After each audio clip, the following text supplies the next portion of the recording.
The secret world of Vanchu Sao is a medium-sized secret world within the Juzhou Federation, which has 7 major city bases, and Bakulan City is one of those 7 central cities. Land prices here are extremely high, truly worth their weight in gold. But in the central area of such a city, there is a private mansion, surrounded by mountains and rivers, known as the City Lord's residence. And this young man is the young City Lord of Bakulan City, originally someone who transmigrated to this world.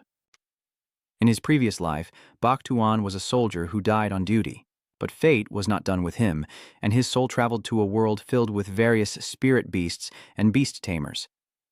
Unlike others who transmigrate, Bak Tuan did not enter someone else's body. You are like a reincarnation, born into a new body but carrying the memories of your past life. After finishing his morning wash, Bak Tuan looked at himself in the mirror, unable to stop admiring. Although he had been looking at this face for over 10 years in this life, every time he still had to exclaim, truly ridiculously handsome. Suddenly, a gate opened in the space, and a creature appeared from it. Bak Tuan turned his head, and from his expression he showed no sign of being unfamiliar with this creature. It was a red-eyed silverfish of the golden rank. The fish swam over to Bak Tuan and said, "Tuan, time for breakfast." "I know, I'll go tell Dad that I'll shower and get ready before coming down," Bak Tuan replied. The fish reminded him again, "Don't keep everyone waiting too long," then slipped back into the space gate and disappeared. That silver fish with red eyes is a golden-level beast, also the spirit beast of Bak Tuan's father, considered a powerful figure in this world. He went downstairs and saw everyone waiting for him. The beautiful woman is your mother in this life. Beside her is your sister, Bak Tungu. The man nervously praying next to them is your father, and the elderly man with silver hair but a determined expression sitting in the chair of honor is Bak Kan Sung, the city lord of Baklanthan and also Bak Tuan's grandfather. "Grandpa, when did you get here?" Bak Tuan asked as he pulled out a chair and sat down. "Today is the annual awakening ceremony, and as the city lord, I need to be there to give a speech and encourage the students. Shaolin, you're also a candidate this year, so you have to participate in the ceremony too. It just so happens that later the two of us will go together to the awakening hall."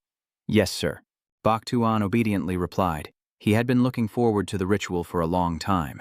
The awakening ritual is officially called the annual beast-taming awakening ritual of the Juzhou Federation.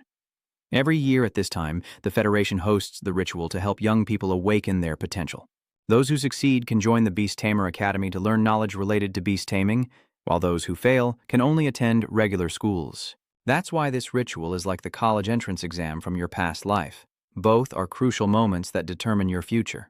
Spirit beast talent decides a person's status in this world. Without talent, not even a passing ant would bother to look at you, yet the god of travel came down and told Bak Tuan not to worry. Because a month ago he had already awakened the A-rank beast mastery talent on his own.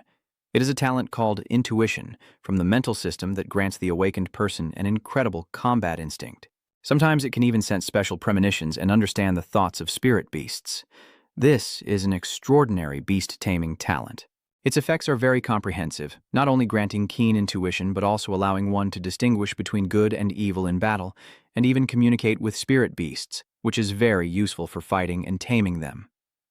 For Bak Tuan, the awakening ritual no longer has a significant effect, which is why he remains so calm. His A-level spiritual talent is outstanding, and being able to independently awaken absolutely is no easy feat. His grandfather knows this too, so even in the original world, Bak Tuan is a genius that great families would compete to nurture.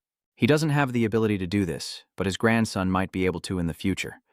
It's just that Bak Kan Sung is a bit worried. His grandson is still young, and if he really goes there, he fears those old monsters will devour him completely. Therefore, he wanted to train him thoroughly so that Bak Tuan could truly become a calm and composed person. Thinking this, Bak Kan Sung called out. Bai Xian, who was sipping tea, quickly looked up. "Don't underestimate the awakening ceremony. The awakening stone used by the 9 Provinces Federation is a very special, top-tier treasure. The entire 9 Provinces Federation only has one," Bai Jingchong reminded him. The awakening stone he speaks of has a very special origin. When the era began, monsters flooded their world, posing a great threat to humanity. Humanity was nearly extinct, but then our ancestors discovered the awakening stone. Then, the first beast tamers awakened their talents with it, allowing humanity to survive and usher in the age of beast tamers.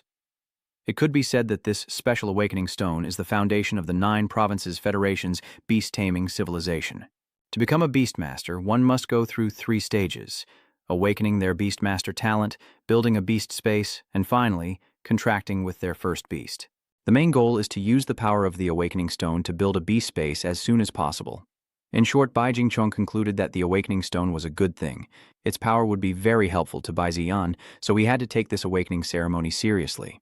Bai Ziyan understood his grandfather's words and nodded obediently, having been too busy studying and awakening his talent to learn about the Awakening Stone. Now that he knows how powerful it is, he's definitely going to seize the opportunity.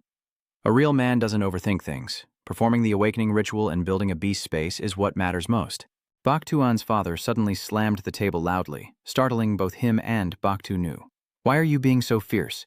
Your mother stood with her hands on her hip, sternly reminding her husband. Seeing that, Mr. Bak immediately smiled warmly. "I was just a little loud, not fierce." After the meal, the private driver drove Bak Tian-sung and Bak Tuan to the Awakening Square. Bak Tian-sung called his nephew to the main hall first while he prepared his speech. By the time Bak Tuan arrived, the place was already crowded, and his appearance made the female students' eyes sparkle like stars. "Master Bak, hello. Long time no see." They rushed over, making Bak Tuan embarrassed, who could only scratch his head and smile awkwardly. "Bak Tu, it's been a month since you last came to school. You must have prepared everything thoroughly, right? It's only been a month, but you're definitely getting more and more handsome." These people are all classmates and seniors of Bak Tuan from the academy, affiliated with Backlan City. This is the highest level academy in the city, where most students are descendants of Backlan City generals, children of officials, or children of wealthy families. And of course, as the young city lord, Bak Tuan was the leader of this group. Suddenly, someone in the crowd pushed forward and lunged straight at Bak Tuan. NCA, that was a chubby guy with a jiggling belly, running over while shouting loudly. Bak Tuan immediately lunged to one side, causing the chubby young man to crash hard. After saying that, he turned back to him and continued. "NCA, I haven't seen you for a while. I missed you so much. Don't you remember me?" "Hey VN Map, can you stop talking to me with that resentful tone? Outsiders might think we're a couple," Bak Tuan said with disdain. "How can you say that? We've been best friends since we were kids." "VN Map, you're truly blind. It's a pity for Vien Fa Tien, such a heroic name placed on you. These two really have been best friends since childhood." Because of the name Vien Fa Tien, Bak Tuan once thought he was the main character. But as time went by, Vien Fa Tien's figure became rounder and rounder. This idea was gradually abandoned. While Bak Tuan was still lamenting Vien Fa Tien's once tall and slender figure, an arrogant voice suddenly rang in his ears. "Bak Tuan, you haven't come to school for a month. I thought you were scared. If you obediently admit defeat now, I might let you off this time." The owner of this voice is Feng Thien Vu, daughter of the deputy city lord Feng Duong Viem, outstanding in appearance and ability, but unfortunately too arrogant and eager to win. The bet on whose talent is better in the awakening ritual was also decided by Feng Tianvu herself, and now she's still acting so brazen. She's not afraid of losing face, but Bak Tuan feels embarrassed for her. "What now? Looking at you, are you planning to back out?" Feng Tianvu said arrogantly. "These two little phoenixes, the bet still stands, and I really look forward to seeing you defeated and having to fulfill the bet after losing." A month ago, Feng Tianvu said that the loser would have to fulfill a request from the winner, but of course she thought she would never lose. As for Bak Tuan, he was already 9 parts sure to win this bet. After all, an A-level talent is only second to an S-level talent, and it is rare to find anyone with S-level talent in the entire Juzhou Federation. Not to mention, the Wanzhou Xiao secret realm is just one of the secret realms under the Juzhou Federation. After Bak Tuan left, Yuan Fa Tien hurriedly followed him, cautiously reminding him to be careful because Feng Tianvu had prepared thoroughly this time. He heard this from his father, who said the Peng family obtained a special treasure that could help awaken talent, which is why Feng Tianvu is so arrogantly confident. "It's okay. The Lalich Feng family is unique with deep background, so using some special tricks is normal." Bai Ziyan casually replied, unconcerned and unworried about Feng Tianyu because his intuition told him that she posed no threat and held no malice, just a young, eager competitor wanting to prove herself against him. Soon after, all the students gathered in the square. Bak Kansung spoke from the podium as the city lord of Baklin City, encouraging them with a few words. After his speech ended, all the candidates were guided to line up and enter the Awakening Hall. Inside the hall, the awakening stones floated as they were guided to their seats, crossed their legs, and began to awaken their talents. Bak Tuan knew what would happen next. After the 9 Provinces Federation activated the Awakening Stone, they would use spatial projection to send the stone's power to all areas within the Awakening Hall. This was truly an incredible miracle. Initially, Baizian confidently took the reins, sensing the power of his talent igniting within him. But then, the awakening energy spiraled out of control. Baizian felt like he was falling into an abyss, his body racked with pain as the energy surged through him and into his head. Baekjan tried to control the energy, knowing that damage to the brain could turn him into an idiot. He had to escape this awakened state immediately. But just then, his intuitive talent gave Baekjan guidance. Perhaps this wasn't a bad thing, but a great opportunity. As an A-rank talent, the sixth sense rarely gives wrong guidance, let alone betrays its master. So Baizian chose to trust it, continuing to hold on in the awakened state and trying to control the energy. But then, the intense energy fluctuations around Baizian alarmed the ceremony's overseers. He rushed to inform Bak Kansung that Bak Tuan's talent awakening process had gone awry. A massive eye had appeared above his head. No one knew what this phenomenon meant. Bai Jingchong's eyes widened in astonishment at the sight of the eye, for only those awakening S-rank talents or higher could manifest such a phenomenon. How could this be when Baizian already awakened an A-rank talent? Only one explanation came to Bai Jingchong's mind. Could his intuition talent have mutated beyond S-rank? Moreover, in the world of beast tamers, sometimes mutated spirit beasts appear with special abilities or physiques, and since humans are also creatures in this world, they can naturally possess mutation abilities as well. Human mutations are basically mutations of beast-taming talents. However, in the history of human beast tamers, those who could mutate their talents were very few, counted on one hand, and all of them became legendary figures remembered through the ages. When thinking about this, Bak Kansung felt more worried than happy. If Bak Tuan showed a gifted mutation, then this awakening would definitely be very dangerous. Thinking this, Bai Jingchong wanted to enter the awakening hall to stop his grandson, but Elder Wu, who was in charge of the ritual, refused. "Old Bak, please don't make things difficult for me. The Awakening Hall belongs to the Juzhou Federation, and as the city lord of Baklin City, you are absolutely not allowed to enter it." After saying that, he reassured Bak Kansung that there was a protective mechanism from the 9 Provinces Federation inside, and Bak Tuan would definitely be fine. The talented young man, the world is truly extraordinary. Old Bak is indeed blessed. The old man praised him, but Bak Kansung still felt only worry. At this moment, Bak Tuan was still struggling with his awakening. In front of him appeared a line of text. Heaven and earth have 3 branches. Heavenly branch, or earthly branch, human branch, not knowing how much time has passed. After seeing this line, Bak Tuan let out a painful scream and opened his eyes wide. What entered his sight was the massive awakening stone still hovering above. Bak Tuan was still struggling to steady his breathing, his mind filled with thoughts about that phrase. Heavenly branch, earthly branch, human branch? This is truly insane. Even more insane is that afterward Bak Tuan received a notification saying he had obtained the mythical divine talent called Heaven's Eye of Origin. It grants you extraordinary intuition and predictive abilities, allowing you to see the beginning of the heavenly path and recognize all things within a certain radius. Bak Tuan was so shocked he nearly lost his balance. In the world of beast tamers, talents are divided into 9 levels from lowest to highest. F, E, D, C, B, A, S, S, S, and the highest is SSS. SSS talent is already the highest level for beast tamers, so how could he now receive a legendary talent? Bak Tuan had never heard of this level before, unless it was higher than SSS and belonged to the mystical talent system. This notification seemed like it was meant to scare him. In the Great Hall, most of the candidates had completed their awakening. Some were lucky enough to awaken an A-level talent. Others were happy with a D-level talent, while some were crying because they didn't receive an awakening notification. And all of this Bak Tuan could see clearly. It turned out this was the effect of the heavenly eye. If that's the case, then he truly possesses the power to defy fate. Relying on it alone, nothing within a certain scope can escape his sight.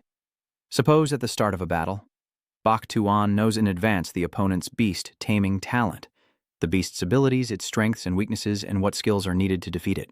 With this power, his chances of victory are almost certain. The more Baizian thought about it, the more excited he became.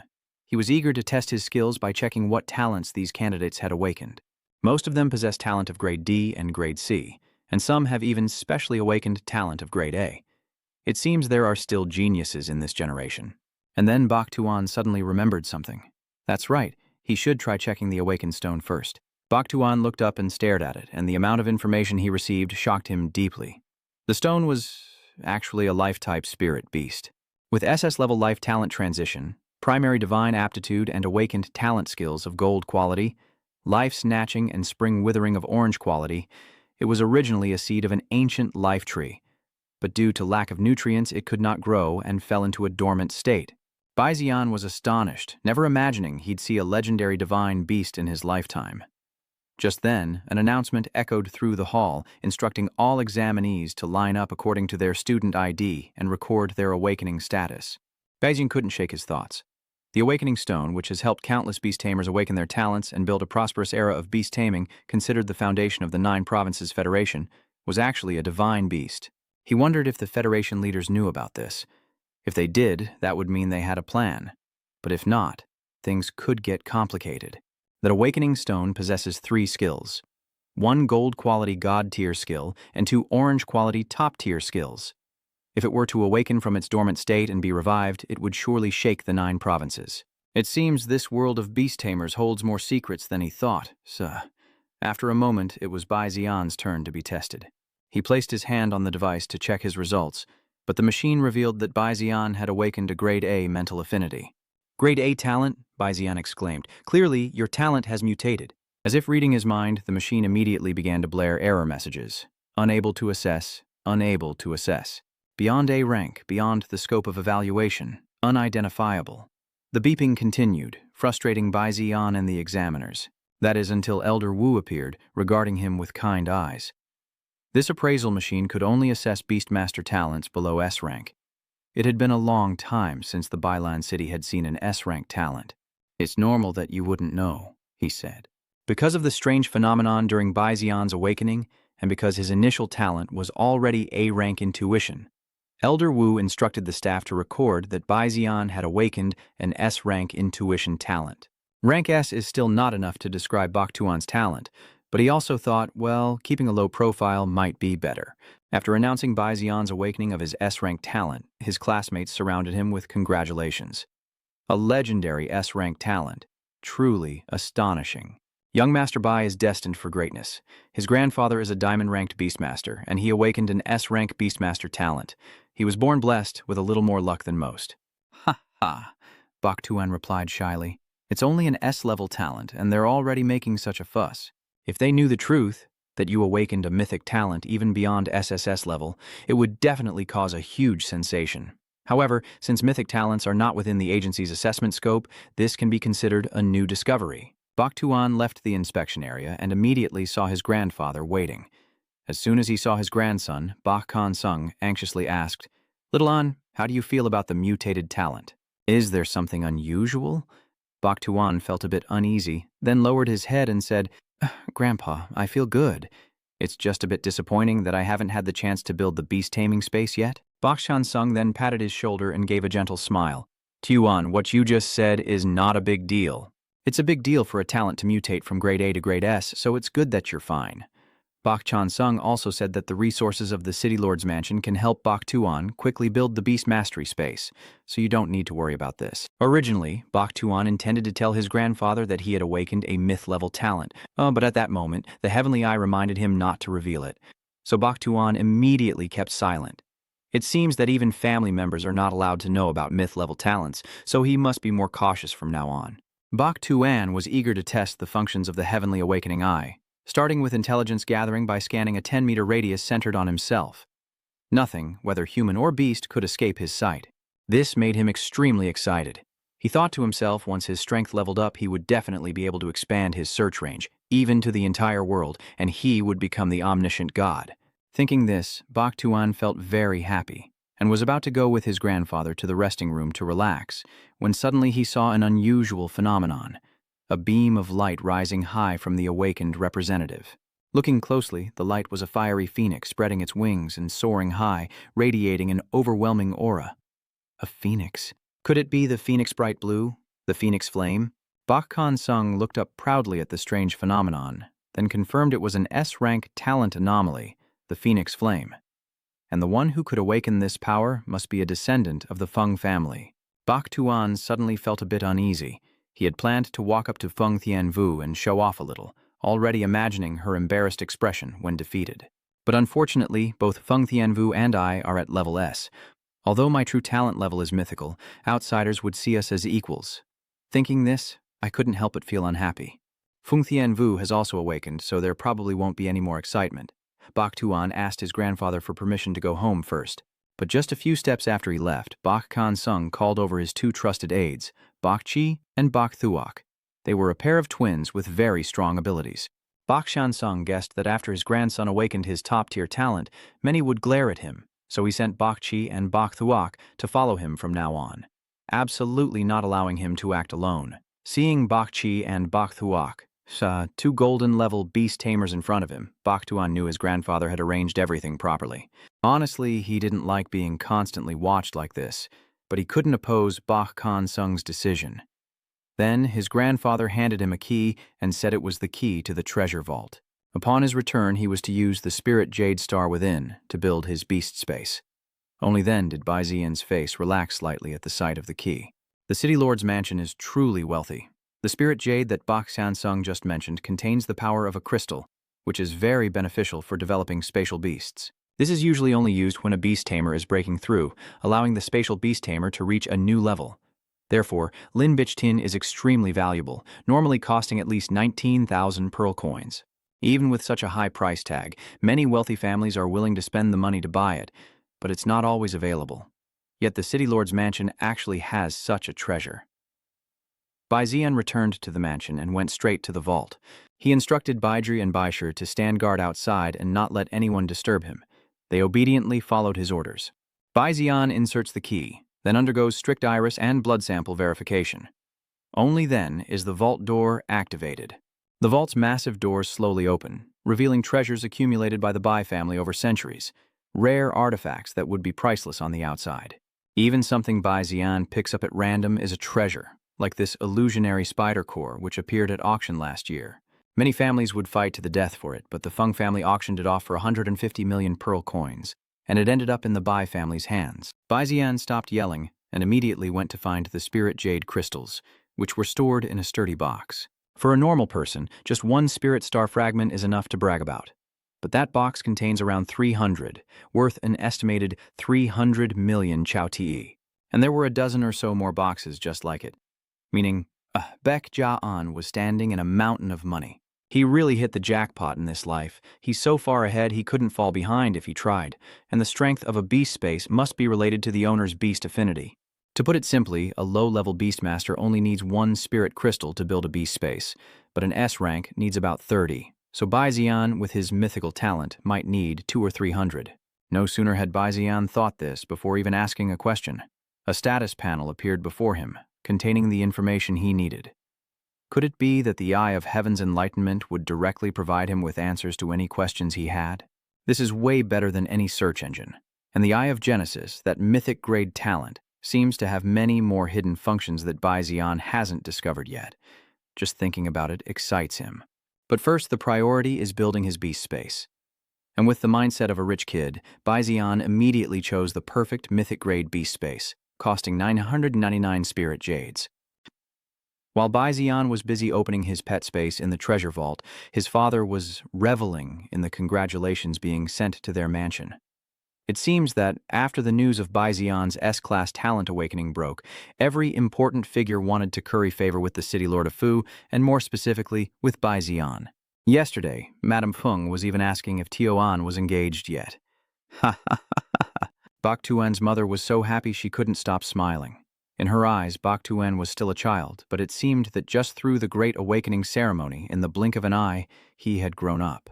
At this point, Bak Tuan's father seemed anxious, as it had been a full week since he entered the treasure vault. Although he always acted stern, he was actually very afraid something might happen to his son. In contrast, someone like Bak Kan Sung, the grandfather, seemed very calm. Rest assured, Tioan's S-level talent is one of a kind, so building the spatial guardian beast naturally takes more time and energy than others, Bak Kan Sung reassured his son. But no sooner had he finished speaking than Bak Kan Sung sensed an abnormal aura so strong that he had to stand up, despite having maintained a calm demeanor until then. Bak Sung knew his grandson had successfully built the spatial beast. He used 999 spirit jade pieces and finally created a space so vast it was terrifying. Even Bak himself was startled when he opened his eyes to admire his spatial beast. This space is truly astonishingly vast. Originally, the textbooks clearly described that the first spatial familiar was a white space about 10 square meters. Yet Bak spatial familiar seemed to contain thousands of those white spaces, complete with mountains and rivers looking no different from a normal world. At this moment, the system sent a new notification. Thanks to the talent effect, your perfect myth-level spatial beast gained an additional effect. First, it can shorten the growth time of pets, then effectively eliminate their negative traits, and finally, it has a certain chance to stimulate the pet's hidden talents. Bak couldn't help but let out a sigh. Additional effects, you mentioned this concept before, but an extraordinary spatial beast wouldn't have additional effects. If it happens, it would only occur in extremely rare cases. But your space beast taming realm was just established and already received 3 effective supplementary effects, each of which is an extraordinary anomaly. Beast tamers around the world follow one rule. The greater the spirit beast's potential, the longer its growth cycle. Many tamers have even withered away from exhaustion before their beasts could fully unleash their power.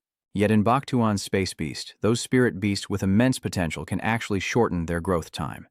Just relying on these 3 effective additional effects of the space beast is enough to make him the strongest young beast tamer genius in the history of the 9 Continents Federation. Next, we have to talk about the effect of removing negative impacts. Normally, if a beast is controlled, poisoned, numb, or burned in battle, it loses its ability to fight. Ordinary people would spend a lot of time and effort to restore their beasts, but Bak just needs to put them back into the beast taming space and release them after enough time has passed.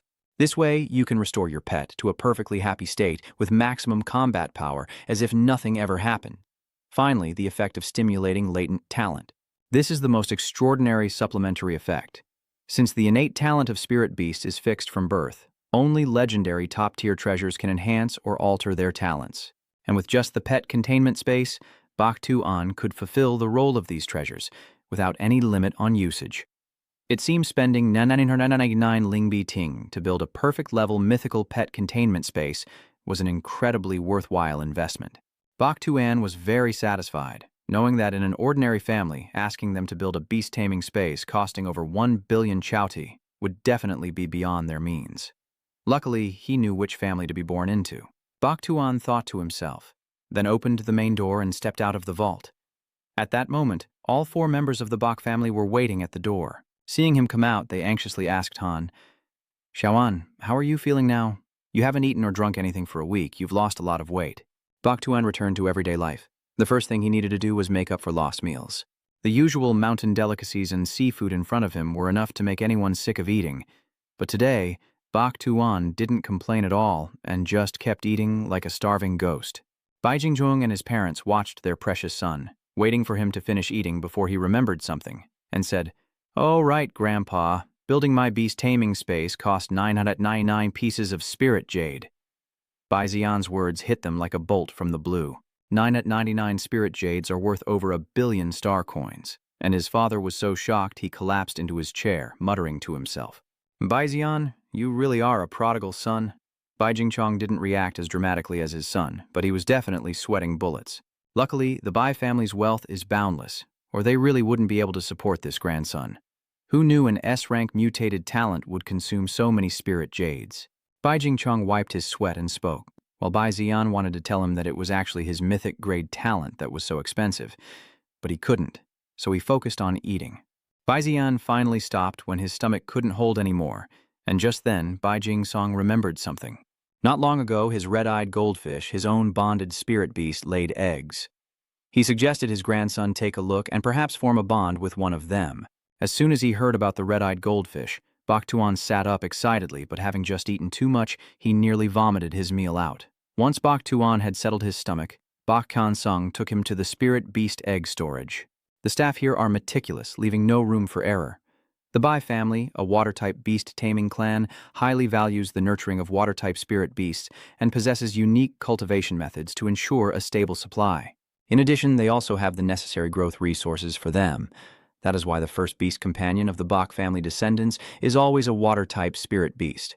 They relied on the abundant family resources to quickly gain enough strength to join the ranks of beast tamers. Bak Tuan had known about this treasure trove for a long time, but seeing it with his own eyes, he was still left speechless and amazed by its vast scale. Most of the spirit beasts here are at the primary silver level, and some can even reach the golden level when fully grown. However, for someone with a mythical talent like him, that is still not enough. Your spirit beast must be of the highest and best rank. That's why Bak Kan Sung brought you straight to that red-eyed goldfish of diamond rank. Although it's called a fish, it looks just like a dragon. Bak Tuan stared intently at the spirit beast before him, and his heavenly eye automatically activated, providing him with complete information about this spirit beast. Its species, as mentioned, is a red-eyed goldfish of the water element at the top diamond rank. Its talent is S-grade water flow excellence, and its aptitude is also top diamond level, but its essence has been damaged. This spirit beast possesses 3 skills. The first is the S-rank water flow skill, followed by the blue-rank water advance and peach sea wave skills. Overall, it is a spirit beast with extraordinary talent, but unfortunately its essence has been somewhat damaged. Bak Tuan wondered what could have happened to cause the spirit beast's essence to be injured. Bak Chang Sung waved his hand, and the red-eyed goldfish immediately swam over to him. "Old friend, Shaolin has successfully awakened the beast's innate talent, and I hope you can also take your offspring out with you." The red-eyed goldfish nodded. At this moment, Bak Tuan was still looking for an opportunity to try using the Eye of Awakening to see if it could help restore its original essence. It was only when he paid attention that he noticed 2 spirit beast eggs next to the red-eyed goldfish. One was a water-type white Kylan egg with an A-grade water flow break talent and primary diamond aptitude. The 3 skills are water flow fracture of blue grade, along with water surge charge and powder cannon of green grade. Little Anne, see which one suits you better. Bak Chan Sung urged him on. Bak Tuan then looked at the other egg. They are both white killifish of the water element, but this one is more unique. Because of that, it possesses 2 innate talents. Alongside the A-rank water flow burst skill is the S-rank innate talent of stream control speed. Its aptitude is also 1 level higher than its sibling, reaching top-tier purple quality. It has as many as 4 skills, including 2 purple grade skills, water control speed and water flow break, along with 2 green grade skills, water shock and powder cannon. Tianqi Jian also explained that this creature was born with 2 talents, but due to its extremely high aptitude, its energy consumption is very large, leading to nutrient deficiency that could be life-threatening. Bak Tuan stared at it intently. It already had top-tier purple quality and was born with 2 innate talents. The descendant of the red-eyed goldfish, yet such a bizarre creature exists. He didn't hesitate and immediately chose it, but Bak Han Sung found this puzzling. "Little Anne, this egg looks shriveled and bleak. Its vitality is weak and it seems to have a congenital defect. Maybe it will even struggle to hatch," Bak Han Sung said all at once, then had to apologize to his old red-eyed goldfish friend for his harsh words. Although he said unpleasant things about it, in the end, it was because it was related to his grandson. However, Bak Tuan still firmly chose the weaker-looking egg because his intuition told him this was the most suitable partner. I'm afraid that throughout the entire Van Chushao world, there is no water-type spirit beast with better potential than this one. Seeing his grandson so determined, Bak Han Sung naturally did not stop him anymore.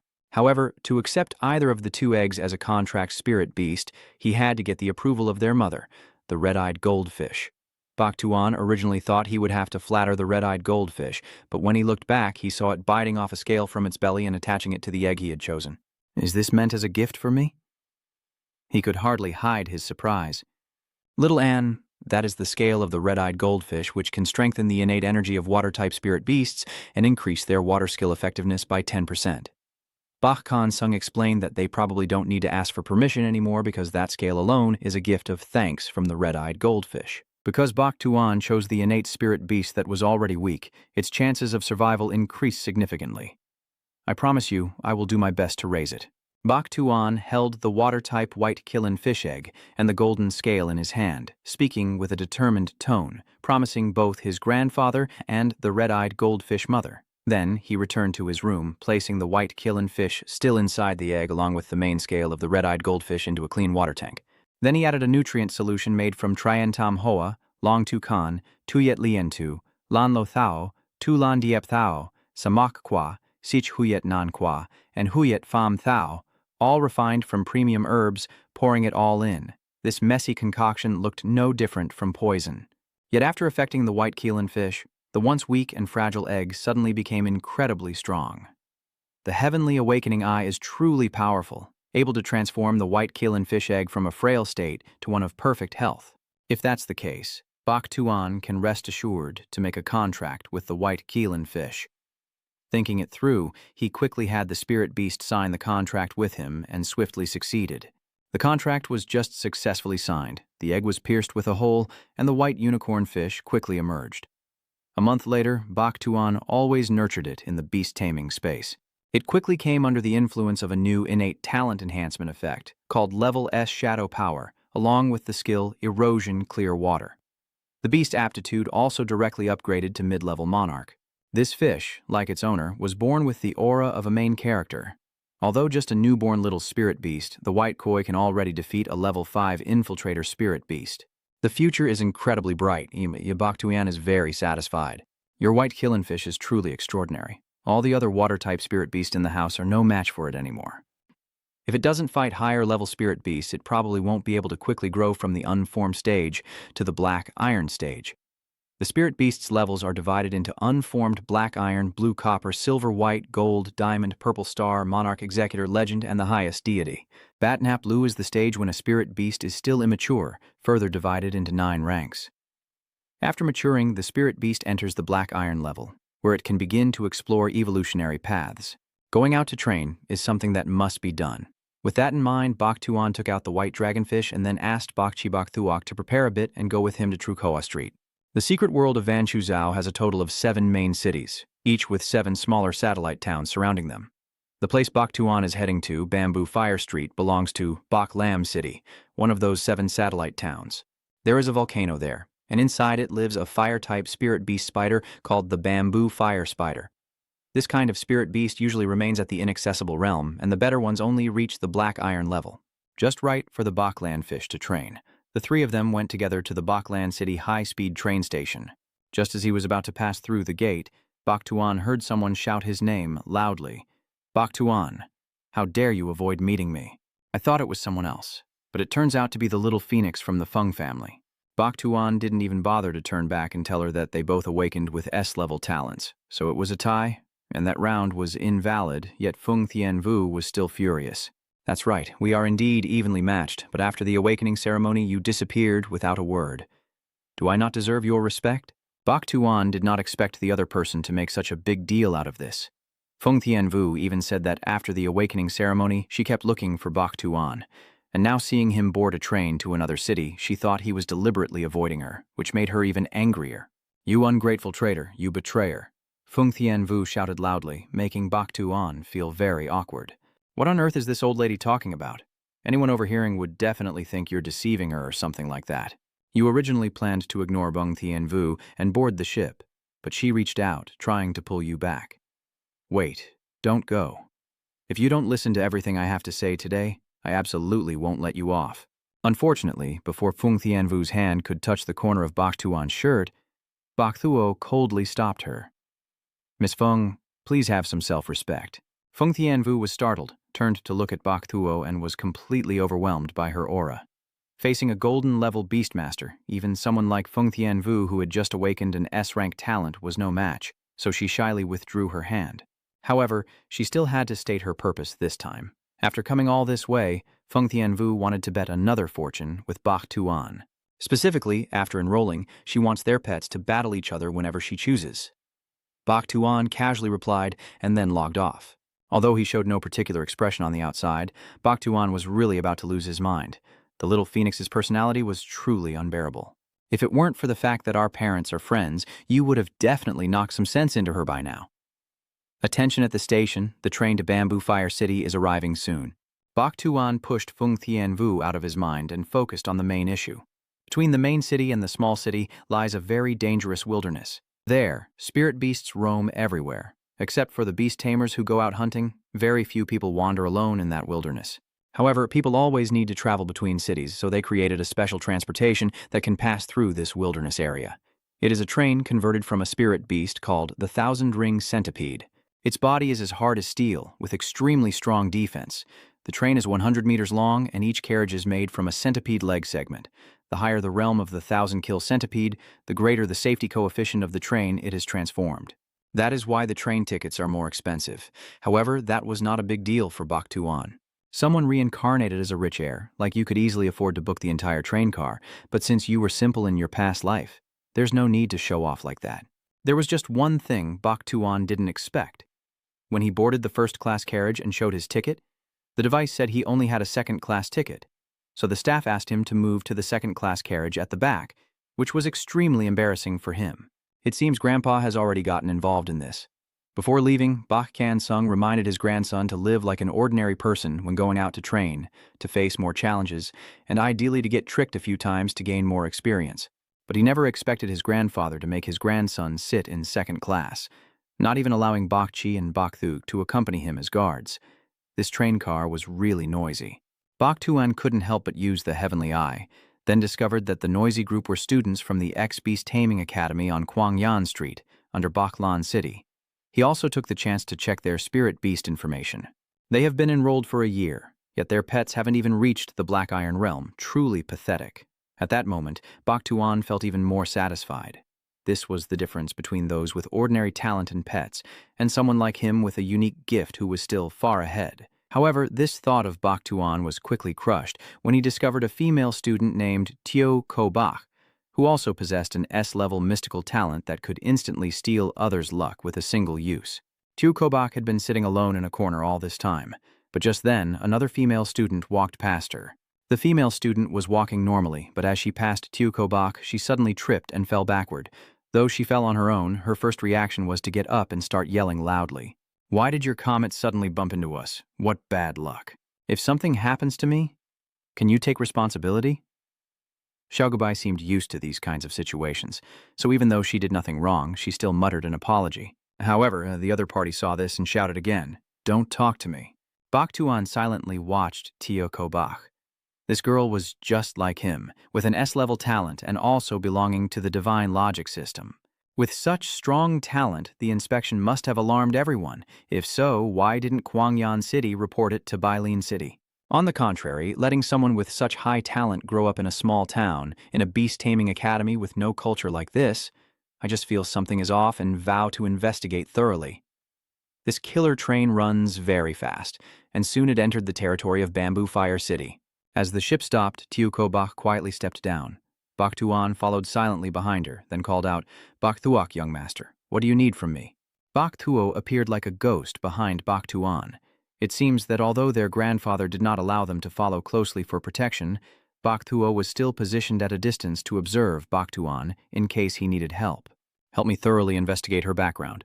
Bak Tuan nodded toward Teo Ko Bak walking ahead. Bak Thuok had always kept a cold expression, but now revealed a meaningful smile before quietly asking, "Young master, could it be that you liked that girl the moment you met her?" Bak Tuan immediately denied it, saying she was just a bit special. If we can recruit her before she grows stronger, the strength of the Bak family will surely be greatly enhanced in the future. Then, Bak Tuan turned back to the purpose of his visit. In this city, fire bamboo spiders can be found everywhere. Bak Tuan immediately summoned his Bakugan fish to fight against 7 spiders. Although the spiders were not very high level, their large numbers and fierce nature caused the silverfish to take a bit more time, but the result was the same. After just over a minute, it had defeated 4 level 5 bamboo fire spiders. Compared to the training arena, it was much stronger. Bak Tuan also realized that under normal circumstances, the power of the water skill was only strong enough to make a hole in the heads of those spiders. But this time, that move from the silver carp made the spiders explode everywhere. He was very puzzled. Water flow breaking the calendar can increase the attack effectiveness of water-based skills. Bak Tuan's talent then explains this. He also let out a surprised sound, not expecting the white koi to have this ability, so it looks like he has to go find a stronger fire bamboo spider. Because only by fighting spirit beasts stronger than oneself can one create the pressure to grow and master new skills. Based on rank, mastery is divided into beginner, proficient, minor mastery, major mastery, and the highest level, perfection. Currently, the Bak landfish has 5 skills, and if it doesn't strive to improve them, the skills will remain at the lowest level, exerting minimal power. For example, a swordsman at the beginner proficient level can only cut through a tree, but after years of practice reaching mastery, a single sword strike can split a mountain in two. This is the difference in skill proficiency levels. Different spirit beasts in hand, but the same skill can produce different effects and power. Lost in thought, Bak Tuan was once again surrounded by the bamboo fire spiders. And so, you and the White Koi have been fighting here for a whole week. After this week, the White Koi's power has increased significantly. There were times when it got hit by the fire bamboo spider's web, but instead of weakening the Bailan fish, it only made its attacks more ferocious and damaging. Bak Tuan always closely observed his spirit beast's battle process, and at this rate, in about another week the Bailan fish could level up to rank 9. Just then, Bak Chi suddenly appeared behind, bringing a report that she and Bak Thuok had finished gathering information about Tioko Bak. Tioko Bak's parents died in a car accident when she was young, and it seemed she was born to bring bad luck to all her relatives, so after that no family dared to take her in. Her parents left behind a debt when they died. If she hadn't just awakened her talent and gained the protection of the Awakening representative, she likely would have been sold off by the creditors. After entering the academy, Tioko Bak made a few new friends, but they all faced misfortunes. Since then, Tioko Bak was shunned and hated. Fortunately, she is strong-willed and not easily defeated by misfortune. After class, she works part-time to make ends meet, and whatever is left she saves to pay off her debt. Although the places where Tioko Bak worked part-time either declined or went bankrupt, Bak Tuan pondered, Tioko Bak's talent actually brought misfortune. However, her background is clean, her character resolute, and she is a determined person. He then asked Bak Chi if anything happened on the day Bai awakened her talent. Bak Chi nodded. It's true that something happened because on that day, Kobak was the last to test the talent, and after successfully awakening, the machine malfunctioned. The staff at the time all had issues, so to avoid delays, they had to replace the machine to retest. So in her appraisal report, her talent was rated as forced level, but only Bak Tuan saw that it was actually level S. He found it increasingly interesting that Tioko Bak's talent could even affect objects. He immediately ordered Bak Chi to send someone to Nam Mining City to settle Tioko Bak's debts, then transfer her to the Beast Taming Academy in Baklan City. At that moment, a smile appeared on Bak Chi's face, just like Bak Thuok's before. She thought to herself, so the young master's spring has truly arrived. How over the top, using money to help someone transfer schools. This must be the love of the rich. Bak Tuan immediately knew Bak Chi was overthinking again and was about to scold her when suddenly someone's voice shouted. Then they saw Tioko Bak being chased by a fire bamboo spider, and he immediately sent the Baklan fish to rescue her. Seeing this, Bak Chi instantly framed it as a hero saving a beauty, so she quickly disappeared, leaving the two of them some privacy. Bak Tuan sighed, not even giving him a chance to explain. Over there, Tioko Bak was sprawled on the ground, and if he didn't help her up, he wouldn't be much of a man. Bak Tuan thought so and acted on it, but perhaps Tioko Bak was worried her bad luck would affect him, so she struggled to stand up on her own. Then she realized he was the person from the same train car earlier. The two greeted each other and introduced themselves while Tioko Bak silently assessed the other person. Just one move and she already took down a black iron-level bamboo fire spider, truly impressive. Seeing the other person stunned, Bak Tuan took the initiative to start a conversation. Why are you here? Where is your classmate? Speaking of classmates, Tioko Bak looked quite uneasy. She said that she and her classmates had just been separated because they encountered a mutated bamboo fire spider. For others, this was clearly bad luck. But as soon as Bak Tuan heard it, he was so excited that he grabbed Tioko Bak's hand and urged her to lead him there quickly. The other person blushed deeply from his action and quickly withdrew her hand. But that place is very dangerous, and I might bring bad luck to you, she muttered softly. But Bak Tuan didn't care about that at all. He grabbed Tioko Bak's hand once again, asking her to take him to the mutation reception, and even promised that his Baklan fish would open her eyes. He was truly delighted. This situation was a win-win, allowing the Baklan fish to train while also showing Tioko Bak his strength, making it easier for her to submit to the Bak family. From above, Baiju secretly watches her young master, and when she sees him holding Xiaogubai's hand, she's as giddy as a schoolgirl watching a K-drama. But after seeing Bak Tuan's smile, Bak Chi felt a chill down her spine, sensing a strong sharpness in that smile. Tioko Bak quickly led Bak Tuan to the mutation cave. This spider may have a low nature, but it has 2 talents, so you should still be careful and assess the situation. A mere small spirit beast with 2 talents suggests there must be some rare treasure inside that cave. Thinking this over, Bak Tuan took out the Bailin fish to prepare for battle. Earlier, Tioko Bak had advised him to leave, as dealing with mutants was not something new students like them could handle. But Bak Tuan firmly replied, "It's okay, just step back and wait. Watching is enough. Then he instructed Baklan Fish to first use the water spear charge to reduce the number of fire bamboo spiders, and wait until the mutated spider leader entered the battle before using the water flow shattering strike to finish it off. The white silver fish nodded, then charged forward fiercely. The mutated spider was startled and immediately awakened. After confirming the enemy was an 8th level spirit beast, it became furious, seeing such a weak opponent dare to attack its territory. The mutated leader immediately ordered its minions to charge and confront them. But Bok Tuan's white Healan fish was no pushover, and the power it unleashed to deal with the fire bamboo spiders left the mutated spider leader stunned. The white Healan fish took out almost all of its minions in a single move. This made the mutant leader extremely furious. It unleashed all its power, determined to tear the white Healan fish apart. Faced with an overwhelming barrage of firepower, the water used by the white Healan fish was completely vaporized. Seeing the situation was dire, Bok Tuan immediately ordered it to use rapid flow to evade the enemy's fire. The white koi obediently followed and truly escaped danger. Divine flow speed is a skill that can increase its speed over a wide area.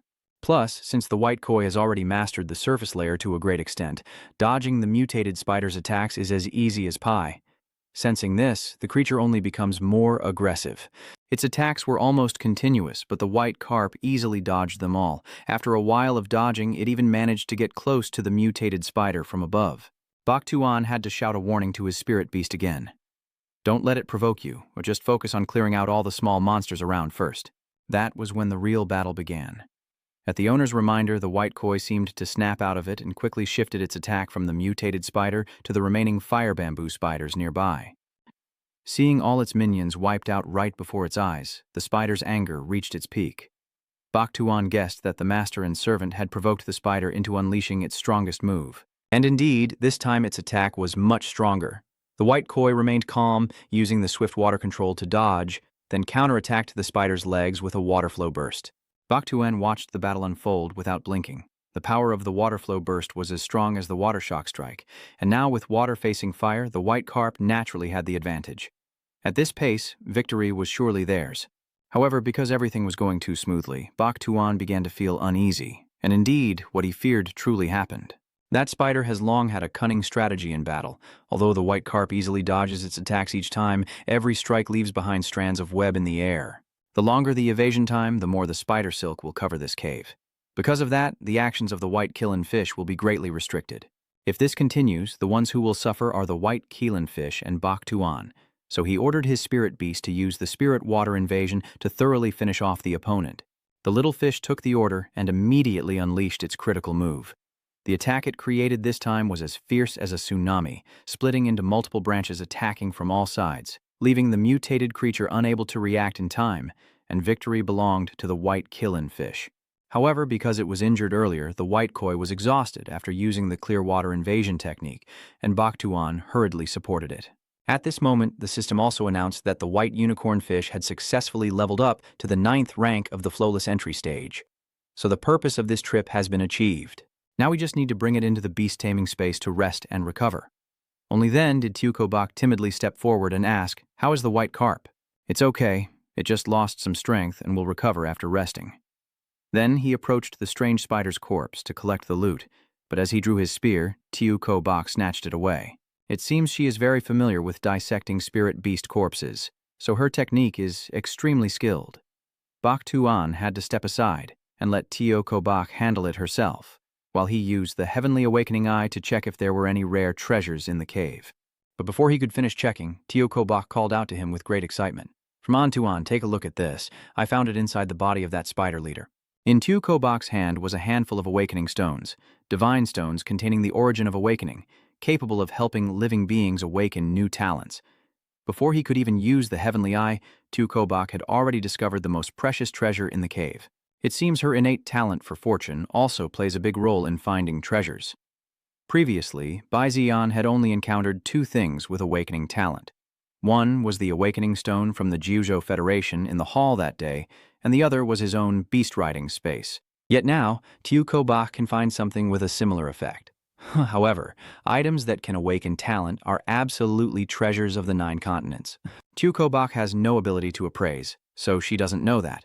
And Bok Tuan can't tell her either because he knows she has good character, but fears that faced with such a powerful temptation, she might develop bad intentions.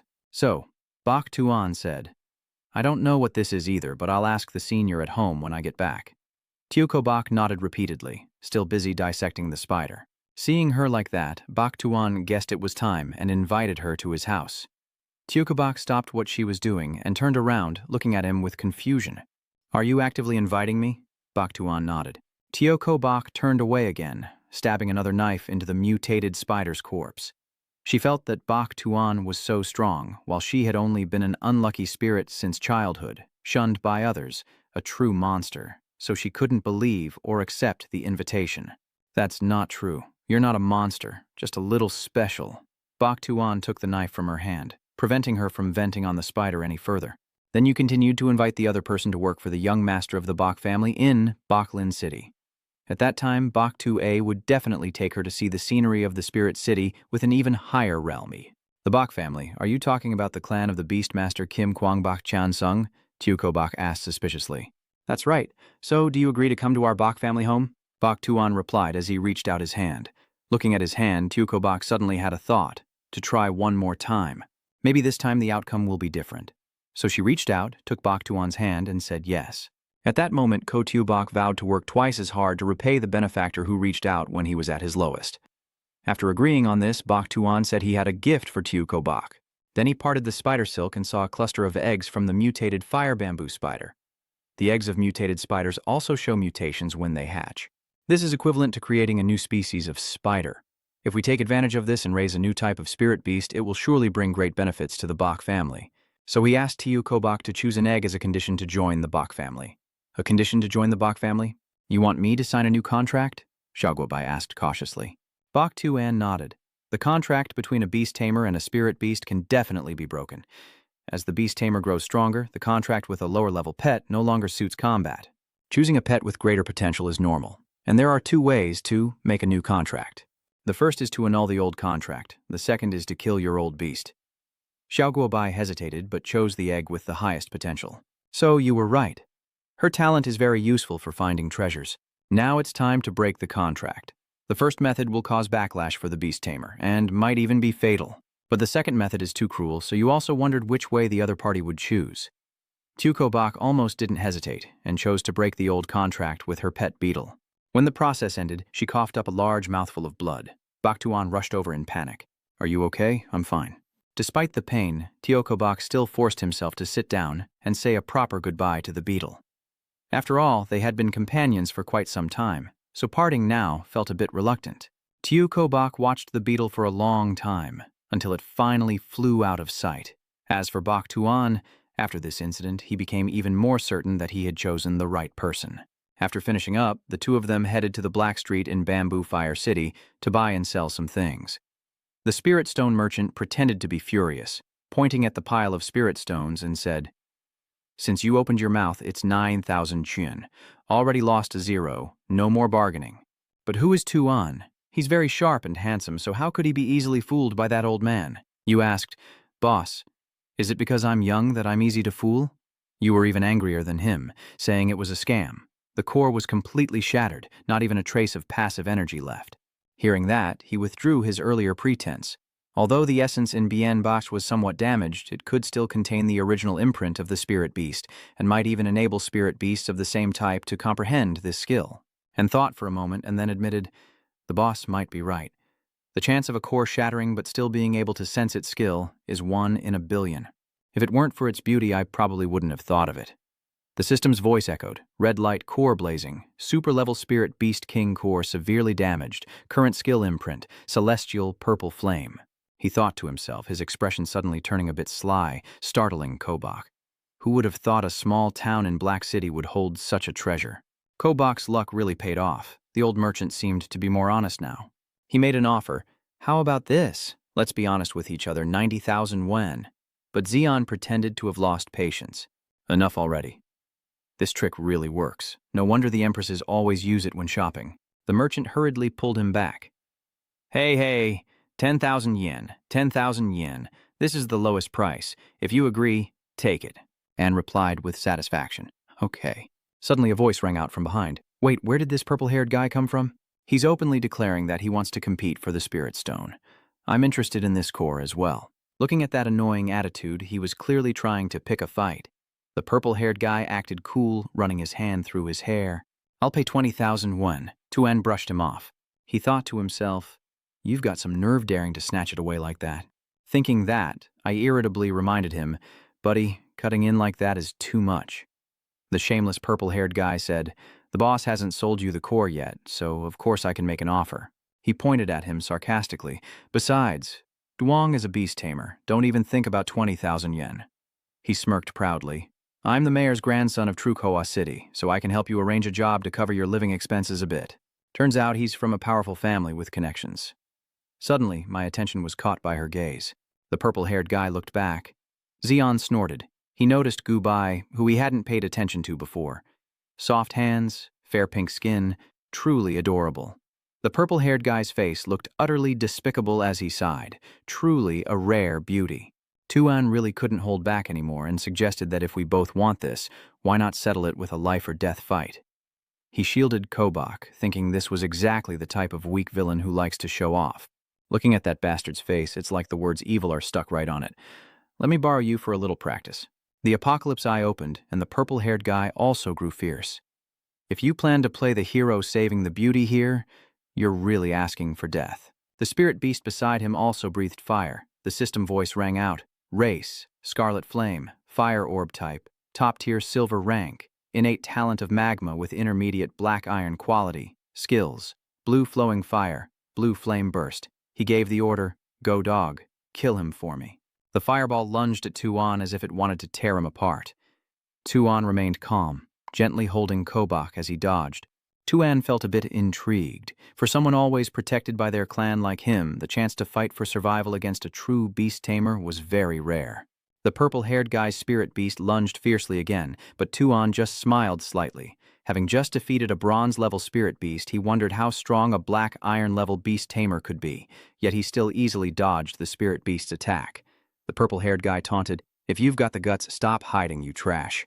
At this moment, more and more people came to watch, and whispers of conversation rose. "Isn't that the mayor's grandson, Chuchiungi? He's doomed. Chuchiungi here is only good at bullying others. I heard he loves to attack from behind during one-on-one fights." The beast kept charging, growing more and more frenzied. Kobach shouted anxiously, "Watch out, Tuan." The old trader could only sigh, "That kid is definitely dead." But Tuan showed no sign of worry. "You're still a laid-back guy, but if you don't want me to dodge anymore, then I'll face you head-on." You took advantage of the moment when the spirit hound charged and moved your hand in a circle. Tuan spun the spirit hound around like kneading rice, then finally delivered a decisive strike, pushing the purple-haired boy's beast away. At this moment, the spirit beast lay there pitifully like a frightened puppy, and the mayor's nephew, seeing that he was not being respected, immediately threatened him. "This brat, even when hitting a dog, should consider its owner. I'll make you regret this." Without caring about the beast's injuries, he continued to give orders. The dog spirit used fireballs. The spirit obediently gathered a fireball and shot it toward Tuan in a spiral shape. Tuan dodged just in time, noticing the ground had sunk in a patch, silently thinking it was time to summon his spirit beast. Now was the moment for Lan Yu to appear. Fire and water are different. Think first, then act. Tuan summons the water spirit beast. "Appear now, Lan Yu." As the Qilin fish appeared, Tuan sensed something was wrong. From behind, a giant snake appeared out of nowhere. It lunged forward with its huge mouth wide open, trying to swallow Tuan whole, but he dodged just in time. It turned out the purple-haired guy was playing a dirty sneak attack, yet he still shamelessly took pride in it. "Unexpectedly, you even managed to dodge such a sneaky attack." The system's voice echoed. The yellow fire serpent race, fire element, mid-level silver rank, innate talent speed B, mid-level black iron quality, skill blue flame of 10,000 heavens, primary poison, blue shadow. Even Lan Nungu felt this move was really dirty. Tuan thought the same. "It looks like this will be difficult." He gave the order, "Lan Yu, let's fight fast and win fast." Lan Yu also cooperated very well. The purple-haired one, unaware of his own limits, shouted, "This is amazing." The Emperor dog is fierce, but 2 against 1, even a rat would be crippled. Lan Yu was surrounded by fireballs. It cried out in pain. The fireballs suddenly exploded, and Lan Yu was engulfed in a red glow, its condition unclear. The purple-haired guy was arrogant, clearly just a novice beast tamer of a small spirit beast, yet he dared to challenge a black iron rank like me. Such a pity for a spirit beast with such great potential. He arrogantly said, "You lost, kid," but Xian was completely different. Perhaps sensing that Lan Ngu was still fine, he asked back, "Isn't it too soon to draw a conclusion now?" From the dusty smoke, Lan Ngu stretched out and charged, not a scratch on its body. It angrily whipped its tail, flipping the purple-haired beast's face. A powerful move that sent the beast flying back a long distance, leaving it dazed and unconscious on the spot, while Viam Liet remained standing. It used its long body to coil around with the intention of encircling Lan Ngu. Lan Ngu quickly dodged, then gathered a water sphere and shot it straight at Viam Liet's head. Viam Liet officially gave up on life. The purple-haired guy was stunned and stammered at the sight. Why is it such a big deal when it's clearly just a minor slip? At this point, Lan Ngu has pretty much calmed down. Tuan recalled, "Lan Ngu, honestly, your spirit beast is very strong. Unfortunately, this time when you mocked him, you were the one who was mistaken about your master. Provoked like that, how could someone arrogant like him just swallow it?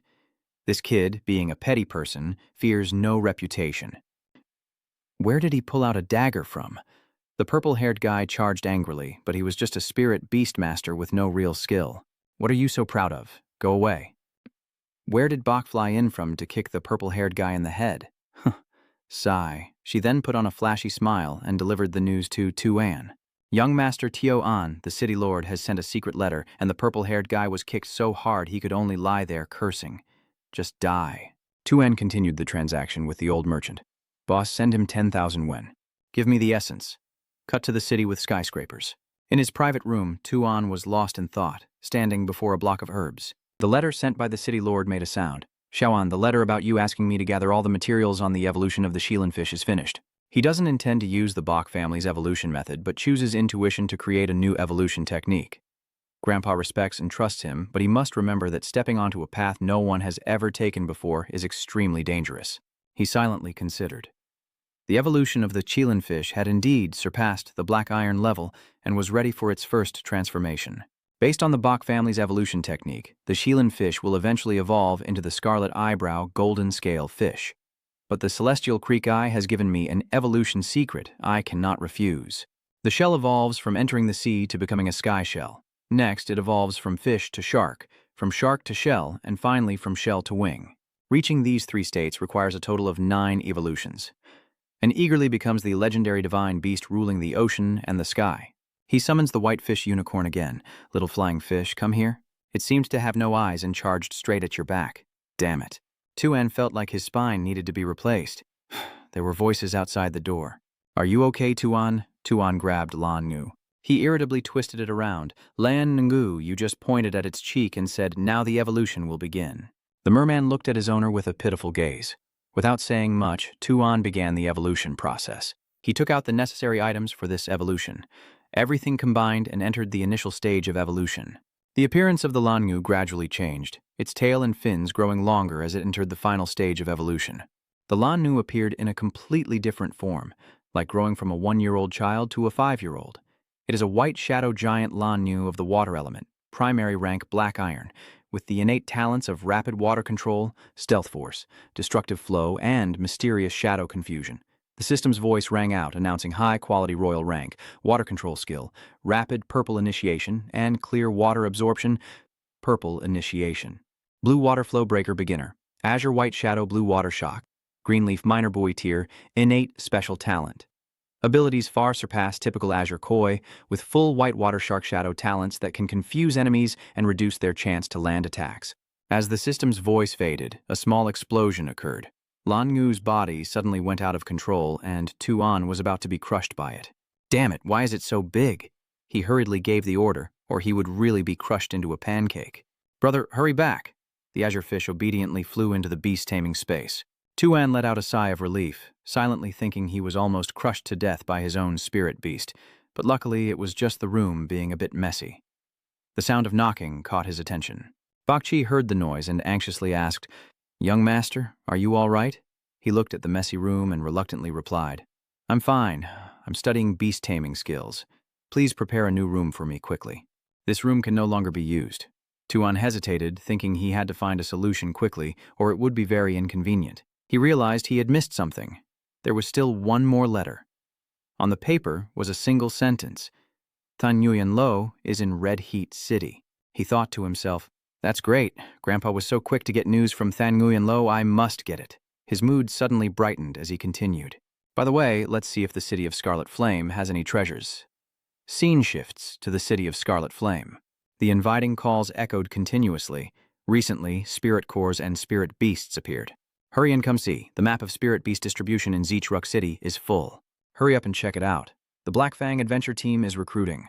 There's insurance and meals included.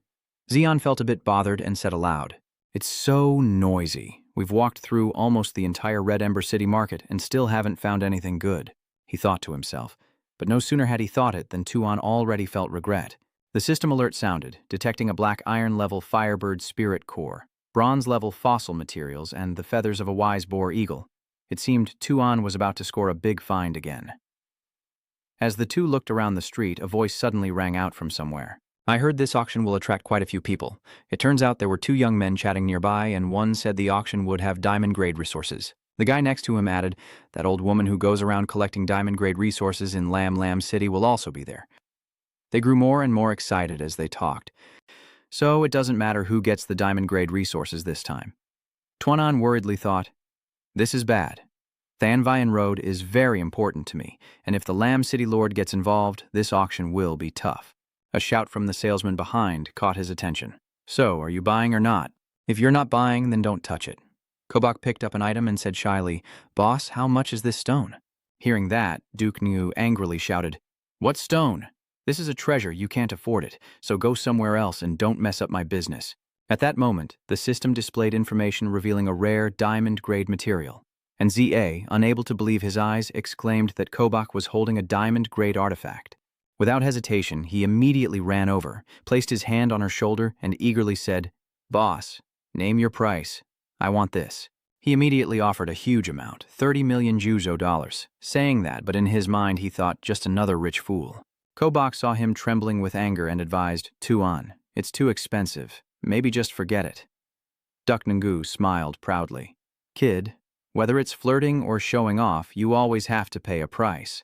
Tuan could only grit his teeth, swipe the card, and shout, while thinking to himself that 30 million could buy a single diamond-grade resource.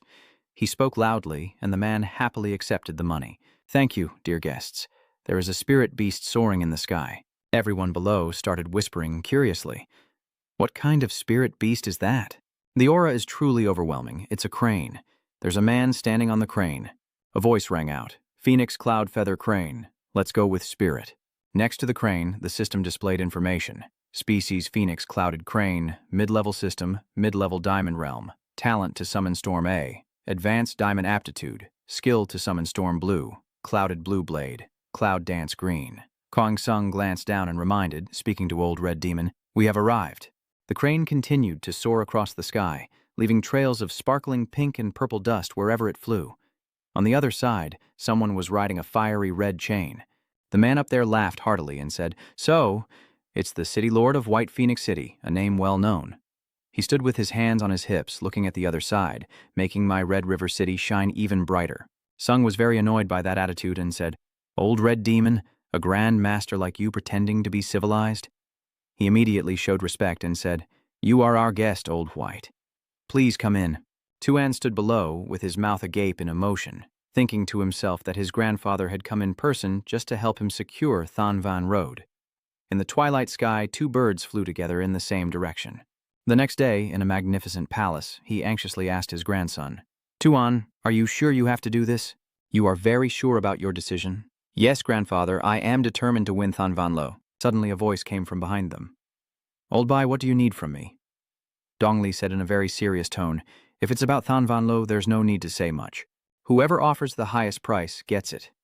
This is Dong Li, the city lord of Lam Lam, and Chikai's granddaughter is standing behind her. She stared at them intently, and you seemed to recognize that person too. "This girl." Kansung immediately laughed out loud. "Isn't this her granddaughter? I heard she has been continuously gathering diamond-grade resources to cure the girl." She responded very angrily to them. "You're beating around the bush because you want to threaten me," she shouted fiercely, her whole body radiating terrifying power. "I am a diamond-level beast tamer just like you, so why should I be afraid of you?"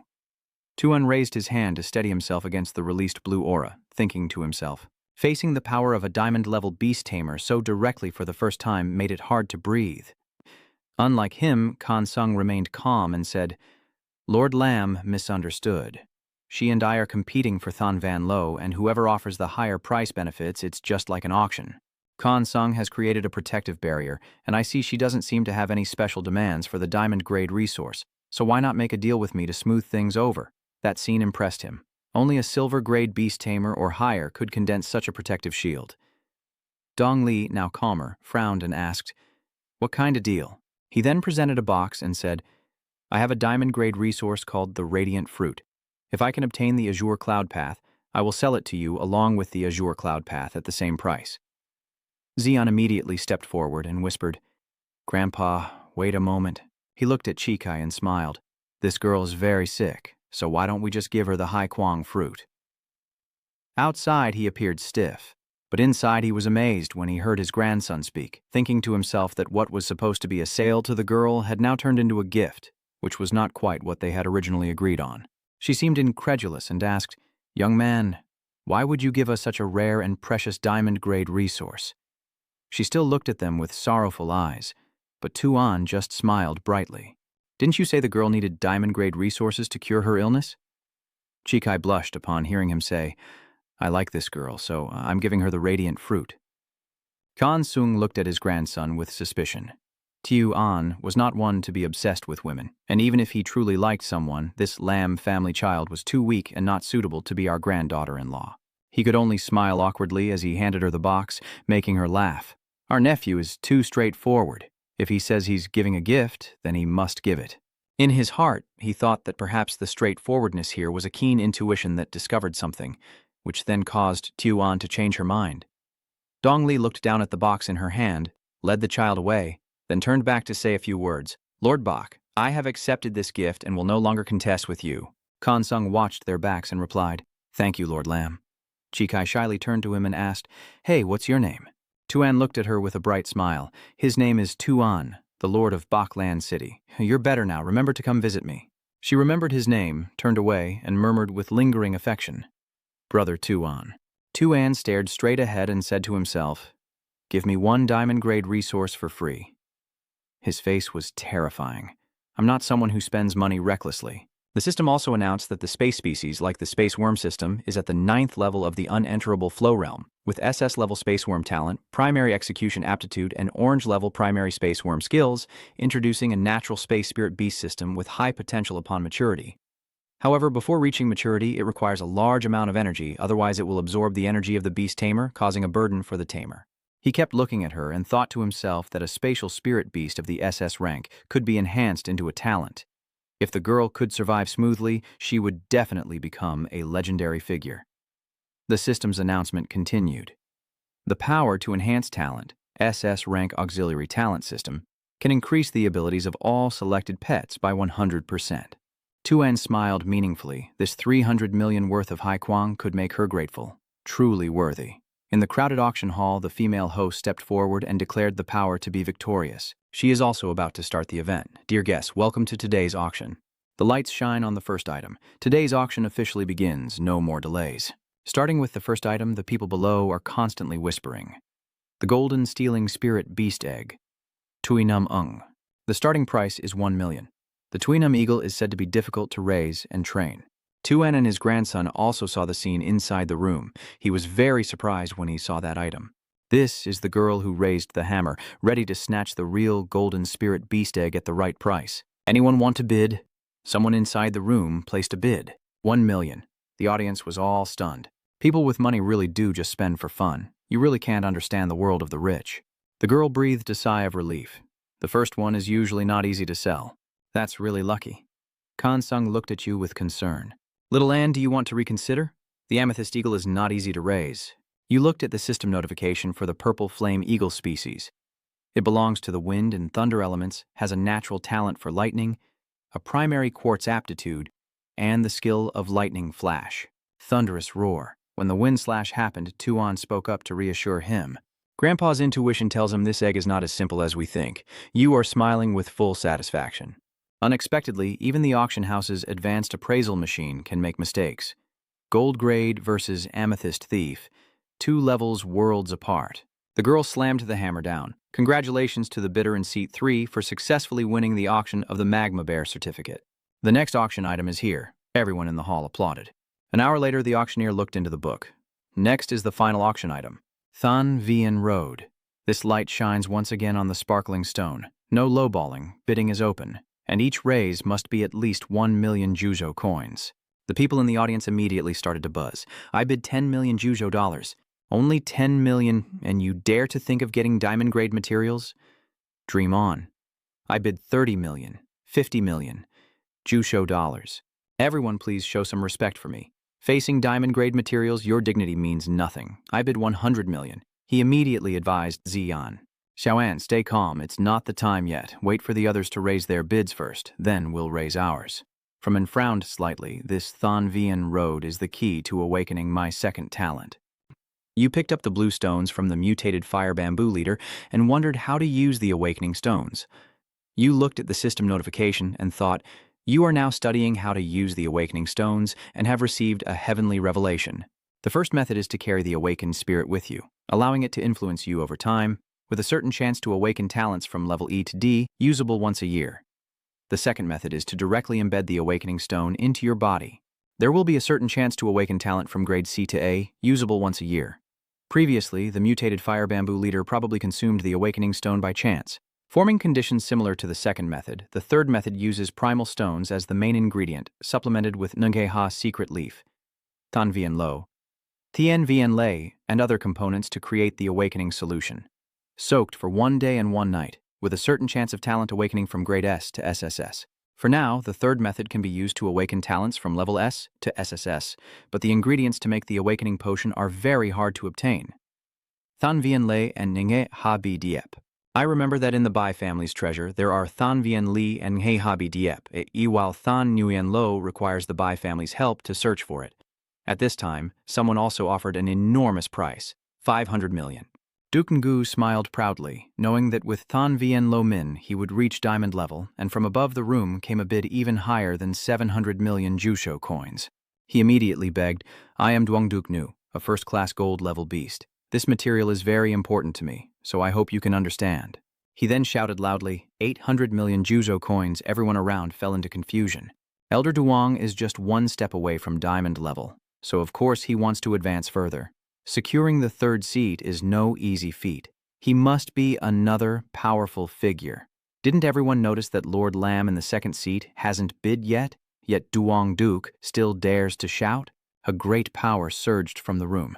The person immediately spoke with disdain, saying a first-class golden beast tamer must be very strong. He was now terrified, a diamond-level beast tamer. Even the girl hosting the auction trembled, a powerful figure personally welcomed by the city lord just yesterday. Who exactly is this person? From inside the room, that person coughed. Even the old lady trembled with fear. 900 million Juzo yuan for the first bid. Is there anyone else who wants to bid? Duke Yu immediately showed respect. I am a junior and have been disrespectful. I hope you will not hold it against me. Those around us also secretly scoffed. I'm only gold rank. How could I dare compete with a diamond rank beast? This isn't the Anthash tin tool from the internet. That girl continues her work. 900 million times 2. If she doesn't bid again, there won't be any more chances. She looks very happy. 900 Juzo coins. 3rd time. Lam, the special owner who loves diamond-grade materials, why isn't she bidding this time? Everyone is looking at that window. The girl in the red dress pointed to the room, congratulating the customer in seat number 3 for successfully bidding on Than Vien Lo. The old red demon suddenly broke in through the door. Old man Bach, how did you make Lam love the lady so much that she competed with you? Kansung doesn't seem very happy. That's how my grandson is. He looked at him and immediately criticized him for being his grandson. His face was pale, his limbs thin and bony, making him look like a beast tamer, but he only focused on the item. And just like that, the second talent was complete. He slammed his fist hard into Kansung's body. Just decide like that. It was only then that Tuan looked on in surprise. Decide what? He already informed you afterward. Little Anne, 3 days from now, you will fight alongside the daughter of the Red City Lord. Tuan was feeling confused. Ha! The sunset light has already shone down. At the Sichruk-Than Lord's mansion, an angry girl kicked the door open, but Nki wore a very cheerful expression. Damn, old man, I'm back. She grabbed his beard and threatened him.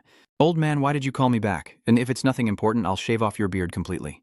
"He is in a lot of pain. Little treasure, let go quickly, his beard is about to fall off." The old red demon smiled awkwardly.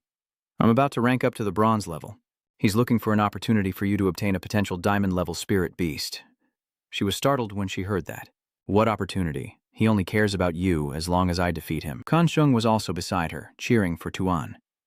"Tuan, seize this opportunity, enter Sichna Valley and find a spirit beast to soar with." Both sides are subtly testing each other. "Old Bai, you arrived quite early, didn't you? It's better to settle this quickly anyway. Waiting longer is just a waste of time. Plus, we still have to go to Sichna Valley to choose a spirit beast cub." The old demon hadn't even finished speaking when he hoped his grandson would lose. Nanye looked at him with great interest. "And little brother, you're so handsome. My name is Nanye, and you?" Her enthusiasm made him quite flustered as he responded, and Jik old devil angrily separated them and quickly started to leave. Nanye also got into a ready stance, saying, "Little brother, be serious." At that moment, the system panel appeared showing information. Character Nanye. Talent Transformed Spirit A. Realm Black Iron Armor High Level, Dragon Beast Winged Tooth, Black Iron High Level, Golden Hawk Level 9, Unstoppable Flow. A spirit beast appeared immediately, blazing fiercely, winged beast of fire and wind types with a high-level Black Iron Realm talent, attacking with blue gunpowder, a rare weapon emerging. She commanded her spirit beast. "Winged beast, quickly take control of the sky." Lieutenant Naningay pointed at him. "Hurry and call out your pet. Don't say I didn't give you a chance."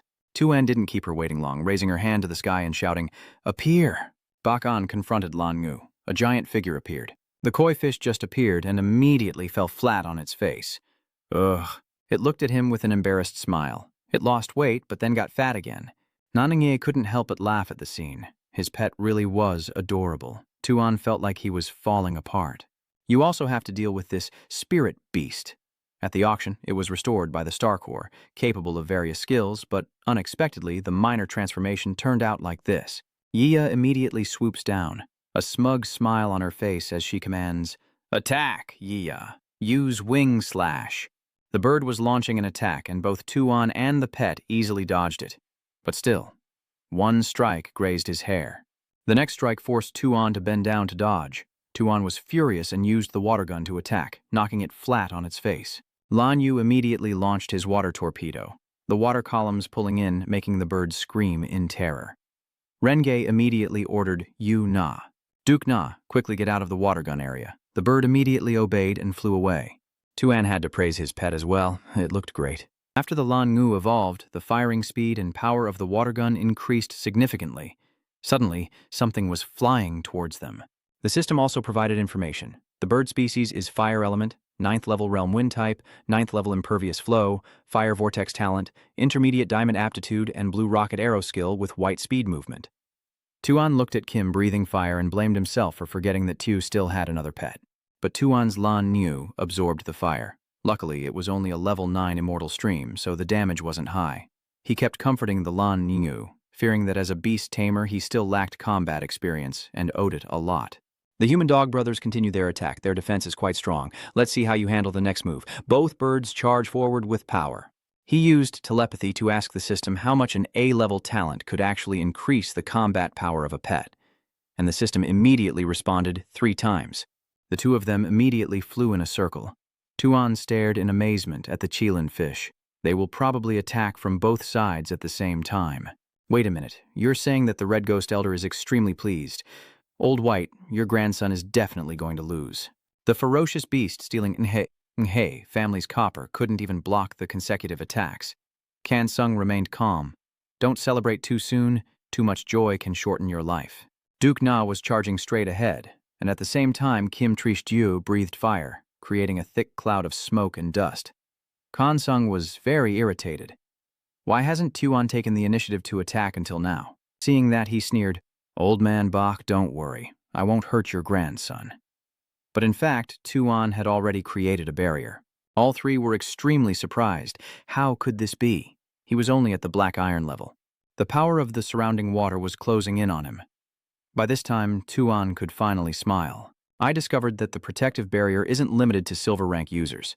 Anyone with enough power can use it, and within my space, there's an immense amount of spiritual energy. You seriously ordered your pet to end the battle as usual, and White Shadow Giant Koi finished it according to plan. The koi fish immediately made a move, the vast sea at its command, water gun attack. It then transformed into a whale.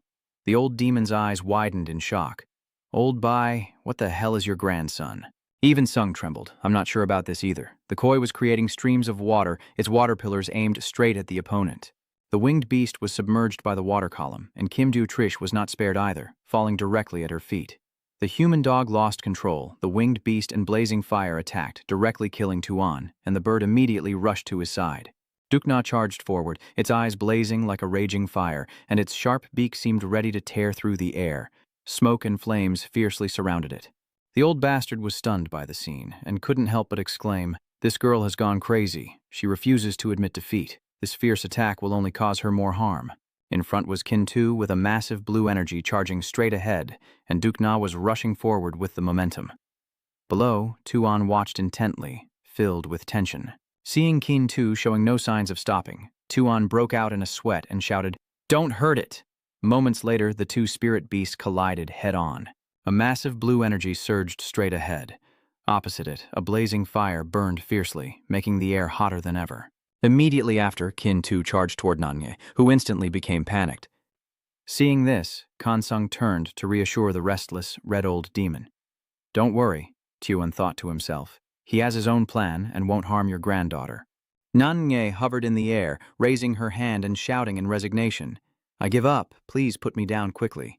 Tyann smiled happily, hiding the seal technique in his hand, and gently said, "Thank you for yielding." The four of them then turned and went inside together. The red old demon spoke first. "If you dare to lose, you must accept it. Your grandson can go inside to choose one, but you cannot enter." He was excited, thinking to himself that the kid probably couldn't tell the good from the bad anyway. Meanwhile, on the other side, Kansung thought to himself that Tio An's innate intuition was even sharper than his own discerning ability. The red old demon raised his hand, red energy gathering on it, and pressed hard on the green switch. A flash of light dazzled Tuan and Nanye, forcing them to shield their eyes from the glow of Sichna Valley. The old red demon crossed his arms, looked at the two, and reminded them, "Kid, I'm giving you 1 hour. Whether you finish choosing or not, you have to come out." Then he turned to remind Nanye, "Nanye, you watch that kid closely. Don't let him cause trouble." Tuan immediately agreed upon hearing this. "Mr. Sich, I remember clearly." Behind him, Nyanyaha said irritably, crossing his arms. "All right." With that, the old Zich demon stepped aside. Tuan slowly walked into Sichna Valley. As soon as he stepped in, he looked around and received a piece of information. Sichna Valley is a fragment of the extinguished Heng Star. The ancestor of the Sich family used a secret method to forge a small, secret realm, filled with fiery energy but constantly losing power. Tuan was very excited, raising his hand to observe more closely, and couldn't help but exclaim. "It's amazing," Nanye proudly responded when she heard it nearby. Of course, Sichra uses the famous fire elemental's secret realm to refine the acupoints. Without that, how could it stand firm? The scene was blazing red, giving an intense feeling of heat, surrounded by bare, sharp trees. Tuan followed Nanye, speaking as they walked. "Miss Shish, could you introduce some of the spirit beasts in Sichna Valley to me?" Nanye stopped and pointed to the sky. Tuan looked up and listened as she introduced, "Hey, this is the winged house, a large bird with bright orange feathers and shining eyes, and in front of it are 4 other blackbirds." Sichngin Han continued, "There are both wind and fire types, but I don't think they'll like you." Tuan turned away, drenched in sweat from frustration, calmly replying, "It's no longer about dislike. It's more like a look of hatred now." Nhan Nge found it puzzling. As she finished speaking, a flock of yellow-feathered birds suddenly appeared, scattering across the sky. Seeing one rushing towards him, Tuan instinctively stepped back as energy gathered all around him. Naninge quickly stood in front, raising a card in her hand, her mouth shouting something loudly. She held a red card in her hand, and the light emitted from the card immediately pushed those birds back. They stared in utter astonishment. Finished, Nhan turned around, pointed a finger at Tuan, and arrogantly said, "You have water element powers, but standing here is like a bowl of water in a pan of oil. If they didn't attack as a group, you're already lucky." Tuan nodded, looked around again, and replied, "So that's how it is." Tuan approached the nest and stared intently, continuing to receive information. Winged race, fire and wind elements, innate skill, heavenly peace. Impact A, high-grade diamond constitution, skills, blue piece impact, wind rising cloud, use. Blue, winged race, fire and wind elements, innate skill. Crimson Fire D, mid-grade silver constitution, skill. Crimson Fire E, flower green. Winged race, fire and wind elements, innate skill. Scorching Crimson Fire, mid-grade golden constitution. Skill Scorching Crimson Fire Blue. Crimson Fire Flower Green. After understanding, Tuan pressed on the head of the bird in front. It got angry when it saw that. He calmly said, "It's normal, keep looking." Tuan jumped to another nest, eyes wide as he observed, startling the bird slightly, moving continuously from one nest to another under the peaceful orange-yellow sky. An hour later, Tuan was still diligently searching. Nanninge sat on a rock, impatiently resting her chin in her hand and sighing. "Hey, have you finished choosing yet? Time is almost up." Tuan did not respond, still lost in his thoughts, and there was nothing good about it. The diamond rank was already the highest here. Nanninge saw him ignoring her and angrily turned around, shouting, "Are you even listening?" Tuan still didn't care, resting his chin on his hand, deep in serious thought. "Forget it, just take that diamond level 1. I can keep the contract, but also leave it to the Bach family." Nyanya behind him went crazy. She kept shouting. While lost in thought, Tuan was suddenly attracted by a bird with golden orange feathers and said in surprise. Tuan naively approached, his eyes sparkling with interest. "This one has a very unique fur color. Its fur is shiny orange, the tail is yellow, and its blue eyes are half closed. A mutated fire-winged species with SS-level proud self-fire talent. High bronze-grade aptitude but severely damaged origin. The skill Pride Sunspot is orange, purple Flame Charge, blue Flame Assault, and crimson Ash before blue Fire." Tuan immediately became amazed, thinking to himself, "Oh my god, a mutated spirit beast with SS-level talent and orange skills. Why didn't I notice this before?" Tuan looked up to listen further. The fire-type mutated spirit beast abandoned other attributes, retaining only the pure fire attribute, which is why it received the favor of the Sunflame Alchemist. Its growth rate is very fast, but due to the special nature of the Sunflame, it requires a large amount of fire energy, leading to severe damage to its origin. If the damage to the origin can be repaired, it can grow to the level of a corpse handler. Otherwise, it's because he overlooked the diamond-level hint. Tuan lifted Yura and observed carefully. Under the surprised gaze of the blackbirds, he gently asked it, "Hey kid, are you willing to follow me?" It sat on his hand, shaking its head coldly, showing no interest in Tuan at all. He quickly understood and said to himself, "Looks like without any temptation, you won't follow me." Then, Tuan suddenly pulled out a sparkling pink crystal. Because it was so dazzling, Dukna became curious and couldn't help but glance at it. After seeing the crystal clearly, it turned its head to take a closer look, its face full of surprise. After observing, Dukna hesitated a bit but still boldly replied, "I am the incarnation of the sun, and a tiny crystal thinks it can tempt me." Tuan immediately smiled slyly and tempted, "Come with me. I guarantee you'll feast on the fire system crystal." Dukna began to sweat, slowly hesitating. It really couldn't resist the temptation, its eyes constantly drifting back to the crystal core. With one hand, Tuan supported Dukna, while the other waved the core stone, trying to tempt it. Dukna hesitated, thinking that wealth does not intoxicate. Now Hen does not change fate, and it will never be a slave to the core stone.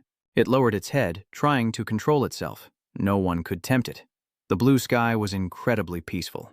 After a while, Dukna couldn't resist hugging the crystal stone, its eyes becoming entranced, then thought it wasn't that it lacked patience, but in fact he gave too much. Nanninge was so shocked by the scene that she widened her eyes, while Tuan held Dukna with one arm and turned to look at her in surprise.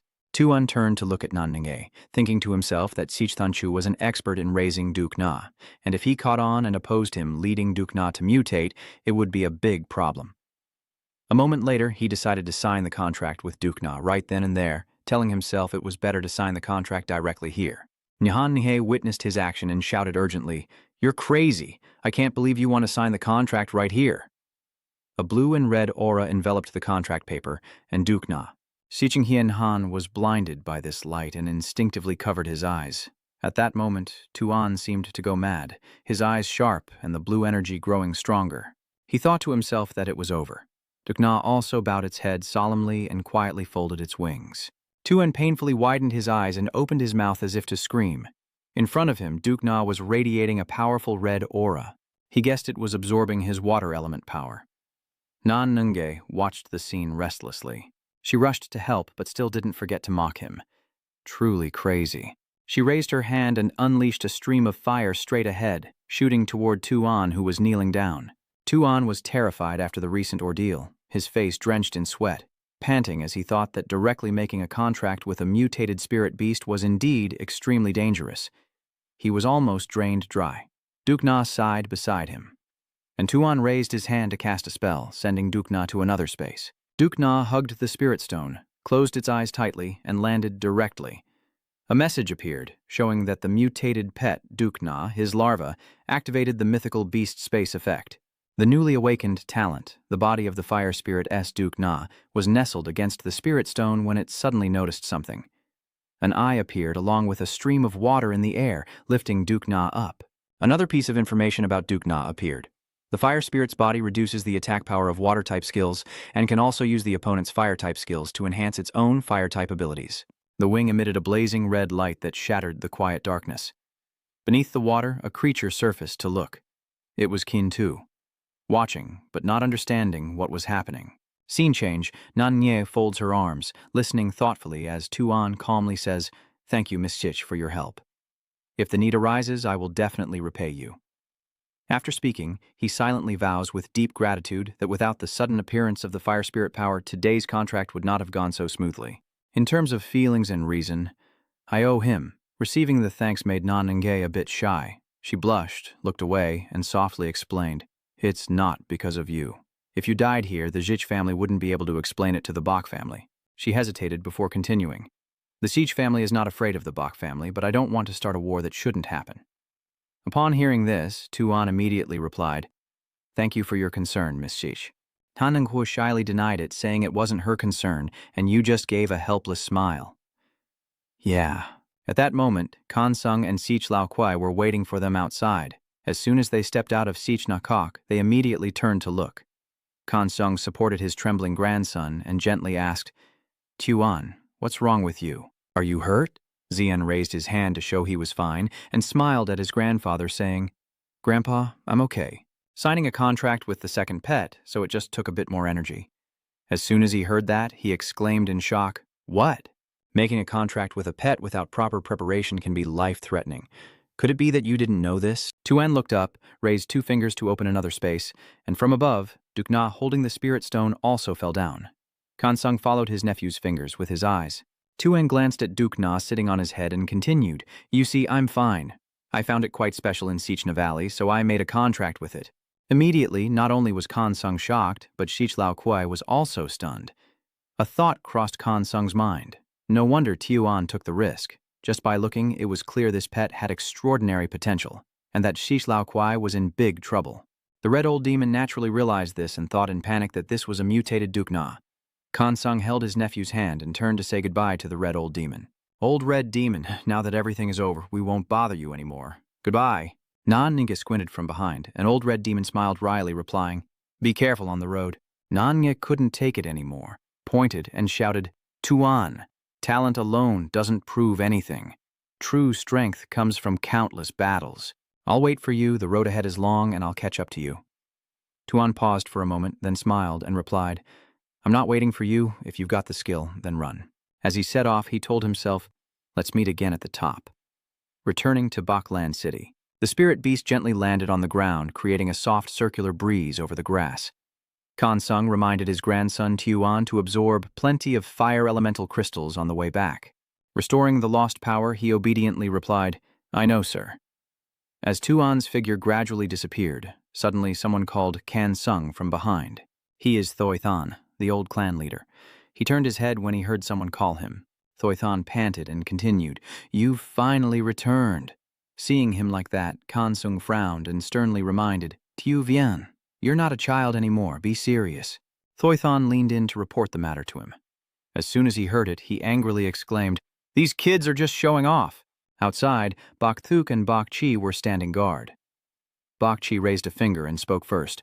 "The young master is really putting in effort. He just returned to Bakland City and immediately went into seclusion." Bok Thuok remained silent after hearing that. Bakchi continued. Why did the young master specifically instruct not to let Kobak have contact with the Bak family descendants? Clearly, the young lady has already passed the Marquis's examination. In the room, Tuan heard everything, and his face showed a strange expression. Bakchi continued. Do you think this counts as the domineering CEO imprisoning someone? Bakthuk finally spoke up. Stop gossiping about the young master. Tuan poured 5 bottles of liquid medicine down and then stirred it evenly. He seriously ground the green crystal into powder. After finishing, he wiped his sweat and said, the supporting ingredients for the Awakening base solution are ready. Next is to refine the main ingredient. Tuan took the bowl of powder and cautiously approached the water. He didn't forget to hold his nose. This smell is even worse than sewage water after the rain. The Koichi Nan isn't trying to trick me, right? He poured the bowl of powder into the black water and they gradually fused together. When finished, the liquid turned blue and even bubbled a little. Tuo frowned and waved his hand. The change had happened and the taste was no longer pungent. At that moment, a message appeared. Base solution activated. Tuan took off his shirt, revealing a toned body with clearly defined 6-pack abs.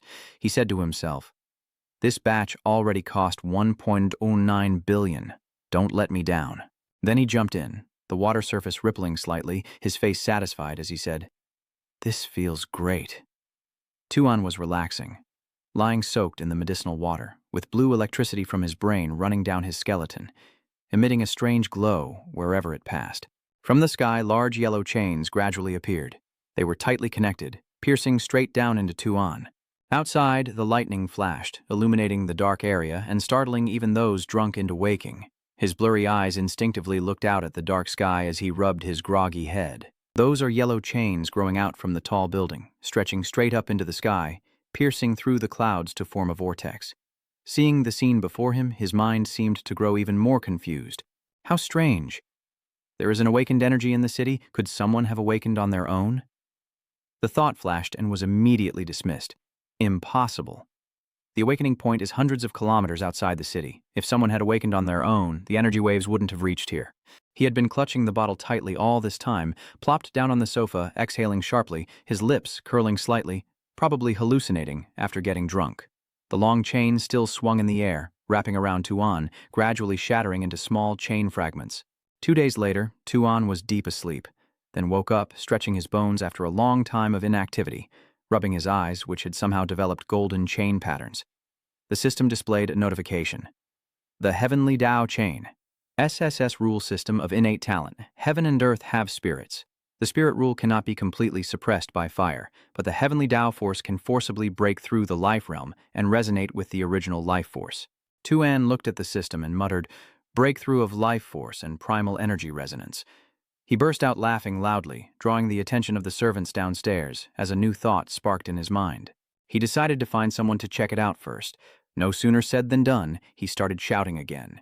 Bakthuak and Bakchi, standing outside the door, were sweating because of Tuan's unusual behavior today, and they signaled to Bakthuak. What's wrong with the young master again? Bakthuk was just as confused, who could say? Bakthuak gently pushed the door open and immediately saw an embarrassing scene that should not be seen. Tuan paid no attention and kept talking non-stop. I have an urgent matter that needs your help. Don't stay still, don't move. Bakthuk couldn't hold back, his face turning bright red from embarrassment. She hurriedly ran outside, not forgetting to reply, Sorry, young master, I can't pull it out. At that moment, seemingly realizing the problem, Tuan also silently curled up, trying to hide his embarrassment. He blushed and crouched down in the bathtub. It's just a misunderstanding. After calming down, Tuan dressed properly and rushed over to ask Bakthuak about official matters. Bakthuak, don't be still, relax, don't resist. Tuan's eyes glowed with golden chains, the celestial path link, as the chains gradually became tangible, wrapping around Tuan's hand before tightening around Bakthuak's body on command, leaving her confused by the sudden move. Before she could understand, the pointed cone-shaped end of the chain swung up and pierced straight into her sternum. Yellow energy radiated, passing through the chain linking Bakthuak and Tuan.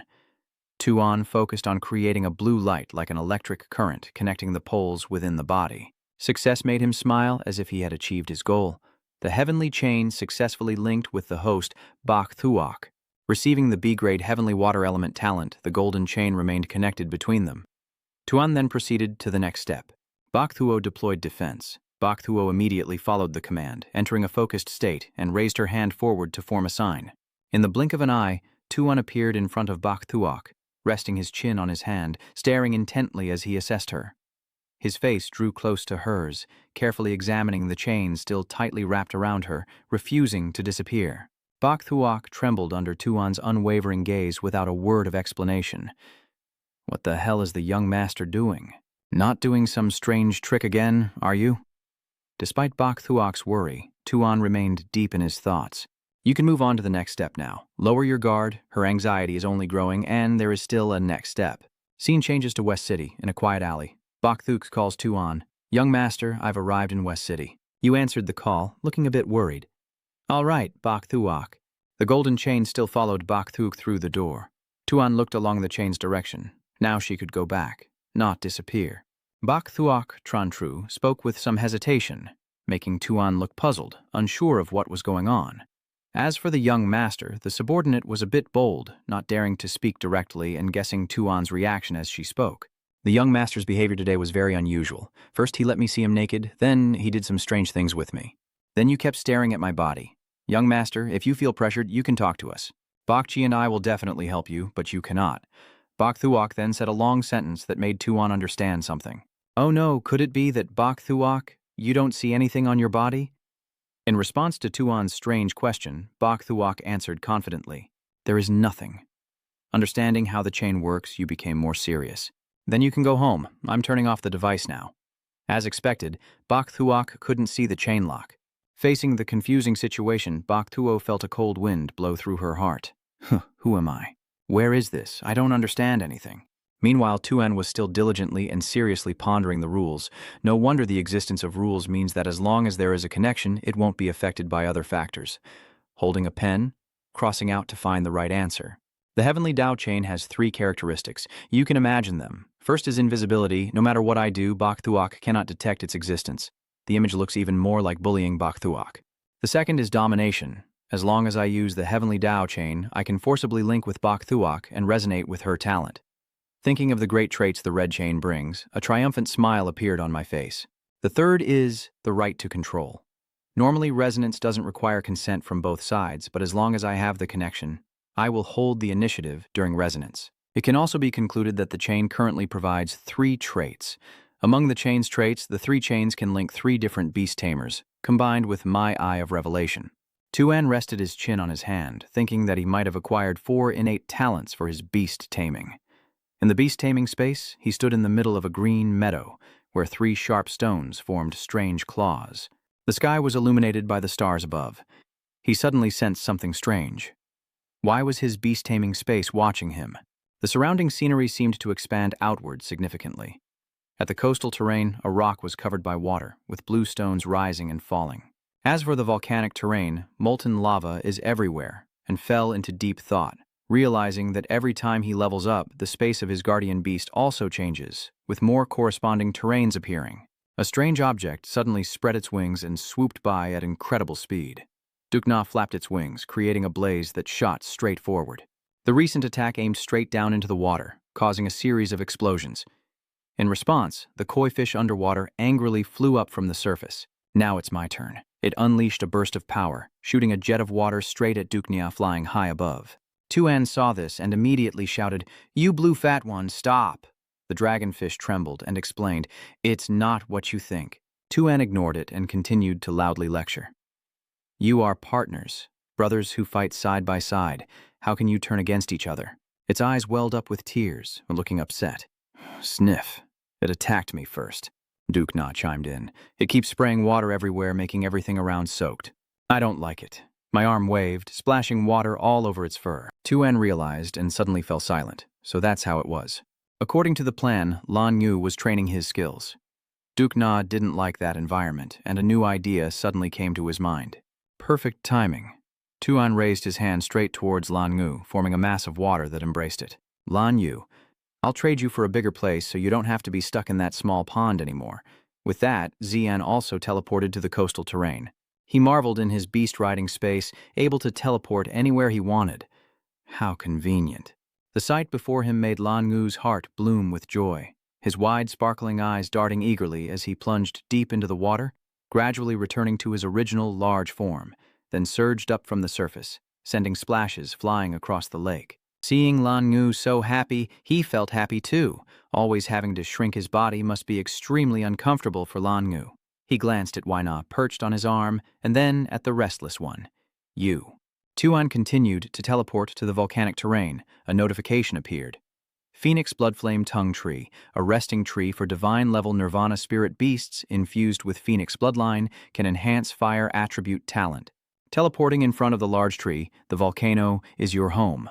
Tuan walked while observing the surroundings, holding a piece of stone from the tree with 2 fingers, looking concerned. The fire energy here is abundant and can quickly replenish the origin that Dukna is lacking. Dukna comfortably found a place with plenty of stones, propped up its feet and lay down, looking pleased. Tuan saw its laziness and glared fiercely at Dukna. The skill I told you to practice. Did you practice it? Feeling the killing intent aimed at him, Dukna could only silently look at Tuan and quickly changed his attitude to appear aloof. I must become an existence like the sun, so that a mortal like you can broaden your horizons. Seeing such arrogance, Tuan pointed forward. Dukna. Use Solar Flame Strike to shatter that lava stone. Dukna soared high, not keeping Tuan waiting, blowing out a large flame and using his wings to swiftly push the fire forward. The power of the attack caused a massive explosion, smoke billowing, creating a spectacular scene. The volcanic rock shattered into small pieces under that fierce power. Ignoring the scene before him, Dukna proudly flapped his wings and beat his chest. Have humans seen how powerful I am yet? Tuan immediately felt angry, his face wrinkling but still forcing a smile. Dukna, do you need me to teach you a lesson? I guarantee that under my guidance, your strength will surely grow tremendously. With narrowed eyes and a proud face, I said, no need for that. I have already destined to become an existence like the sun. The tail wagged uncontrollably with joy. From A's glance at the jade stone in hand, it was clear he had anticipated this situation. Do you think I can't handle something this simple? He brought the stone closer to it. Dukna, what do you think this is? Dukna couldn't hide his excitement at the item before him, muttering, a royal-grade core, already jumping with joy, wings flapping hard, just waiting to rush in and clutch the treasure. Dukna rushed over but missed catching the jade stone. Tuan had planned ahead and wasn't about to hand over the treasure so easily. At this moment, Tuan's face looked like a devil up to no good. Didn't he want it right away? Dukna trembled, looking skeptical. Dukna, how shall we make this bet? It flew up, nodding repeatedly in agreement. Okay. Tuan smiled and set the condition. You train according to my method and unleash the skill. If you see results, I win, otherwise you win. Dukna felt triumphant, thinking with these conditions it already had the win in the bag. This person is really foolish. No matter the outcome, if I say it's not good, isn't that a guaranteed victory for me? Under Tuan's dangerous smile, Dukna didn't hesitate. I agree. After reaching an agreement with Dukna, Tuan gathered a surge of energy in his hand while patiently explaining to it on his shoulder. Look here. When we unleash our skills, we need to condense energy, but it seems Dukna doesn't take you very seriously. It shivered from the cold, looking bored as it watched.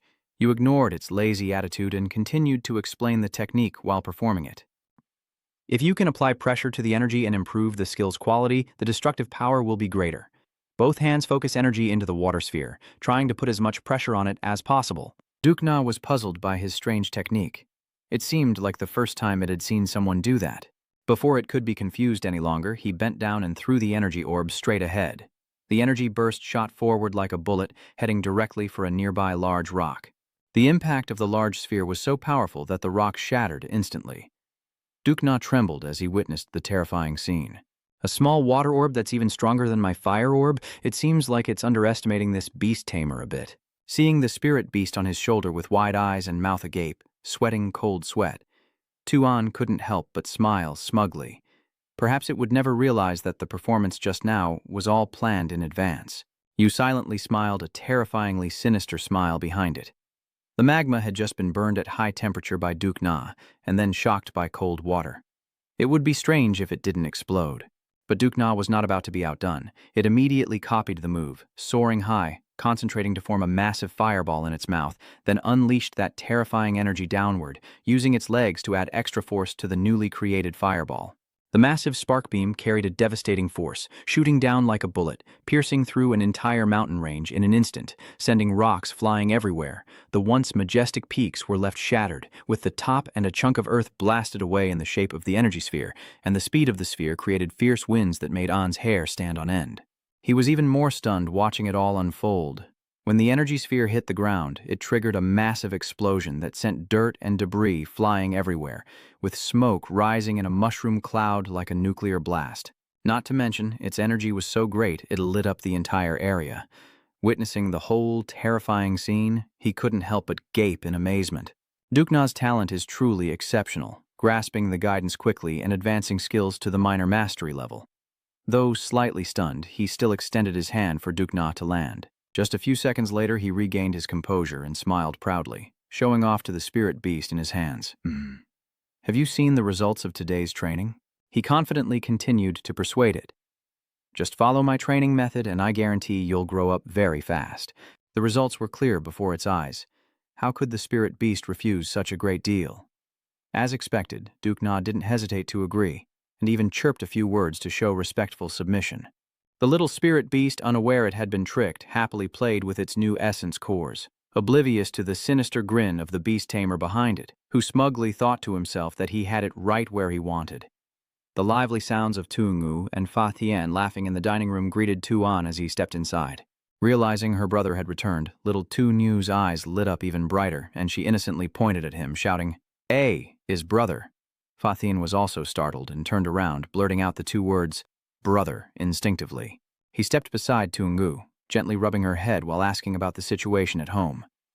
"Tuungu, where are Mom, Dad, and Grandpa?"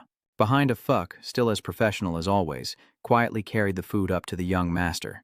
Hearing his brother's question, Tuungu grew even angrier, puffed out her cheeks, and replied sulkily that they still hadn't returned. It seemed she was very upset, her eyes welling with tears as she tugged on her brother's shirt to complain. And seeing that scene made me sigh deeply, feeling sorry for my own shared misfortune. My dad hasn't come home for a few days either. Hearing this, he couldn't help but feel uneasy. Uncle Vian hasn't come home either. Has something happened in Bakulan City?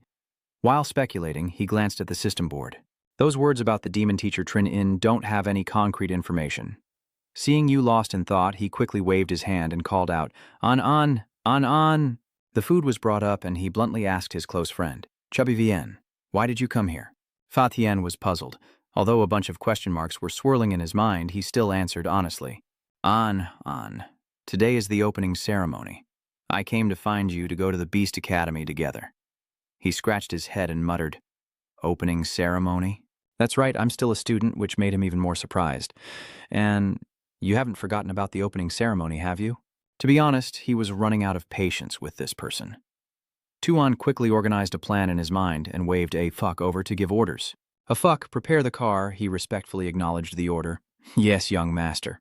The magnificent scene of the bustling city behind appeared against the clear blue sky. Nearby, a young woman had been waiting outside the car. Seeing him approach, Kobach respectfully greeted, Long time no see, Lord Tuan. Her beautiful face, shoulder-length blue hair, and sparkling purple eyes stirred something in him. The scene before him seemed to be tinted with a layer of rose-colored glass.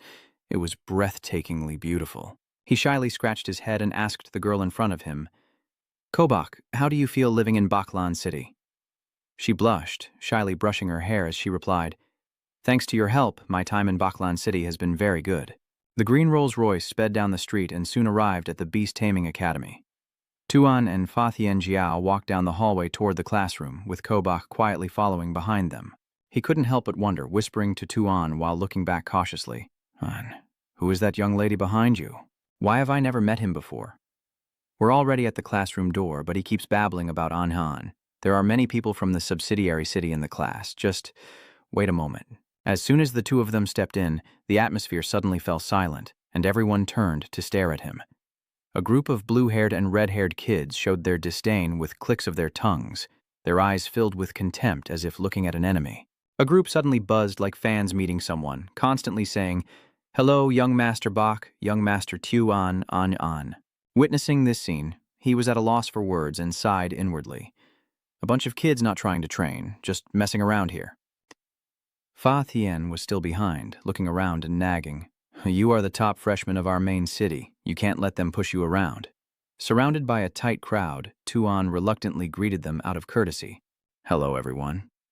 He seriously tried to find a way out of this awkward and unfair situation. It seems that after today, I definitely have to find Grandpa to discuss preparing for a temporary leave from school. Upon reconsideration, I felt even more that something was wrong. The training school environment here is far less effective than the desperate struggle outside, and in his mind, images of wild survival in nature appear. In a corner at the back of the class, someone silently watches the noisy crowd from beginning to end.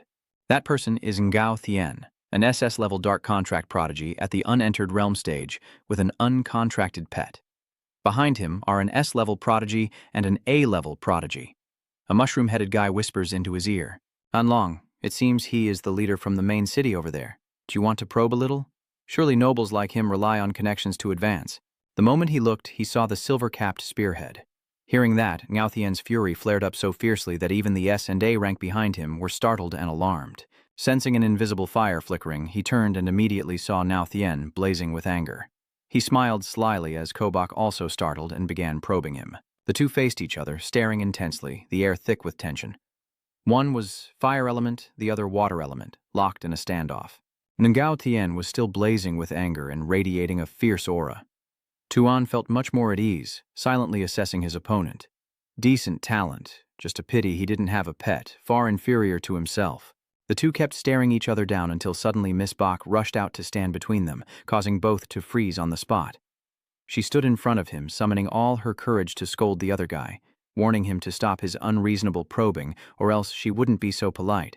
That beautiful face once again stole the heart of a young boy. Ngao Thien's heart raced and his legs trembled, flushed with embarrassment. He nervously scratched his head, apologizing repeatedly, Sorry, big brother," causing the two guys behind to look confused and ask, "Boss? Why you?" Surrendering outright. Suddenly, a girl's loud voice rang out from outside the classroom door. "Tuan, you haven't forgotten that you agreed with me earlier, have you?" Tien Vu arrogantly stood at the classroom door and challenged, "Fight me." Tuan felt like he had struck gold and quietly rejoiced inside. Little Phoenix arrived just in time to fight a match and open the eyes of these kids. No need to get caught up in internal conflicts. Thinking this, he glanced at the chaotic scene in the classroom, happily put his hands in his pockets, and accepted the challenge. "I agree. Little Phoenix, you happily suggest the arena using the schoolyard. She has no objections, right?" Tien Vu was even more passionate, but the child was not allowed. She crossed her arms confidently, silently reassuring herself. "I have trained hard for 2 whole months for this moment." She looked straight into Tuan's eyes and urged him on. "Then let's go." You remain silent, smiling as you accept. Behind them was a crowd eagerly watching, chatting excitedly, some clearly surprised. Young Master Bach and Miss Puang unexpectedly want to fight, and it's a battle of spirit beasts. Some people are eager to watch. "That's right, let's hurry over there before there's no room left," someone else urged impatiently. "This battle is rare, let's go watch it quickly." The two behind in Ngao Thien were also buzzing. The black-haired one spoke first. "Those two seem to have a grudge," the blonde one added, "and they also want to hold a spirit beast battle. This is an opportunity for us to understand the true strength of the students from White Wolf City." Ngao Thien nodded too. "That's right, let's go watch." The dazzling sunlight illuminated the bustling scene in the arena. 2 figures stood in the center of the vast battlefield, ready to begin the fight. Tuan spread his arms to signal his opponent, directly starting. "Little Phoenix, I don't want to waste any more time." She also stood with her hands on her hips and confidently declared, "Fine. I will thoroughly defeat you in front of everyone so that others know my true strength." She began to gather energy gradually, forming a blazing red fireball. Then she summoned her spirit beast, and a pair of fiery red wings sprouted from her back, making the scene even more magnificent. A purple phoenix appeared, its eyes flashing a light that struck fear into everyone. The system quickly displayed information about it. The Hongwan race of the fire element with a primary black iron realm, innate talent of the bright method blue master of the 4 spirits at the primary level, skills include Phoenix Bright Classic World Entry and Xiaoyan's Blue Charge Mastery. It is introduced as a bird from the primal world, said to have the bloodline of the Phoenix tribe, capable of unleashing the phoenix's power to instill fear in enemies. The fiery wings along with the dazzling sunlight made him break out in a light sweat. He raised his hand to shield his eyes and silently marveled to himself. "Why a bird? I didn't expect it to be a spirit beast from the primal world, and it can even grow to the level of a purple star. The heavenly feather in the sky spread its fiery wings even wider. Seeing this, Tuan couldn't help but smirk, finding it somewhat amusing. It seems the Fuang family has quite a few secrets, and she is very confident. She taunts her opponent with a sharp tone. Tuan, do you find my pet strange? Then she looked down arrogantly, as if you were just an ordinary thing to boast about. You've never seen my pet before, have you? Do you want me to tell you its name? You remain completely unshaken, calmly resting your chin as you reason like a puzzle. The Phoenix family's power is impressive, unexpectedly allowing her to form a contract with Hong Uan, something not found in the secret realm of Van Chuzhao. Then you look up with a bright smile and make a bold conclusion. But the outcome of this battle will remain unchanged. She was briefly surprised that her opponent could so quickly see through her, never expecting them to uncover Hong Wan's true identity. Tuan only provoked the fiery person more. Little Phoenix, hurry up and act. I'm afraid if you summon the spirit beast directly, you won't have another chance. Huh. Of course, Tianwu shouted angrily right in his face. Damn it, you're too arrogant. She ordered the Phoenix to swoop down and shoot a burst of sparks. He couldn't help but sigh. It's that move again. He softly whistled and dodged the massive blazing fireball. The Phoenix hissed as it gathered energy again, then suddenly launched the fireball straight down from behind him. He turned his head with a sigh. Sure enough, it was that move from behind. Wow. A giant fireball rushed down, engulfing Tuan and trapping him inside. The audience in the stands couldn't help but be amazed amidst the fiery scene. Only Ngao Thien remained calm. Has the outcome already been decided so quickly? Tianwu looked triumphantly at his opponent, trapped in the fireball. Then suddenly a hand leisurely reached out, gently brushing away the flames around him, continuing to provoke. Only like this, quickly use her strongest move. She was so shocked that she broke out in a cold sweat. What? She really found it hard to accept the scene before her as the audience continued to buzz. They were all freshmen. Yet that girl was already so skilled at taming beasts while others objected. Didn't they see that young man? Unexpectedly, he used only his bare hands to block the spirit beast's skill. Tu Quoc Bach was even more thrilled and proud. Young Master Tuan is so cool. She swore silently, damn it. Then she quickly decided to use her ultimate move. Scarlet Corruption Phoenix Dance, use that move. She soared into the air, channeling energy into the Phoenix, helping it gather a massive sonic wave. With a boom, the entire arena shook as the sonic wave created powerful gusts of wind. The audience at Anne quickly covered their ears to protect themselves, and created a shield around to defend against the formidable sonic wave. He gritted his teeth and resisted, surprising and worrying everyone in the stands. Tianwu seized the moment and ordered the Phoenix to keep attacking. Hurry up, he's passed out, teach him a lesson. You tremble as you step out from the shield barrier to exchange a few words, not expecting this skill to pierce through the protective shield. The Phoenix swooped down on him like a hunting leopard. 2A quickly summoned his spirit beast. White Shadow Giant Whale. Come out here quickly. A giant whale suddenly surfaced in midair, its mouth alone as big as hundreds of phoenixes. Hong U Tu Vu Lone was no pushover, but seeing such a giant opponent, it couldn't help but tremble like a leaf. The arrogant whale flicked its tail, and Fuang Huang Ui Vu was thrown aside. It crashed down with a thud right beside Tianwu. The proud phoenix she always boasted about was utterly defeated right before her eyes, while Tuan and his spirit beast looked down coldly and triumphantly at the shattered scene. Amid the swirling dust, she collapsed, holding back tears as she lifted her head high. I admit defeat. Tuan looked at her and said, Little Fuang, have you forgotten something? Her whole body trembled with angry eyes. You look so worried, sweat dripping down your cheek. Winning makes you king, losing makes you a traitor. What do you want from me? Just say it. Tuan smiled evenly, leaned close to her hand and whispered something that left her momentarily stunned. Tianwu startled, his cheeks flushed red as if about to scream. Just you wait. Tuan laughed, raised his hand and shook it, saying there was no more drama to watch, so everyone should disperse quickly. Suddenly, the entire surrounding skyscraper shook.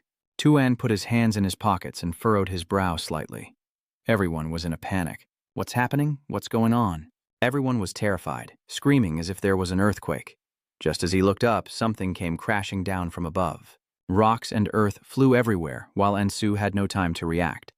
Bak Thuk and Bak Chi appeared, raising their hands before Tong Trio's eyes, creating a barrier to block the falling debris from above. They stood beside him, defending and protecting Tuan. He frowned and looked up above. Bak Thuk urged, Young Master Tuan is in great danger here. Bak Chi continued, Please return to the main residence quickly. He looked toward them and asked, Bak Chi, what's going on? Bak Chi replied, I'm not sure either. The buildings began to collapse, sending rocks flying everywhere. Seeing such a scene, he felt a bad premonition rising in his heart. Thick smoke billowed up. At the same time, in the sky above Bakulan City, spaceships appeared, filling the sky. A purple ship with a spider-shaped logo flew overhead. Inside are terrorists with red and yellow hair along with monsters piloting the ship. She shouted, "Why haven't the people inside finished setting up the defense positions yet?" The blonde stepped forward to report to her. Number 2 just sent a message saying there was an earthquake.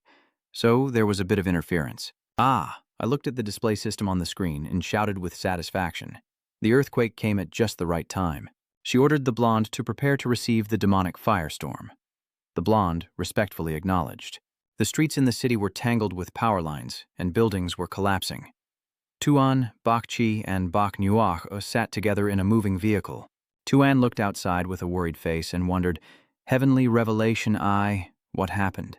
A blue eye emitted mysterious blue rays around it. The system displays a notification. You are investigating the cause of the earthquake in Bakulan City. Receiving the heavenly revelation, 2 globes collided, illustrating the system's explanation that the worlds are pressed against each other, causing spatial boundary conflicts that trigger a chain reaction, resulting in shaking and roaring sounds. Tuan frowned again. What? A conflict between 2 worlds? He raised his hand to his chin, his gaze distant. What will the fusion of the 2 secret worlds be like? He delved deep into his subconscious, gazed at the heavenly revelation eye and said, "You are searching for the world of Vanchu Zhao and an unknown world, receiving the heavenly Dao revelation." On the screen, the system showed buildings shaking as debris collided with the globe. 3 months before the 2 worlds merged, some areas of the Vanchu Xiao secret realm experienced tremors and the roars of fierce beasts at varying intensities. 3 months later, the conflict between the worlds will subside, forming a spatial rift. The 2 worlds begin to merge. 1 year later, the secret world of Vanchu Zhao and the unknown world will fully merge, forming a high-level secret realm. He smirked slightly, his eyes filled with calculation. This time, it's not a bad thing at all. On the contrary, it's a good thing. Tuan was on the highway when he heard loud explosions as some buildings caught fire, the flames spreading and tearing through the protective barrier. Tuan looked outside with a calculating gaze. The protective shield of Bakulan City was gone. Has someone's shield been broken? The terrorist airships bombed the protective shield. Buildings burst into flames, and the terrorist leader gleefully commanded her subordinates. Excellent, let's get started. She kicks the giant spiders away. They fell from above one by one like balls. On the flying saucer, a series were dropped, covering the sky. Tuan's car was driving down the road when suddenly a noise came from it. There's danger. Tuan Han's eyes widened and mouth dropped open in shock at the sound. Warning, warning. You hurriedly shouted orders to the 2 people beside you. Bakchi, Baknuak, activate the defense immediately. As soon as the words were spoken, the vehicle was surrounded by a protective shield. The place where the spider fell exploded, smoke rising thick and white with a hint of blue. The tense atmosphere loomed from above. In the main city hall's operations room, they are observing and issuing announcements. Emergency situation. Emergency situation. Bakulan City has entered Level 1 War Alert. A soldier rushed in to report to Kansung that Bakulan experienced an earthquake above Level 8, with the exact cause still under investigation. He panicked as he recounted what had happened in the city. The energy core of the shield had been bombed and severely damaged by the Machu faction. The city defense forces are fighting off a beast invasion. The situation is critical. Instead of panicking, Kansung calmly ordered repairs to the central energy core and mobilized all beast tamers in the city to assist in the defense. His stern voice rang out, "The Public Security Bureau, all City Hall staff, immediately go on earthquake relief duty." The soldiers promptly obeyed the order. The city lord with Kansung's expression retorted, "The Machu cult always hides in the shadows, now suddenly appearing at this moment. Could it be related to them?" The deputy city lord nearby heard this and burst out laughing. "Old Bach, you're overthinking it. How could the Machu cult, that rotten sect, possibly cause an earthquake? It's just a coincidence." Suddenly, the surveillance screen broadcasted an urgent announcement from the patrol soldiers. "The awakened representative is under attack. Please send reinforcements." The scene panicked, slammed the table and stood up saying, "We're doomed. The Machu sect's target is to destroy the awakened representative and cut off the foundation of our Bakulan city." He said sternly, "Order them to hurry and reinforce the awakened representative. The old man can't hold out much longer."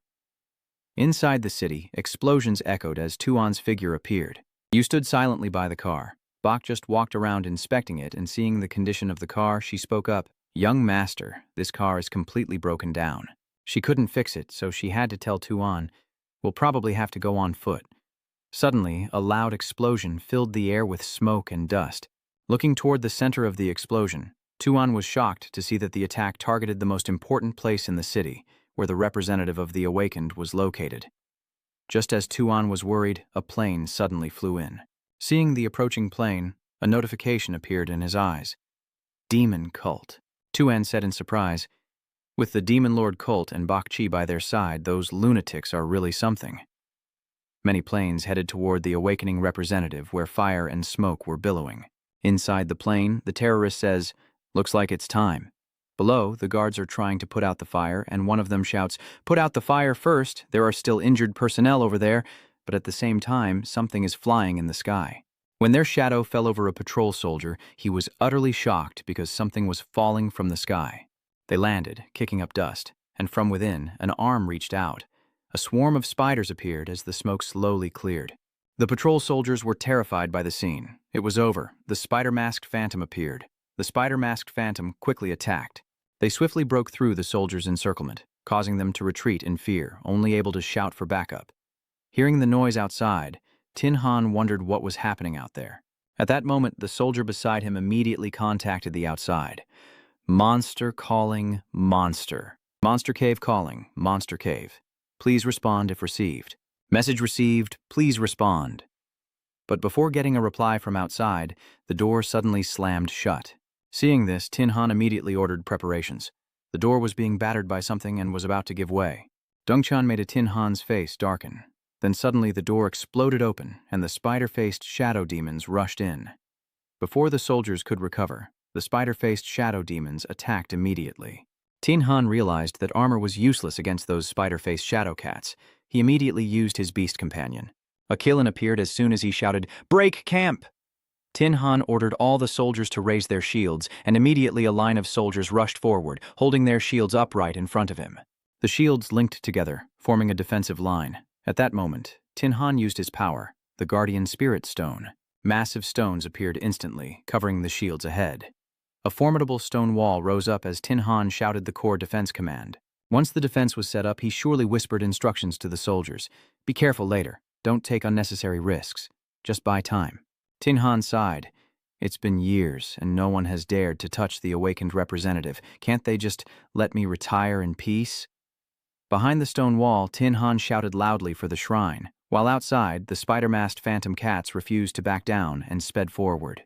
The screeching of wheels echoed eerily through the air as the spider-faced phantom cats sped forward like arrows.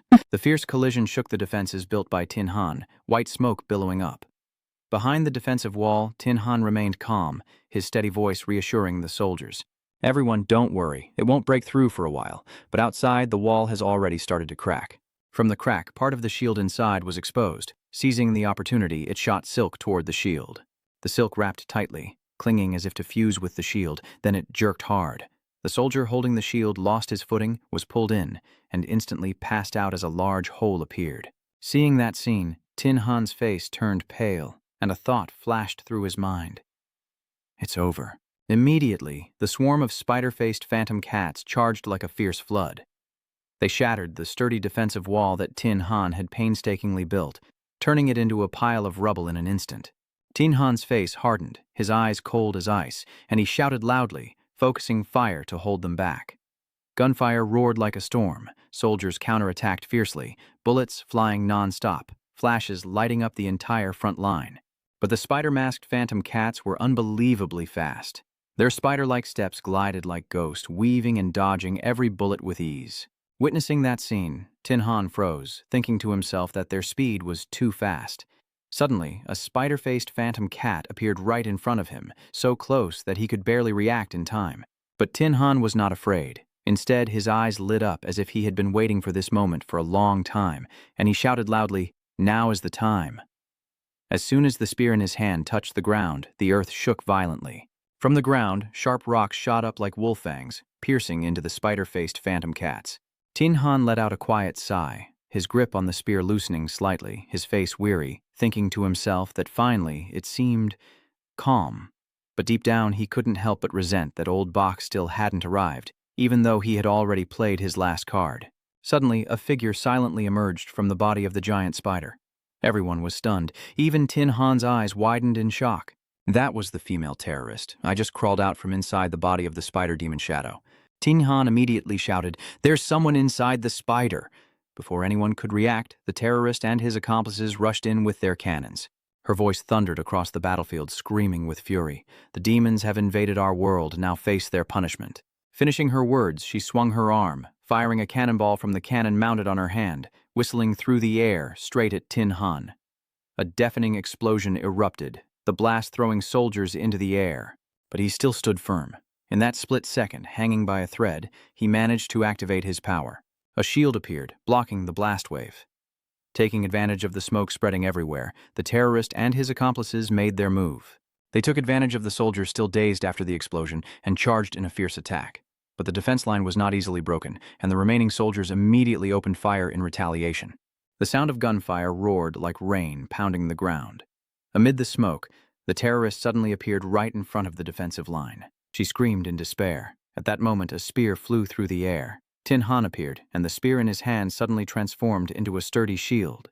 Immediately, he blocked her powerful attack. Seeing this, she quickly jumped back. Tin Han looked back at the soldiers behind him and shouted, "Still alive? Quickly pull the wounded back." At that moment, with a serious face, he lowered his head and whispered to his pet, "Here, we can only rely on ourselves."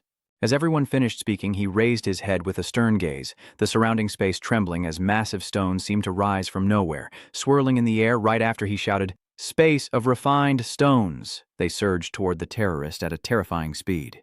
In the blink of an eye, the stones intertwined, gradually forming a circle that enclosed Tin Han and the terrorists. They were stunned, only able to watch as the wall around them slowly closed in. A cage made of giant stones was complete, and in that moment, the battlefield fell silent as if holding its breath. Thanks to that, the soldiers immediately seized the opportunity to retreat, evacuating the wounded from the danger zone. Inside the stone cage, the terrorist calmly sneered at Tin Han and said, "Old man, are you just a hired hand too?" I shouted mockingly, saying it's just a meager salary, so why risk your life to protect it?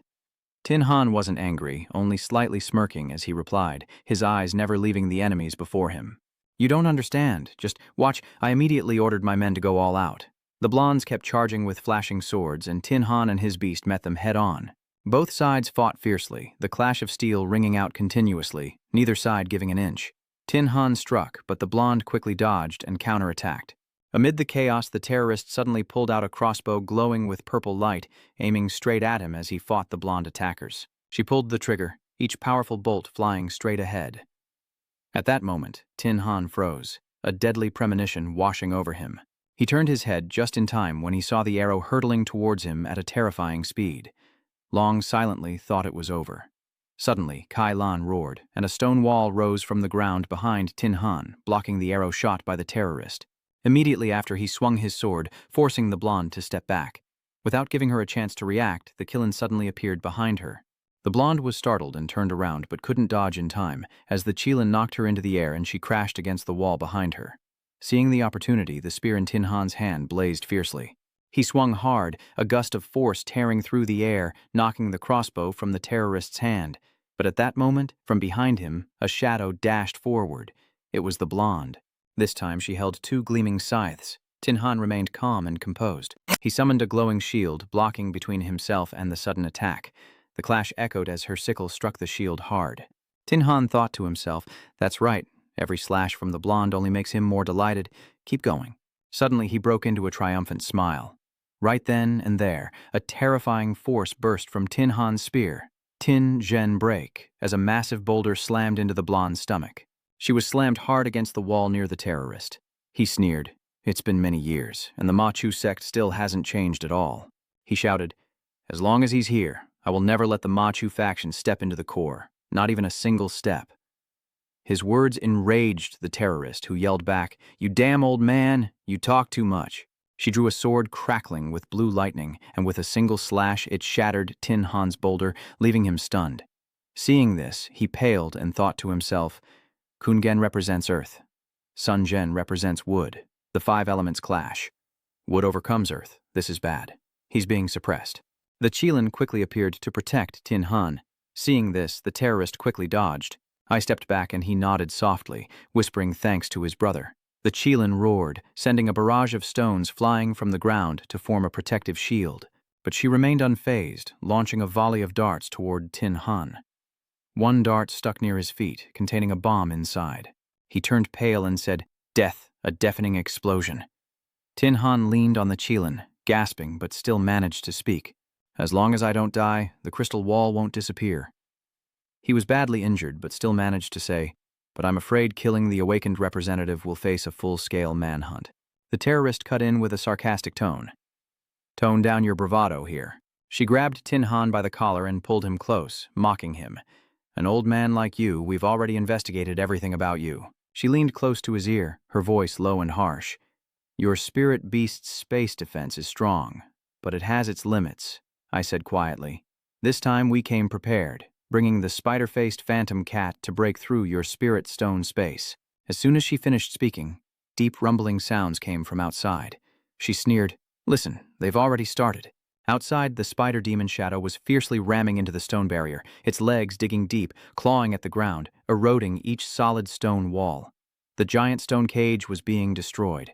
Tin Han collapsed, his eyes filled with despair, silently cursing. "Damn it!"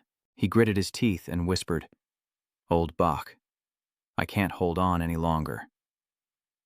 A terrible sound echoed from the central area, and from afar, a giant fist like a meteor came crashing down. A giant ape appeared, shattering the stone cage like paper.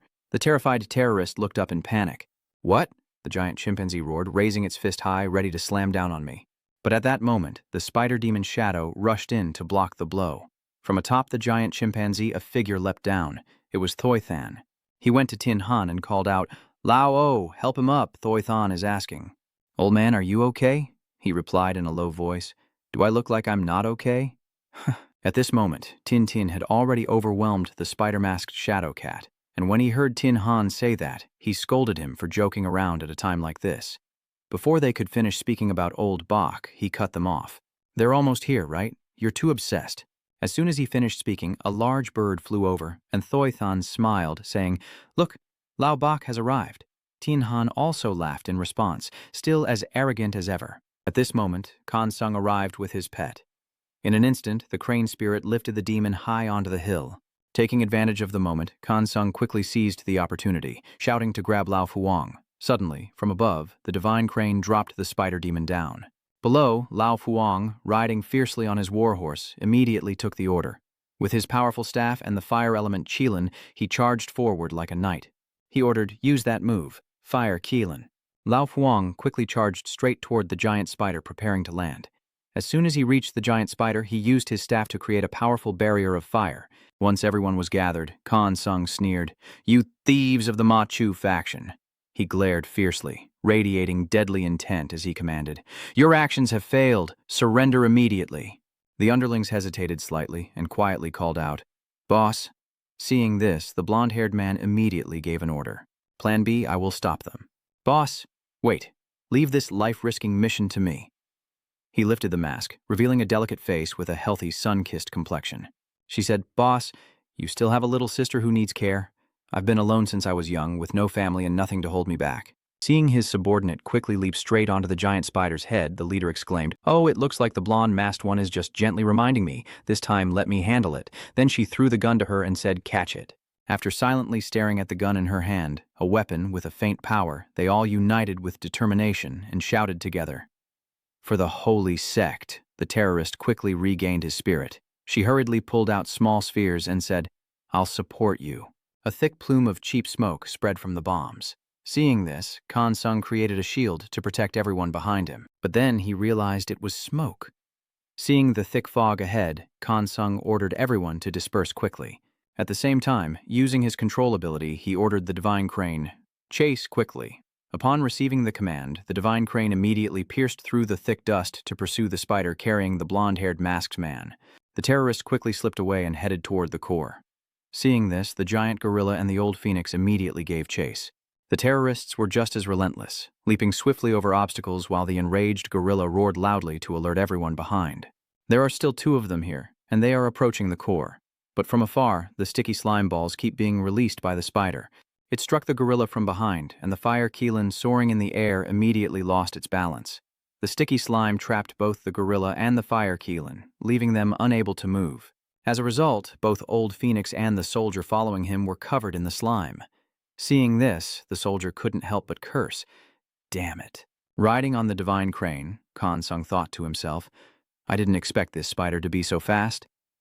In the distance, Lao Fuang shouted, Lao Bak, hurry and chase after them. Leave these spiders to me. At the core, 2 terrorists have arrived. Behind Kansung, riding the crane spirit, a terrorist announces, Boss, he's chasing us here. The spider has arrived, but unfortunately, it was one step too late. The blonde-haired masked man panicked and realized, we're doomed. The boss is in danger. At the same time, the gorilla and Old Phoenix arrived. The gorilla, Red Keelan, and Old Phoenix charged in to finish off the spider.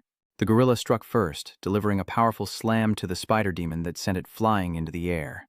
Just then, Old Fuang closed in right above the spider demon, leaving it no time to react. He immediately struck with his staff, driving it straight into the spider demon's body. The blow split part of the demon's body open, revealing the terror hidden inside.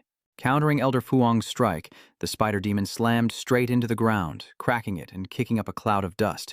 The monster was now completely drained of strength. Seeing this, Old Fuang said, Surrender. Little demon, the soldier added, your plan has already failed. In this life-or-death situation, the terrorist could only remain silent. At the core, the divine crane landed, stirring up a thick cloud of dust. Kansung stepped down and said, Demon Cult, you are stubborn and reckless, always wanting to oppose us. With cold eyes, Kansung raised his wooden cane. The wooden cane instantly turned into a whip. Calmly walking, Kansung struck powerfully with the whip and said sternly, Death is no regret. His strikes with the whip left deep wounds on the 2 terrorists' bodies. At the same time, Kansung gave the order, fire the cannon. Hakthan, like a whirlwind, swiftly charged straight at the 2 terrorists. Seeing this, they immediately drew their weapons to counterattack. The terrorist fiercely swung his sword directly at Hakthan. Seeing the sword radiating a powerful energy in the terrorist's hands, Kansung thought to himself, use the wind-thunder suppression of the wood element. He worried a little and thought that without a way to suppress the attribute, he had to find another plan. The terrorist also ordered his teammate, I'll provide support, you go get the core. Seizing the moment, the 2 terrorists rushed towards Kyung-seong, determined to obtain the core. They coordinated seamlessly. She leapt into the air, delivering a sword strike towards Kyung-seong, creating an opening for the blonde terrorist to approach the core. Kansung immediately realized and quickly ordered Von Duke Hak to stop it. Seeing this, Hak Tien instantly used his large body to block the terrorist's path, but suddenly the blonde threw his sickle straight up into the air. The sickle got stuck on the ceiling. Just as Hak Tien stomped down, the blonde terrorist was quick to use the sickle to create a rope that helped him pass through and avoid the strike. The terrorist kept moving straight ahead. As soon as he got past the crane god, he threw another sickle straight ahead. The remaining sickle immediately hooked onto the core. The blonde terrorist slipped through and headed straight for the core, while Kansung was still locked in fierce combat with him. Glancing at the situation behind him, Kansung's face darkened as he thought to himself, it's over.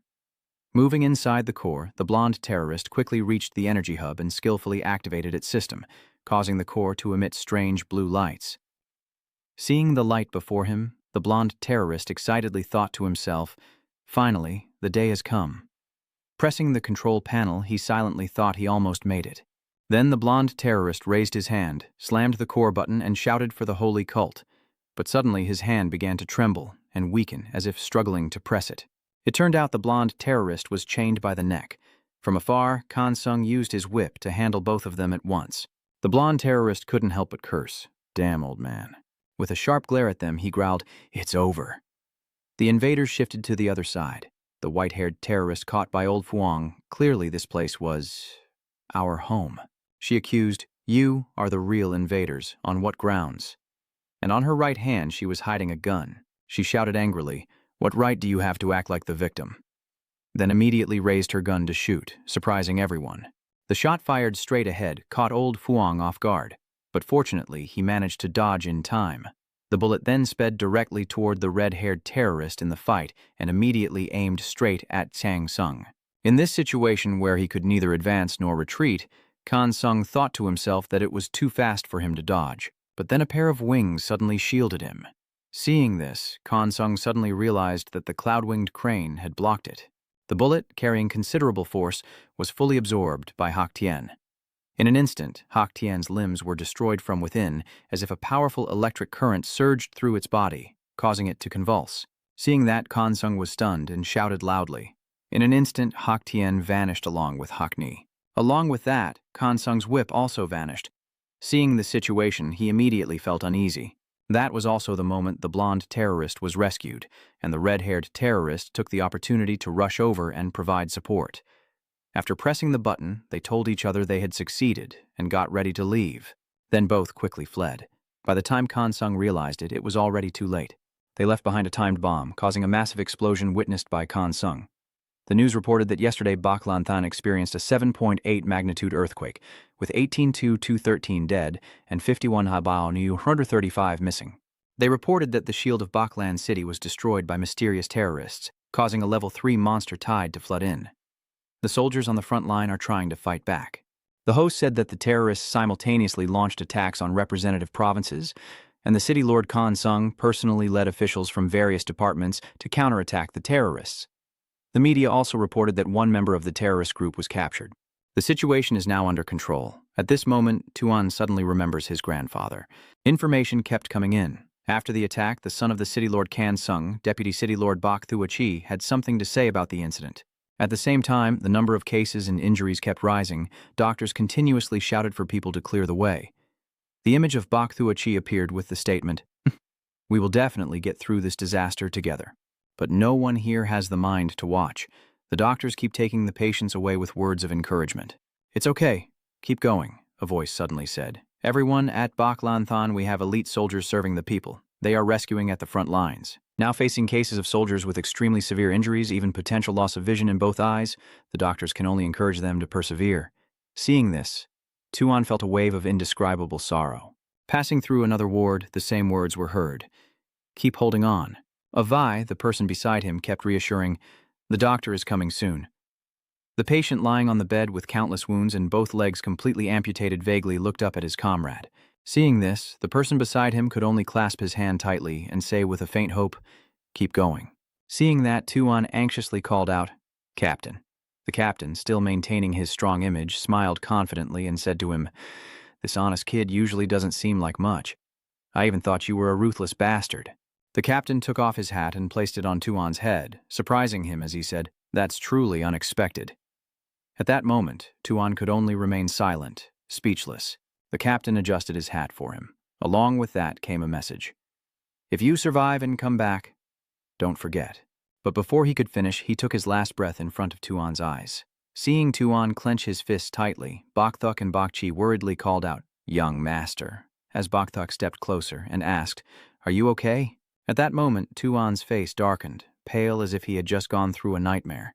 Despite his ashen expression, Tuan still tried to reply, "I'm fine. I'm okay." In the quiet hallway, he spoke up, "Along the way, everyone, don't say a word." Tuan asked, "What's wrong with Grandpa?" Just then, the hospital room door opened and a voice called out, "Tuan." In the vast, sterile hospital room guarded by Lao Huang and Thoi Than, with Tuan's mother present, everyone looked deeply troubled.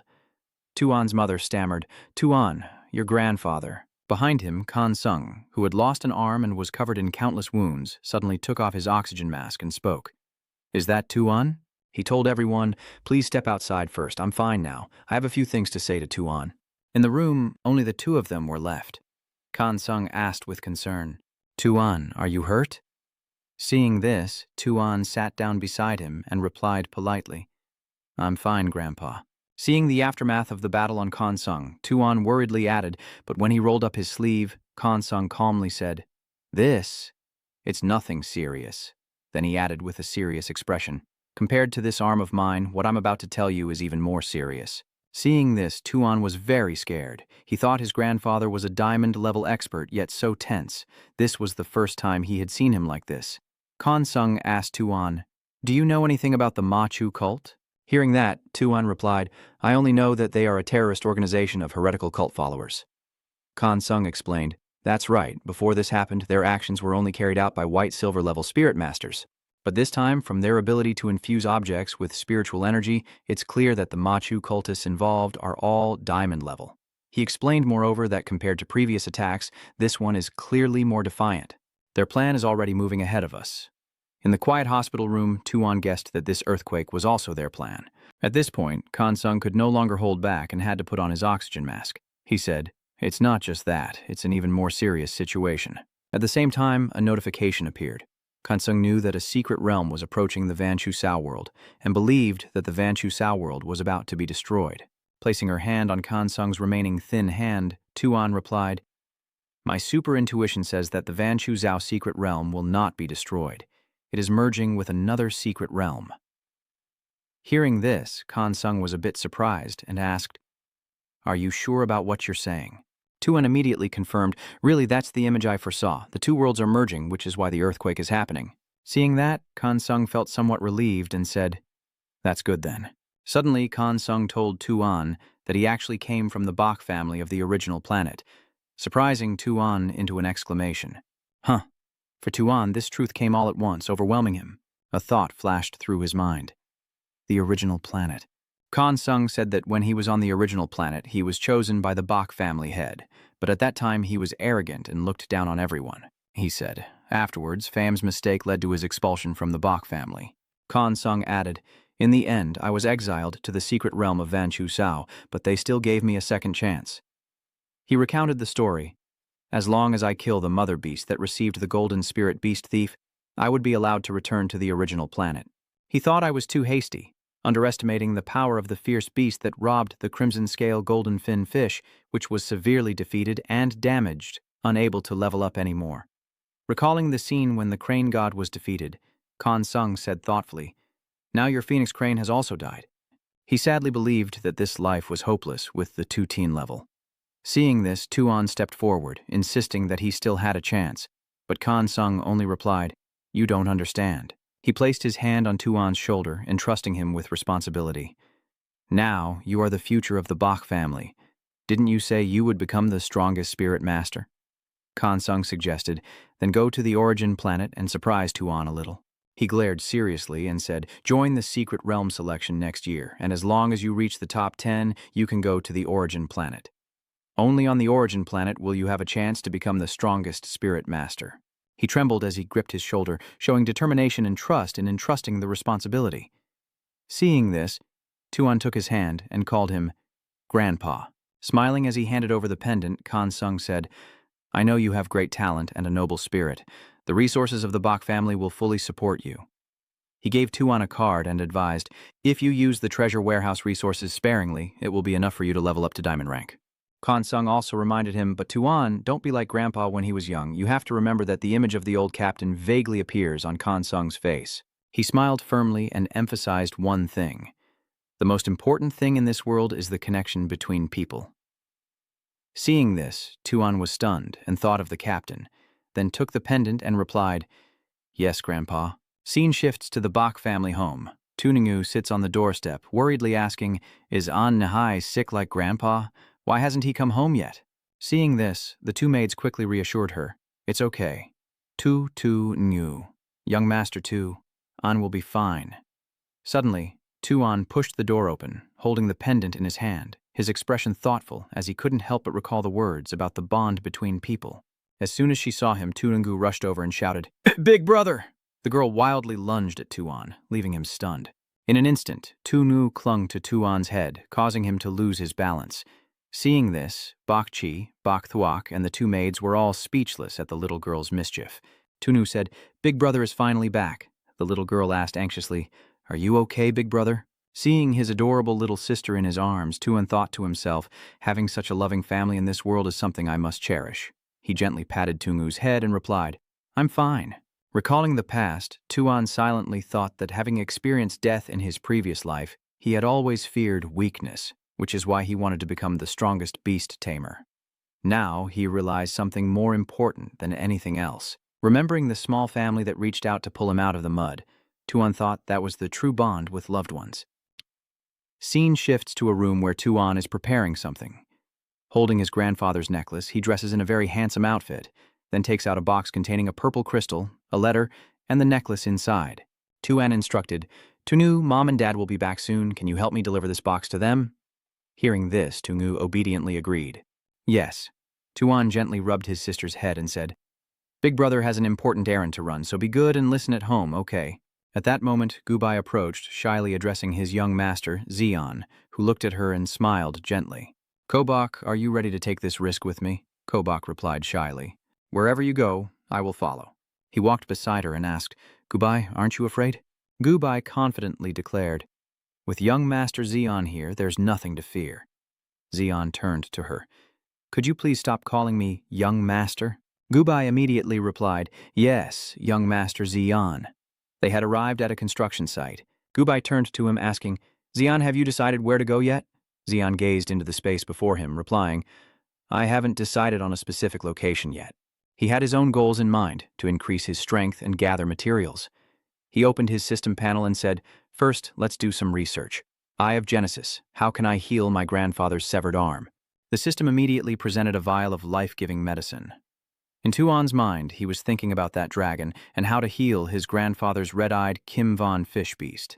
The system then displayed Uan Lin Thien Thui. The original red-eyed golden fish of Kansung was injured and required Uan Lin Thien Thui.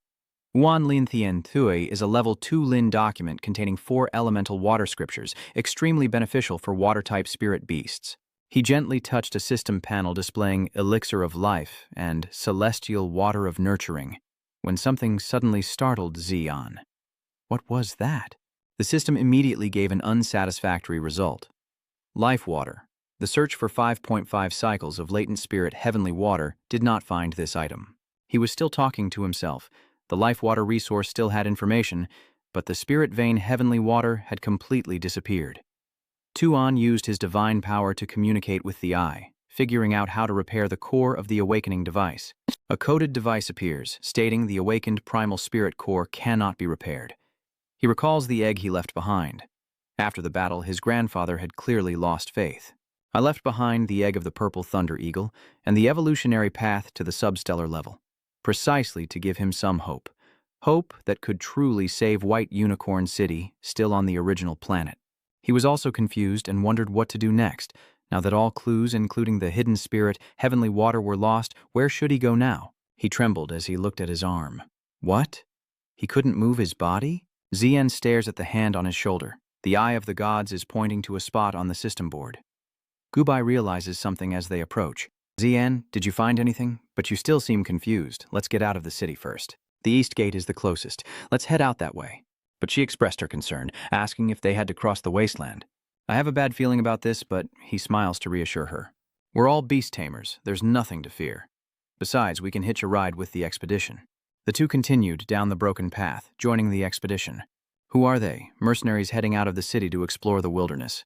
The sky above remained clear as cars packed the roads. The east gate requests everyone to undergo inspection and exit the city in an orderly fashion. The scene before him startled him. He points ahead where a large crowd has gathered. Gubai, your premonition was right. But just then, a car came speeding toward them, and he quickly pulled Gubai out of the way.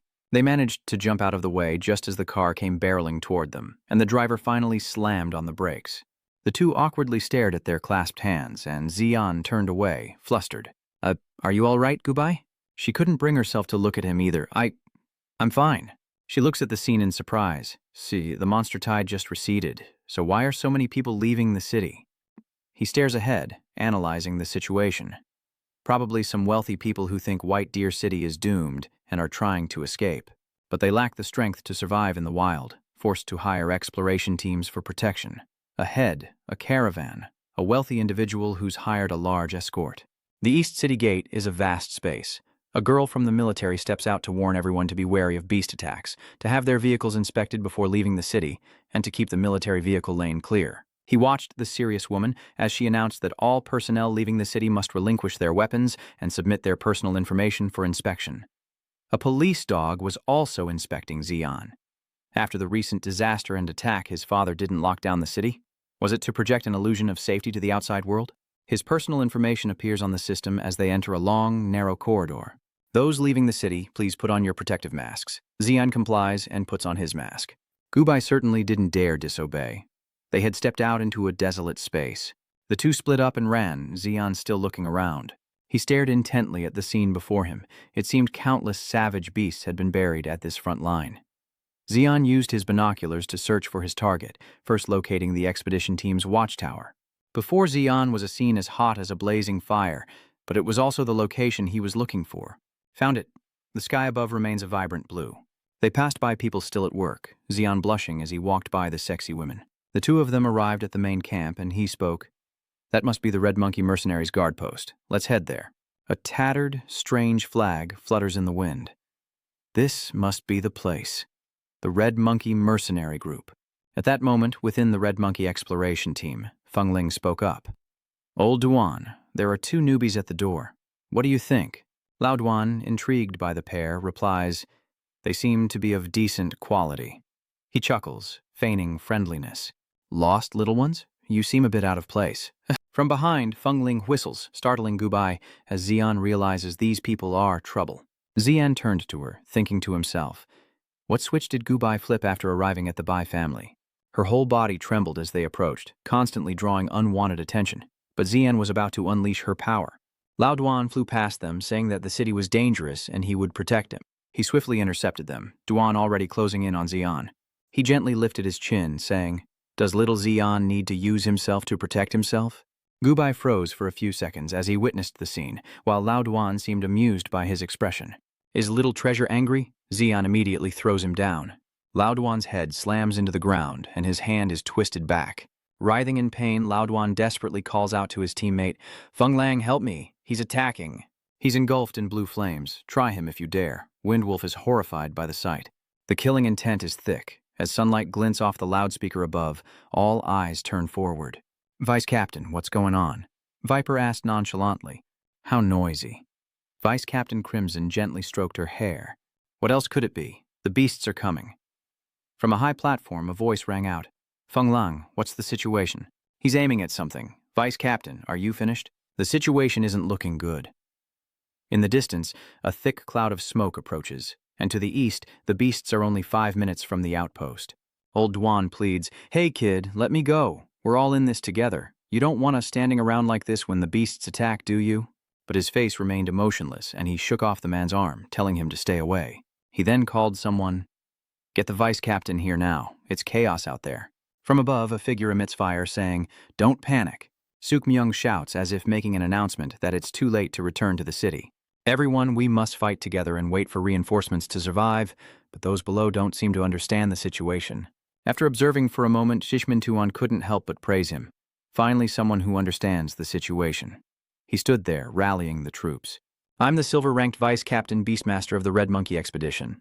Leave the direct combat to me, but we still need a Beastmaster to guard the other side. Who's going? He glanced wearily at the iron ranks, the strong ones unwilling to risk it. Just then, a blonde girl spoke up from the crowd. I'm also silver rank. You over there, raise your hand too. My actions leave you speechless. Huh? He managed to snatch it. Amidst the crowd's admiration, An Giao steps forward. Give me some firepower, and I guarantee I can hold the line. Isn't that the young master of the Min Corporation? Young Master Min is already at the silver level. Seeing him, Sich Min was incredibly annoyed. A rich kid, huh? Is that all right? He then ordered his subordinates, Lao Duan and Feng Lang. The two lead some members of the expedition to retrieve heavy weaponry, and they immediately respond. Understood. Qiming then issued a slogan to encourage them to keep living. Xuan stared at the young man and instructed Gubai, Stay behind me and protect yourself. This guy will definitely interfere.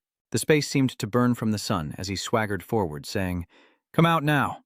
Crimson Flame Marca, there's no time for laziness. The sky is as clear as ever. These people are working urgently, while Alpha fervently prays. Lord, be with your servant and grant him the wisdom to overcome today's tribulation. He focuses on the Bible before him, praying that your spirit will be with all his brothers. We humbly accept your word. Angia is restarting his arm because the word of God has the power to save us from the sin of pride. Holding his weapon tight, Duan gives us courage and humility, while Gubai watches with concern, saving us from despair, pain, and weakness. At that moment, old Duan approached him, rifle in hand, and inquired, Young man, are you also a beast tamer? He continued to stare at Xian, observing his skill, and mused, Your strength must be considerable. I think you're more impressive than that, young master. Even Xian seems to be warming up to you. So you're not just a muscle-bound brute after all? Old Duan glanced at the two of them, remarking, "Looks like you're quite the charmer. Your little girlfriend seems scared." Gubai trembled uncontrollably, his touch sending her heart racing. "Gubai, are you all right? Your face is pale," she stammered. I'm okay, just a little tense." The two looked at her with a serious expression. "When the beasts come, just stick close to me, and you'll be fine." The two stood shoulder to shoulder, waiting as old Duan armed his weapon. He shouts, "The beasts are coming! Prepare to fight!" As they surge forward, a voice from the observation deck warns, "Hold your fire, they're entering the zone." The mines detonated, engulfing the beasts in smoke, prompting him to remark on the sheer brutality of Tzu Qing's fireworks. The survivors charge forward, and through his scope, Feng Lang spots a particularly stubborn one. He pulls the trigger. Taste this.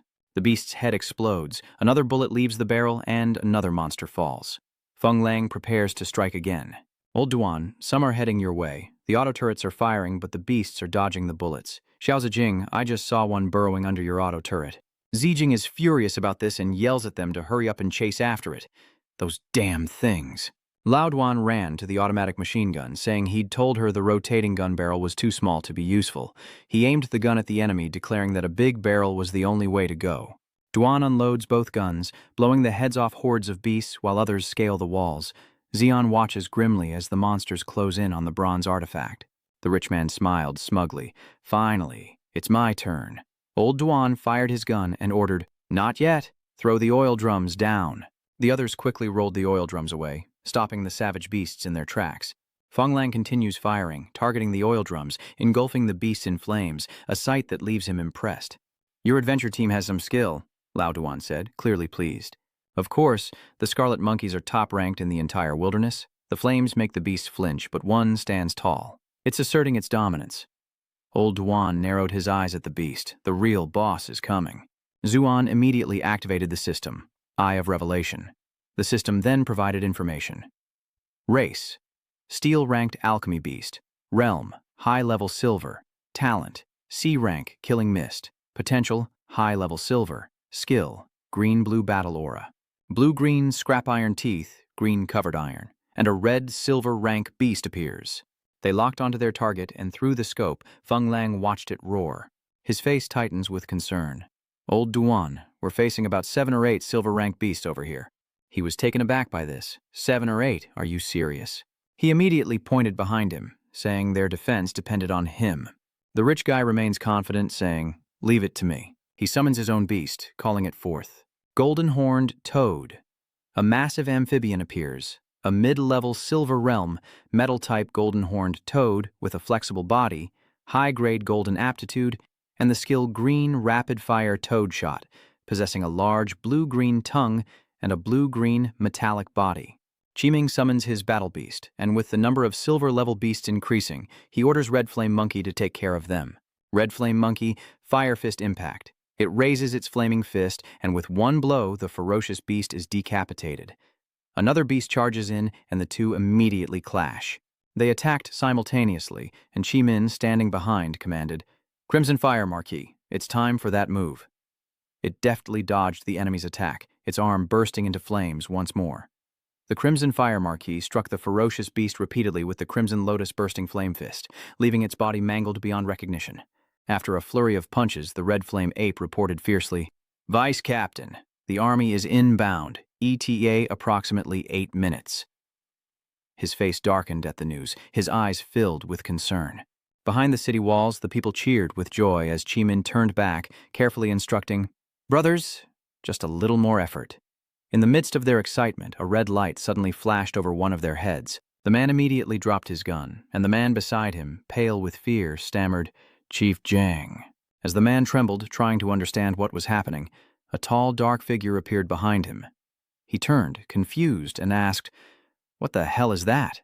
Just then, the figure behind struck, and that red light once again severed the man's head, sending fragments flying. Meanwhile, Xian's face grew tense as he raised his hand, gathering energy to prepare for battle. Xian moves with blinding speed, landing powerful, precise blows of bright blue energy on the monsters swooping down from above. But more are waiting in the distance. He hadn't anticipated this, thinking he was done for. But just as Xian was panicking, massive spiderwebs suddenly appeared in the air. lunging to constrict the monster. Stunned by the sight, Xian raised a hand to his head, but quickly regained his composure, dropping to one knee as he gathered energy in his hands. He unleashed the built-up power towards the monsters. With that done, Xian turned to look at his savior, recognizing the familiar figure of Gubai, and blurted out, "Your spider leveled up to bronze rank?" She brushed her hair behind her ear, shyly replying, "I bought it some materials at the black market, so it leveled up." Beside her stood a towering purple spider, a lava spider of the fire element, early bronze stage, with a lava body talent, high-grade gold aptitude, and skills including melting blue spider silk and emerald bamboo fire. Xian was stunned, sweat beading on his brow as he wondered what kind of luck this was.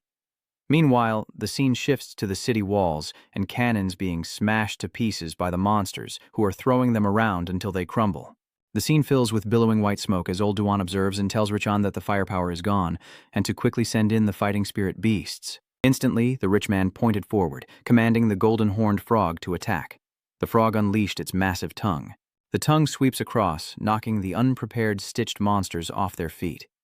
Xian clutches his chest, his face stern, and thinks to himself, "Everyone's doing great, I can't be a burden." He summons Yeka with a wave. "Come forth," and Yeka quickly arrives.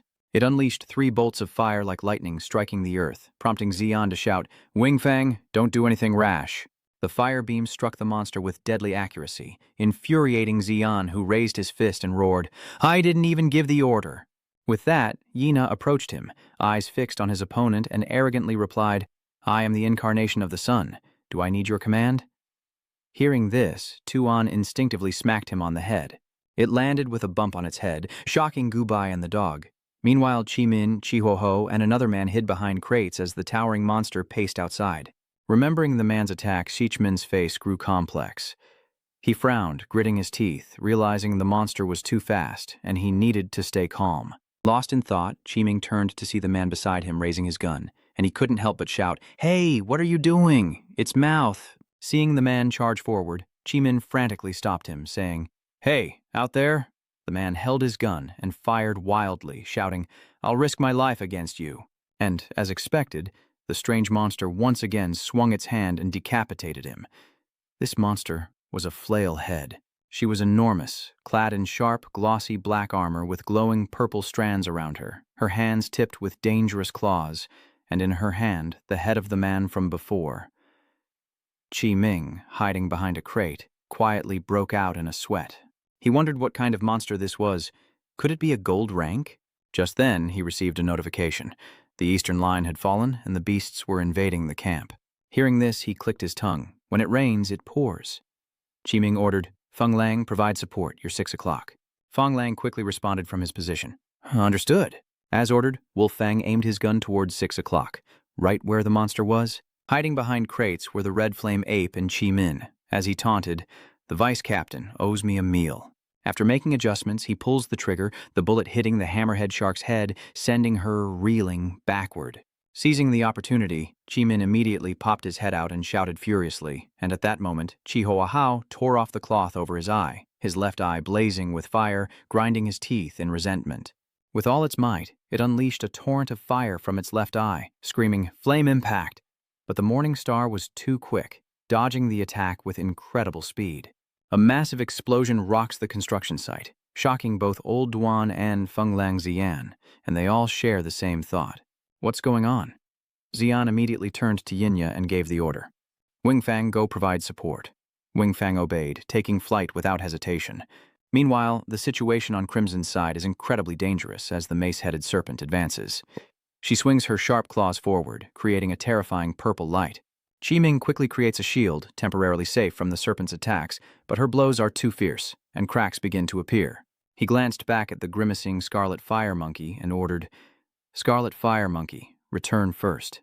The macehead snake immediately shattered the shield, sending fragments flying as she seized Crimson Light by the neck. He writhed in pain, desperately clutching at her claws. Just then, Wingfang arrived, and Hammerhead noticed its presence as it was grabbing Crimson Light. She ferociously hurled him at Wingfang, who luckily managed to dodge in time.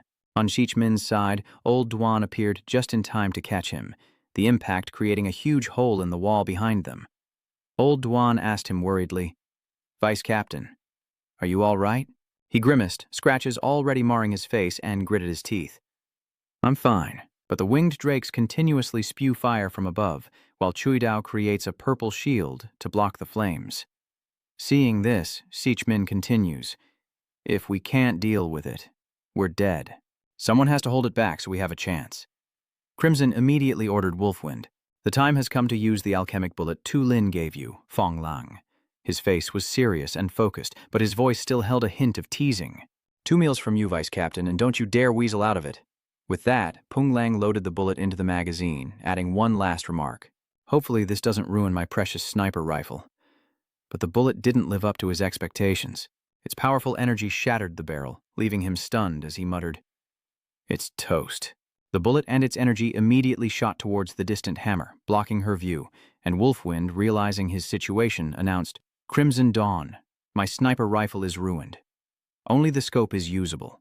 In the distance, Xian arrived as Lao Duan and Qiming shielded their eyes, squinting to observe the hammerhead afar. He said, Zijing's matter, go tell her. Za quickly stood beside the two. Meanwhile, with winged tooth perched on his hand, old Duan spoke up, She won't be getting up from that, will she? But Qi Xing, still focused, immediately retorted, No, look. The warhead chariot was still standing tall as if nothing had happened. She was completely unaffected by the bullet and its massive energy. Meanwhile, Feng Lang continued to aim. But in the next instant, the trebuchet disappeared from his sights, leaving Feng Lang in stunned disbelief. He couldn't help but curse under his breath.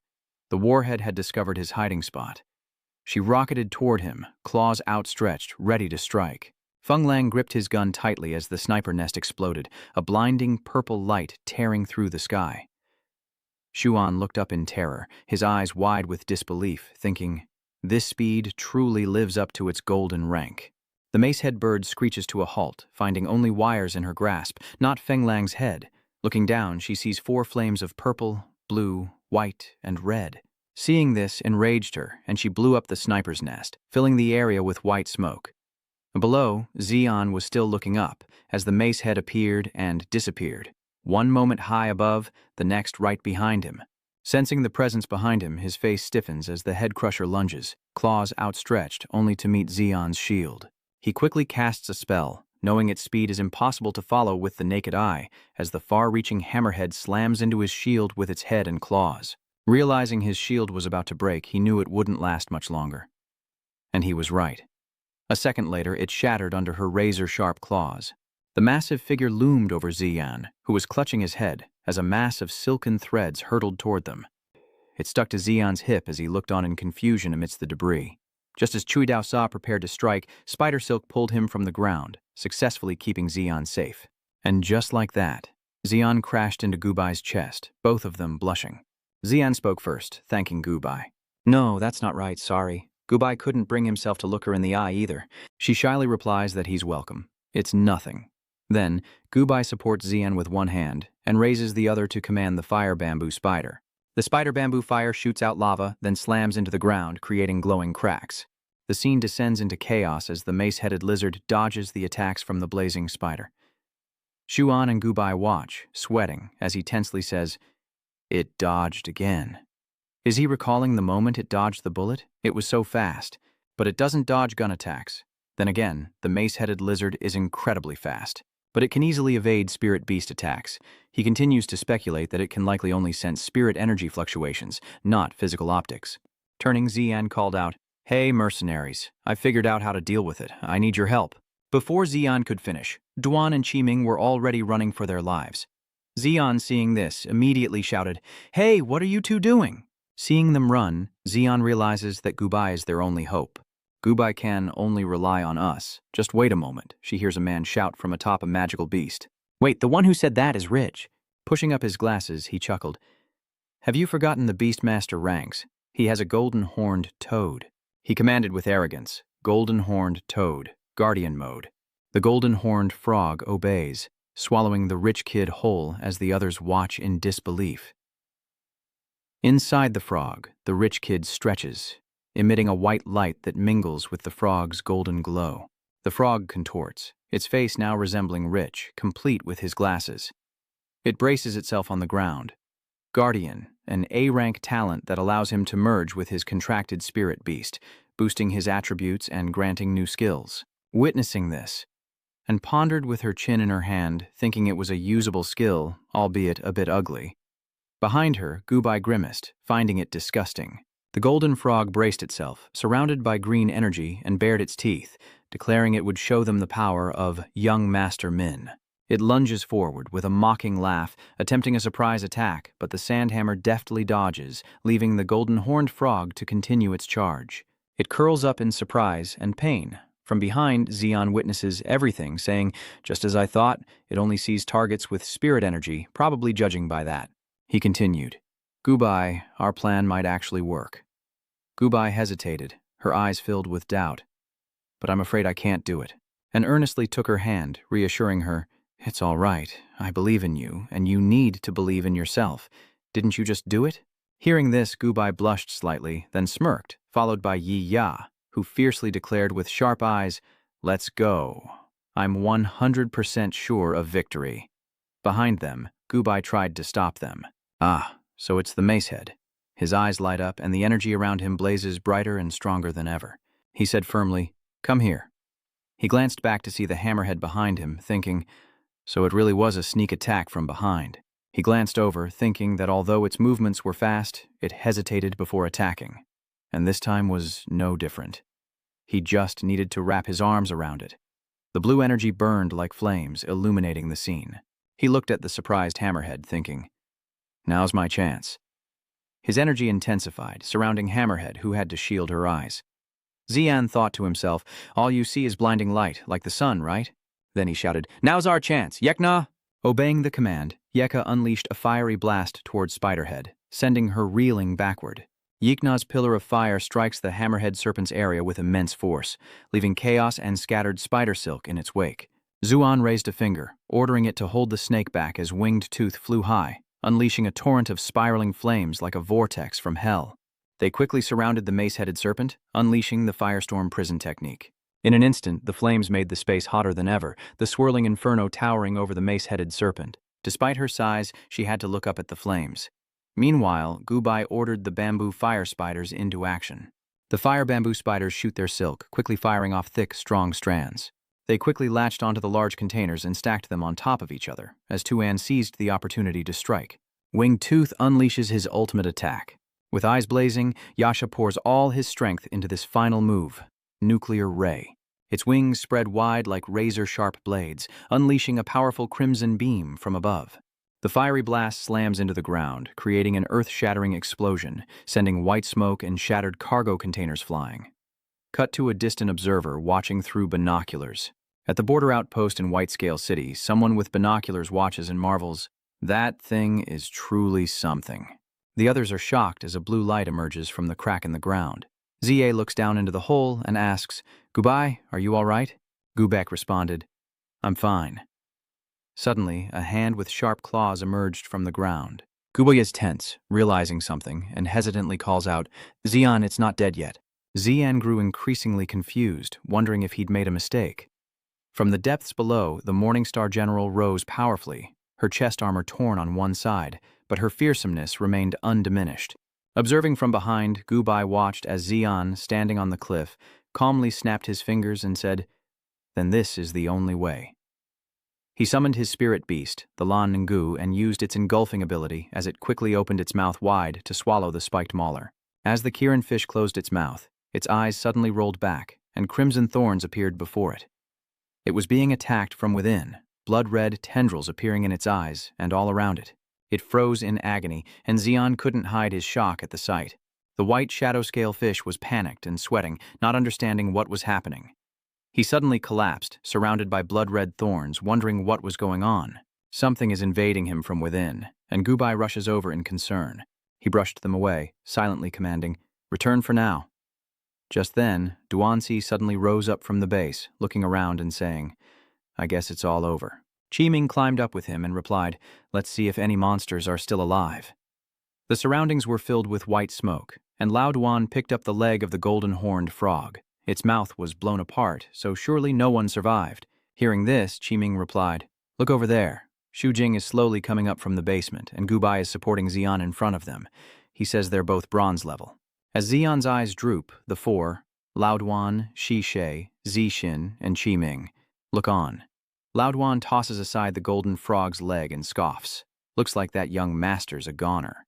Xian's vision fades as Qi Ming frantically says, "Old Duan, stop standing there, help us." He called Xian a brat and told them he's done for. He's passed out. At this point, Xian's eyes were completely shut. Xian fainted, his body sinking into the depths of the sea, as a voice called out to him. Xian. Xian. He was dazed, but he could feel it. Who was calling him? The blue eye, laced with blood vessels, appeared before him once more. Startled by the vision, Xian awoke in his hospital bed, Tichsha and Kobak at his side, watching him with concern. Gubai said, "Doctor, he's awake." Shuan sat up, and Shi said with her hands on her hips, "Looks like he's fine. He probably just overexerted his spiritual energy." Clutching his head, Yuanan was lost in thought. His spirit energy shouldn't be this low. Gubai overheard and replied, "But that can't be right." From outside the tent, Lao Duan opened the flap, and the two of them turned toward him. Lao Duan said, "Oh, you're awake. Our leader has some business with you." Xian and Lao Duan step outside, as Qi Ming, who is starting a fire, sees him and asks, "So, the bronze brat is awake?" He smirks, honestly saying, "I didn't expect a nobody like you to have such skill." "So, this is why you abandoned us and ran?" Red Ming said, "You're pretty headstrong." Scratching his head sheepishly, he admits he can't blame him for seeking revenge, but as vice captain, he had to protect his men. He looks up, chuckling softly, saying if he knew he was this capable, he wouldn't have beat around the bush. "Interested in joining us?" Shuan couldn't help but scoff at the offer. He doubts he can trust him based on just a few words, thinking that if this guy could abandon them once, he'd do it again. Slightly embarrassed, Chimin looked away and replied, "We've lost a few people on our side, and our fighting strength isn't what it used to be. Our mission is to escort a client to Shaolin Town, but as things stand, we definitely don't have enough manpower." Xian crossed his arms, observing him carefully, and thought, "Shaolin Town? Isn't that the necessary route to get to Jumu City? It's perfect to go with them." Looking him in the eye, Qiming said, "Don't refuse just yet. We'll compensate you. How about 3% of the reward?" He chuckled and agreed, thinking, "But I'm not working for you." Seeing his agreement, he teased, "So even a gentleman loves money." The night remained as bleak as ever. Cut to Shaolin Town, Red Monkey Adventurer Squad Base. Through the dense forest, 3 tanks slowly advance into an area. Old Duan looks around, perplexed. This road is too rough. The engine breaks down, then we fix it, then it breaks down again. Xian, standing next to a blushing Gubai, thought to himself that Gubai's talent seemed to be taking effect. Old Duan instructed them, "We'll stay here for the night before heading to Shaolin Town." Hearing this, Xian quickly asks, "Why aren't we going directly into town?" The night is still, the moonlight illuminating the scene as Old Don explains that Shaolin Town is extremely dangerous at night, where even golden-level spirit beasts can be killed. In Shaolin Town, a voice suddenly cried out, "Are we there yet?" The 4 of them turned, puzzled. The voice came from a blonde woman in a tight-fitting blue dress and a white scarf. She angrily shouted, "This road is going to be the death of me." Among the useless lot, a man with round glasses looked on with a resigned expression, while a blonde man cowered next to a tank in the distance. Xixiao glanced at the woman with disdain, saying, "Shut your mouth if you don't want to die. You'll attract the savage beasts." The woman was stunned, and the angry girl pointed and shouted, "Do you know who I am? My brother is the golden-ranked town leader of Shaolin Town, and he doesn't give a damn about you." This only fueled the brunette's anger, and despite her boyfriend's pleas, she continued to hurl insults. She's paying for enjoyment, not suffering. Unable to bear it any longer, Xian and Qiming finally speak up. "Tsh!" He cracked his neck, a silent annoyance. "To dare offend my bodyguard in this desolate place. Utterly foolish." From the side, Tuan looked bored, but remained silent. Qiming turned and pointed to the tree houses, telling everyone, "We'll rest here for the night and set off tomorrow." The 4 entered and sat around the flickering fire. Xian looked around the simple house, feeling like something wasn't quite right. He noticed the blue smoke rising from the fire. This scent? It's over. With a dizzy expression, Gubai held his head and said to Xian, "Xian, I'm so dizzy." At that moment, the masked Qi Min, Tichgia, Tukin, and Lao Duan pulled back the curtain and entered. Lao Duan asked, "Well, are they unconscious?" Zijing replied, "See for yourself." He looked at the 4 unconscious people on the floor and said, "They're all passed out. The anesthetic works pretty well." They eyed Shuan with suspicion as Zijing poked him. Duan, carrying a load, asked with doubt, But come to think of it, why are we making our move now? Asked Chi-Min, hands on his hips. This kid's got potential. He could fill the void left by Windwolf, but we just need to gain his trust to get him on our side. They shackle his hands. Chi-Min slumped down, scrutinizing Gubai and Shuan, figuring they must be scions of some great family outtraining, meaning they could demand a high price. Taking advantage of the White-Scale City's misfortune, a big score could mean early retirement, no more days of killing. Old Duan counted the unconscious and realized one was missing. Why are we missing one? Just then, a round of applause echoed, drawing the assassin's attention. Just then, Alpha appeared with an eerie smile, saying, God said, let there be light, and there was light. God said, let there be land, and there was land. The wisdom of God, the grace of God protects me, his most loyal servant. Chi-Min looked at Snake with a puzzled expression and asked, what is he saying? What's wrong with him? Shisha frowned, equally confused. My hypnosis should have knocked out Old Duan. Old Duan raises his gun in anger, shouting, you son of a bitch! He pointed his gun at Alpha, angrily shouting, who the hell are you? Stop calling yourself my lord and father. Alpha raised his hand in surrender, a sinister smile still on his face. Calm down. Let's talk this over. Seeing the symbol on his palm as he surrendered, the Serpent sect became even more wary. Chi-Ming speaks up, I didn't expect you to be a member of the demonic cult. From his corner, Xian silently observes everything, lost in thought. He never imagined that Priest was a member of the demonic Abyss Church. He'd worn the mask as a precaution, and it seems it paid off. So the Eye of Revelation detected the anesthetic early on and alerted him, allowing him to use it as a counterploy to activate his mask. He thought to himself that it was just a normal kidnapping, but he didn't expect the involvement of the demonic Abyss Church, so he could only observe in silence. At that moment, Chi-Min signaled Lao Duan to lower his gun and looked at the man from the demonic sect. So, what does the demonic sect want to discuss with me? Alpha raised his glasses and replied with a smile. I am a special agent of the Outer Sect Sacrificial Rite of the Demonic Abyss Church, codenamed Alpha, specializing in recruiting geniuses for the organization. He pointed to the unconscious Xian and said, I accidentally interrupted your work, but I only want those 2 beast tamers over there. Talent that can defeat a gold-grade beast is exactly what I'm looking for. Chi-Min smirked, hands on his hips, staring at Alpha. Then you're out of luck. These 2 belong to you guys. If you want to buy, then we can be friends. Just name your price. Alpha waves his hand dismissively, sneering, friends? I think you misunderstand. The Devil Church doesn't do business. As he said this, 2 blonde terrorists suddenly appeared behind Crimson. He angrily retorts, you mean you want to take people for free? Suddenly, a system alert goes off, signaling a 3-dimensional projection. He watched the scene unfold, wondering what was happening, and where these 2 guys suddenly came from. Turning to the holographic projector, he understood what was happening. Someone was aiming a sniper rifle at the demonic cult leader from afar. Suddenly, a gunshot rang out, and a bullet struck the cultist, paralyzing his arm. Sichmin wondered in shock. Who fired that shot? Immediately, a voice transmission came through. It's me, Captain. He replied, Fong Lang, you're alive? Fong Lang, hidden in the bushes with his rifle, responded. That's right. How many meals are you buying me this time? Alpha, shot down, knelt, clutching his arm in tearful agony. Chi-Ming radios to Feng Lang. Don't waste my ammo, the kid's still alive. You missed. Feng Lang explains, my gun's busted. Hitting him at all was a win. Then, the old leader, holding a holographic projector, reports, Boss, those 2 were just holograms. This one's the real deal. The 4 of them surrounded Alpha, looking down on him. Sichmin grinned. Is that all you've got? And you thought you could beat us? Alpha, trembling with fear and pain, stammered, The High Priest is on his way. If you lay a hand on me, you're all dead. He was immediately swarmed and beaten by Lao Duan's group. Dead and buried, huh? You little brat, I'm going to make you regret ever being born. I'll start by taking one of your kidneys.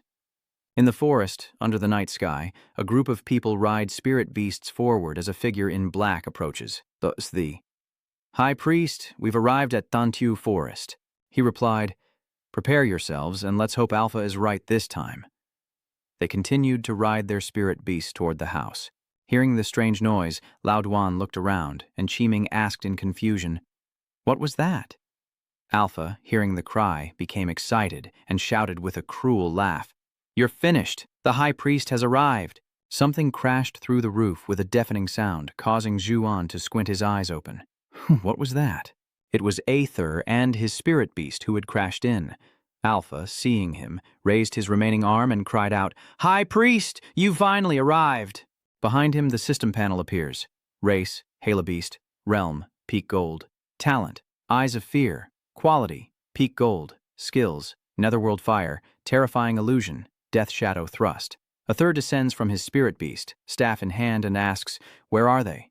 The system panel appears again, showing Athos' talents, Darkgate Spirit Domain, Golden Pinnacle Realm, and 4 pets. Alpha knelt on the floor, head bowed, answering that the 2 unconscious youths were behind him, as a dark purple aura emanated from behind Atho. Xian, drenched in sweat, witnesses the man's overwhelming power as A. The Fong revels in the fear he instills in Lao Duan and his group.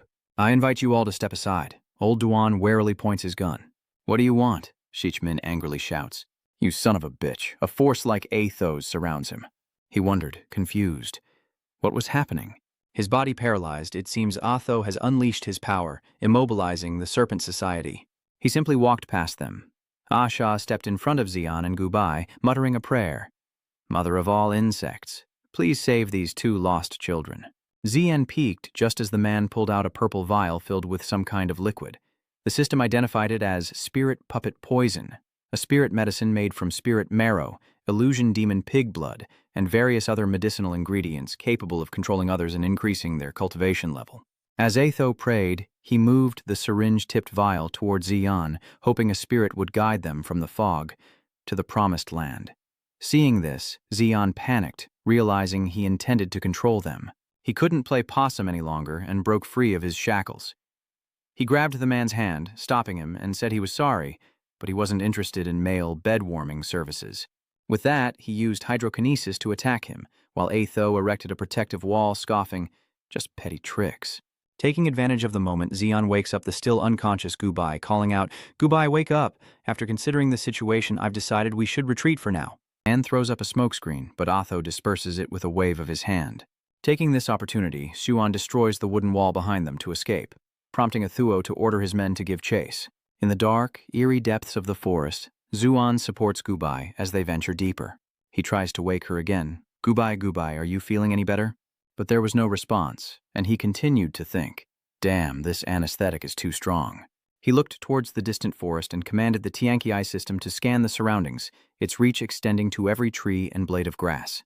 The system identifies a towering tree bearing strange golden fruit, announcing, "Species: Green Hunting Banana Tree, Wood Element, High Tier, Talent, Banana Bee Scent, Mid-Grade Golden Aptitude, Skills, Blue Banana Scent, Green Hunting Banana Vines, Green Binding Banana Vines." Xuan helps Gubai towards the base of the tree, realizing the banana tree blocks their path, and Gubai's unconsciousness further limits their movements.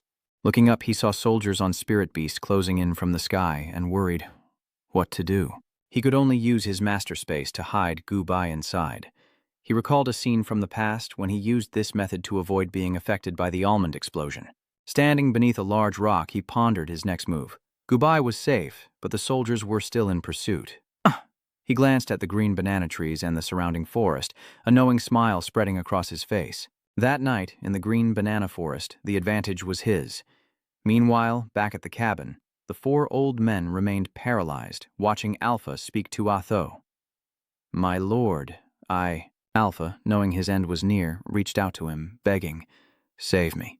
Atho watches silently, then begins to pray, asking the Mother of Myriad Bananas to guide the soul to the Promised Land, leaving Alpha utterly bewildered. "Huh?" After finishing the incantation, Athai raised his scepter. From the staff, a blast of purple energy incinerates Alpha. Old Duan witnesses this in disbelief, shocked that he would kill his own subordinate. Meanwhile, Chi-Min contacted Feng Lang, asking about his situation.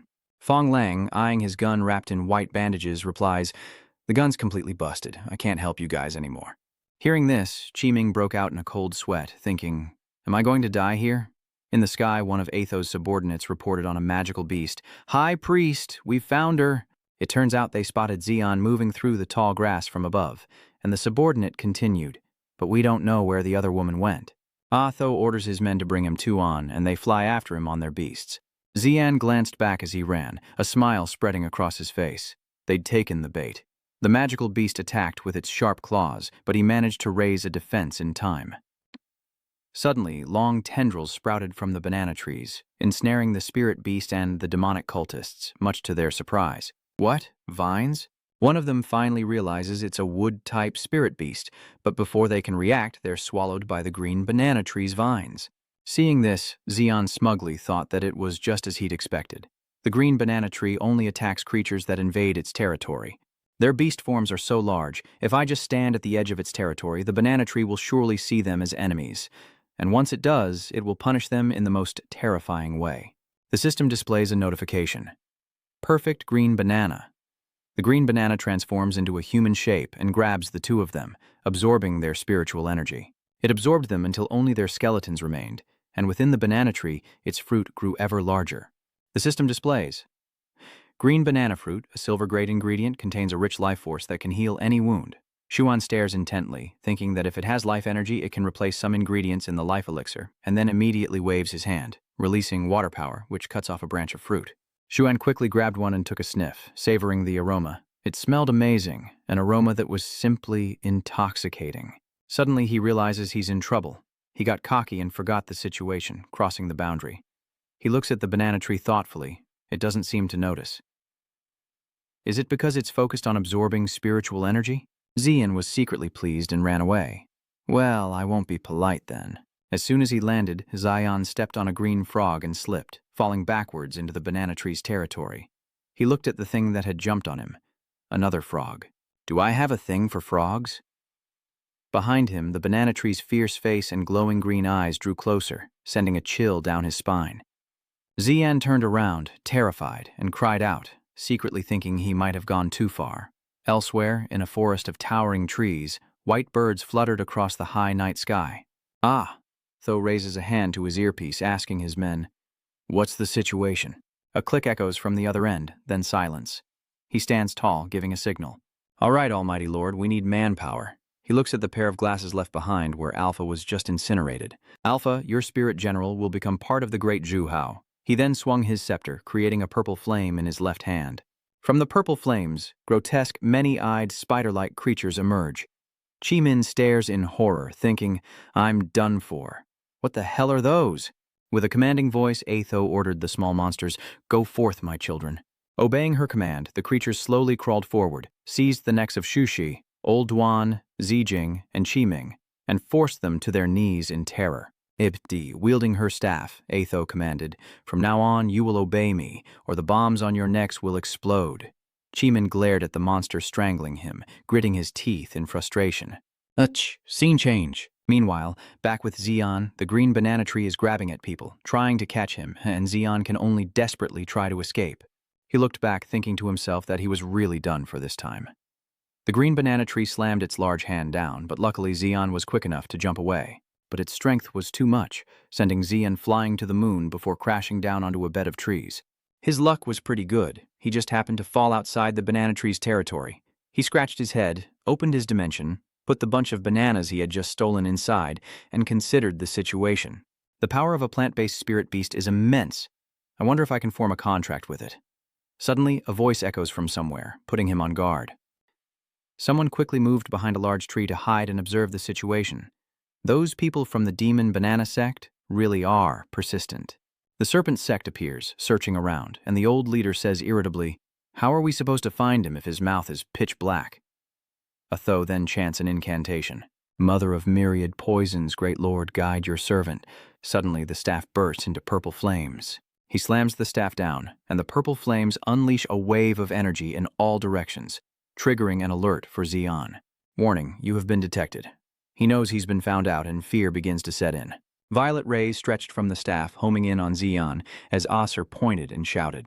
Meanwhile, Shuan watched the red mercenaries following Atho, wondering why the adventurers were allied with the demonic church. When Shujing appeared out of nowhere, gun aimed at Shuan and gave his order. "Don't move, you're surrounded." He raises his hands in surrender, thinking, what is going on today? What terrible luck. Suddenly, water energy flickers in his hand. He has no choice but to use the same old trick. He unleashed a smokescreen towards Zijing, wondering how many times this was today, and seized the chance to flee through the trees. As the smoke clears, Elder Doan anxiously asks Zijing if she's all right. Zijing narrowed her eyes, searching for the direction Xian had fled, and replied to Elder Doan, "I'm fine, but I let that kid get away." Seeing this, Atho angrily shouts, "What are you waiting for? Go after him!" Unable to contain his anger, Chimin pointed at him, ranting, "Besides you and me, there isn't another Beastmaster here. Normal people can't possibly keep up with a Beastmaster." Atho calmly replies, "Need I remind you about the bombs around your necks?" Asio continues, "What makes you think you're in a position to negotiate with me?" Shichmin fumes, realizing he has no leverage. Just then, Fenglang asked through the comms, "Shichmin, are you all right?" Shichmin immediately replied, "Fenglang, we're fine, except we have bombs strapped to our necks." Hiding behind a bush near Atho and his group, Fenglang carefully observes the situation, gun in hand, and asks, "I'm close by, is there anything I can do to help?" Shichmin stops him, explaining, "Wait, we don't know how the bombs work yet. We need to hold back until we understand." "Understood." Wolf King, eyes fixed on Atho and the others, simply acknowledged, "Understood." Beneath a large tree in the depths of the purple peace forest, Xian clutches his wrist in pain, strange red tendrils wrapped around it. He stared at the thorny red tendrils, lost in thought. The system displays a warning. The origin has been damaged and spirit energy recovery is reduced. His spirit energy limit is halved. He uses his aura to dispel the tentacles, standing up to support his left arm, realizing the situation isn't good. "Looks like I've used too much spirit energy today. I wonder how long I can hold out." The system suddenly sends continuous signals. Warning, warning, making him annoyed. "Can you stop already?" Old Duan and Crimson stood behind him, followed by an ugly, one-eyed monkey pet, as he shouted for Xian to hear, "Hey, you bronze-level brat, come on out here." The system displays Guqixiao's stats: talent, enhanced strength, realm, mid-tier level 3, pet, and scarlet fire monkey, a mutated earth-fire armored beetle. From behind a tree, Xian observes the situation with Old Duan's group. Why would the Adventurers Guild ally with the Demon Church? There must be a reason. He notices something grabbing the back of the crimson-scaled earthworm's neck. What is it? The system explains. Flash bombs. Seeing this, Tuan understood that they were being forced. He summons the bird, Yacha, to his hand, whispering instructions into its ear. "Winged Crow, I'm counting on you, but don't kill them, I need to talk to them." The winged beast proudly swats Xian in the face. "Fine, I know. You've definitely come up with another plan that you think will work, right?" Crimson Wing flies off with great momentum as Xian angrily shouts after him, "And don't do what you did last time." The bird retorts, "So much talking." It darts past a tree, disappearing from the group's sight. The serpent raised his head, spotting something in the sky, and warned, "Hey, everyone, look up there." She couldn't make out the shape of the object because Crimson Blaze was flying so fast, wondering, "What is that?" Even the old master couldn't see clearly, mumbling, "I think it might be." He suddenly opened his eyes wide and cursed. From a flash of light erupting into a massive flame that sends them flying, a fire phoenix soars through the smoke before them. Chimin is pinned to a tree, facing the crimson fire ape, who obeys his command and leaps menacingly towards the winged crow. But the winged tooth was no pushover, dodging the fire marquise's punches. It craned its neck, beak reaching for the red flames. It chants the incantation, Yang Flame. With that, it spreads its wings and hovers above the ape, unleashing fiery attacks that send it into a frenzy of pain. The monkey-faced monster was knocked flat on its face, and Chi Min, who had managed to escape, thought in astonishment, "Damn, I didn't expect that brat spirit beast to be so strong." Chi Min cautiously hid behind a bush, peeking at the man in the overalls and iron helmet, thinking that he wouldn't interfere. Watching the giant monkey-faced monster suffer fiery attacks, he knew he had to come up with a plan. Duan then grabbed his gun, firing a barrage of bullets, but with skillful wing movements, Yina dodged them all, infuriating Duan as he squeezed the trigger. "Not even bullets can touch you." Suddenly, the phoenix spread its wings and flew towards the old man below, unleashing a fiery attack that sent him flying backwards. In shock, he instinctively slammed his head against the ground, and after attacking, it returned to its original form, landing on Zhuan's shoulder. He held his head and looked at the fallen man, thinking wearily, "Yuk, not again." Just then, the ape monster suddenly charged, baring its teeth and swinging its massive fist at him. Terrified, Xian raised his hands to defend himself. "Wait, we can negotiate."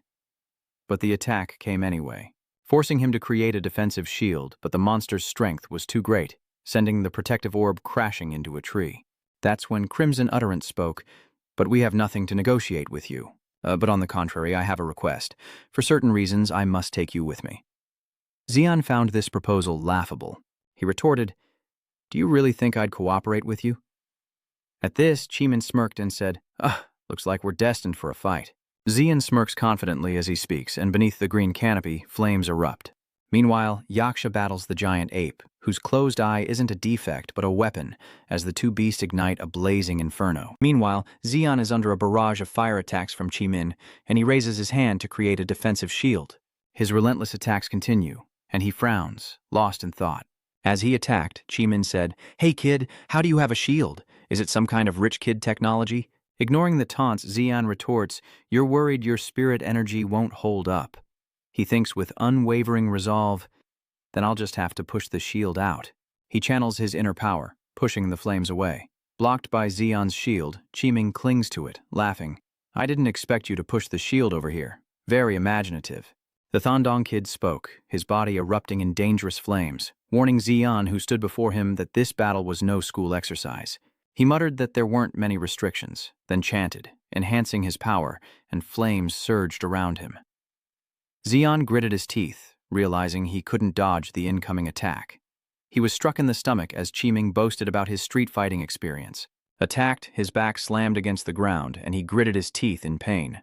Still not satisfied, Chi-Min continued to punch Xian, who was using his hands to protect his face, saying, "The demon worship sect is the common enemy of the Federation. Even if you help them catch me, do you think they'll let you live?" His face bruised and battered, he glared at Chi-Min, who was still trying to punch him. Chi-Min snarled, "What would a pampered brat like you know?" To Sichmin's surprise, Xian grabbed both sides of his head, held on tight, leaned in, and headbutted him, yelling, "I understand this." Seizing the opportunity, he pinned Chi-Min to the ground as he struggled and continued, "Furthermore, I know you're being threatened."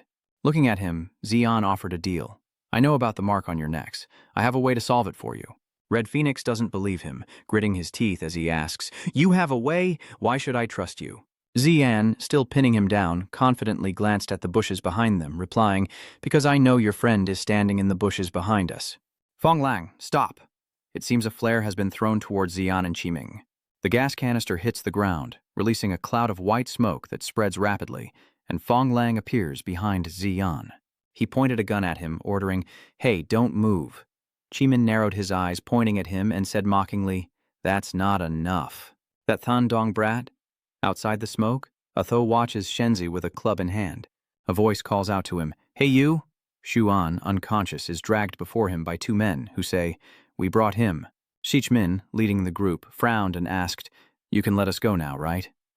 Atho looked at Shuan and, dissatisfied, gave an order. "What about the girl? Bring her here." Hearing this, Chi-Min angrily roared, "What you're saying is different from our original agreement." Sichmin smirked, replying, "Never mind, it'll all be in the past soon anyway." Behind him, the werewolves aimed and fired, but he summoned a purple shield, blocking their bullets. Taking his chance, Chi-Min orders the three behind him, "Now's the time." Atho is shocked, blurting out, "What?" "This plan was set up minutes ago," Tsuan offered, inviting them to help. "I advise you to think carefully. They've already joined forces with him." In the white smoke, Chi-Min puts a finger to his lips, reminding everyone to be silent. Fearing Tuan wouldn't understand, Fong Lang whispered, "The boss means we're not sure if that guy can eavesdrop, so keep your voice down." "So that's how it is." And with that, he casually laughed despite Fong Lang's fear. "Don't worry, I investigated, and the Demonic Abyss Church can't eavesdrop. They're just mutated beasts. Otherwise, why would I be speaking so loudly?" At that moment, Crimson asked, "Then tell me your plan." Switching to the present, Lao Doan has subdued Atho, and he recalls the plan that Tu An spoke of. First, the IQ of the parasites on everyone's necks is very low. They can only be commanded through the staff in his hand. So we need to control his movements and prevent him from using that staff. Just as Xian said, he tries to stab Duan's thigh with it. He reasoned that destroying the staff would break the control over everyone. Tichsa then leapt up, claws raised, eyeing the staff. As expected, but he's a gold-rank beastmaster, so he's bound to resist. He struggles, a strange purple light emanating from his body, startling Lao Duan. The purple flames send Lao Duan flying, freeing him from control, and now we need a backup plan.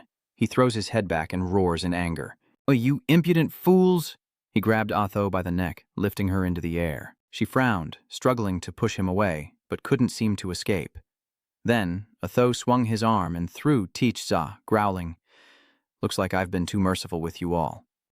Falling, Sichna lands on Tuan, who grits his teeth in pain as they continue with the next phase of their plan, after he escapes their control. Meanwhile, Otho raised his staff, which emitted a purple light, and said, "Accept your punishment." According to their plan, his next move would be to detonate the spider bombs, and Crimson glances warily at the red spider behind his neck. Laoduan was surprised to see the spider's claws growing larger, but the order to detonate the spider bombs was delayed so they wouldn't explode immediately. Viper looked down at his neck, listening for the spiders, leaving him completely unguarded. As planned, Zijing would attack him from behind with a dagger, while he muttered, "Lord, cleanse their sins." But as if with eyes in the back of his head, Sichna somehow knew their intentions, and he grabbed Tukin's neck, shocking her. Zijing gritted her teeth and looked down, but he shook his head, saying, "It's useless. God knew everything from the start." But the plan wasn't over yet. Zijing smiled, twisting her hand onto his arm as she eyed his staff. Though his shield is strong, it's useless in close combat. She drops the knife, catching it with her other hand. With practiced ease, Shujing spun the knife, ready to throw it and break Athuo's staff. Shujing smiled smugly, wondering who would be cleansed of their sins next. She throws the knife with a flick of her wrist, the blade piercing the purple gem on the staff right in front of Athor. From the side, Furman clenches his fist and cheers, "Success!" At that moment, Tukin noticed the spider on her neck was fading, its red light dimming. Laoduan and Sichna removed it. Laoduan breathes a sigh of relief, finally free from that damned spider, while Qiming throws it to the ground, stomping on it and cursing it to die.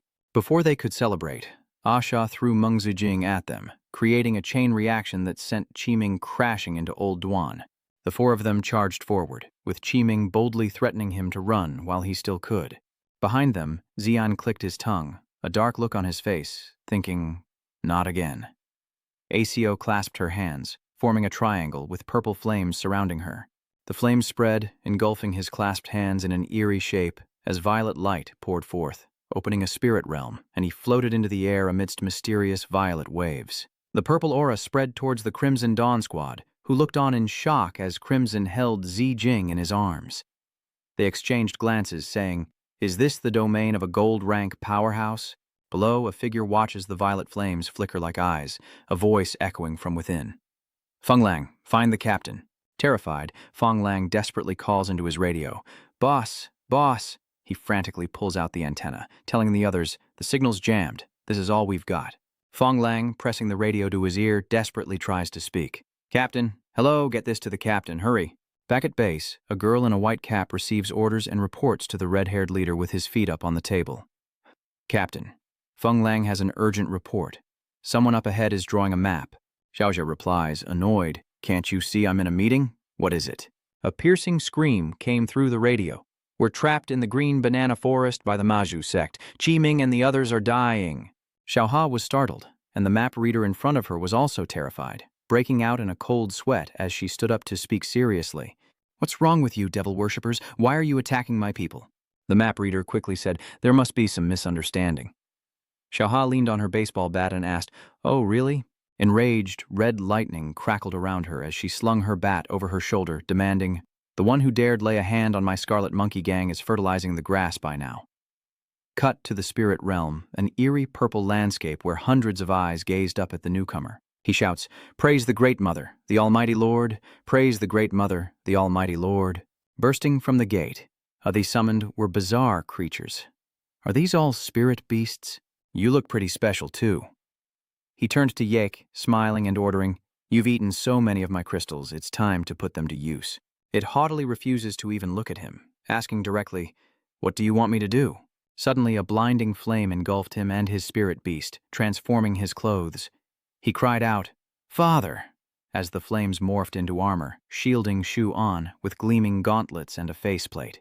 As the transformation completes, Xian marvels at the fire-forged armor, noting that even his attributes have shifted to fire, shielding him from further damage at the source. His father's talent is truly remarkable. He then thought of that idiot Ming Shaokong, lamenting that he had such great talent but didn't know how to use it to his advantage. Otho, riding his spirit beast, looked down from above, thinking that his father's talent was indeed rare, but he spoke with a contemptuous tone, saying he was still too young. Xian didn't bother to reply, but as the terrifying light of Judgment Joe appeared, a voice from behind startled him. Xian was stunned for a moment. "What?" Caught off guard, he's been ambushed and bound. rendering him completely immobile, no matter how hard he struggles. Thousands of eyes open around Zeon's body, leaving Atho stunned. He wondered, what is that? That grotesque eye is growing wider and wider, looking incredibly bizarre. Atho had no idea what that thing was. And now, Zeon has broken free. He questions his own abilities, surprised he was able to break free. Fear is a powerful motivator. Looking down at the trembling monster, he wondered what they were so afraid of, as the suddenly lunged forward with a dark blast. Zeon doesn't back down, countering with a smoke blast as two streams of light, one red and one purple, collide in a contest of strength. Zeon confidently says, I was just getting reacquainted with my body. Next I'll wipe the floor with you. The isn't backing down either.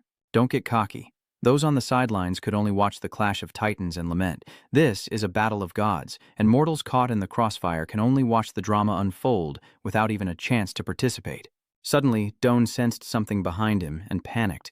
The group turned to see what it was, and the sight made them all exclaim, Bro! Out of nowhere, a horde of grotesque monsters appears, and Duan shouts, Boss, tell your monkey to do something.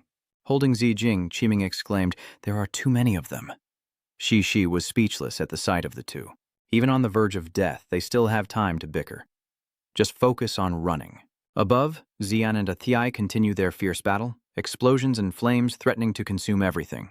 Atho's spirit beast gathers power, forming a purple orb in its mouth, piquing Zeon's interest. Finally, a serious fight. So, we're moving on to spirit energy attacks. Perfect, no more restrictions. Finally, a chance to fight without holding back. With that, he channeled his power into his clenched fist and lunged toward Atho, ready to deliver the blow. Two mighty palms collided, unleashing an earth-shattering explosion. Zeon continued to pour power into his punch, amplifying the spiritual energy released, while Atho was not to be outdone, continuously accumulating power in the energy ball he had just fired. The earth trembled as the two forces collided, then exploded. Zeon stared at his arm, still surging with spiritual energy. The stronger the winged tooth's spirit energy, the higher the burden on his body, causing him some concern. Athwang also showed injuries on his face, and he was somewhat surprised that he couldn't win, feeling humiliated and angry. The mask's fragments fall as he praises Zeon. Not bad, kid. You're full of secrets, aren't you? Atho's true face is revealed, and he turns to Zeon saying, I'm becoming more and more interested in you. Zeon finally sees his true face. It took a lot of effort to expose it. Yet, Atho's arrogance remains. He confidently declares, You are worthy to witness my true power. Then he mutters as if chanting, praising the Great Mother, the Almighty Lord, to let us become one, become one. As Atho finished speaking, the many-eyed monster burst open, and the creatures lunged at each other, tentacles devouring the other monsters. Everyone was stunned by the horrific scene unfolding before them. What is going on? Zeon exclaimed, What is this? Suddenly, a hand with sharp claws emerged. After devouring him, Atho proudly proclaims, Now, a grotesque monster is born, its voice like something from the depths of hell. Now that he's become a giant, let's begin round 2. Atho reaches out and grabs Zeon, who, unable to dodge, thinks to himself that he's done for. He laughs triumphantly. Like I said, you're still too young. The raises his hand, intending to throw Zeon down and crush him. A deafening crash echoed as his massive hand slammed Zeon into the ground. Atho lifted his hand, finally seeing Zeon lying crushed beneath. It seems he's lost consciousness. Atho gloats. Does he think he's won? This is the difference in strength between you and me. But he was also pragmatic, wanting to recruit talent to his command. Follow me. Zuan coldly grunted, when suddenly an explosion rang out near Atho's head. Annoyed, he turned to see who dared spoil his fun. While below, despite his fear, Chi-Min blustered, We told you, that kid is ours. Beside him, the earth beetle spews fire as it attacks.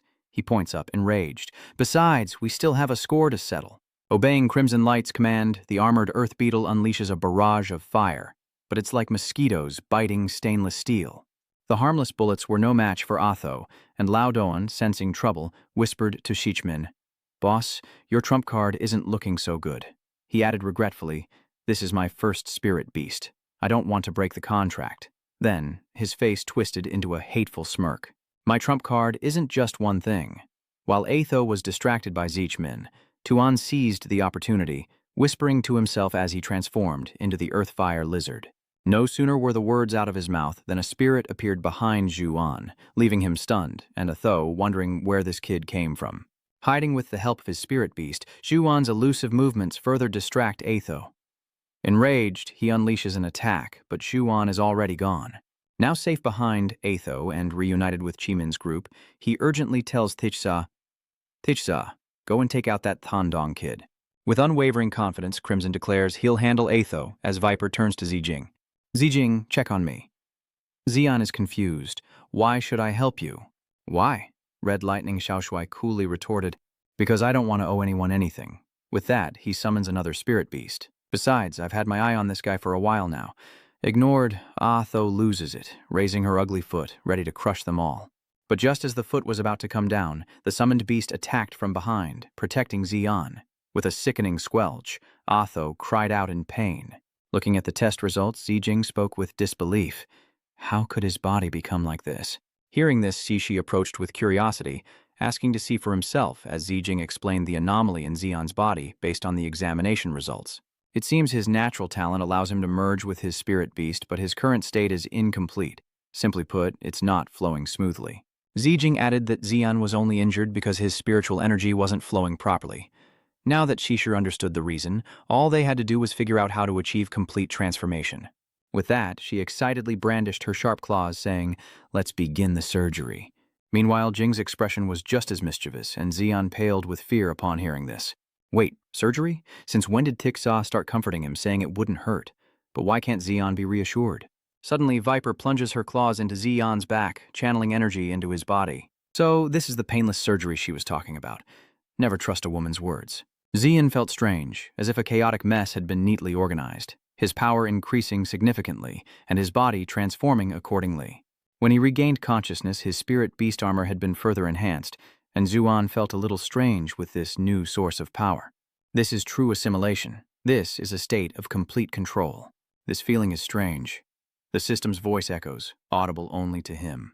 Phoenix Flame is now available, but what exactly is Phoenix Flame? Recalling the name, Xuan realized Phoenix Flame was the little phoenix's innate ability, and now the Eye of the Gods was mentioning it.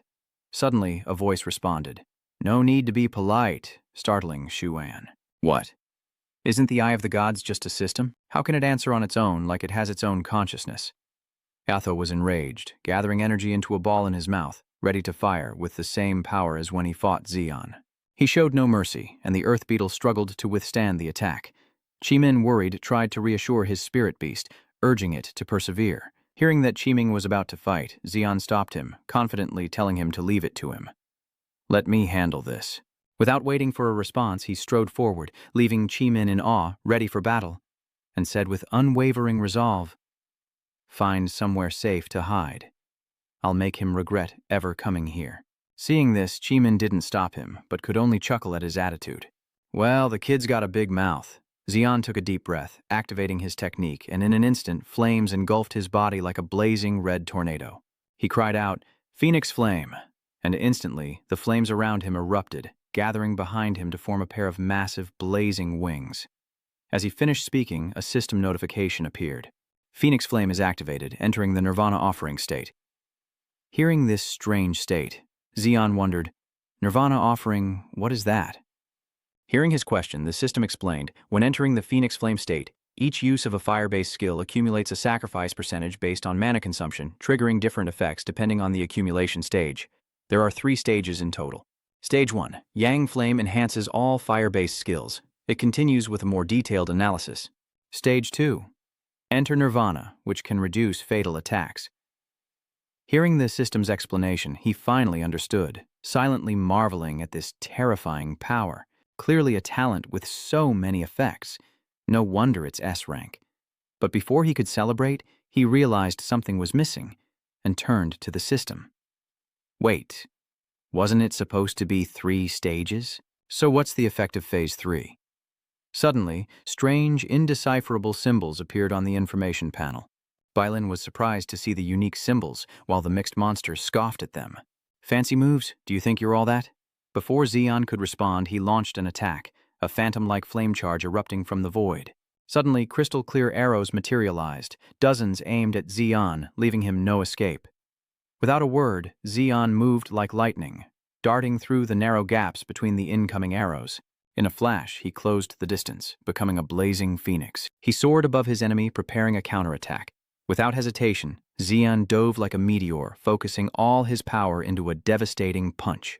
He attacks while activating Fiery Swallow Impact, and the system displays a notification: Sacrifice Energy Charging Progress. 73%. That powerful punch lands squarely on the monster's face, snapping its head back as blood sprays into the air. Not giving it a moment to recover, Xian charges in again. He locks onto his target, preparing to unleash another blast of fire. Xian shouts, activating Nu Yang Ignition. Instantly, a crimson fire dragon hurtled towards the monster's face, leaving him no time to react as a notification appeared. Sacrifice Energy fully charged. The first stage, Yang Flame, has been activated. Xuan clenched his fist, silently assessing its power. Skills enhanced, even the names have changed. The system then displayed a series of skill notifications.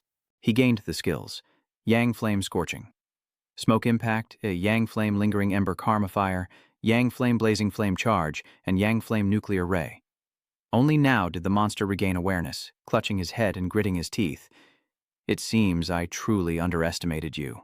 A mysterious purple light began to gather in the monster's core, preparing its counterattack as it roared, "Taste this!" But contrary to the monster's expectations, Xian showed no surprise or hesitation, accelerating towards it and extinguishing the purple light with a single swing. He yelled, "Shut your mouth!" As Xian retreated to a safe distance, the monster remained oblivious, giving him no chance to recover. Xian quickly followed up, instantly focusing all his power into his right hand, the flames around him blazing brighter before condensing into a radiant fireball. Gritting his teeth, he said, "Your vile deeds end here." As the fireball hurtled forward, it unleashed a blinding red light, illuminating the space around them. The fireball slammed into the monster's massive body, instantly engulfing him in raging flames. Xian called it Yang Flame Nuclear Ray. The fireball's power not only engulfed the monster's massive body in flames, but also caused him to explode like a bomb, his flesh melting into a viscous, sticky goo. The explosion echoed like an earthquake, shaking the forest, and even the combat helicopter dared not approach. So, a new powerhouse has arrived in Thantio? This destructive power seems to be diamond level. How did that kid Shichmin get caught up in a battle between powerhouses? When things calmed down, the helicopter slowly landed, and Qi Xiaohe and another person calmly stepped out. "Where's Qiming?" he hurriedly explained. "A lot has happened. We encountered a madman from the demonic abyss church. Shichmin and the others are trapped in the enemy's forest." Hearing this, she glanced at the battlefield and speculated. With such a commotion, the Lord of Rain Curtain must have been alerted. The explosion site was a wasteland, smoke still lingered, and the ground was torn apart. He exclaimed, "I can't believe I'm seeing something like this twice in one day." Suddenly, from behind the dissipating smoke, Bak Lam appeared. Seeing this, Chimin and Old Duan Tongthan shouted, "It's that kid, Ching Tong." They quickly approached, asking about his condition. "Are you all right?" Xuan returned to normal, unaware of what had just happened, while Huo Huang wondered what was going on. At the same time, the system issued a warning about overdosing, stating that side effects included hypertension leading to bleeding, dizziness, and loss of strength in the limbs. Bailin, clutching her stomach with a resentful look, gazed up at Tixia, her voice filled with reproach. "Doctor, why didn't you tell me sooner about the side effects? With everything going on, who had time to talk about side effects?" As the smoke cleared and the ground smoldered, black roots erupted from the cracks, writhing around them, threatening to crush them. They cried out, "Not again!" They immediately became vigilant, glancing around to assess the situation as Qiming prepared to defend and issued orders.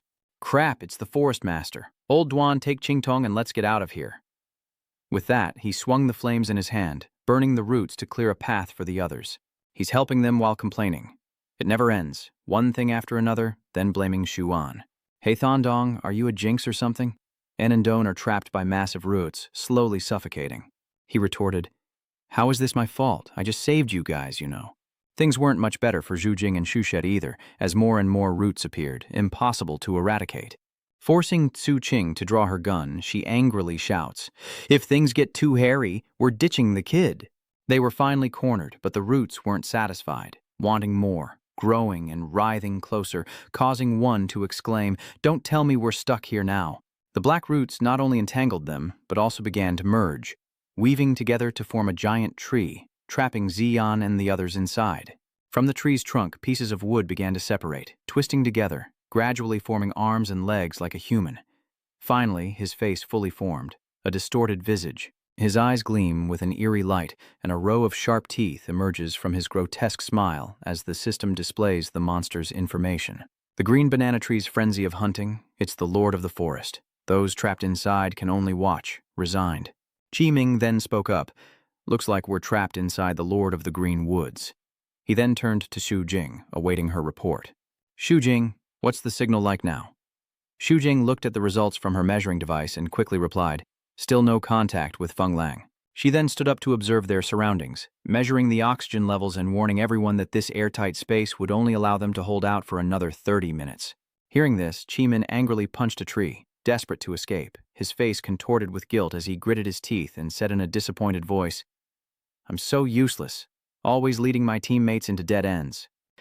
Seeing Sichmin's agitation, Tuan didn't offer comfort, knowing that gentle reminders wouldn't suffice.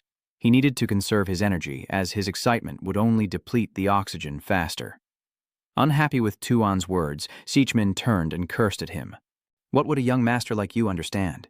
Despite his prickly attitude, Tuan calmly replied, You're their leader. He continued, Have you considered how those who believe in you feel when they see you so dejected? Leaving him speechless. Xian reminds him of his own words, that they, who have experienced danger and hardship, must remain calm in times like these. As he wiped the grime from his face, he looked up at him with unwavering eyes. More importantly, you need to believe in those who believe in you. Outside, the helicopter carrying Xiao He hovered in the sky, maintaining a safe distance from the monster as Feng Lang, seeing her contemplative expression, asked, Captain, do you really want to challenge the Rainforest Master? Hearing this, she retorted, finding his words unbelievable. He didn't trust her strength. After carefully assessing the situation, Xiao He explained that the whereabouts of Qiming and the others were still unknown, and the only clue pointed to this location. If they wanted to rescue them, this creature was a major obstacle, so they had no choice but to fight. Suddenly, the comms crackled to life, interrupting their conversation. Feng Lang, we're inside. It's the master of the forest. Just as she receives vital information, she rises, ready to fight and rescue them.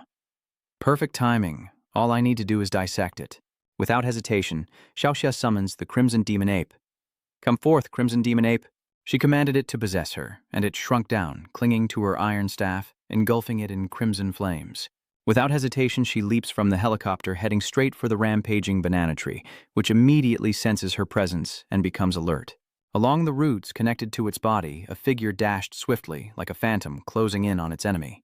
In an instant, Xiaoxia was before it.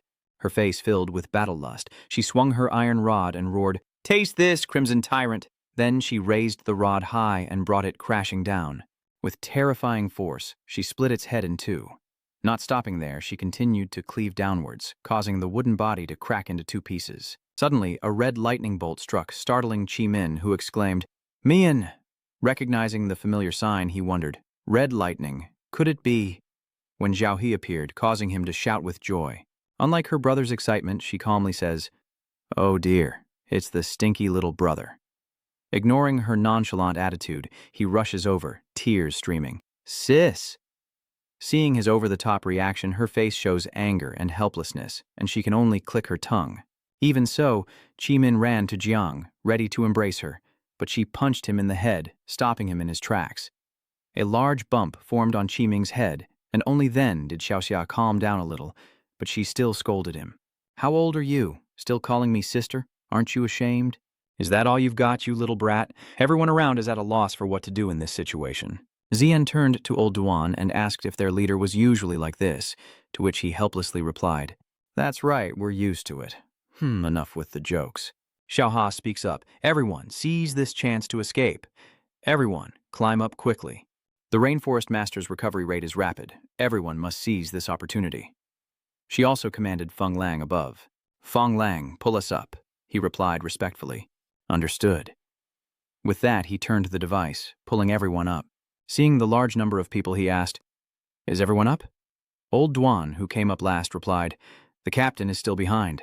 Xiao Ha caught up, urging, Don't stop, get out of here. Seeing the Forest Lord reforming, she shouted, The Forest Lord is returning to its original form.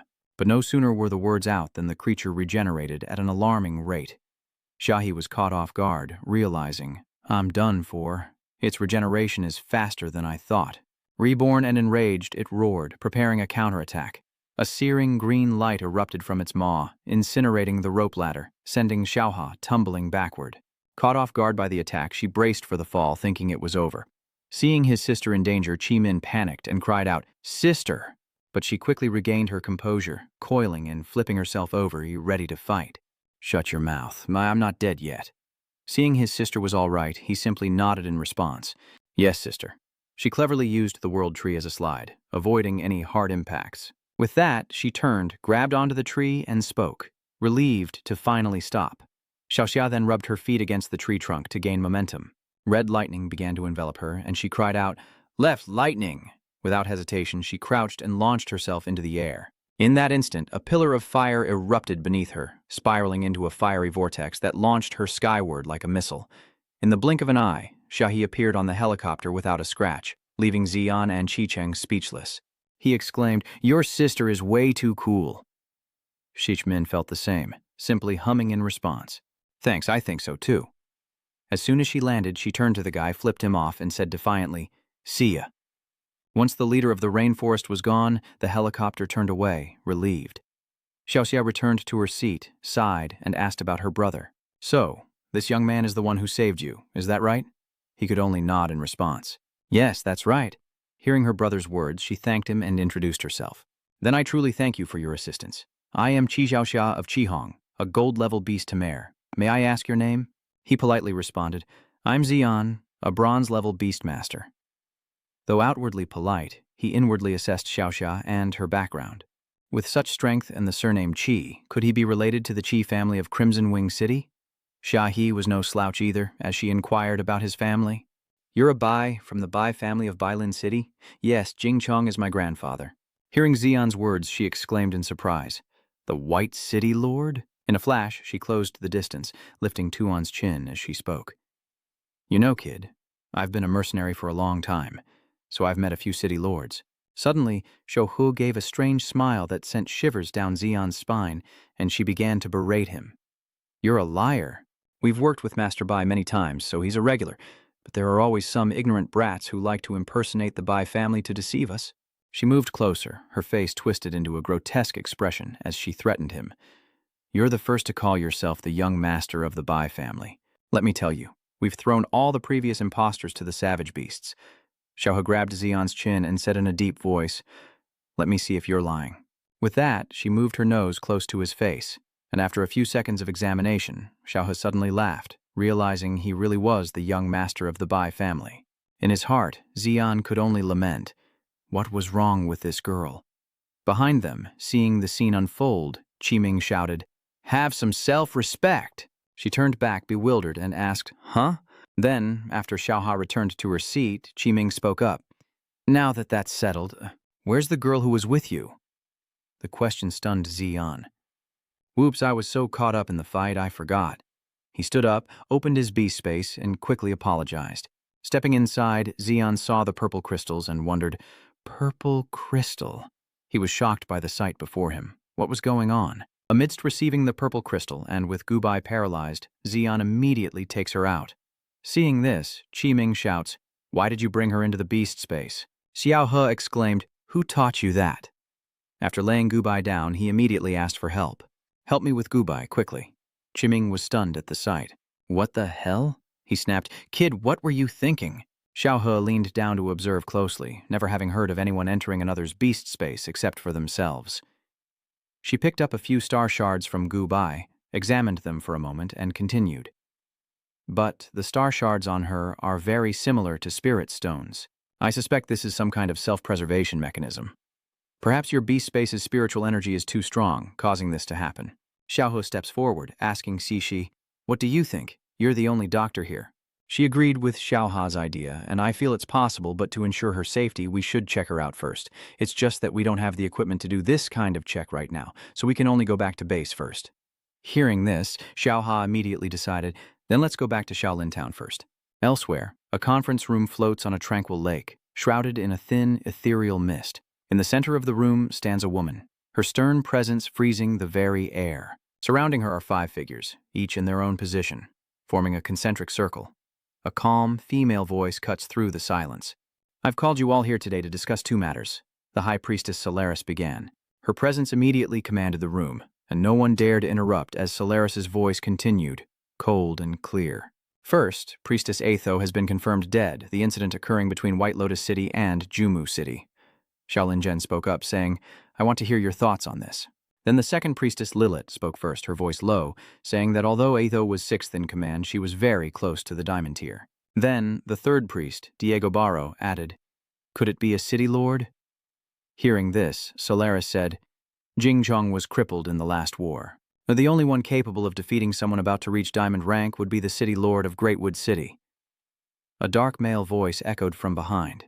The fourth priest, Mephisto, suggests it could be the work of the hidden Binyet faction, as the Thantio forest is their territory, while the fifth priest, Asmodan, remains silent. And so Solaris commanded, her voice devoid of all emotion, "Whoever it is, they will pay dearly." Solaris ordered Asmodan to handle the matter, warning her to be careful, as the opponent was strong. Asmodan, who had been silent, finally bowed her head and replied curtly, "Understood." Solaris then changed the subject, saying, "The second matter concerns the future of our race.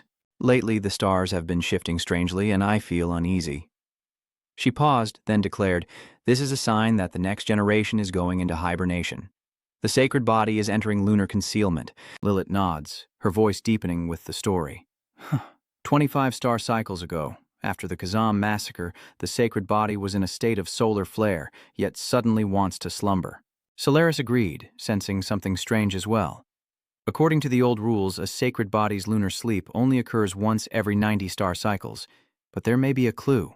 Her voice echoes as 3 planets appear, mirroring her explanation. Perhaps linked to the anomalies, perhaps the Empress needs to evolve. Perhaps. But then Solaris paused, continuing in a colder tone, "This concerns the survival of the Sun Sect. We cannot take it lightly." Diego then spoke. "High Priestess, the Moon Shadow sect will surely use the guidance to find the Spider Queen. Should we send someone to monitor them and prevent them from obtaining the Spider Queen's blessing?" Solaris smirked, revealing an appreciative smile. "It was a good idea, but they must proceed with caution. The Moon Shadow sect is not simple." Diego replied respectfully, "Yes, Your Excellency. Rest assured, without the Spider Queen's blessings, they are nothing." Amidst the mystical purple space, a deep chant echoed throughout the room. "The mother of all spiders shall live forever. The mother of all spiders shall live forever." After everyone had left, leaving only the 2 of them, Diego spoke, half joking, half serious. "Well, now it's just us. Miss Jian, are you busy today? Or rather, are you free right now?" Asmodan coldly turned away, his voice devoid of emotion. "I'm busy, and I have no interest in you." Diego scoffs, "You misunderstand. I simply have something to discuss with you. And when you speak telepathically, don't look down on me." Asmodan ignored him and told the monster beside her, "Let's go, Xing Tian." Seeing this, he shouted, "Hey, listen to me. Also, how can I hear you talking to Xing Tian?" Helpless, Diego sighed and changed his tone. "Fine, I understand. After all, the High Priest specifically chose you to go, so you must feel very honored, right? But have you considered that that was carrying out the High Priest's mission, and that kid is notoriously hard to kill?" Asmodan paused, his voice lowering, becoming sharper. But because Atho was like that, now even dust remains of him. The High Priest knows your strength. Sending you now is like sending you to your death." Before he could finish, she cut him off, her eyes growing cold. "Watch your tongue." Diego didn't yield, simply brushing past her. "If I were you, I definitely wouldn't take that as the High Priest's trust in me. After all, as the old wizard said himself, the celestial signs are changing, and in this chaotic world, only the strong have a chance to survive unscathed." Watching him turn away, Asmodan asked, "Aren't you afraid I'll tell the High Priest everything?" Unafraid, he warned, "I believe you're intelligent, not just a tool for obedience." Asmodan stared at the knife at her feet, frozen, as a voice shattered the dawn silence. "Hurry, get her to the emergency room." Gubai lay motionless on the stretcher, her face pale, as they rushed her away. The wheels clattered urgently through the hospital corridors as someone shouted, clearing a path. "Move, move, move, get out of the way. She's being taken into the examination room." Outside, Xian's worried voice echoed, "What are the results?" Tixia explained softly that her condition was stable and there was no immediate danger. but no one knows when she'll wake up. Hearing this, he became even more anxious, his eyes fixed on Gubai, who was lying in the emergency room. His voice cracking, he asked, "But what are we going to do? How can we wake her up?" Tishsa said, a hint of helplessness in his voice. "To be honest, I'm not sure either. Her spiritual channels are a mess, like two tangled ropes. After all, no one's ever tried putting a person in their beast space, let alone for so long." Xiaohu quietly reassured him. "Young man, don't worry too much. Serpent is a skilled doctor. If she says it's all right, then it usually isn't a big problem. Besides, I just met someone who might be able to help her." As she finished speaking, Xian exclaimed, "Who is it? I want to see them." As he walked down the hall to meet the person who could help Gubai, he couldn't stop wondering why the same method he'd used before was now causing problems. Could it be because too much time had passed? Ahead of him, Xiaohe warned, "When you meet him, try not to get too worked up." Suddenly, thorny vines emerged from his clenched fist. He was startled. Damn it! Why is it happening now? The thorns were slowly taking over Shuan's mind. It hurts. It hurts. Kill, kill, kill. Seeing no response, Xiaohu turned back and asked, "Young man, are you listening?" "Why aren't you responding?" He quickly hid his arm behind his back and replied, "Ah, okay, I understand." Arriving at a room, Xiaohe violently pushes open the door, shouting, "Hey, I need some help!" From inside, a male voice replies, "Sister Monkey, didn't I tell you? I'm busy right now." Xian's face darkens as he sees the symbol on the cloak of the person inside the room. Why is the demon worship church here? And those fiery red vines are trying to manipulate him, the church that killed him. Xiaohe sees Xian eating noodles and says he's busy, which makes her angry, yelling, "What are you busy with? You're just eating noodles." But he calmly replies, "What?" Eating is a major event in life and should never be taken lightly. He then stood up and asked Xiaoxia what she wanted to talk about. "Didn't we already have a meeting about this?" She turns to look at Xian. "It's about a friend of his who needs help. After all, this involves spirit beasts, and locals like you would understand better." But at this moment, Xian was trying to control his thoughts as one idea began to consume his mind. The revenge of the demonic teachings. What is happening? The thoughts in his head were of revenge, as Grandpa Baklan Than looked into his eyes, seeing only red, and the desire to kill, kill, kill. Yet, he remained calm. "Oh, I think this brother needs help more. The thought of revenge is consuming him." "Kill, kill, kill," suddenly Chuan shouts. "Who needs the help of the demonic cult?" Those fiery red vines burst from his hands, accompanied by an urging voice. "Kill, kill, kill." The thorns grew at a dizzying pace, tearing apart the house. Slipping nimbly out of his coat, he calmly munches and remarks that his brother's condition seems pretty bad. Seeing his pet transforming above his house, and judging that the source beast's core is being corrupted and the hexagrams are in chaos, it seems it ate something unclean. Is it evolving into a ferocious beast? But strangely, the ferocious whale was being restrained by the beast-taming space. Seeing this, A decided to save him this time. Oh ho, he's stuck at the gate of the beast-taming space. Looks like this brother hasn't completely lost his will. Not bad at all. Now let's help him out. He chants, "Mother of the myriad spiders, merciful one, forgive all sins. I hold the sword in my hand, golden and emerald light envelops the robe. The sharp blade in my hand slays evil pets, destroys demons, but never kills living beings." He draws the sword, and the light gathers, eliminating evil, severing sin, rejecting heresy. Mercy manifests. All is emptiness. Grant me the power to save all living things and help this brother. He draws a circle and shouts, "Summoning!" A chubby blue spirit beast appears at his call.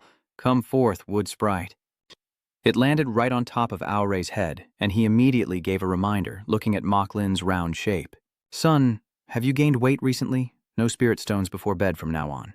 At that moment, Qingzi roared, opening its massive maw, but Aorei remained calm, instead declaring, "Don't rush. Your turn is coming." Aiming his sword, he told Moklin to use the wind's power on him, but Kintu retaliated.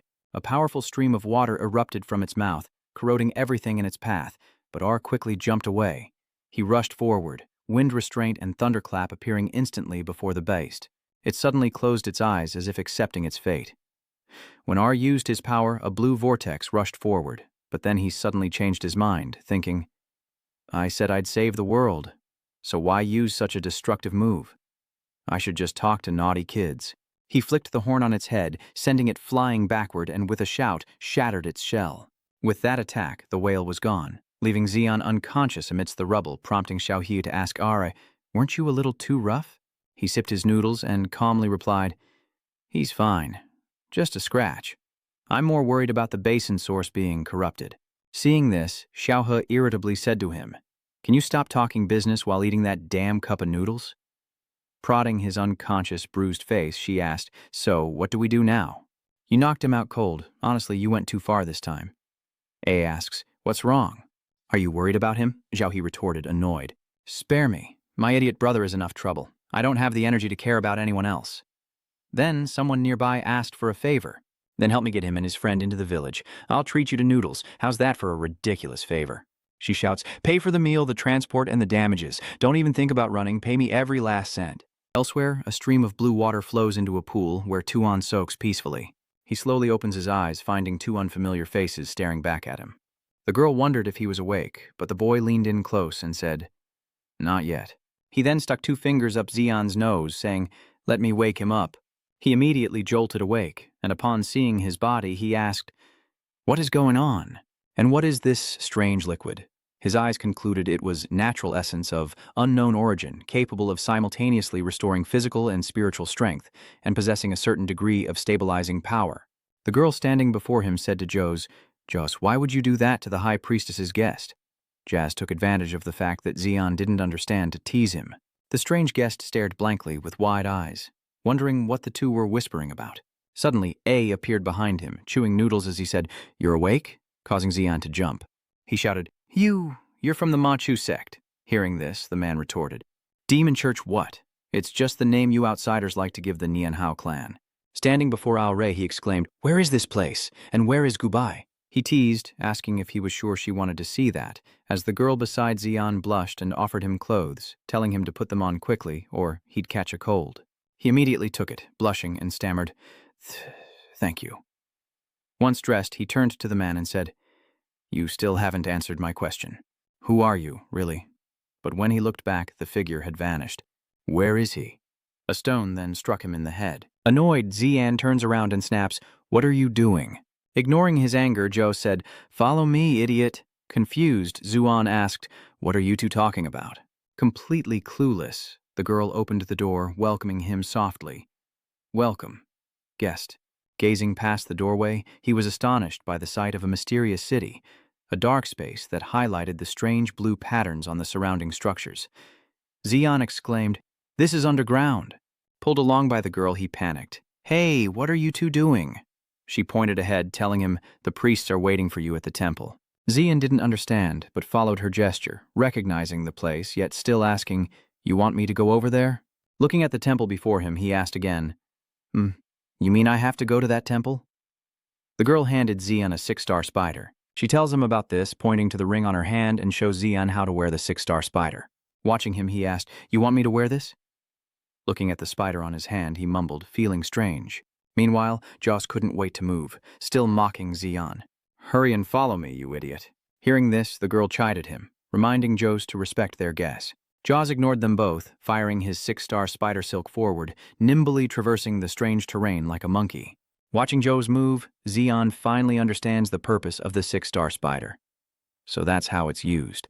He pointed his hand forward, commanding it to fire, but unlike Joe's, the 6-star spider on Xian's hand remained motionless. Seeing this, he wondered why there was no reaction. The girl beside him whispered, "First, you need to synchronize with this child before you can use its power." Placing her hand on his heart, she said, "Synchronization is connecting heart to heart with this child, trusting each other, not ordering and controlling." Then placing her hand on her own heart, she explained, "Unlike those who control beasts through contracts, we use our hearts. By connecting heart to heart, you can know each other's thoughts."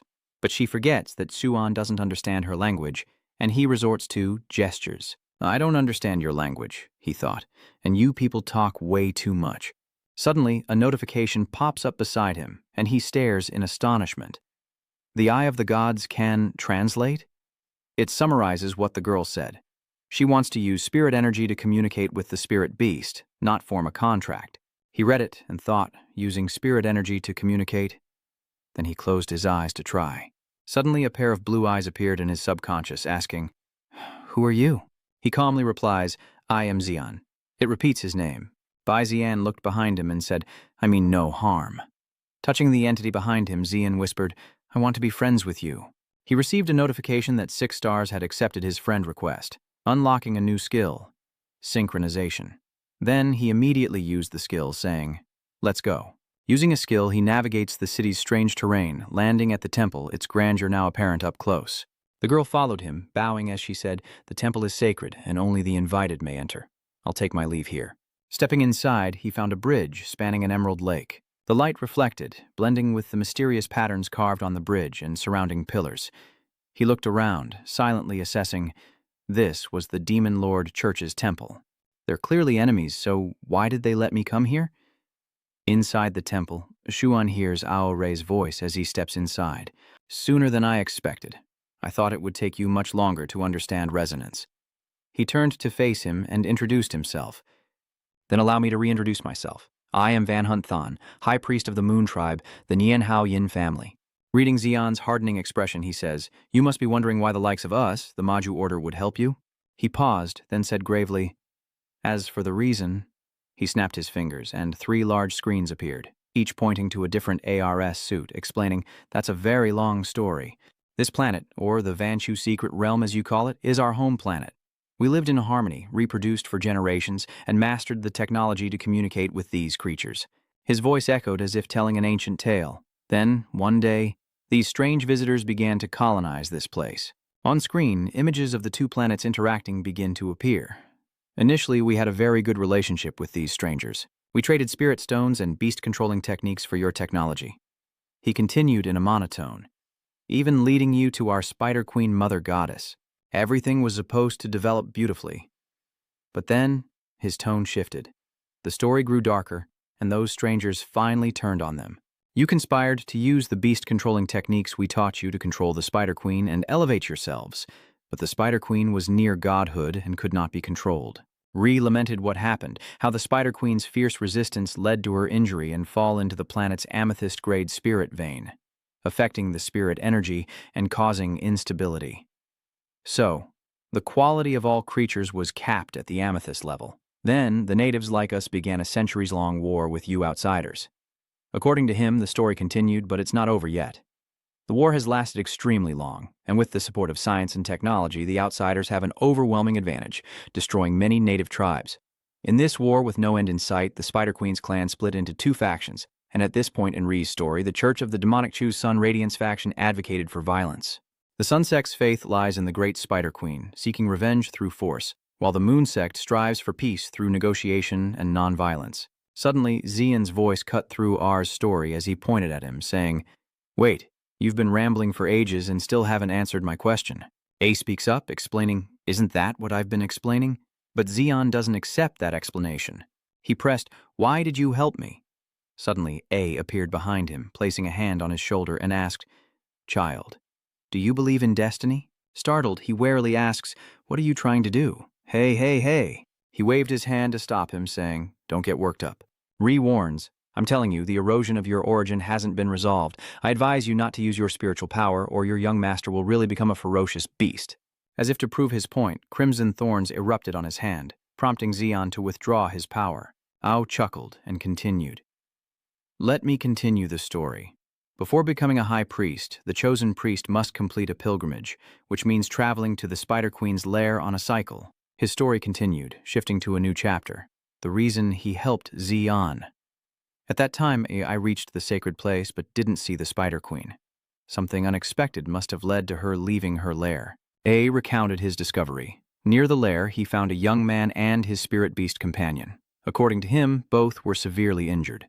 I'm so sorry," the boy kept repeating to his spirit beast. He said calmly as he continued his story.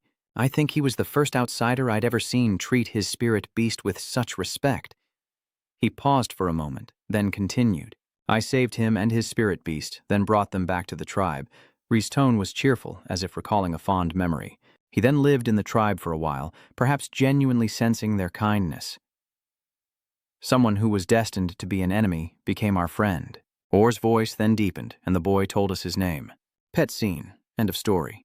He stood before Xian and said, "Now you know why I helped you, but you still have doubts." "Wait, sir. Wait." With a doubtful tone, Xian asked, "You knew my grandfather when he was young, so how old are you now?" "You look about 30, are you kidding me?" Ri calmly reveals a shocking truth. "Didn't your grandfather tell you? We age very slowly. Now I'll take you to meet your teammates." As they stepped through the gate, he asked, "Speaking of which, I'm really curious. Kid, you really didn't know? A Beastmaster's space is their own dimension. If anyone else were to enter, it would create a very strong rejection reaction." A explained as he walked deeper inside. "Your teammates are quite gifted. An ordinary person would have been physically destroyed. She's only suffering from a chaotic spirit vein. That's considered stable. As for you and Iori, the crystallized spirit energy outside your bodies has been removed. Her life signs and spirit vein frequency have recovered." Looking at Gubai lying motionless on the flowers, he continued to explain her condition. "But because the beast space is affecting her mind, her current condition isn't too optimistic. Or she may never wake up." Zaya frowned. "Never wake up?" Arul replied, "But it's not entirely hopeless." He cautiously suggested, "I know a way, but it depends on whether you're willing to try it or not." He glanced over, probing. "What way?" Ore reveals that when Lord Zhouho is in his moonlit form, he secretes a mysterious liquid that can heal all diseases and suffering. His ancestors once used this liquid to create an artifact with the same effect, and he explained how to find it, created to protect it during the battle with the invaders from the sky. So, this artifact is hidden in a tomb filled with fallen warriors. To obtain it, we must enter. A warns of danger, saying the tomb is riddled with traps, leaving grave robbers crippled or dead, but that's not all. Legend says ferocious beasts driven into the tomb by war still lurk within, resurrecting corpses to create a massive zombie army. He was scared stiff. The man chuckled, draped an arm around Xian, and cheerfully asked, "So, want to give it a try?" Despite his fear, he's determined to atone. Gubai's current situation is his fault. "I must take responsibility for this. I'll go." A chuckled to himself. "Not bad." "Your grandson is very responsible," said Jing Chong. The two walked together, and he spoke as he strode. "This city is incredibly ancient. According to our records, it's about 1,400 years old, and this tomb is over 1,000 years old. Your knowledge is extensive, and as a cemetery for martyrs, it's always guarded. One reason is to prevent grave robbers, but as you know, it's also to keep what's inside from getting out." The guards quickly stepped aside as soon as they saw him. "High Priest, you've arrived," Ao instructed. "Thank you for your hard work, everyone. Open the door." With his permission, Xian easily entered the tomb. Ao suddenly called out, "That's right, Xian." He hums mockingly, "Actually, everything I said about the tomb before was just to trick you." He was shocked and about to curse. "Huh? You son of a bitch, you tricked me. But it's too late. The door is already closed." Xian could only stand inside and shout, "Hey, what do you want from me?" Finding only silence, he began to explore the tomb, realizing he was trapped. Hoping to find another exit, Suan approaches the object in the center of the room. "This is the divine artifact," he mentioned. Was he lying to me? He understood less and less. The moment he lifted it, white smoke billowed from its base. Crap! I forgot to scan it with the Eye of the Gods first. A massive explosion engulfs Xian, completely obscuring his vision. He coughed, and she looked up to assess the situation. What was going on? In stark contrast to the ancient architecture, modern lights and exquisite stone floors appear before Xian. What could this be? His eyes widen in disbelief. Has he traveled back in time again? Xian calmly approaches a figure slumped against the wall. This man was an enemy soldier from back then. Did I shoot him? He quickly retraces his steps. Yes, he remembers now. Xian rushes forward, recalling climbing the stairs. The memories become clearer, and he encounters the enemy again. He remembers now. His mission was to eliminate the enemy commander, and he was the only one left in his unit. You arrive at a wall riddled with bullet holes. This is it. The room I ultimately entered. Does Tuan question what he's doing? Though it was clearly in the past, he still reached for the handle and went inside. Why do I still care so much? I should be saving Gubai and Grandpa. The heavy iron door creaks open, revealing a figure sitting motionless in the room. Xian's corpse, long decayed. What am I doing? This is all in the past. He stared intently. Something was strange. A voice echoed in Xian's mind. It seems you haven't let go of your past self. He was horrified. What? Who is it? The corpse before him suddenly lunges. It's himself. Xian frantically resists. No way. You should be dead. No, I'm already gone. Red branches spill from the corpse's mouth, trying to latch onto him. I am you, and you are me. It frantically attacks Tuan. I am dead. You must die. He reached for the fallen gun nearby. Damn it, just a little further. Xian narrowly dodged several red branches that pierced the hard concrete floor. Are you me? You're not. You're just me from the past. You are not me. He finally reaches the gun, and upon checking finds that it still has bullets. He points the gun at the zombie's mouth, declaring he's no longer the man he once was. Xian declares, I, Xian, am a beastmaster, and I have friends and family waiting for me to rescue them. He fires, affirming his resolve he is no longer the man he once was. The corpse quickly dissolves into a mystical green mist, and Xian calmly lets go of his emotions. Rest in peace, the me of the past. Now there is only Xian, the beastmaster Xian. He stood up straight, and the scenery changed. Xian returned to the cave chamber, vaguely realizing that everything before had been an illusion. He looks at the item in his hand, relieved, thinking, oh well, at least he got the divine artifact and Gubai has been saved outside. A is already waiting, applauding him. Not bad, Xian. You're out already? Xian reluctantly hands over the item. Tell me about the fun and games you had in there. Weren't you the one who pushed me into this trial in the first place? You could have just told me about it. A, still smiling, explained that telling him about the trial beforehand would ruin the surprise. He clarified that the trial was related to the examinee's personal experiences, essentially their inner demons. A asks with interest, so what is your inner demon? Your expression clearly becomes extremely unpleasant. Xian, unwilling to say more, simply stated that he was dead, putting A in a difficult position. That's right. Besides healing your friend, the artifact can also heal your corroded origin, but it can only be used once. After all, the essence of Juho is limited, so will you choose to save your friend or yourself? Xian couldn't take it anymore, grabbing Ri by the collar and demanding, why are you telling me this now? How many things are you still hiding from me? All he offered was that infuriating smirk. It's all over, really. Knowing he was powerless, Renru asked, so what will you choose? Xian trembled with anger. After a moment's thought, he made his decision. Ao stands by, questioning if he's sure he wants to do this, but Xian is resolute. He reminded him to aim for the core of the spiritual vein, the Dantian. Gubei lay motionless among the flowers as A watched with anticipation. He trembled as he confirmed, the Dantian, the Dantian. Xian brought the object closer. Surely this spot below the navel was it. Gubei, you're about to get better. Suddenly she giggles, saying it tickles.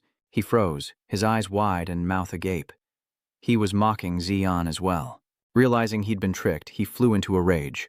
He calmly explains that it was just a joke, and that Miss Xiao has been awake for a while. He just wanted to test him. After all, you're Jingzhong's grandson, so I couldn't resist teasing you a little. Reveals. Moreover, Miss Xiao was actually the mastermind behind this. Xian finds it hard to believe, doesn't he? So, you're trying to pass the buck? Gubei admits sheepishly. Young Master Rishan is right, it was my idea, if it upsets you, young master. He awkwardly avoids her gaze. No, it's not that I'm unhappy. I'm just glad you're okay. He interjects, clearing his throat. I really can't keep up with you young people. But there's something more important to do now. Apparently the artifact in your hand is an all-purpose healing terminal. Although the healing component inside can only be used once, it will continuously heal your wounds.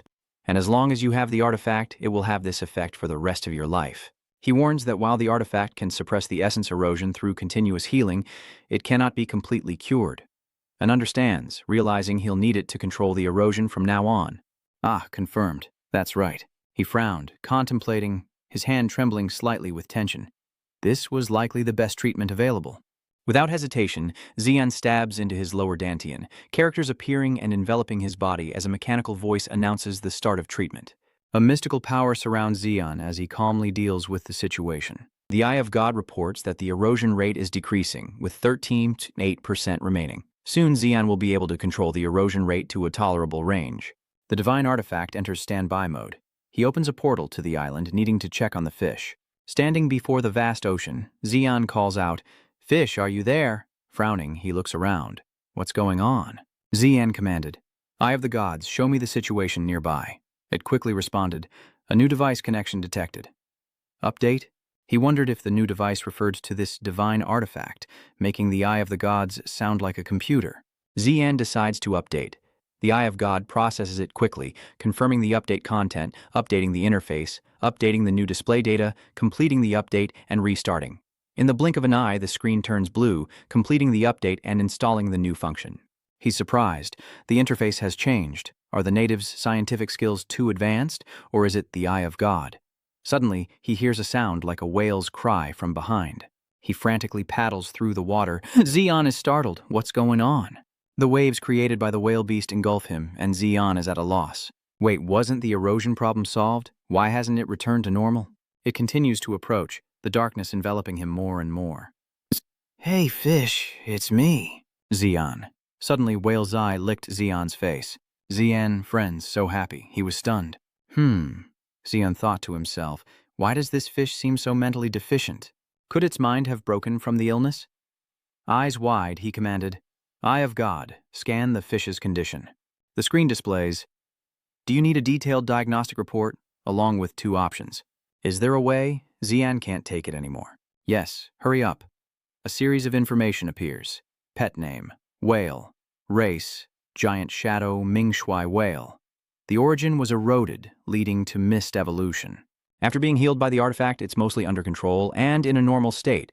Current rank newborn silver, all attributes, force A+, speed B, physical attack A+, spirit attack A+, original water attribute, divination con, specific life index 1400, attack strength 403. The current decline is due to missing the evolution stage, leading to a temporary inability to heal, which can be improved through upgrading. He was slightly overwhelmed by the amount of data. Yours is a little too detailed. Xian wondered, looks like this divine artifact has enhanced the talent of the divine eye. Then what about my own data? He immediately checked. God's eye, show me my stats, the more detailed the better. A wealth of information then appeared. Xian, a human descended from the sky. The grandson of White Deer City's lord, and a new era beastmaster with extraordinary talent. On the surface, a student, but in reality a transmigrator, formerly a mercenary staff sergeant, now aware of his new life. Having people he wants to protect and a conviction he can't relinquish. Xian receives help from the Moonscar tribe's Zhou Hao, obtains the divine artifact Alan's Fang, and merges with it, suppressing his corrupted origin to a certain extent. Xian wonders, what is this? Unlike others, it continues to measure the scale of its corrupted origin. The scale measures the corrupted origin. When the scale reaches its peak, the corruption will spiral out of control, potentially leading to berserker or beast transformations. The corruption enhances physical abilities but strains spirit energy skills. After going berserk, it will continuously reduce spirit energy limits and increase skill intensity. Beastification, however, is irreversible. It should be noted that the progress of the corrupted source is now controlled by the artifact and can be adjusted. He considers that this artifact can be made into a mechanism, so when he needs it, he can use the effect of the corrupted source to strengthen some aspect of himself. Although the limits of this enhancement are great, Xian thinks with satisfaction, now that the divine eye has been upgraded, he can check the numerical data of himself and his pets at any time. In that case, the eroded origin is not uncontrollable, but rather has more practical value. The whale is still licking him, and this time, he's not only saved his life, but gained countless new powers and tactical options. But he still hasn't achieved his goal of leaving White Scale City. There's no lead on the spirit-nurturing heavenly water, and to top it off, this fish is an idiot. This turn of events is a real headache. Asmodan skillfully dissects the corpse. Experiment log 2239, dissection of the 6th sacrifice complete. Aether Alucard has made a new discovery at the heart. The heart is encased in something resembling a spirit stone, leading to speculation that the body's been attacked by a powerful force, compressing the spirit energy within. Based on the damage to the subject, the attack was a golden-level strike far exceeding that of a poet, and now we prepare to take samples for further analysis. After isolating the sample's activity and observing no anomalies, the initial assessment suggests it's non-radioactive. Now, it's placed in a test tube for examination. Upon contact with spirit energy solution, it remains stable, exhibiting no violent reaction, floating in the solution like a normal spirit stone. She ordered, Xingtian, suspend surveillance of the Master of the Rainforest and bring the other samples to the surface lab. Amadan shook the vial in her hand, pondering, I've discovered something very interesting, which may allow me to continue my previous research. If this method works, it could replace certain materials. She turned to her headless subordinate, contemplating something, and requested a sample from the scene for experimentation. She then stared intently at the specimen contained within the large test tube, approached the control panel, and skillfully performed a series of operations, wondering what power could compress and crystallize spirit energy. After a moment, the system displayed the results. Reading the data, Amadan was surprised to find it was a primal crystal. A primal crystal containing the fusion talent from Athera Lucas's primal shard. Stable, no impurities. Grade A+, compatibility A. Not just spirit energy, but even the origin derived from it has crystallized. How strange. She then turned to the headless figure and commanded, "Quickly, give me the rest. The truth may lie within the remaining sample." Inside the test tube held by the monster, a strange fragment is carefully preserved. Amoda suspects this is the item left behind by the culprit. Without hesitation, she put it in the analyzer, anxiously awaiting the results. And finally, it was done. Amoda carefully read each line, the results surprising her. This was pure yang spiritual energy. This discovery elated her, like finding a priceless treasure. She only wanted to analyze Ayathi's killer, but instead found a clue to the elusive pure yang body. "This is great," Amoda grinned, her smile wide with rage. "I never imagined your killer would possess the pure yang body, Aetho, a talent seen only once a century." Her face twisted with malice. She would find the culprit at any cost. "I must find him, I must find him." With that, she turned toward her child. The person in the test tube muttered, "Just wait, you'll awaken soon." Amoda then ordered his men to search further. Xingtian quickly searched for clues. What began as a simple pursuit has now become a burning desire to find him as soon as possible. Now I'm extremely interested in this culprit. Elsewhere, the sun blazes across a vast area. Above, white clouds drifted lazily, painting a picture of serene tranquility as Xiaohe leaned against his car, grumbling, "It's so hot. What's taking them so long?" No sooner had she spoken than she heard footsteps approaching. She lowered her sunglasses and said, "Oh, they're here." In the distance, Xian and Aore bickered incessantly along the way. "So why do you want to come with us?" "Kid, don't be so sensitive. I'm just passing through to Jumu City." "You think I'd believe you? Come on, I'm friends with you two. What ulterior motives could I have?" Neither willing to yield, their stalemate only elicits a weary sigh from Gubai. He never had good intentions to begin with. "Although you saved Gubai and me, and I should thank you, you keep lying and using Gubai as a shield. Frankly, I find it hard to believe you." "Hey, don't be like that. I helped you find a ride. Isn't that enough for you to forgive me?" Hearing this, Shuan angrily retorted, "How can you even say that? You just wanted me to pay for it." So he got a free ride from Xiaohe. Seeing that he was right, A could only smile and accept it. No surprise that Bai Jingchong's grandson guessed right. Xiaohe, who witnessed the whole conversation, impatiently interrupted them. "The two of you have argued enough. I can hear you from all the way over here." Gubai couldn't take it anymore and lashed out, telling them to shut up and stop arguing. Surprised by her words, they stopped arguing and asked, did she just say, "Mother ear"? She couldn't believe she'd said it. Her face flushed with embarrassment, and she stammered, "Sorry." Seeing this, Xiaohu approached, patted her shoulder, and comforted her. "You told them. You two shut up for a bit and get in the car. You're embarrassing her." Seeing them finally leave, Xiaoxia introduces himself. "I'm Qi Xiaoxia. What's your name?" Gubei hesitantly replies, "Gubei." As they walked towards the car, Xiaohu complimented her. "Don't take it to heart." "I'm serious. You looked really cool scolding them like that." She replied in surprise, "Really?" Xiaohu nodded, continuing, "Do you know the movie Thelma and Louise? You remind me of the main character." Finally, everyone settled into the car, and Xiaohe, behind the wheel, couldn't help but ask, "Before we leave, I have to ask, why do you guys want to go to Great Tree City now?" At that, Rayao quickly replied, "It's that kid Xuan who wants to go," angering Xian, who scolded, "Don't steal my lines." Damn it. The car starts rolling towards Redwood City at Xian's request. On the way, he recounted everything to the others, how his spirit beast had evolved to the silver level due to an accident, a stroke of luck amidst misfortune. But his other spirit beast hadn't broken through yet, so he was going to Great Wood City to find the necessary materials. "But I wanted to go to Great Wood City anyway, because I need to find a very rare treasure, and to help my grandfather." Hearing Xian's words, Xiaohe chimed in. "Looking for treasure? Going to Great Wood City at this time isn't a good idea. First of all, Great Wood City is a city of many factions." As she spoke, the carriage drew closer and closer to Great Wood City, but these factions maintain a delicate balance, a fragile peace that has recently been disturbed. Xiaohe began to tell them about the strange man who had recently appeared, a man with a bizarre name who went around killing people in cruel and unusual ways. The victims were either dismembered or partially eaten, leading to rumors of monsters like zombies or vampires, but the city's factions refuse to believe in such things. They all believe someone is trying to take over their territory, so every corner of Megawood City is now patrolled by faction mercenaries. The more Xiaohe recounted, the more frightened Gubai became, trembling as she muttered, "Zombies, vampires." Seeing this, Tuan tried to comfort her, saying, "Gubak, don't be afraid, these are just rumors." But that trembling wasn't from fear, it was from excitement as she looked up at him, thrilled. "No, I'm excited. I want to get to Giantwood City quickly." Hearing her, he was surprised by Gubai's excitement, secretly horrified.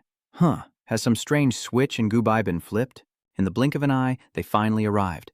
Xiaohe announced, "All right, we're here." Stepping down, Xian surveyed the area, marveling at the sight before him. A colossal ancient tree, its canopy so vast it blotted out the sky. Bai Lin couldn't help but gasp in astonishment. Lost in his admiration, Ior excitedly shouts, "All right, let's go find the upgrade materials." Annoyed by his attitude, he retorted, "Hey, stop pretending to be so enthusiastic, will you?" Behind them, Xiaohe helplessly interjected, "Can you two wait a moment to argue? Pay me first." Xiaohe's words stunned them both, and seeing the coat constantly looking at him, he glared at him and said, "What are you looking at me for?" In the end, he had to give in and pay with his card. With the bill settled, he glared at the creep, cursing, "Damn it, he still got away with a freebie." Xiaohe, having received the payment, gave them a final word of caution before leaving for Bloodshadow Tavern, the city's largest intelligence hub. "I won't be joining you. I have a quest to investigate the zombie incident. Call me when you're done." Hearing this, Xian turned to Gubai to say something. Then Gubai and I... But seeing her eagerness to see a zombie, he had another idea. "Gubai seems to want me to help you." With that thought, he waved his arms wildly at Crimson Xia, only confusing her further. "Young man, what are you doing?" He's waving his arms around. What is he trying to say? After a moment, she understood, chuckling softly. "Ah, I see." She played along with Xian. "Young man, I suddenly remembered, my younger brother was supposed to come with me today. But he's fast asleep today. Is that all right?" Seeing this, he chimed in. "Oh, well, I don't really know much about this stuff, but Gubai is really good at it. How about Gubai goes? Gubai, do you want to go?" Hearing this, Gubai happily agreed. "Okay, I'll go." With Xiaohu and Gubai gone, only the two of them remained. A speaks up, "Now it's just the two of us. Time for the boys to have some fun." Seeing his excitement, Xuan could only sigh helplessly. How old are you to be calling yourself a son?" The two head to a nearby bar, and Xuan notices he's still following him. "What? I'd say I'm a grown man." Annoyed, Xian asked, "Do you have to follow me?" To which he casually replied, "Aren't you still a minor?" "How could I let you go to a bar alone?" He rambled on. "Besides, I know this place like the back of my hand." Hearing this, he sarcastically replies, "Are you short on drinking money?" Hearing this, R defended himself, pointing towards the girl at the bar as he spoke. "How could I be? I'm on good terms with the receptionist, and she's my most reliable source of intel." With that, he sat down and greeted Xiaonuan. "Hello, Xiaonuan. Long time no see. Any recommendations today?" Hearing a familiar voice call her name, she turned and replied, "Oh, R, you dare show your face." Seeing R here, she turned to her colleague and said, "Charge him for his debts immediately." "Oh, Ray," I immediately took action, leaving him speechless. "Wait for me." A quickly changed the subject, saying, "I'm here to introduce a new order to my darling Nuan." He turned his gaze to Xuan, explaining the situation to her.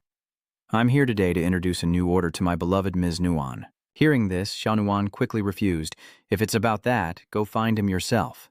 Hearing this, he thought to himself, if the Eye of God's probing range wasn't limited, why would he waste his time here? Suddenly, her phone rang. Someone's looking for her, and Xiaonuan sighs in annoyance. "Not again? Not again?" A curiously moves closer to see. "Who is it? Do I know them?" She replied, still looking at her phone. "What is it?" "It's someone I met online yesterday," Xiaonuan summarized for him. "Probably some young master from the SM club, but he's awfully arrogant." She showed him her phone. Fu Boxing worked hard to train his abs. The Overlord accepted loyalty and obedience and a lifetime of conditioning. For what? The girl, who had just liked the post, forgot to continue. "After we became friends, he kept sending me strange videos, and now he's constantly messaging me privately." Suddenly, someone shouted from afar, drawing everyone's attention. A half-naked man with an eye patch appeared, looking incredibly strange. He grinned and said, "Aren't you glad you ran into me? I went through so much trouble to find this place. So what do you think? Have you made up your mind? Let me be your master." "Ha ha ha ha. Become my slave and I'll make you bleep. Bleep, bleep." Witnessing this disgusting scene, Xian cursed inwardly. "The rich people I've met are either idiots or perverts. Are there no normal rich people?" Unable to bear it any longer, he stood up to teach the guy a lesson, deciding to help her out. But A stopped him, reminding him to hold on, that this was Jumu City. He continues to explain to Xian that the people here are not like those in Bailan City. Meanwhile, Xiaonuan fearlessly stared him down, exposing his lifestyle. Kim Hengtai, a 19-year-old beastmaster, young master of the Kim Corporation and a Kumu city tycoon, utterly despises his stepmother, has sadistic tendencies, is arrogant, and has recently been on a spree with women, having been with 49 in the last month alone, all money-loving girls from the internet. Her words left him speechless and frozen, but Xiaonuan paid him no mind. You think any girl who sees your abs and money will automatically become your slave? You're wrong about something. In this great wood city, your rich family isn't the only voice. With that, Xiaonuan lunged forward, injecting him before he could react. Without hesitation, she injects Hangtai with the entire syringe, freezing him in place. But black crystals suddenly erupt from his body as he screams in agony, demanding to know what she injected him with. Before he could finish, he fell backward. Xiaonuan slowly explained, "This is just anti-spiritual power serum. For normal people like us, it's like saline. But for beast tamers like you, it's pufferfish poison. Now, half of your spirit veins are ruined, so you probably can't stand up anymore." A and Zhuan watched everything unfold. As he said, Xiaonuan is known for hating beastmasters. Her nickname is Spirit Vein Assassin. Hearing this, he glanced up and asked, "Does she know you're a beastmaster?" He confidently replies, "Of course she knows. She's an intelligence merchant, I acknowledge. The only reason she hasn't made a move on me is because I'm special." Suddenly, someone's arrival interrupts their conversation as a strange man enters, saying, "Long time no see. I thought you'd never return to Greatwood City." At this, he suddenly growled, "Especially after you provoked the city lord of Greatwood City." This man was none other than Zhen Tian, also known as Clairvoyant, an intelligence expert of the highest caliber. Zhen Tian teased Aore, "What kind of trouble have you stirred up this time?"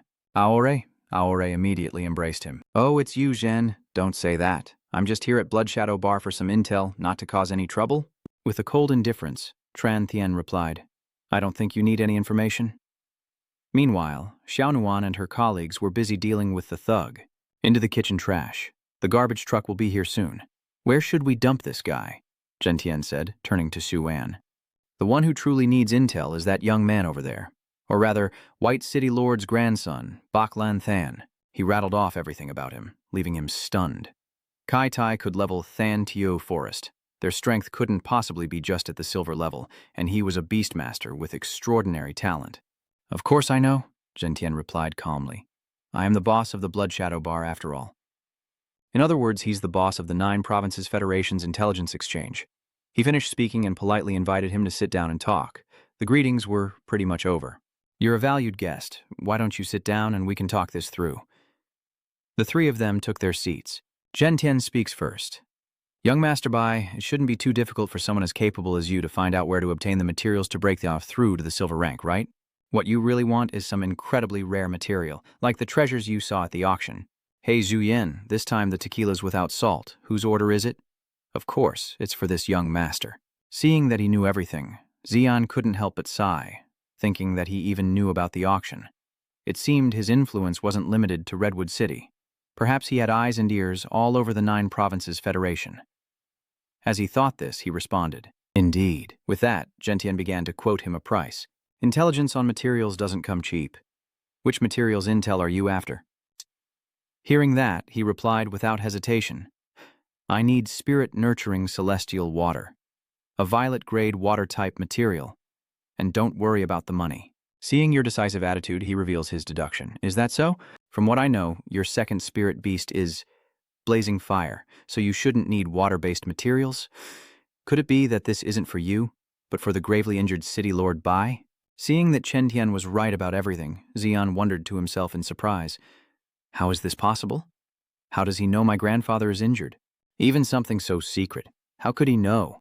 He calmly explains that although White Lotus City has sealed off related news, no wall in this world is airtight. By deducing from official information and the materials you seek, one can discern the condition of the White City Lord. Zhen Tian continued. With enough intelligence, you can deduce even more. Besides, this is just one of the reasons I'm an intelligence merchant. With that, he told Zhuan, "By the way, there have been some people snooping around White Lotus City lately. Consider this intel a gift." Surprised by this information, Xuan wondered, who could it be? Who is watching White Scale City? A asks, "Brother Tran, wait, we came here to inquire about materials, so where exactly is this heavenly water?" Hearing this, Zhen Tian provides information. 3 months ago, a mercenary group escorted the heaven-nurturing spiritual water through the Howling Wind Mountains, but they never came back out. For the past 3 months, people have been searching for it, but none have returned. Hearing this, Zuan turned to the system and asked, "Scan the Howling Wind Mountains." "Znai, Howling Wind Mountains?" "The mountains fall under the jurisdiction of Greatwood City. They used to be the largest dark spirit ore region, but now the veins are drying up." Seeing his determination, Gentian tried to dissuade him. "From my perspective, I still wouldn't advise you to personally venture into Fengqiu Mountain Range. The terrain there is complex, making it easy to get lost, and it's dangerous even without the threat of ferocious beasts." Seeing his kindness, he bowed his head slightly in thanks, appreciating the concern. But he also knew he had his reasons for going. "I must find the Spirit Jade Heavenly Water." With that, Xian paid the bill. As Xian prepared to leave, Gentian warned him, "Young man, there's something you've likely heard since entering the city." His face hardened as he earnestly advised, "Zombies, vampires, the serial murder case. It's all true. This is advice, not intel. You be careful, especially at night." Shuan became more vigilant after hearing that. He left the restaurant, worrying about Gu Bai and the others. Could those rumors really be true? I wonder how Gu Bai and the others are doing. Meanwhile, Xiaohe and Gu Bai were chatting as they walked. "At the time, my brother and I were living on the streets, chased by a group of lunatics for 3 blocks, when we ran into a girl with a fierce look in her eyes, not much older than me and seemingly a police academy student.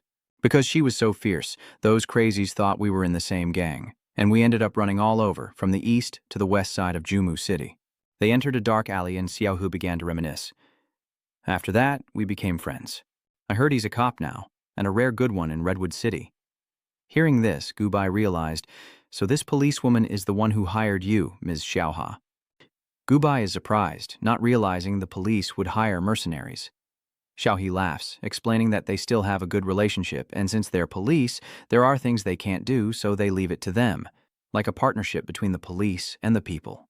With that, she approached the guards, saying, "Oh, Old Chen, I'm here." "What's wrong?" Hearing Xiaohe's voice, Old Chen turned around, his face stern as he began to scold. "You're 3 minutes and 41 seconds late." And as she spoke, she glanced at Gu Bai, startling her. "You even brought a stranger." Seeing this, Xiaohe quickly explained that it was because Qiming was too drunk and it was a good opportunity to guide the newcomer. Sensing the tense atmosphere, she tries to lighten the mood. But then again, "Old Chen, do you notice how the 3 of us all have such tiny eyelashes?" Gu Bai blankly replied. "Huh?" Old Chen said helplessly. "Be serious. I called you because the other colleagues are really not being professional at all." With that, she pointed to a body lying on the ground and reported the situation. "This is the second one today. I was hoping nothing would happen before you arrived.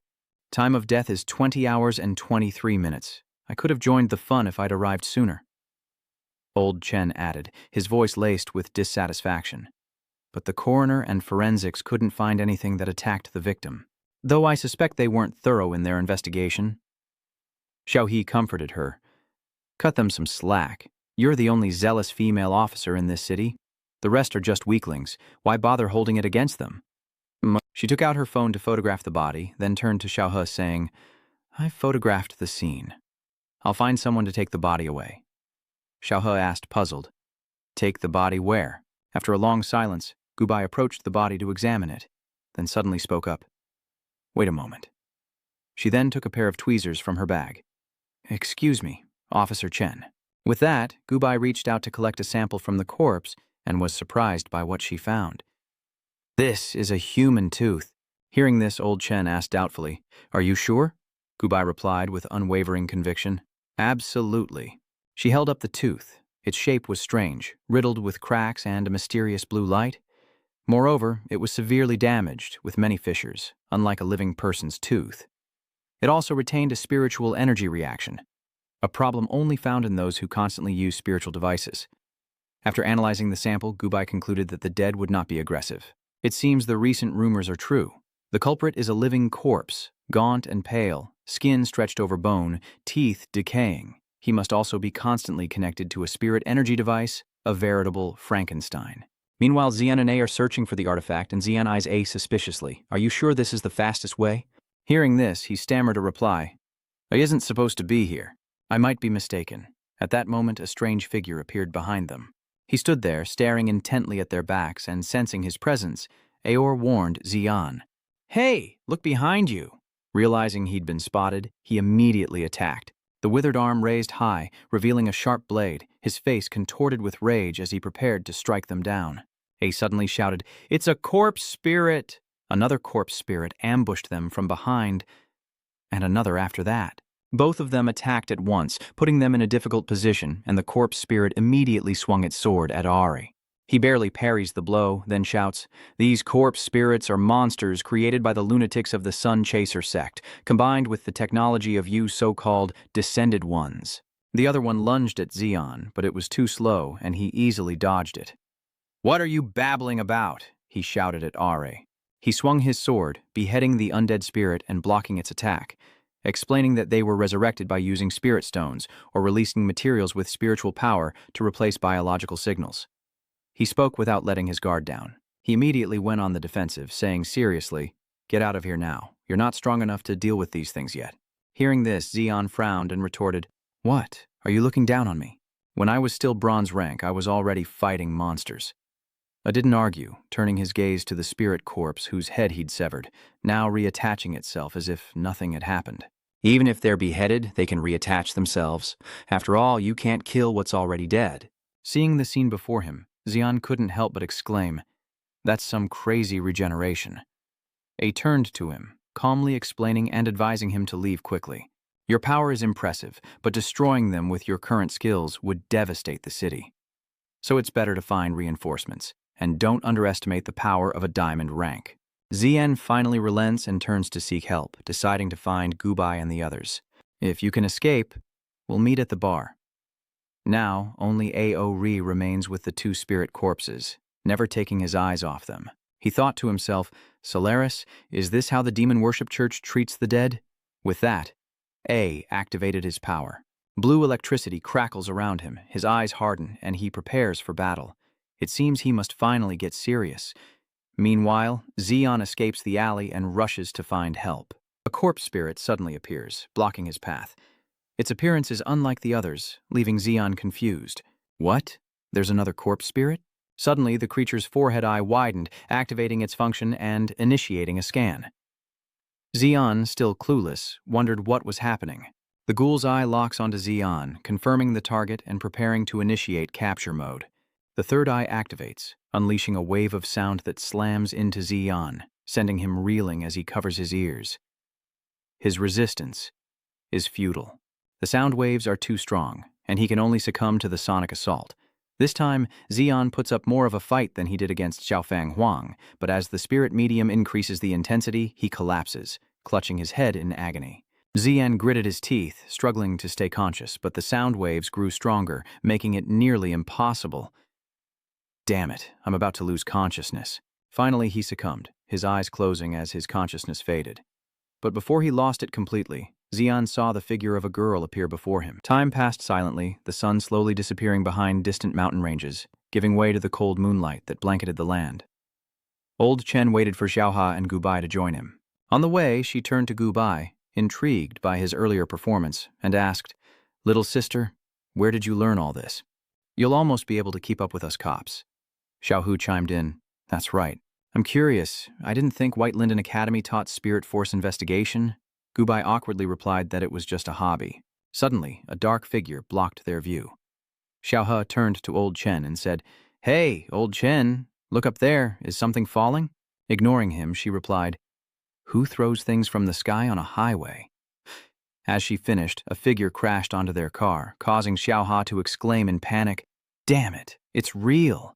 This sudden appearance caused Lao Chen to lose control, sending the car careening into a nearby wall. It turns out that the figure was Ray. Seeing this, Xiaoha angrily asks, What are you doing?" Old Chen helplessly adds, "Sir, perhaps you should get off first." Sweating profusely, pressed his sword against the fiend below, saying, "I can't. If I get off, he'll escape, and he's the only lead." Suddenly remembering, A turns to Old Chen and says, "Officer, I recall the police still use old electronic hardware for security, right? Lend me one. I need to extract some clues from him." Hearing this, she hurried to retrieve it, saying, "Just a moment." She connected the wire to its neck, analyzing and marveling at the creator. "The one who made this corpse spirit is quite clever. even using an old connector. Old Chen turned to Ao Rei and asked, "So, what do you want to investigate?" He replied, "I want to directly read the data in its memory. I want to see where their hideout is."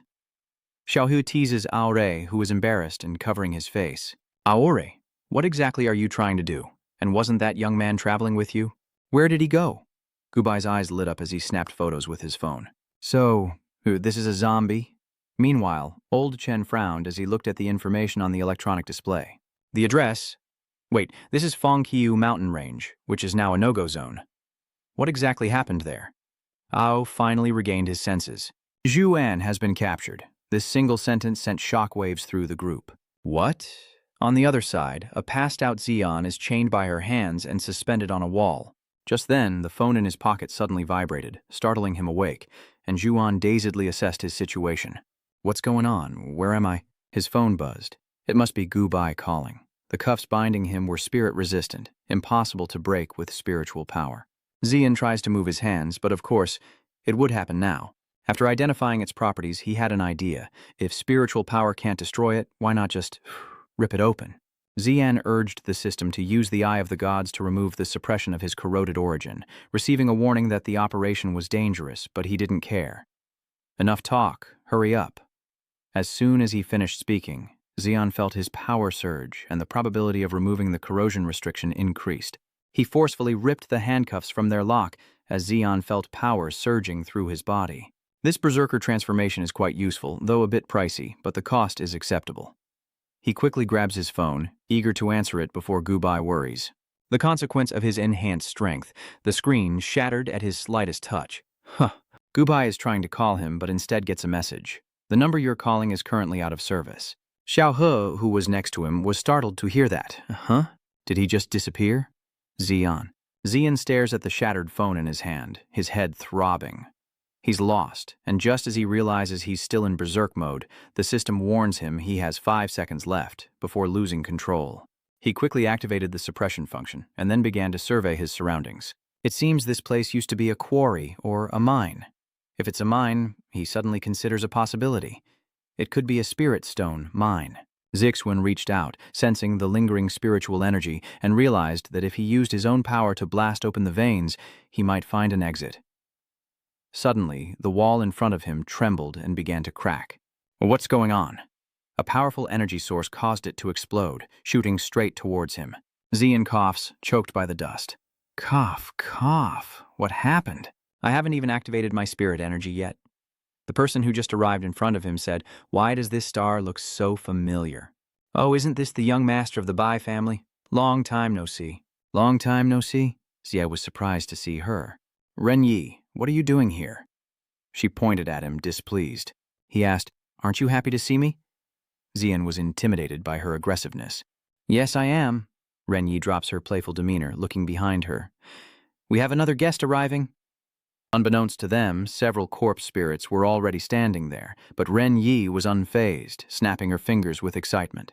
"Young man, you're just in time to see some new tricks I've learned. Wing, come here." At her call, a bird swoops in with incredible speed, appearing behind the ghouls before landing on Ren Yi's shoulder.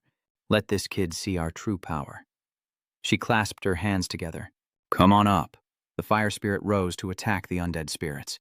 That action horrified Zhuan. She was going to take them on directly. He frantically shouted, "Ren Yi, those corpse spirits have powerful regenerative abilities. Normal methods won't hurt them." But she ignored him and punched forward. "I'm well aware of that." She then swiftly leaves a mark on the corpse spirit's face. A fiery curse command. Another spirit suddenly appears, attacking her from behind. Ren Yi swiftly leaps back to evade the attack, narrowly avoiding danger. She gains momentum and pounces again, but now it's my turn. I swiftly grab its head and slam it into the floor. Ren Yu is satisfied as she punches the head of the motionless Shiling. She deserves punishment for attacking from behind, and a mark appears on her head. With that done, she turned to face the last one standing as Shiling finally lunged to attack Ren Yi. She sneers, saying their attack patterns are too simple. Ren Yi breaks the Ling's weapon with her bare hands, then spins around and kicks it hard, telling it to rest in peace. Another live fire mark is etched. She somersaults through the air, landing beside Xian, then glances at him with satisfaction. "Young man, watch closely. The real battle begins now," Ren Yi commanded gleefully. "Your turn, Duke Na." Immediately, a small oriole, brimming with crimson power, shot out, instantly piercing through 3 opponents before they could react. Those struck instantly collapsed, their bones turning to dust. Seeing this, Xian was shocked and wondered, what kind of move is that? The 3 were instantly incinerated, leaving only skeletons. A notification appears. Divine Fire Curse. By destroying the opponent's spiritual veins, they are burned from within. This method of combustion differs from normal combustion. Continuous combustion only creates 1 wound and ends, without producing a dramatic effect. From this, Xian deduced that she was creating a wound that ends with combustion, making it impossible for the corpse spirit to recover. Hearing that, Ren Nge, as if struck to the core, bristled up and said, "You noticed. I've been researching this dump for 3 months now." Hearing this, Xian paused, wondering, "Wait, you said you've been here for 3 months?" Ren Yi then recounted her frustration, realizing how infuriating it was. "I went to Jumu City for a trip, wanting to buy some supplies at a gas station, but it turned out to be a scam. When I woke up, I was already here." Xian wondered, "So what have you been eating for the last 3 months?" Hearing this, Ren Yi confidently boasted, "Luckily, I grabbed some extra nutrition bars, enough for at least half a year." Xian thought to himself, "Better not ask how she's been bathing." He asks, "So, do you know how to get out of here?" Nian Ni replies that even though she's been here for 3 months, this is a maze, and she has no idea how to escape. Tsuan wondered, "So you wanted to go through the wall to see if there was a way out?" He replied, "And then you ran into me, right?" Nian Yi responded, "Yes, meeting you was quite a coincidence." She enters a large drain and suggests, "Enough talk, let's go this way." Xian points out that she was the one who kicked this place apart. "And there's a door over there, shouldn't we check it out?" But Ren Yi warned, "If you don't want to see those spirit corpses again, I suggest you don't open that door." Xian agrees, and as they walk, Ren Yi asks Han how he got here. Hearing this, Xian replied, "Just like you, I encountered a strange spirit, got knocked out and was brought here when suddenly an earthquake occurred." He immediately realized that the earthquake before them had turned the once wide path into a dead end. Seeing this, Xian wondered, "What's going on? Wasn't there a path here just now?" Ren Yi grumbled, "What the hell is this dump?" Xian ordered, "Eye of the Gods, scan this place. I want to know the layout." The Eye of the Gods reveals that this was once a quarry for Greatwood City, a mining area in the Howling Peaks. Abandoned for unknown reasons, the mines formed a complex terrain. It analyzes that the complex terrain was modified by humans, becoming a modular device with each area divided into independently operating modules. The area shifts with each location or interval, making the terrain even more complex, but finding the pattern could lead to an escape. Xian realized that the earthquake was just the area shifting, and the wall in front of them signified a new area. If he could find the pattern, he could find an exit. Beside him, Ren Yi, full of battle spirit, said, "If we get blocked again, we'll just smash it again." This startled Xian, who tried to stop her. "Crimson Nymph, wait. No one and nothing has ever stood in my way. Today, this damn maze won't stop me either." And with the devastating power of her giant drill, Ren Yi sped off. She shouts, "Young Master Bai, follow me." Seeing this, Xian thinks, "Oh well, sometimes being reckless isn't so bad." A loud crash echoed, followed by a cloud of dust. Emerging from the haze, Ren Yi, having demolished the obstructing walls, said with satisfaction, "All clear. This has to be the longest cave I've destroyed in the last 3 months." As Xian walked, he thought, "Come to think of it, this place is different from the others. It's like a laboratory." Looking through the glass, he suddenly realized what these things were. Inside, a legion of death spirits filled a large room, and the Eye of the Gods reported that a level 7 death spirit was dormant. Taken aback, Xian wondered, "These ghouls have formed an army. What are they planning?" A large door appeared, and Ren Yi, puzzled, remarked, "This door is strange. I've never seen it before. Let's open it." Suddenly, the door bursts open, and Xian scolds, "Ren Yi, did you—" But Ren Yi quickly corrects him. "I didn't touch it. It opened on its own." Inside, a giant test tube appears, containing a massive, strange creature bound by its limbs. Witnessing this, Ren Y exclaimed in bewilderment, "What in the world is that thing?" Xian started to speak. "This is—" But then he suddenly realized something. "What?" Through the Eye of the Gods, Xian sees an unclassified species formed from various spirit beasts, with a rubber monkey as its base. Through the elastic properties of the rubber monkey, it has fused A-grade talents, free transformation, wind erosion to ash, Duai track wisdom, and tyrant's rage. and due to its unique nature, it can acquire new talents by absorbing the spirit cores of other spirit beasts. Xian was stunned, thinking, 5 talents, and it can gain even more. This thing is a monster. What has this spirit beast been through? Suddenly, a noise alerts Xian and Ren Yi to someone nearby, and Azmodan appears with a ghastly face and chilling voice. She welcomes the two materials, stating that their arrival proves they've passed the labyrinth's test. Now let's see which one of you is the pure yang body I need. In the face of this, Ren Ge couldn't help but shudder. Hey, that woman's mouth doesn't move when she talks. How creepy. Xian wondered, what did she mean by the pure yang body? Azmodan says, whichever of you is the pure yang body will ultimately become a part of this child. Let it play with you. At the same time, cracks began to appear on the test tube, and inside, the corpse spirit's hands and feet were freed. A massive explosion erupted before Xian and Ren Yi, stunning them both. The corpse spirit lunged forward, claws extended, and Xian thought, too fast! Just as the corpse spirit lunged, he managed to raise his shield, blocking its claws, and seizing the opportunity, Xian commanded, come forth, fish. Immediately, Jingzi appeared, charging into the fray and ramming straight into the corpse spirit. But with its speed, the corpse spirit dodged the blow just in time, leading Xian to think, that's fast. But then he realized, wait, this guy's movements look a little strange. Look at the spirit beast writhing and clutching its head, emitting dense rays of energy. Xian felt an intense pain but decided to ignore it. Without hesitation, he commanded, fish, use tidal oppression. Whale then immediately returned to Xian, who wondered, is it over? But as the mist clears, the corpse spirit appears in a completely different form. Xian is shocked, thinking, what shield? Xian's eyes widened as he thought in astonishment, is this the free transformation? He can turn his body into a shield against attacks. This talent is too powerful. After blocking the attack, the corpse spirit separates its shield. The muscles in its arm writhed violently, like hundreds of worms crawling beneath the skin, before hardening into solid masses. Without hesitation, the zombie raised its fist at Xian. Ren Yi, annoyed, charged forward, scoffing that she wasn't invisible. She single-handedly met the Thailand's blow with her own fist, the force of their impact creating a powerful gust of wind. Outside, Xian anxiously warned, Ren Yi, don't use your fists against it. It can freely change its form.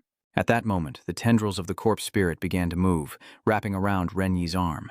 The muscle fibers crept up Nanning his shoulders as she stared in disbelief, wondering, what is this?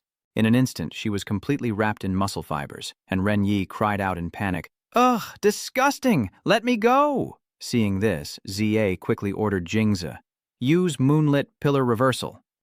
Kintu closed in on the corpse spirit, using Moonlit Pillar Reflection, and the moon blade swiftly severed the creature's muscle fibers. Hearing that, she grumbled, how was I supposed to know what that monster was capable of? Looking at Shiling's remaining body parts, Xian wondered how the severed pieces were still alive. What kind of life force was this? The muscle fibers crawled back to their host, and Xian realized this ability was proving to be quite troublesome. It seems a long-term strategy is the only option. Recklessness is out of the question. Suddenly, an idea sparks. That's right, Xian surmised. If he wasn't mistaken, it must be experiencing immense pain right now. So there was only one way to try. But he worried that if he couldn't defeat resonance with force, he'd have to negotiate, telling Ren Yi not to interfere, no matter what happened. Hearing this, Ren Yi wondered, what do you want to do? Xian didn't answer, but instead reminded Jingzi, you too, don't interfere. As the corpse spirit lunged, Xian shouted, release the restriction, activate Berserk mode, enhance my reaction ability. A notification appeared. Berserk mode activated. Countdown, 999 seconds. Defending against the attacks of the corpse spirit, Xian calculates that while Berserk mode will continuously reduce his spirit energy limit, precise defense saves more spirit energy than normal defense. Watching from above, Azmodan wondered why he suddenly switched from offense to defense. How disappointing. She scoffs, thinking that the boy is likely not a pure yang body after all, being of water origin. But why did the corpse spirit mistake him for one? Looking at Nanninge, Azmodan considers that while she is of fire origin, she is still far from a pure yang body. Could the earlier data have been wrong? The corpse spirit throws itself into a frenzied attack on Xian. Seeing this, he quickly defends, thinking, good, just as I predicted, its attack pattern is simple. As the corpse spirit charges, Xian is confident in his deduction, believing that the reaction ability when he strengthens himself isn't just for simplifying accurate defense, but for seizing the moment it attacks when it reveals its biggest weakness and then grasping the opportunity. Seizing the moment, Tsuan raised his hand toward the charging corpse spirit, brimming with murderous intent, thinking, "This is it." Grabbing the ghoul's head, Xian's hands bulged with red veins as he roared in unison. In an instant, he was transported to a vast, desolate space, filled only with cold, lonely shades of red. He wondered, "Mendet, what is that?" As he gazed upon 3 crosses, the central one impaling a monkey, the eye of the gods provided information. Elephant Flood Dragon. A subspecies of the elephant ape, originally of the Dao Chain attribute, has been converted to Shun Wind with extreme adaptability and has been forcibly implanted with a ferocious beast core to enhance its adaptability. Its consciousness is racked with pain from the beast core. Hearing this, Xian thought, "Poor thing, to have a beast core implanted. If that's the case, a divine artifact might be able to help." He gently reaches out, his eyes filled with empathy, and says, "I mean you no harm. We have no reason to fight. You're in a lot of pain right now, aren't you?" The monkey before him seems taken aback. With heartfelt sincerity, Xian offers, "Make a pact with me, and I can share your pain." The monkey hesitates, then replies, "A pact? Share the pain? I agree." Outside, having received the monkey's consent, Xian ordered the forced transformation to be undone, leaving Azmodan above in stunned disbelief, wondering, "Why aren't they attacking? What have you done to it?" Xian calmly casts a spell. "All things are void, all things are equal, all things have a spirit, all things have a cause." He summons a magic circle with the corpse spirit and continues, "Path of the Beast Master, way of heaven, path of spirit control, way of the Supreme. Here I form a contract with you, sharing life, sickness, pain, and the origin of the Tao." In that reed space, the crosses imprisoning the monkey begin to vanish, along with the thorny vines. Finally, the monkey was freed to his own astonishment, and Tsuan reached out, asking, "Feeling any better?" Seeing this, the monkey stammered, "Ah, Xian, let me introduce myself. I'm Xian. What's your name?" Outside the red space, the corpse spirit gradually cracked open. Seeing this, Azmodan couldn't help but exclaim, and Xian realized it was a success. Meanwhile, Yin Yu was dumbfounded, wondering, "What?" From Zi Shiling, a purer energy emanated, stunning everyone present. A figure appeared, along with information from the Eye of the Gods. Fusion beast, moon orb, race, elephant ape, a synthetic spirit beast created for experimentation. Originally a creature of Thuntu forest, it was implanted with the core of various spirit beasts, resulting in a mutation that granted it many talents: advancement skills, soaring cloud azure, Doi Trak, Tin Tiet Kwa Lu Lam, Calm Thui, Moon Surface Pillar, Reflection Azure, and Gen Thunder Mad Dragon Fist Azure. Seeing this, Tuan was incredibly surprised and said, "I can't believe it has 7 types of attribute techniques." Information kept flooding in. Immovable Mountain Diamond Arm Azure, Earth Void, Iron Mountain Azure, Sky Zenith, Cross Falling Azure. Faced with this, Azmodan trembled with rage, grinding out, "Damn it, you stole it from me. The strongest spirit beast I painstakingly created should have formed a contract with me. Since that's not the case, I'll have to take matters into my own hands and destroy this failed experiment." Seeing this, Xian glared and said, "You think I'll let you do that?" The headless monster immediately attacked Yue Yun, but he calmly said, "Shapeshift." Immediately, Yue Yun's arms were strengthened, and he blocked the headless monster's punch. Seeing this, Xian wanted to help, and he commanded, "Fish, let's go too." But Yue Yun stopped them, saying, "Wait, he told you not to interfere? This is my fight." As he struggled to hold on, Yue Yun added, "We were just Shangjiao living in Thuntu forest, but this woman—" Seeing this, Xian felt sorry for him. Yue Yun recounts, "She captured our entire tribe to complete her experiments. Countless of my people became her sacrifices." With unwavering resolve and hatred, Yue Yun's eyes are filled with murderous intent. He declared, "Now that I have this power, I must avenge my brethren." Yue Yun then transformed his arm into sharp spikes, piercing the giant monster's cells, and roared, "I will kill anything that stands in the way of my revenge." Then he flung the giant monster into the air, roaring, "Get out of here!" The giant monster crashed into the wall, getting closer to Azmodan. With a chilling gaze, Yue Yun slowly says, "Vengeance for my people?" But faced with the overwhelming bloodlust, Azmodan simply smiles coldly and calmly replies, "Did you really think I was only capable of that? I am the 5th high priest of the Machu religion." Nanninge suddenly realized below. Seeing this, Xian thought to himself, "We're done for." It turns out the corpses had spilled out from the hole made by the headless monster. Realizing this, Xian recognized the corpses in the warehouse. In an instant, they were surrounded by a swarm of corpse spirits. Xian exclaimed, "We're done for. We're surrounded." Just then, Yue frantically charged forward, hacking and slashing at the corpse spirits, declaring, "Those who dare stand in my way shall die." As Yue fought like a man possessed, Xian warned, "That won't kill them." He asked Ren Yi, "Can you still use that technique from before?" Ren Yi, while fighting, replied, "There are too many, and I don't have enough spiritual power to use the spell multiple times." Realizing that Nan couldn't handle it alone, Tuan decided to unleash his own berserker power. At the same time, the Eye of God announced that he had entered berserk mode, so with a countdown of 99, 2099. Seizing the opportunity, Xian immediately laid out a strategy. While using spirit speed, he casts a spell, and Kin-Tu arrives like a whirlwind, empowered by both spirit speed and karmic power. In an instant, Jingzi wiped out the horde of corpses, each one marked with a red sigil upon being struck. Seeing this, Xian sharply commanded the monsters to disappear, and then, with the power of evil karma and incantations, the zombie spirits were impaled by sharp branches. Witnessing this, Azmodan paled, wondering how they annihilated all the undead spirits in an instant. Xian smugly strokes his whale and explains that if the undead are controlled by spiritual power, then the karma of a fierce beast can be used to destroy the spiritual power within their bodies. Meanwhile, Weiyun attacks Azmodan from behind, yelling, "Die!" But just as he was about to finish her off, the headless monster appeared, blocking the blow for Azmodan, leaving Weiyun to wonder, "What?" he cried out in bewilderment. "Since when?" But before she could react, the headless monster delivered a devastating blow aimed directly at Nguyet Van. He thought, "This is it." The giant strike sent her flying. Just then, Tsuan said, "Stone, go help." And luckily, Weiyun was caught by Jingzi. Azmodan sat regally on the giant monster's hand and said haughtily, "In all honesty, I admire your abilities, but failed test subjects should be destroyed." She glared, declaring, "Therefore, what follows is the termination sequence." No sooner were the words spoken than the ground began to shake violently, and the mermaid exclaimed that it was another earthquake. Tsuan realized she was changing the terrain. Atop a mountain peak, a red car arrives. They announce that they've reached their destination.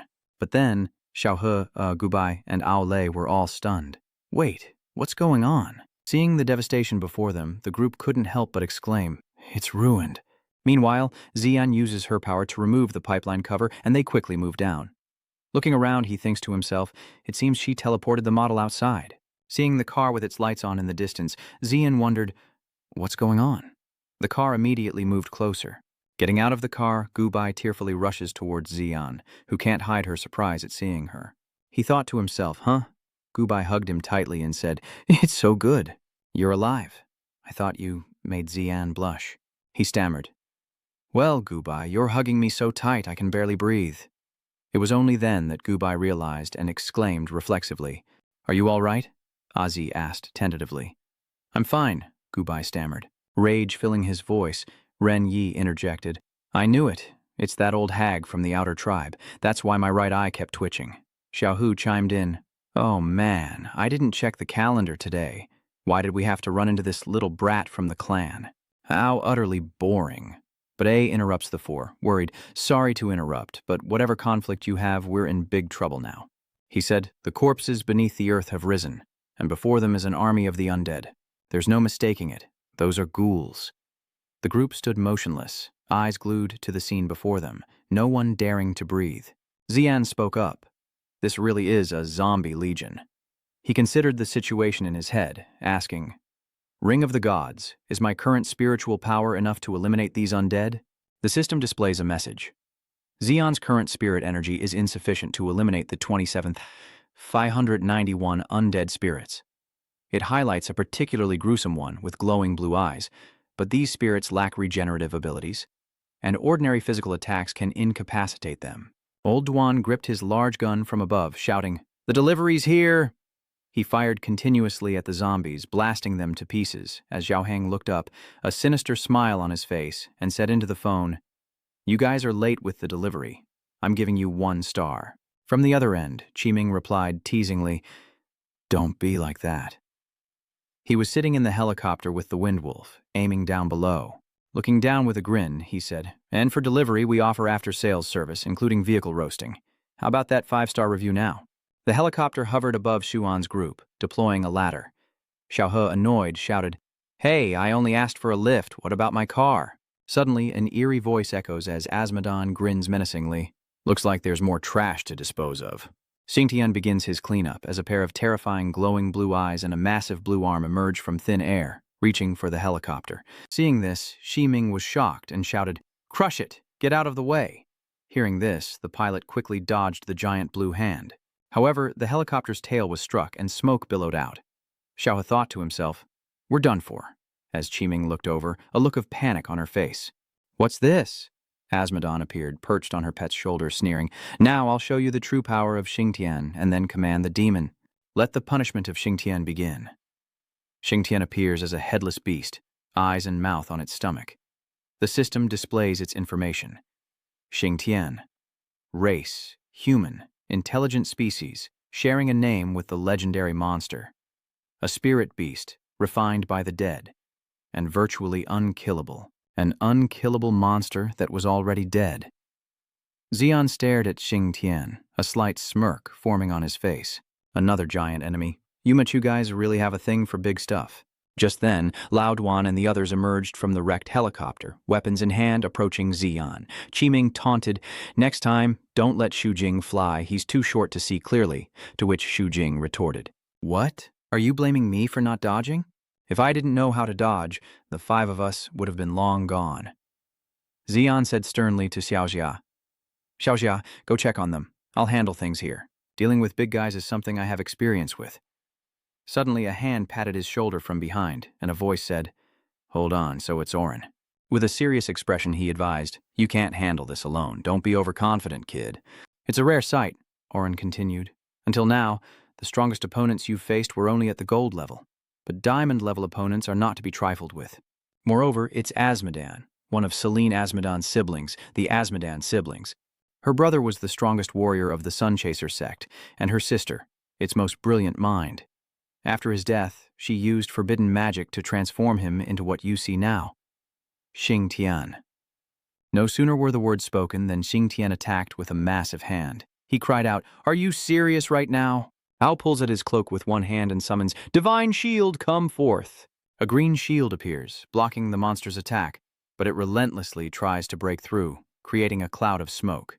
Seeing the situation, Asmoda thought to herself, "This barrier, is she not smiling anymore?" Ao clicked his tongue. This is getting complicated. A clenches his fist, creating a surge of green electricity, and unleashes it upon the manifested celestial beast. However, Asmodan quickly dodged it, causing A to frown in annoyance. She dodged it. Xian looked on in shock at the attack that had just been unleashed. "What kind of move is that?" The system explains. Spirit Beast Manifestation, a unique skill of the gold rank, uses spirit energy to materialize a portion of the Spirit Beast's power, a skill derived from synchronization. Even if the materialized part is attacked, the Spirit Beast won't be harmed, but the burden on the Beastmaster is great, so be mindful of spirit energy consumption. He pondered with a serious expression. A skill born of synchronization. The wisdom of the natives? A golden tier exclusive skill. Could he, at the silver tier, somehow use it? Asmoda stared down with terrifying eyes, a wide grin on his face, and said, "Looks like I'll have to get a little rough." Xingtian, spirit energy weaponize. As he spoke, a blue vortex appeared in the mouth of the Xingtian monster. It reached inside, then pulled out a blade wreathed in spirit energy. The earth-shattering roar echoed. Qiming was so shocked that even his beast's jaw dropped, wondering, "What is that?" The beast violently swings its blade toward Zhuan and the others, and a terrified Qiming shouts, "Stop him!" only to be blocked by a blue hand emerging from the smoke. He struggles to hold back the blade, remarking that it lives up to its reputation as a spirit beast tamed by humans. Then, with a flash of blue electricity in his eyes, he shouts, "But I am the High Priest of the Moon Shadow." He summoned a manifestation, and many large arms suddenly appeared, intercepting the attack, which shocked Asmodon. "What? How many arms does that thing he summoned even have?" Multiple arms work together to lift the celestial form, suspending it in the air. Ao shouts with force, "I die!" He glanced over at Xuan and shouted, "You little punks are up next." He pointed and called out to his pets. The moonlike pillars reacted, and they shot forward, nimbly weaving behind the blade to approach the Xingtian monster. They both spread their arms, focusing their strength on their legs, and unleashed a kick aimed at the monster's shoulders, while Io Rei summoned the Wood Spirit Wand expansion. A massive explosion sends him rocketing into the sky, where he slashes the beast, sending it crashing down. He follows, plunging from above with the wooden spirit strike, cleaving into the monster's back. Renyer is astonished. Is this a battle between the strong? The destruction... The girl beside her is equally shocked. It must be at least diamond level. The power of the attack incinerated Xingtian, causing it to dissipate. Aore reached out, muttering a prayer. Rest in peace, Ryan. Silence fills the air.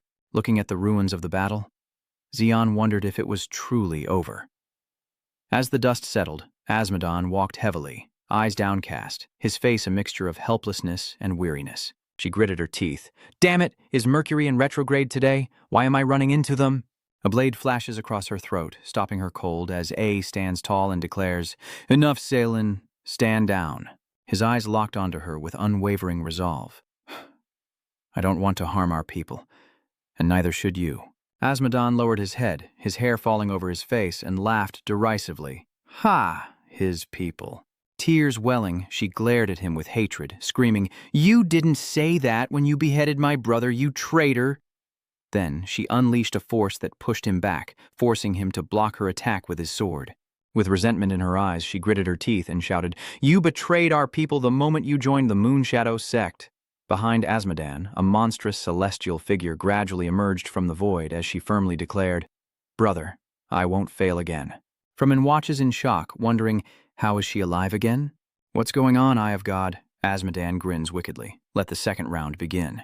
The system panel appears. Selin Azmodan, race, native, talent, necrospace. Necrospace is a mutated beast space. Any spirit beast that enters the space will be instantly killed, only to be reborn as an undead. Once reborn, these spirit beasts possess an unkillable ability, reforming within the undead space even if destroyed. This effect is very effective against humans, Xian thought, gritting his teeth. A mutated space tamer. So that's it. She probably used this talent to create the puppet soldiers and those spirit corpses. His eyes shone with an unreadable determination, full of thought. The pets revive infinitely. This is clearly a battle of attrition. I have to think of something. Cut to a scene of thousands of bullets flying towards the corpse spirits. Teach-Saw takes aim and says, Boss, if we keep wasting our energy like this, we're in trouble. Sighing in annoyance, Chi-Min retorts, I'm well aware of that. He eyed the massive beast wielding its greatsword and said, These ugly monsters must be connected to her. Crimson looked up, a thought dawning on him. Wait, something's not right up there. He said to take down the crazy, ugly woman standing next to that monster. A scope was aimed directly at Azmodan's head. A voice speaks up, revealing that it's Feng Lang, using his rifle to target her. He pulls the trigger, shouting, Die! But Azmodan didn't even look, casually raising her arm to block the bullet's path, and glanced at his extremely displeased expression. How are these small fries not torn to shreds by the spirit beasts yet? Ordered the monstrous Xingtian. Xingtian, take care of those TP Yao guys first. Its mouth suddenly widened. The gathered energy gradually forms into a vortex, and Chi-Min, his face contorted with fear and dripping with sweat, cries out, You're insane. You weren't even attacking us. Xingtian gathered his power and unleashed a devastating blast forward. Its destructive power is immense, obliterating everything in its path and illuminating the dust-filled surroundings. Azmodan seems to see something, his face filled with shock. Wait, there's a figure flickering within the green barrier. She cries in shock. A shield, a vest? The figure looked up and spoke with Xian's voice. Are you all right? The vice captain fell to the ground in shock, screaming in a panic. Wait, what's going on? Who are you? He remarked, after regaining some composure. Wait, that voice, that figure, it's Zuan. Azmodan, growing anxious, widened his eyes and shouted an order. Xingtian would tear him to shreds. As soon as she finished speaking, Xingtian brought down his massive foot. A surge of blue electricity erupted around his armored form, his eyes blazing with overwhelming power. He swung his arm decisively, roaring with indomitable spirit, daring him to attack. Xuan charged forward, each blow landing with savage force. 3 Orions watched from afar, utterly astonished. Ren Yi spoke up. So that's Xuan?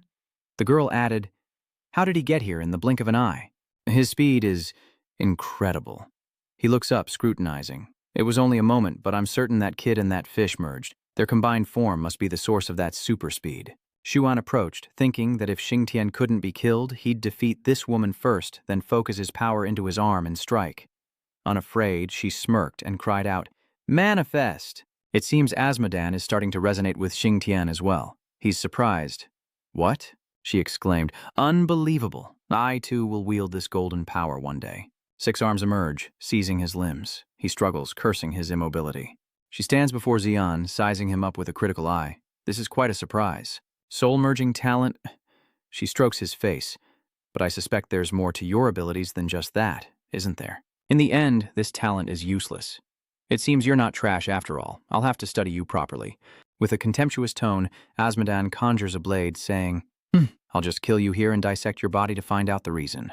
Then, with a powerful strike, she sends Yuan flying into the Serpent. He crashes into the rocks, sits up, leans back, rubs his head, and ponders. Ever since the fish took over, his head's gotten pretty dense. Luckily, she's still young, but this manifestation is proving difficult and she's not used to the new soul vessel yet. Suddenly, a voice echoes, "I can help you," startling him as he instinctively searches for the source. Who's speaking? Whale Spirit added, "It's me, Master." He was stunned. A fish?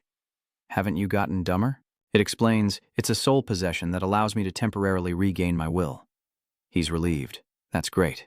But then it pauses. "Never mind that. We're facing a diamond-ranked high priest of the spider demon cult." Xian scratched his head, confused. "Right now, we're only at the silver level, so this might be difficult. Master, perhaps you underestimate our strength. As a human, you may not be able to sense it. As a spirit beast undergoing soul infusion, I can sense the rise in primal power. I feel our very essence growing together." Hearing this, Xian asked, "So you're saying our ranks have also increased?" It quickly replies, "That's right. So, while in a soul-merged state, he might be able to use skills exclusive to the gold and even diamond tiers." He reached out his hand, understanding dawning. "I see. Then let's try weaponizing spirit energy first." He then spun his hand, creating a powerful circle, a technique his grandfather said only diamond-level cultivators possessed. He extends his arm, and from it emerges a long, powerful electric blue arrow. He was secretly celebrating his success, while Ah was utterly astonished. What? He's actually materialized his spiritual power into a weapon. He looks at the person before him, wondering if this kid has already reached the diamond tier. Xian trembles in that form, a little unfamiliar with using spirit martial arts for the first time. "Eye of the gods, analyze my current state. I need a detailed report." The system immediately provides the necessary information. Target Zhu Anming Kun has merged with the power of his pet, currently Diamond Peak level, can use the pet's skills and Diamond level Beastmaster skills. Stats include Body B+, Speed 5, Physical Attack A+, Spirit Attack A+, Original Attribute Divination, Spirit Power Transformation, Water Severing Iron, with Spirit Blade skill, Water Severing Iron transforms into Enhanced Version, Beastmaster Swift Current Strike, Bright Water Erosion, Flow/Moon, Moon Surface Pillar, Reverse Pillar, Falling Moon, new skill, Moon through still water, Moon in the lake. He feels his body overflowing with power, just like that thing said. Ming has reached diamond level, so there's nothing to hesitate about. Xian unleashes his power, Spirit Beast Swift Strike, and lightning illuminates the space. It is Xian's power. With Spirit Power unleashed and Torrent Strike, even Azmodan would tremble in fear. What? Xingtian killed him. The beast immediately attacks, but Xian quickly counters with the Mintui Erosion Stream Slash. His blow landed squarely on Xingtian's body, and she smirked with satisfaction. Asmoda stares in disbelief at her beast, whose flesh has been strengthened to withstand this level of damage. What have you done? Standing above her, Tuan's corrosive attack begins to take effect, as she unleashes her ultimate move, declaring Asmoda nothing more than a test subject. Just obediently become the stepping stone for my brother's resurrection. Even if he's revived, he'll just be another extremist terrorist in this world. Azmodan roars in anger. "I won't let you talk about Ren like that." A ghostly skull charges forward. "What could a nobody like you possibly understand?" Tuan easily dodges the blow. "At least I understand that I must forget my past, that I shouldn't live in its shadow." The two attacks collide, creating sparks as he summons the skull once more. "Someone as stubborn and cold-blooded as you, willing to sacrifice countless lives, even if you succeed in the end, all you'll revive is a bug called Azmodan Ren." Azmodan can't take it anymore. "Shut your mouth." She strikes with all her might. "If it weren't for you invaders from the sky, if you hadn't attacked our home and started a massacre, Ren wouldn't have died, her eyes full of resentment. It's all the fault of you skyborn invaders, all the fault of the Moonshade sect. She attacked relentlessly like a woman possessed. What's wrong with experimenting on colonialists and traitors? Xian has unfortunately been hit, and his body is now in freefall. Without a foothold, he can't use his spirit speed. Xian plummets, but he immediately retaliates as Dung Van Baoan smiles menacingly. I'll study your corpse thoroughly. But at that moment, he began to counterattack. What? Spirit speed. Torrent strike. Spirit speed torrent, using spirit energy to create footholds. Xian weaves through space, and she feels incredibly uncomfortable. Just how can she kill this brat? Xian's power surges. I've already died once. You can't kill someone who's already dead. He borrows the moon's power, unleashing lunar pillar reflection. Moonchaser Xian kicks straight into her defenses, raising his weapon once more. It's not over yet, you crazy hag. Xian puts everything he has into a forward thrust, striking the puppet. Xian landed safely, and after striking the blow, he stood tall. Even if her brother is revived, he'll only live in torment, because his death has already become a reality. Moreover, to live while feeling one's own death is incredibly painful. Xian then takes his stance. I understand this point perfectly. Moon in the mirror, water in the reflection. From that sword, a stream of water was created, and Xingtian was submerged within it. Moon reflection on water, bit moon in the lake. He slashes across its mouth again with his sword, and listen closely, for this is a eulogy from the water element. Azmodan is also weakening. How rare. You're the only one who's ever brought me so low after all these years. She hasn't given up yet, but it's not over. Xian holds his sword to her throat, declaring it's over, as she no longer has the spiritual power to restore the heavens. Azmodan seems surprised. Huh? Restore the celestial form? She's lost it now. I'm not the kind of girl who gives up just because her brother isn't around to protect her. Azmodan points her weapon straight at him. Die. Xuan moved in close, forcing her to stab herself. Tien continues to stare at his opponent. What are you doing? Suddenly taking over the body? Immediately a voice echoed, Forgive me, master, but I feared her. Azmodan's body began to morph. Damn it, I can't believe I still let him. The outer shell breaks, revealing a man beneath. Diego Barro has revealed himself. A surprise indeed. He'd hoped to possess a strong man capable of killing Acio, but she used the windstorm to harm herself. He's donned his mask. Never mind. Barrow is covered in armor, which was inevitable. He smooths back his hair, saying her talent was quite useful. He stands tall before him, introducing himself as Diego Barrow, the third parasitic bee high priest of the Sunchaser sect, as the fish immediately warns Xuan. Master, be careful of him. He's incredibly dangerous, 100,000 times stronger than that woman. Barrow's behind you. It seems that you're the strong one. Little brother. Xian was confused. It was all happening so fast. He suddenly embraces him, and together they carry Xian into the sky, soaring towards the moon. Originally, I wanted to wait until this girl had possessed more powerful figures to help me. Then I would steal her talent. Oh no, A is worried down below. It's the parasitic bee technique. He immediately ordered the others to evacuate as far as possible. He's still holding on to you, but I need to deal with you first, then take your talent. What? They both crashed to the ground, shattering the earth around them, and Gubai was impacted by Rongzhen's power. She's terrified. Barrow looks at him lying on the ground and says, Looks like that's all there is, but making him a spare body might work. Suddenly, Xuan is engulfed in light, catching Barrow completely off guard. What? It seems it was karmic debt. Inside this kid's body is the core of a ferocious beast. Barrow had no more use for this body anyway. What a waste. Well, never mind. It was just a waste of an avatar anyway, but Xian managed to behead him. He then looked at his hand. His body was disintegrating. What just happened? Xian was utterly confused. Gubai, what happened to her? He removes his outer armor. What happened to Gubai? Aor is still searching around. After the earthquake, we couldn't find her. Could it be? Xuan panics and falls into a cave. What's this? It was a scene of utter devastation as the bee analyzed the situation, its wings fluttering in the air. Barrow approached slowly, surprised that he had gone this far and was still unharmed. It was fortunate that his image was reflected in those eyes. Lilith was stunned by the sight. Was this what Azmodan experienced before his death? Barrow glanced away, adding that more importantly, the Moonshadow sect's robes were connected to White Lotus City's young master, Xian. Speaking of him fills her with resentment, that Xuan has cost us 2 priestesses. It seems he wants to ally with the fallen guest to oppose our sun sect. Mephisto speaks up, saying that if that's the case, things are about to get complicated, especially since they've only just managed to narrow down the search for the heir using shortwave spirit energy. Even Solaris can't sit still any longer, so we can't afford to remain passive. We need to send more people to White Lotus City. We can't let those outsiders collude with the Moonshadow sect. Xion is still searching for his companions. After 6 months, it's like finding a needle in a haystack. He uses the shovel to dig through the rocks again, having already found the spiritual vein, water. Xion ties his hair back, but after all this time, he still hasn't found a trace of Gubai. He glanced back, only to find those persistent spirits still relentlessly pursuing him. The corpse spirits were crawling towards Xion. You poor spirits. I'll deal with you first, then continue searching for Gubai. Xian summons his pet. Nyanya, you've eaten so many spirit stones, it's time you did some work. The little crow seems annoyed, saying, what is it? If it wants to level up, of course it needs to eat a lot.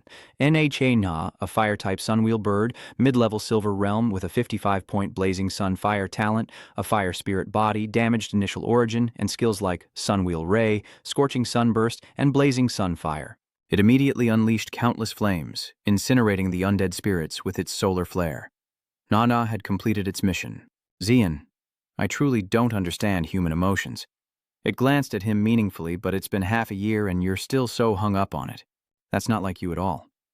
Xion turned to it and said, if you'd said that 5 months ago, it would have been true. But now I'm much more rational. Speaking of teammates, he felt sad again. Gubai's talent was extremely rare, and she was a very important support to me. My rapid progress was all thanks to her. Without her, I'd only be at the peak of the silver rank after this month. Before, not only did I level up quickly, but opportunities came one after another. My contract with you is partly thanks to her, too.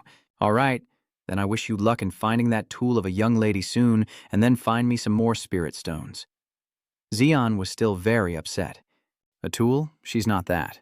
He looked up at the sky and told himself it was getting dark. Time to call it a day. Anne returns to his shack in the ruins of the Fengshaoshan mining area. He turns to look at someone. Robe? A woman stands beside a luxurious car, asking how Xiaoan has been lately. Xian couldn't believe his eyes. The mysterious person was actually his grandfather, but his youthful appearance made him almost unrecognizable, leaving Xian to wonder. Seeing his grandson's reaction, he chuckled. I felt the same way when I saw myself turn young again. Wait, that's not right. Why are you suddenly young again? And what about your right arm? Silly boy, wasn't it you who asked the red team leader to send the spirit-nurturing celestial water?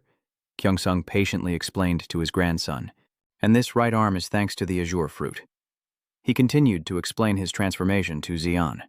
As for his youth, he guesses it's because the Bai family has always belonged to the Khan water trigram, which is also Khan water in its origin. Perhaps the Khan water's pure energy stimulated the original power, causing this rejuvenation. But he still needs time to refine it. So, while he looks restored, he can't actually use his spiritual power yet. After rambling for a bit, Jingchong remembered why he came. He turned serious and said to his grandson, but I'm here today for something more important. Baklon City is being rebuilt, but while he was away, either the Demonic Abyss Church or another organization seized control, capturing the great families and blockading the city, cutting it off from the outside world. He continued, updating him on his parents' situation. The Phoenix and Yuan families have also gone missing, but rest assured, your parents are currently safe. As Kyungsung sighed, feeling helpless, having escaped was a blessing. But what of the people left behind? Xion listened in silence, and after careful consideration, dropped the sparrow to the ground and turned to leave. Seeing him like this, Jingchong said worriedly, Xiaoan, I know that girl is very important to you. But before he could finish, he was interrupted. Grandfather. Xian stopped and turned back to him, speaking with a confident tone. I understand, and I'm not being reckless. I'm going back to Bakland to investigate these people. Grandpa, please don't treat me like a child anymore. Seeing him like this, Jingchong was taken aback by his grandson's maturity and could only chuckle. Ha, I'm relieved to leave it to you. But before he left, Yongzong reminded him that this time was different. There would be no manpower or financial support. His eyes filled with worry as he said, be careful, and don't let anything happen. In the end, Kyongsung entrusted everything to him, confident that the Baek family and Baeklan City were in good hands. As they parted ways, dusk began to settle, painting the sky in golden hues. Xian finally reached White Lotus City, cloaked from head to toe. Without hesitation, he kicked the door open, landed softly, and slipped inside, returning after so long. He thought to himself, carefully reflecting on all that had happened. It hadn't even been a year since he left White Lotus City, but it felt like much longer. As he walked along the sewer, Xian observed his surroundings. The sewer hadn't changed much. Little did he know. The Whiteland sewer system was exactly as he remembered it. But a noise from the stranger's bag alerted him. Someone was there. But when Xian turned around, the man panicked and ran, leaving him confused. A vagrant shouldn't be reacting like that. The appearance of the vagrant made him suspect the city's current state. But considering the strength of the White Crane Fortress, shouldn't it be able to handle an earthquake without creating homeless vagrants?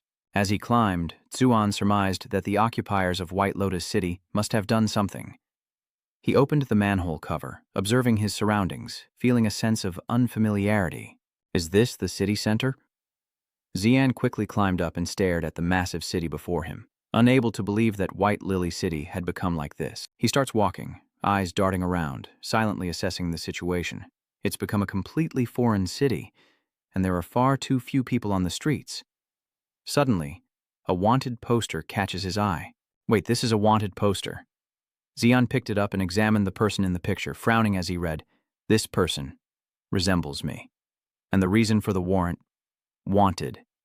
Xian, for colluding with and assisting the demonic cult, Chu sect, in infiltrating the city. Officially wanted while on the run. If found, please contact the authorities immediately. Reward 180,000. This made him extremely upset.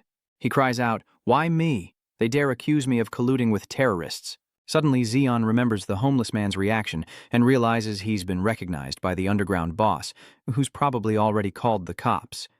The voices of the two officers behind him make him jump. "You think we'll get a reward if we catch that Xian?" Dream on. If we catch him, it's just doing our duty. At best, we'd get a second-class commendation. Hearing them talk about him, he quickly thought of a way to avoid them. Looks like I need to find a place to hide first. Zoan was lucky to escape. He reminded himself, acting alone for now, he hopes not to stir up any trouble, when a brightly lit sign in a dark alley catches his eye. A bar, or maybe here. After all, a place like this might have some information. Xian stepped inside, glanced around, assessing the place. Compared to outside, this was where the real action was. However, this many people only heightens his vigilance. Let's start by gathering some information. Xian approached the bar, intending to order a drink. "Hello, I'd like to..." He was cut off by another scream. "You touched my butt." In the distance, the waitress grabbed the playboy, shouting, "Don't run, you pervert!" But her voice had a familiar ring to it, piquing Xian's curiosity. Why did that voice sound so familiar? He glances back, spotting red hair and bunny ears. Could it be? Suddenly, the playboy is sent flying into the bar. The bartender could only sigh. Not again. Still fuming, the waitress cursed at the guy. "This pervert deserves it. Remember that." She loudly warns him that not all girls can be taken advantage of like that. Xian approached and greeted her. "What a surprise." Someone interrupted her, and she frowned, saying, "Huh?" He calmly continued, "Isn't this the young miss of the Feng family?" But hearing that, Feng Huang quickly covered his mouth, urgently signaling, "Shh, don't say my name, or we're both done for." Phoenix quickly pulls Xian away. "Aju, this is my friend. I'm taking him down to the basement." He reluctantly agreed, noting she had many friends, as the two caught up on recent events. "Little Phoenix, what's the situation in White Lotus City? Like you, I'm wanted, and so are all the old Beastmaster families." "So why?" "After Grandpa was injured, it wasn't my father, and we don't know why. Right now, some unknown force controls White Luan City, but it's just a puppet. So what's your situation? I see you're just trying to survive. It's not what you think. I'm just in disguise to gather information." She continued. "After all, someone among us needs to scout for information." But hearing Phoenix say that, he cut her off, confused. "Wait, who are you referring to as we?" Below, the sounds of chewing and typing echoed incessantly. Before noticing Xian's arrival, Po Chun calmly reports to Phoenix. "Little Phoenix, I've sorted some of the previous data. The rest is yours." Only when she reminded him, "Look who's here, fatty," did Fa Tian exclaim in surprise. "Brother Ann!" He rushed over, his face full of joy. "And you left to train without a word, not even telling me. I missed you so much." This scene made Xian shudder. "Oh my, this is too familiar." He quickly stopped him. "Don't you dare come any closer. You still have snack crumbs on your mouth. And another thing, how long has it been since you last showered?" Leaning against the wall, little Phoenix suddenly praised Chuan. "You've gotten stronger, haven't you?" He responds in confusion. "Huh? Why are you bringing that up all of a sudden?" She nonchalantly replies, I just sensed that during the awakening ritual the wooden bead also flew towards you like that, and you dodged it. Now you can lift his nearly 300 kilograms body. Hearing this, Xian spoke up to ask her, during the previous awakening? Wait a minute. Why does she remember that? He thought to himself. Little Phoenix, are you paying that much attention to me? Phoenix quickly changed the subject and walked away, ordering Po Chun and Fatty Yuan, get to work. To which Po Chun quickly replied, okay. After some small talk, Xian asked sternly, so what exactly do you want to do? Looking at the data on his computer screen, Po Chun replies, of course, we want to thoroughly investigate who framed us. Phoenix suddenly remembered something. I haven't told you this before. She began to tell him about the group of mercenaries. Recently, an unknown mercenary group has been operating in the city, and we suspect they're connected to those who framed us. He quickly understood what she was implying. So, your information is related to them? At that moment, Po Cheon, having finished reading the data, exclaimed, it's done! Phoenix is enraged at the mention of them and says through gritted teeth, most importantly, my family and Fatty Yuan have been captured by those people, so we must quickly rescue everyone and then clarify the truth. This lady is not a wanted criminal. As she spoke, she began analyzing the information she had gathered. They're headed to the Hayazi district, and it seems their leader is there too. What could they be planning?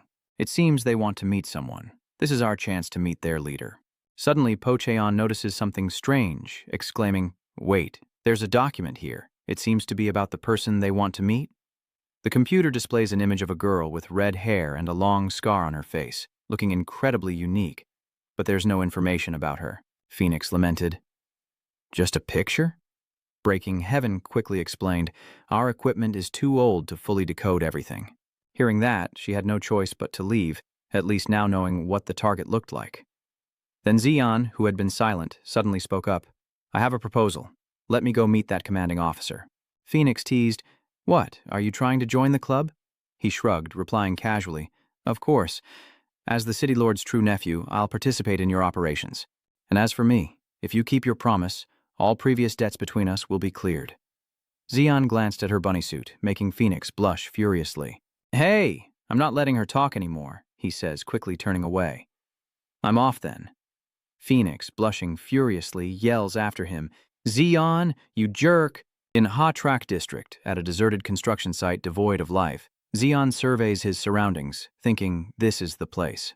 He scanned his surroundings, searching for a place to hide in this desolate place. Just as he found a suitable spot, a voice spoke from behind. Hey, you over there? A girl called down from the high scaffolding, the night wind whipping her coat open to reveal legs covered in white scars. Waiting for someone, kid? Xian was startled by the voice. Damn it, someone's here. The long scar on her face and striking red hair make him quickly recognize her as the woman in the photo. She continued, what a coincidence, me too. With that, she jumped down in front of Xian, muttering, what is it?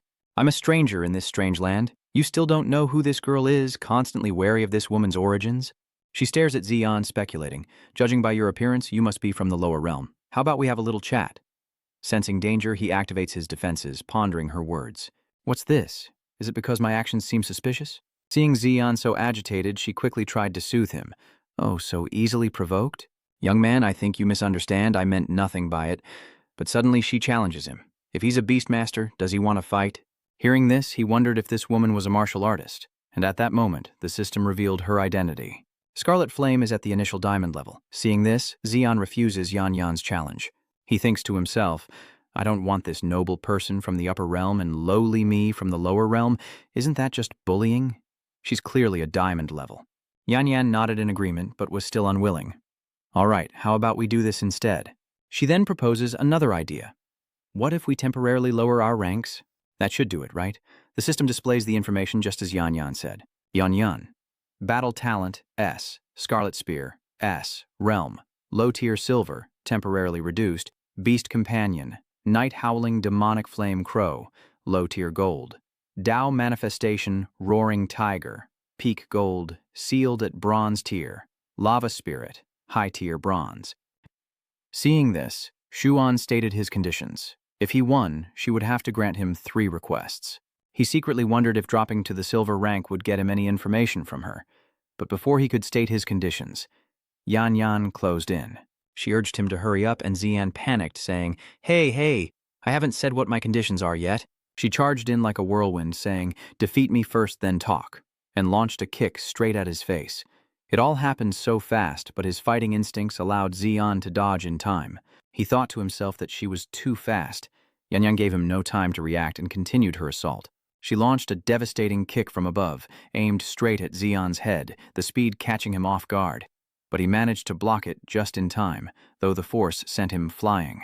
Seeing Xian activate his defense, Yan was delighted. "So, I underestimated you."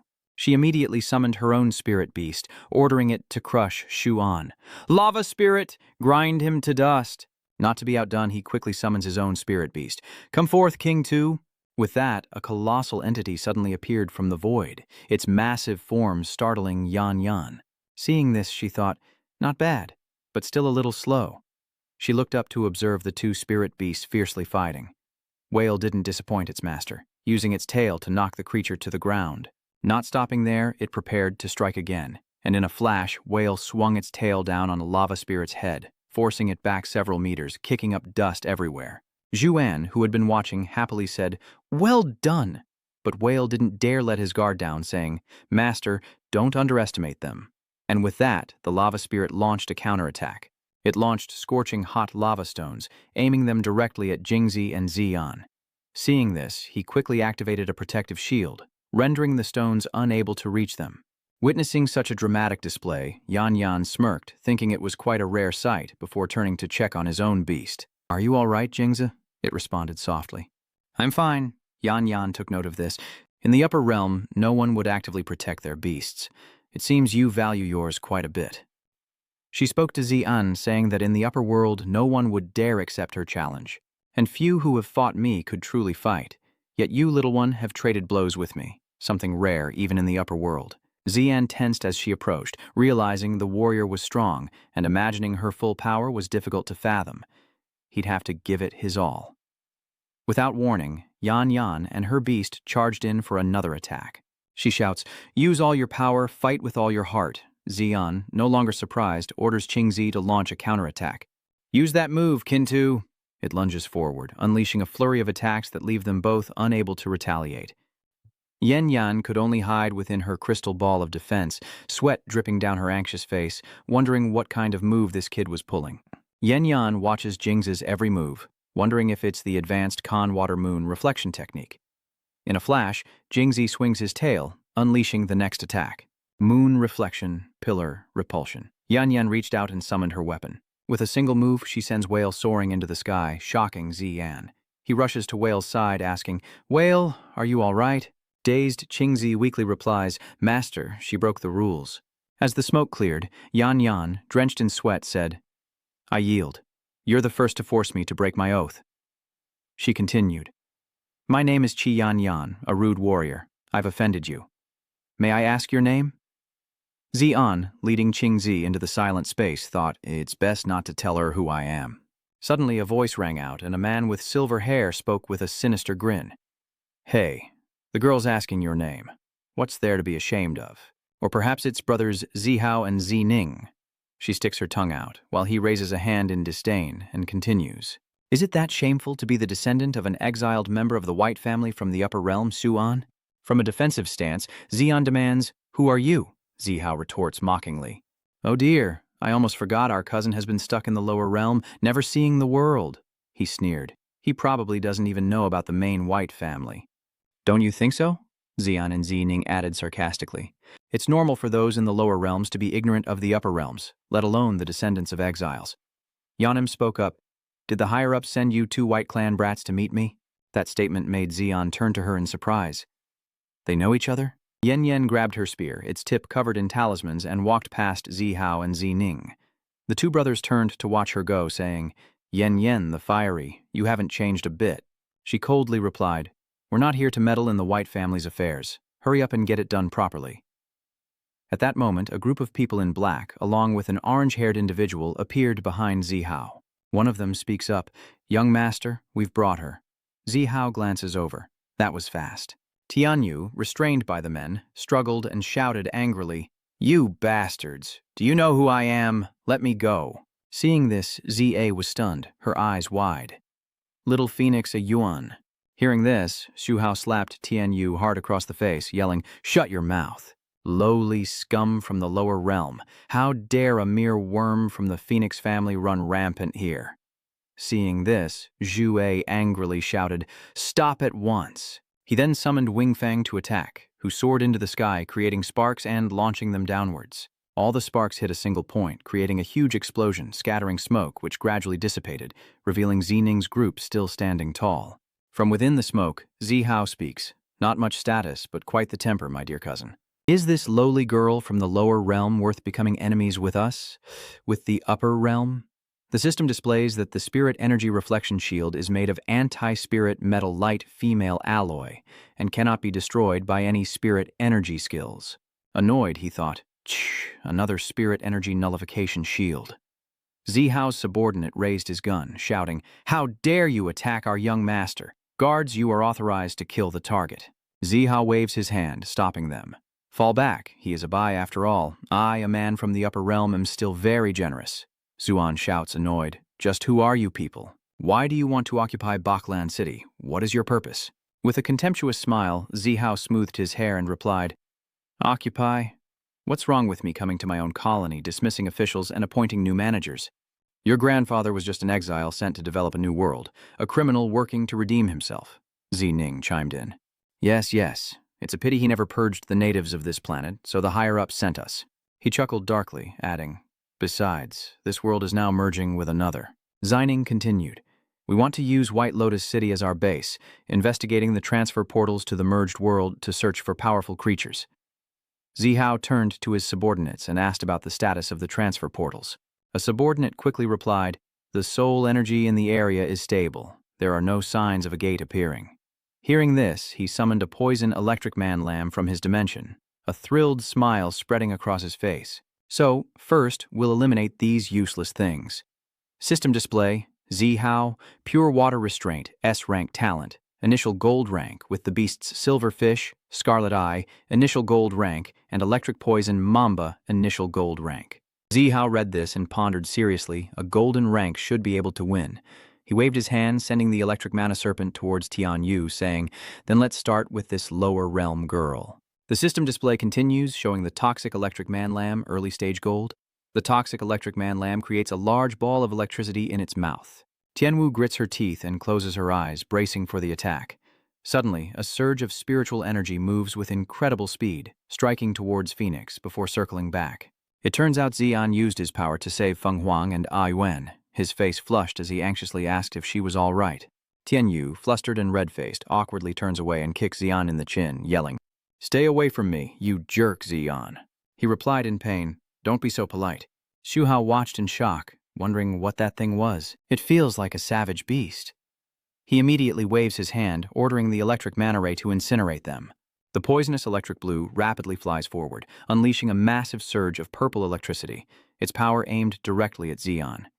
He watches with folded arms, chuckling, "Xian, blame your grandfather for this." Xiu Ning watched from behind, marveling, "Brother, have you become even stronger?" The two siblings suddenly noticed something, their faces surprised as he wondered, "What is that?" His sister wondered aloud, "A monkey?" Then a voice called out, "Xian, are you all right?" Xian, holding Phoenix, responded, "I'm fine. Be careful. The opponent is a golden level from the upper realm. I wonder if they're any different from us." She struggled in his arms, angrily shouting, "Xian, let me go!" Zi Hao frowned, guessing that this guy was no ordinary kid from the lower realm. He ordered his electric poisonous blue, "Go, let's make this quick." The poison electric manta appeared, creating a surge of spiritual energy around itself as it shot forward, while the tree-like spirit beast raised its hand, a faint green energy gathering in its sleeve, gradually swirling into an intense light. In an instant, it unleashed a beam of cyan energy, tearing through the air as it hurtled toward its foe, the electric poison man-lamb. But the man-lamb was not easily defeated, swiftly dodging the sharp attack by a hair's breadth, causing the tree spirit to narrow its eyes, reevaluating its opponent. That's pretty fast. Without pausing, it extends its arms, observing the electric eel coiling around it, and continues its assessment. Quite the slippery eel. The taunt enraged the toxic electric eel, which opened its mouth wide, preparing to strike the Trent. But before it could unleash its power, the tree spirit's hand shot out, seizing its jaws and slamming the electric eel into the ground in a cloud of dust. Simultaneously stunned and unable to fight, the Trent finally ceases its attack. At that moment, a flashing red alert appeared on the system screen. Xuan glanced at it and muttered, "Damn it." Beside him, Fa Tian urged him on. "Anne, hurry and unlock it." "Why are you stopping?" Zihao's subordinate appeared behind him to report. "Young master, the soul energy is unstable. The gate is about to open." As soon as he finished speaking, a circle of blue light slowly appeared on the ground beneath them. The circle grew, twisting into a vortex, like a gateway to another world. And in a panic, Tian Yu cried out, her voice amplified by the howling winds. "What is this, a transfer gate?" Xian replies, "It's the world integration from before." She looks at him and asks, "World integration?" Xian stared intently at the blue vortex and said, "The last earthquake was a sign." Zihao waved his hand, ordering his men to prepare for teleportation. Xining, sweating, sees something and says, "Wait, there's something inside." From within the blue vortex, thorny tentacles emerge. The tentacles grew longer, ensnaring Po Dian and Tian Yu, who cried out in terror, "Brother An, help!" Tian Yu is suddenly ensnared, and the tendrils continue to wrap around the tree spirit and Xian. He looks at the giant monster and asks, "What the hell is that?" Zihao is also entangled, but still worries about his sister. Xining cries out in terror, "Brother, help me!" The tentacles caught them all, dragging everyone into the green vortex. Inside, they were released, floating in the air. Tian Yu shouted, "Xian, call out to the little phoenix a Yuan." Moments later, on the other side of the portal, a gloomy green space emerged. Xian fell, feeling heavy. "Oh, I can't breathe." He slowly opens his eyes. Wait, what is this touch? Tian Yu also sat up, holding his head, and suddenly realized someone was sitting on him. It was Po Cheon. Fa Tian, pinned beneath them, spoke up, a bit burdened. It wasn't very polite, but "You two are heavy and it's embarrassing." Later, the three stood up and looked around. Poised, Fa Tian asked, "Where have we landed?"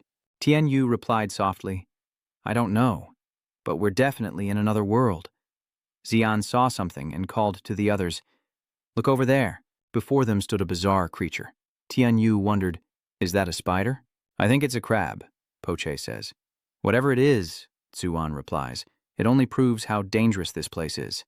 A staff shaped like stacked stone leaves, a blue flame at its tip, and a seashell hanging from it emit strange sounds. They all had the same thought. "What's that sound?" The staff's owner was also surprised to hear the three of them. Meanwhile, where Zihao's group landed, a subordinate approached him, reporting, "Young master, there are no survivors at the base. It must be the native creatures." Hearing this, he calmly replied, "It seems the environment here is even more dangerous than the secret ancestral kingdom." The subordinate added, "Young master, there's also the matter of our supplies being lost when we entered the gate." Surprised, he asked, "What about the base's supplies?" The subordinate recalled what he had seen and replied, "Not a single resource remains at this base." Zihao frowned. "Then aren't we stuck in this world until we die?" The subordinate bowed, reassuring him, "Young master, there's no need to worry." The subordinate used a device to survey the cave's terrain, and based on information we found on the base's terminal, we detected activity nearby. Likely a habitat for this world's native creatures.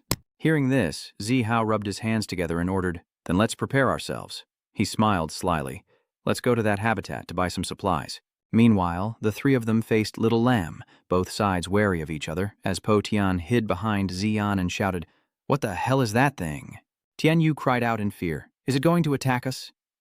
He held his hand to his mouth, reassuring them. "Wait, it looks like it's scared." He thought grimly, "Oh, God. Tell me about the creature before me."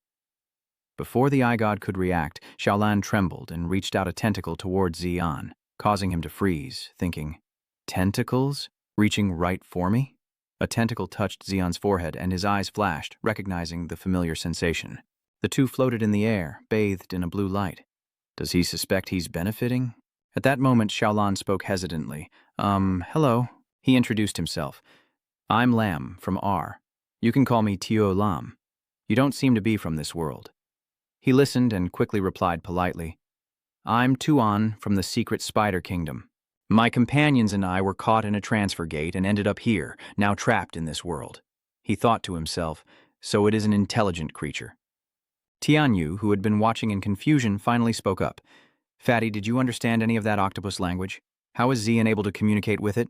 Poa Tianran whispered, I don't understand either. And is what this octopus person is saying even a language? Zian continued talking to Little Lamb. I'm really sorry to bother you, thank you. Tianyu couldn't take it anymore and stepped closer, annoyed. Zian, what do you mean you can simply understand it? Answer me now. Ignoring her, he continued to question Tio Lam. Huh? What's with this quartz? The system displays information about the soul crystal, a crystallization of a creature's spiritual power and of its very soul. Xiaolan introduces herself. I am one of the inhabitants of R, a servant race created by our master, the daughter of the abyss, Tona.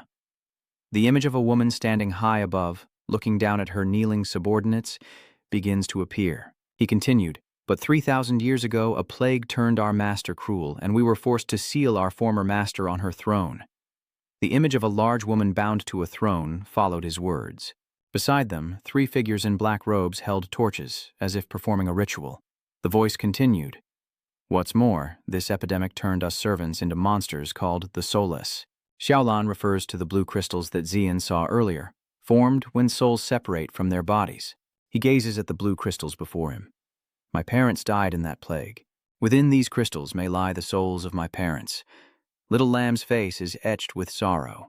Perhaps this is the final destination for our families. Seeing his dejection, Zian patted Shaolan's shoulder, offering comfort. Though we've just met and aren't close, I thought it might feel better to offer some comfort. Even if it's meaningless. He continued, but you've survived for 3 years already. The future will surely be fine. Suddenly, the ground around them shook violently, accompanied by loud noises. Terrified, Zian asked, What's happening? Is it an earthquake? Shaolin quickly reassured him, This isn't an earthquake. He explained, It's the Soulless. Following Xiaolin's words, a horde of soulless creatures rushed forward, immediately surrounding Zian and the others. He anxiously asks, What do we do? We're surrounded. Shaolin instructed, Stay close to me. Don't move. Zian relayed her words to everyone. He says we can't move. Immediately, Shaolin raises her staff and chants an incantation. Oh, phantoms of the past, heed the whispers of the living. At his call, the soulless descend, swirling above them in the direction of the staff. O wandering spirits of the past, heed our command, and, filled with dread, gazed at the battlefield before him, wondering, is he leading those soulless ones? Immediately after he shouts, O wandering soulless ones, seek out the lost souls. Then he immediately lowered his scepter, causing the soulless beings to rush in its direction. After that, Shaolin explained to him, normally the soulless do not attack proactively.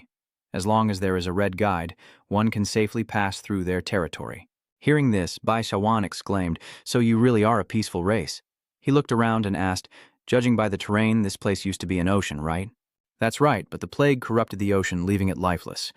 Our master granted us the ability to adapt. Even in a waterless environment, they can survive. Perhaps she foresaw this. Hearing this, Tuan understood the problem, but even your master couldn't escape being corrupted. How truly tragic, he said with sympathy. The group set off again, with Shaolin leading the way. We're almost at the village, so you'd better not touch the slime on the road. That's the corruption. Aiwan was about to touch something strange on the road, but Zian quickly stopped him, saying, Aiwan, don't touch that poison. Hearing that it was poisonous, Avian quickly recoiled his hand in fear as a system notification appeared. Foreign fungal corruption detected. Not of this world, it uses the surrounding environment and creatures as hosts, transforming them. Suddenly, Xiaolin stops, trembling, prompting Zian to ask, Xiaolin, why did you suddenly stop? Tian Yu, who was behind him, recognized the name. Trembling, Xiaolin stammered, the village. Xiaolin looked ahead at his empty village and trembled, unable to speak. The village had been destroyed by Zihao and Bai Zining, who were now chasing the fleeing villagers. Zining waves her hand, ordering the Kirin fish, Go, little Whitey. The Kirin fish unleashed a tremendous blast of power from its mouth, aimed directly at the village. Zihao frowned, lightly tapping Zining's head in reproach. Zining, if you smash them all, how can I hang them up for display? She feigned innocence, touching her fingertips together, looking utterly pitiful, as Zian, who was shielding the villagers, angrily roared, What do you think you're doing? Hearing this, Zihao wondered, Is that shield Zian? Then, confirming it was him, he muttered, Looks like he hasn't been eaten by these native creatures yet. Zining protested, Stop hitting me on the head, I won't grow any taller. Ignoring her, Zihao asked Zian, Why are you, a human, protecting these inferior creatures? Zian's eyes widened with fury as he retorted, Life knows no hierarchy. This is their home, and they are its rightful owners. Have you been in the spider ancestor's secret realm for too long? Has it rotted your brain? These low-level creatures without language deserve to be masters of this place? I see you're overflowing with the heart of a saint, he scoffed, pointing to his head. We humans roam the planets, using force and determination to conquer all. People like you are only fit to wallow in the borderlands. He insists that the strong preying on the weak is natural law. Zuan retorts, if you consider yourself strong now, have you ever considered facing someone stronger? Wouldn't that make you the weak one? Then he retorted with dissatisfaction, pointing out that using current power to eliminate a race deemed weak would only lead to his own demise at the hands of someone stronger. He scoffed, asking, something stronger? His eyes widened, raising a hand brimming with energy. He growled, the big fish eats the small, and the big fish will always be big. The power of my Bai family will only grow stronger by swallowing the weak. As the apex of the food chain, how could anything stronger exist in this world? Xian coldly retorted that it was laughable, stating he was simply using his power to plunder and seize the achievements of other beings. The supremacy you preach is nothing more than endless slaughter and desire. You have no respect for life, only the thrill of conquest and murder. The two stood facing each other, creating a space of completely opposing extremes, and he immediately summoned his whale to attack. The end of killing is only destruction. Coexistence is eternal. Strengthen the weak, learn from them, and embrace your origins. This is the path to becoming the ultimate beastmaster. Seeing this, Zihao's anger flared, veins popping on his forehead as he said, You're so stubborn. It's useless to talk. He immediately summoned his own carp and shouted, Then you and these weaklings can become nutrients for the strongest. His Kirin fish ferociously opened its massive maw, aiming for Xian. The two beasts clash, but Anne's whale dodges the Linyu's attack, quickly clamping down on its tail, sending the Linyu into a panic. The lionfish sneered, Look at your ugly form, a disgrace, just like your useless master. The whale retorted, Let me tell you, your mouth stinks just like your master's. Do you even brush? Too many teeth to keep them clean, huh? The whale retorted. The two beasts lashed out with their tails, neither willing to yield, and the azure fish retorted, You're no better. Meanwhile, the two on the other side faced each other, saying, You're no better. The two beasts then relentlessly attacked each other. Zihao watches the beasts battle and mutters, Is this sibling rivalry? Impenetrable. Meanwhile, Shuan thought to himself, They're both white family beasts, their moves are too similar. But then he realized, wait, there's still one more trick. He immediately shouted, Kun, there's enough space here. Kun realized it too. It was finally time to use that move. Zihao suddenly shouts, There's an opening, crush them.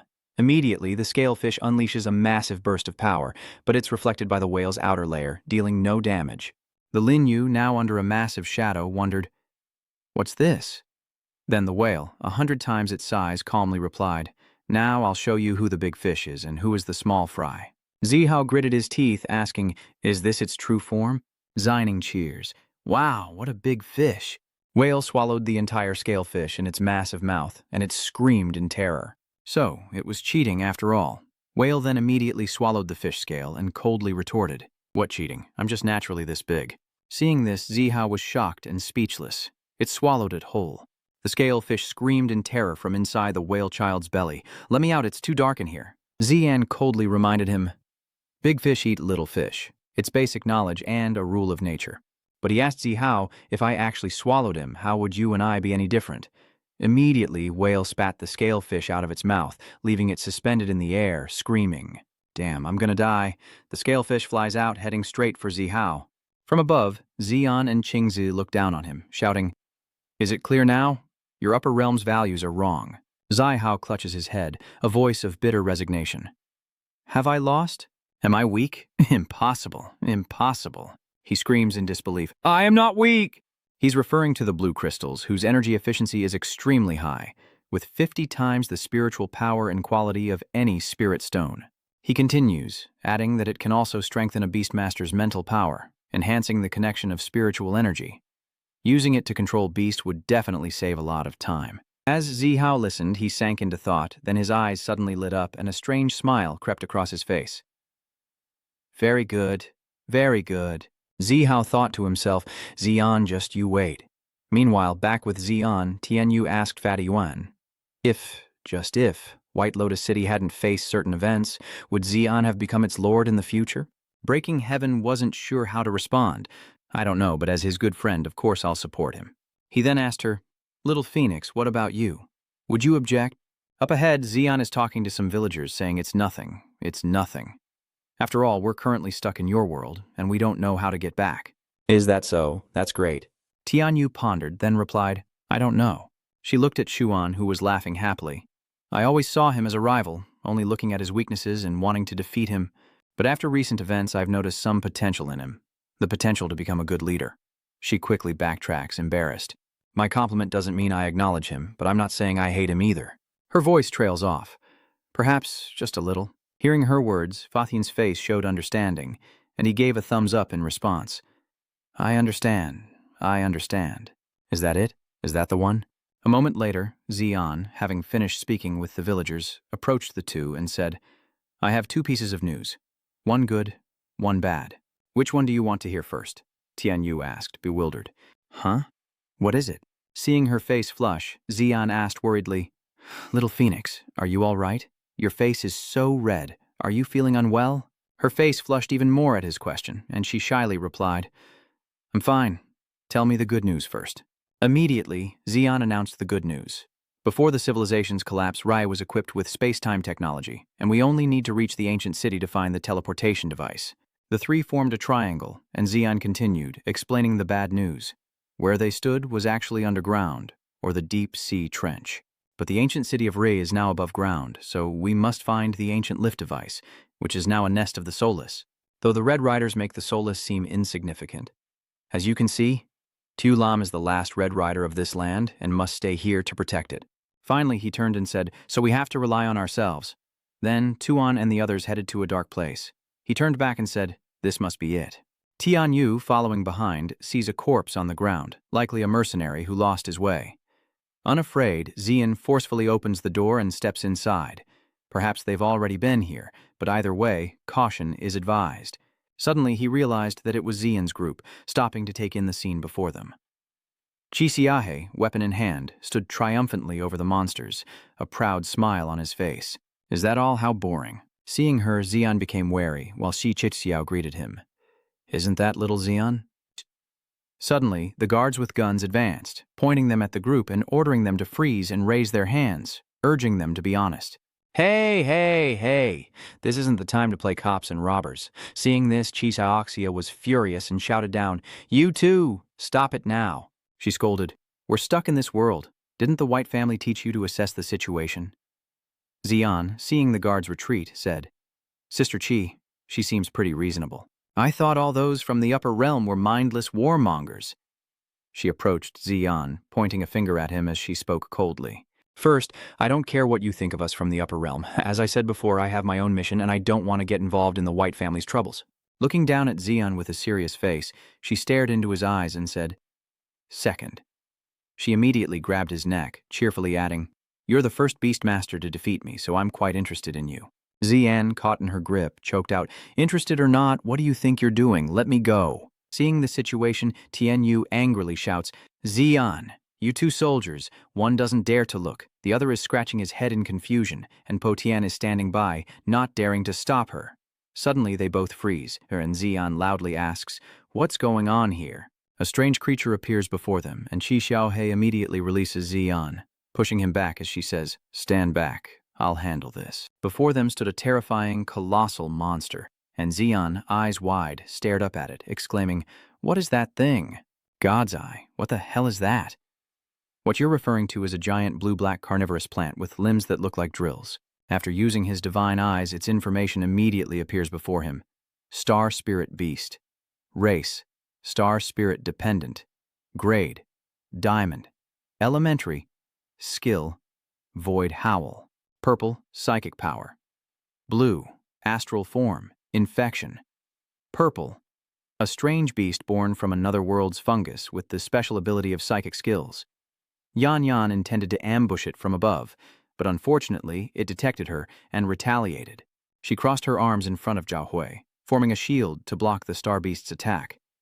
Yan Yan was sent flying, skidding across the ground, but she managed to use her weapon to stop herself, remarking, Not bad. Suddenly, a mysterious figure speaks up.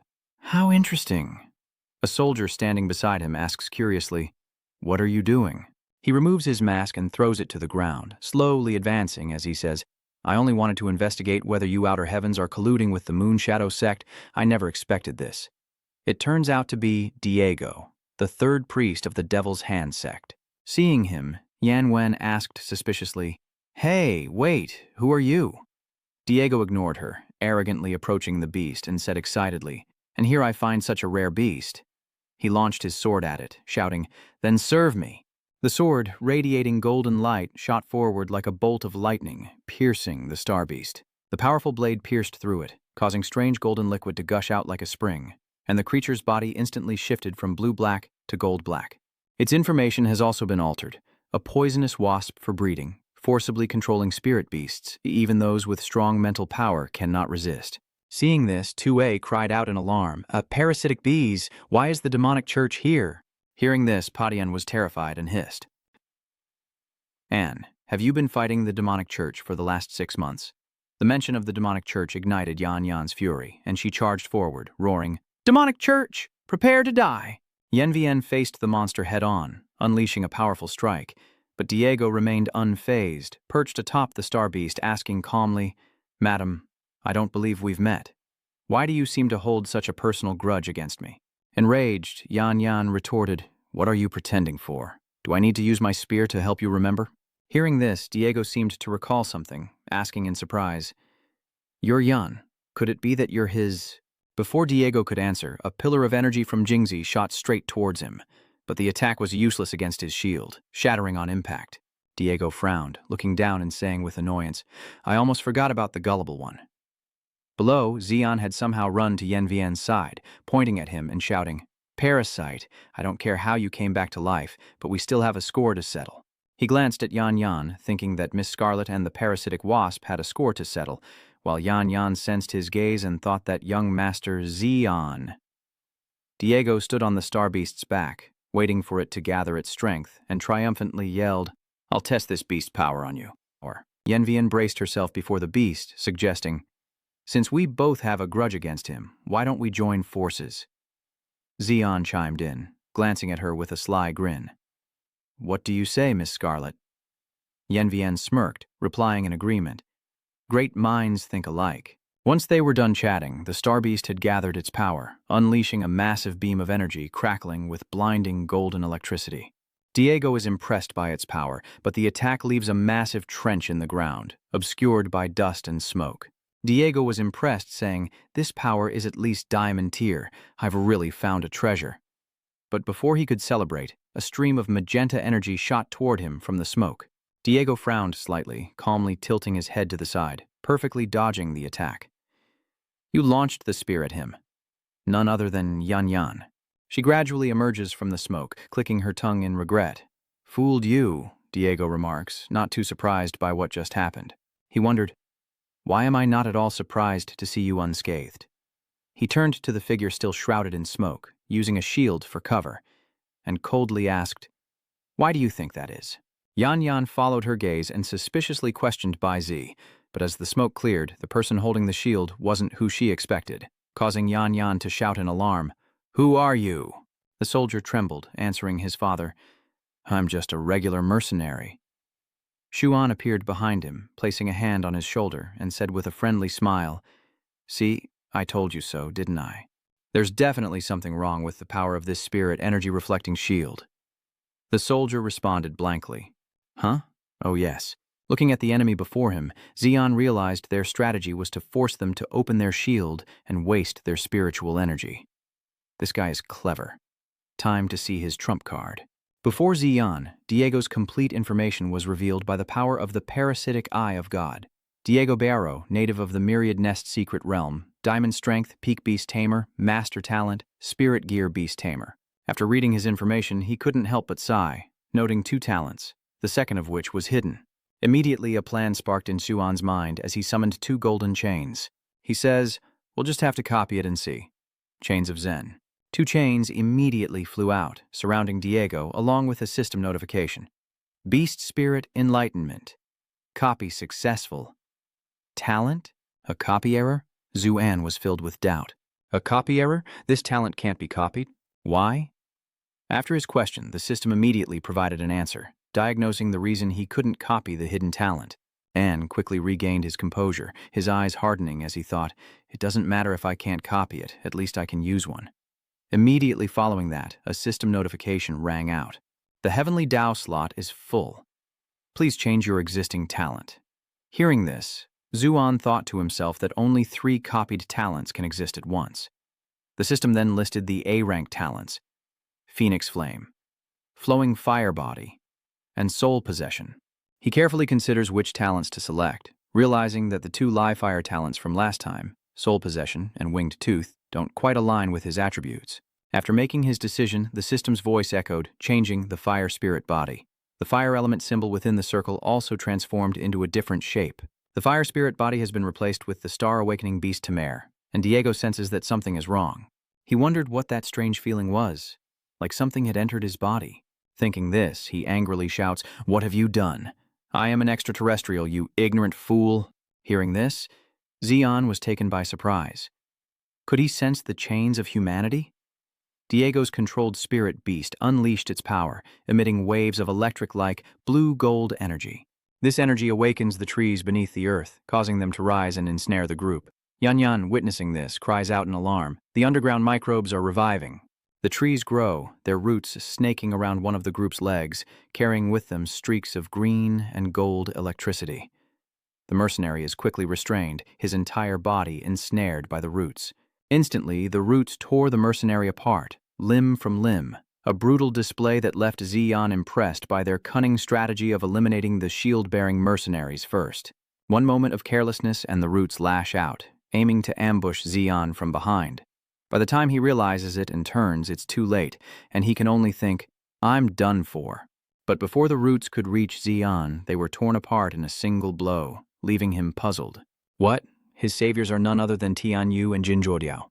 With a laugh, she smugly says, "Xian, you probably never thought you'd need my help, right?" But Xian, unconcerned with her taunts, simply gives her a thumbs up and says, "Thank you very much." Tianyu, annoyed by his actions, retorted, "Aren't you going to argue? I feel like you're insulting me." Meanwhile, Po Tian cowers at the feet of his armored gorilla, begging his spirit beast for protection from the encroaching roots, crying, "Armored gorilla, help me." Seeing the situation, Xian quickly devises a plan, realizing that his opponent's discarding of shields means he still intends to attack with spirit energy. Thinking it over, this thing was born from slime mold, so its weakness must be high temperatures, fire, specifically mystic fire. Having found a solution, Xian shouted, "Little Phoenix, I've got an idea. I need your help." Hearing this, Tianyu is a bit doubtful. "Huh? He's actually asking for my help?" Xian didn't answer her and continued speaking. "And you too, Yun." Sitting and clutching his head in fear, Po Cheon blankly asks, "How can I help?" Hearing this, Yan Yan smiles and agrees. "Oh, what do you want me to help you with?" Diego watches from above, his brow furrowed in displeasure, declaring that without that damn shield, today is the day they die. As the Star Beast gathered its power, Diego smugly said, "Don't worry. I'll use your corpses as spare bodies. This attack is even stronger than the last, and its range is much wider." Seeing the Star Beast unleash their attack, Xian urgently shouts, "Now's the time!" At his command, Fa Thien uses the armored gorilla to block the attack. He roars, unleashing thunder and stored energy as the armored gorilla blocks the attack. A barrier appears around the gorilla, absorbing the incoming power. Diego, stunned by the sight, exclaimed, "That ape absorbed it!" After absorbing the Star Beast's power, the armor-piercing ape roared and raised its arms as if about to retaliate. It slams its hands into the ground, unleashing the absorbed energy. Thunderclap, kinetic release. Its attack caused a violent tremor, sending rocks flying everywhere. Seeing their chance, Xian shouted, "Little Phoenix, it's our turn."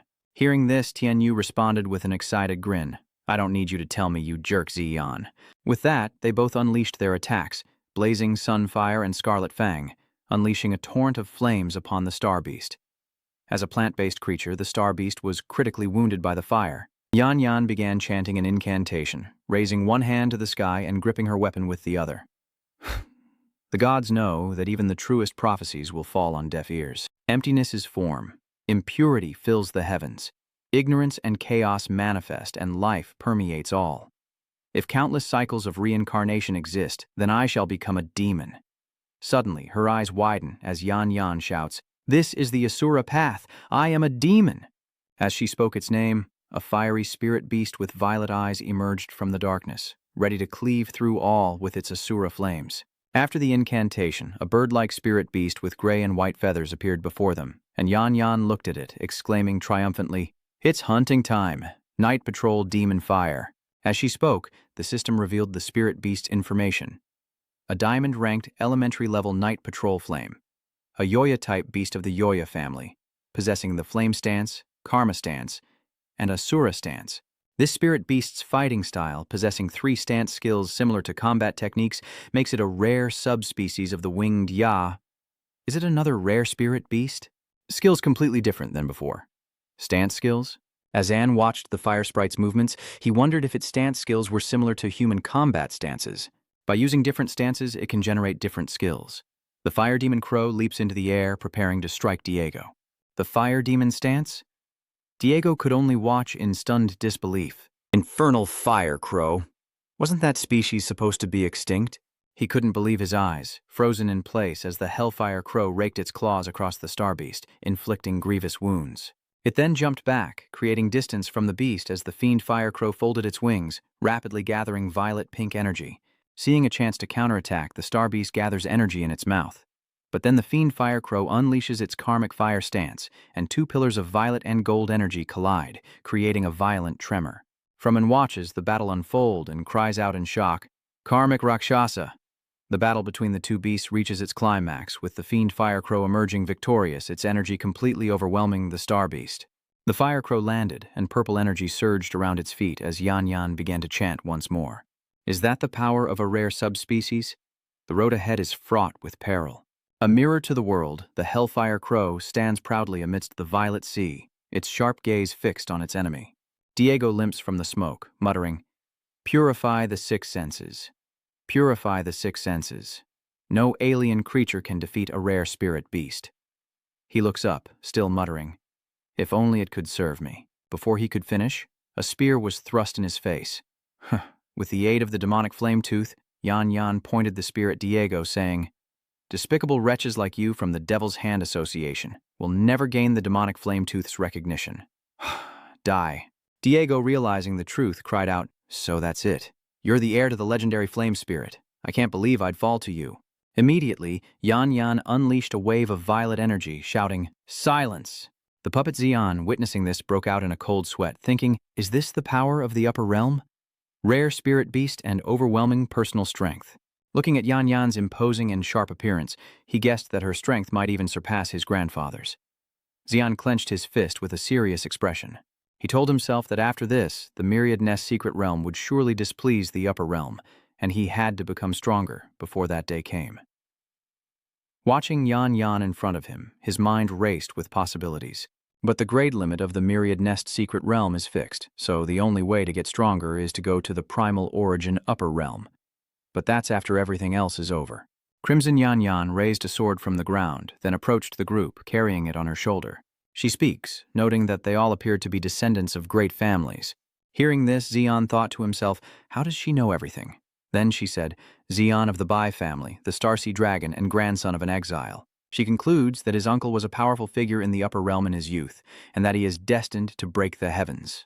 The Yuan family's ancestors of Ice Mountain and Thundering Lightning were all talented martial artists who pioneered the Starsea, and the shadow of the Yuan family's generals can always be seen. With one hand on his sword and the other on his chest, Yan Yan smirked at Xian. Allow me to formally introduce myself. I am Crimson, the current wielder of Hellfire. As a warrior, I apologize for my rudeness. She continued, as I said before, I have no interest in family feuds. Exploring this new world was originally to complete a mission from above, to test the power of the spear using the powerful creatures of this world. Yan Yan frowned as she continued. But as you can see, after we were caught in the teleportation gate's force toward the original coordinates, my mission could not proceed smoothly. Xian's face darkened as he asked if Miss Qi was also trapped here. Yan Yan scratched her head sheepishly, admitting that, as much as she hated to admit it, it was true. Hearing this, Xian happily claps his hands, naively saying, Then come with us. Tianyu shouts from behind, trying to stop him.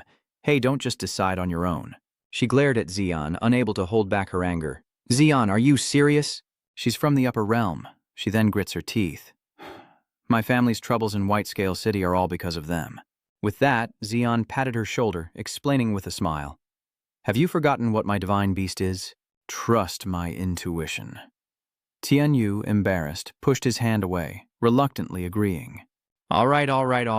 No need to overemphasize your S-class talent. Xian thought to himself, it was actually mythic class. One by one, they left the cave, and Xian couldn't help but ask Tianyu again if she was in agreement. She changed the subject, saying, let's hurry to the Earth's surface. On the surface, in the city of Rie, Xian looked up at the dark castle, its surface covered in moss. Yan Vian speaks up. This world's civilization is quite similar to our own, isn't it? His expression turns strange as he asks, lips twitching. Why is it still so gloomy after coming to the Earth's surface? Looking at the old stone statues, he continued, but you can see that our civilization was quite great. They looked around, and Xian finally spoke. It all feels the same. Where should we even start looking for the teleportation device? Tianyu turned to him, asking mockingly, in a moment like this, why don't you use that S-class talent you're so proud of? That's right, the teleportation device must be made of some kind of treasure. If I use the Eye of God's treasure-seeking ability, I should be able to find it. Xuan closed his eyes and reached out his hand. Eye of the Divine, scan for treasures within range. Eye of the Gods, heed my call, scanning for treasures. The Eye of the Gods detects an anomaly, an otherworldly substance, unreadable, but its location is pinpointed. Seeing this, he thought to himself, the throne. Could it be the castle or royal palace they mentioned before? Fremen glanced suspiciously, thinking, but what do the throne and the teleportation device have to do with each other? Let's check it out. He hesitated, looking at the dark surroundings, feeling like he was searching for a needle in a haystack. In a dark place filled with roots and glowing blue crystals, Zihao frowned, crossed his arms, and asked, any new developments? The man beside the crystal observer replied, yes, young master, as he picked up a device and began to explain in detail. The crystals in this area have different readings than the others. Along the way, we discovered that the closer we get to a certain place, the higher the energy of these crystals. In the darkness, only his voice echoed, suggesting these crystals were linked to a powerful energy source, perhaps the very core of this world, the thing we seek. Because the amount we've collected is already on par with a Violet-tier Beastmaster. It doesn't stop there, he continues. But these crystals seem to need to adapt to a stronger source before they can be absorbed, and our young master needs time to recover. So I suggest we hold off on using them. Suddenly, Zihao interrupted, no, we need to speed things up since we're trapped here. We don't know if we'll encounter someone even more troublesome than Xian before we find a way back.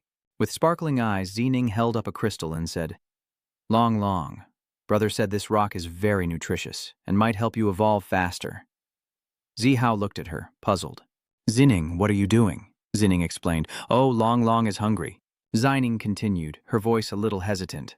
Long hasn't leveled up in a long time. Long's eyes lit up at the sight of the crystal, and it quietly licked its lips.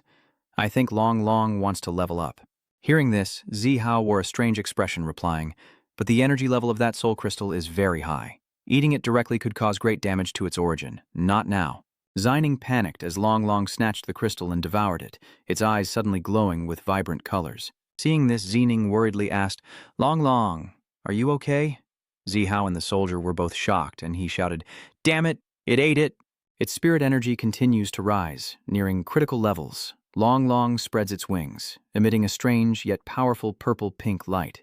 Its ears lengthened, its neck thickened. In an instant, it had become enormous.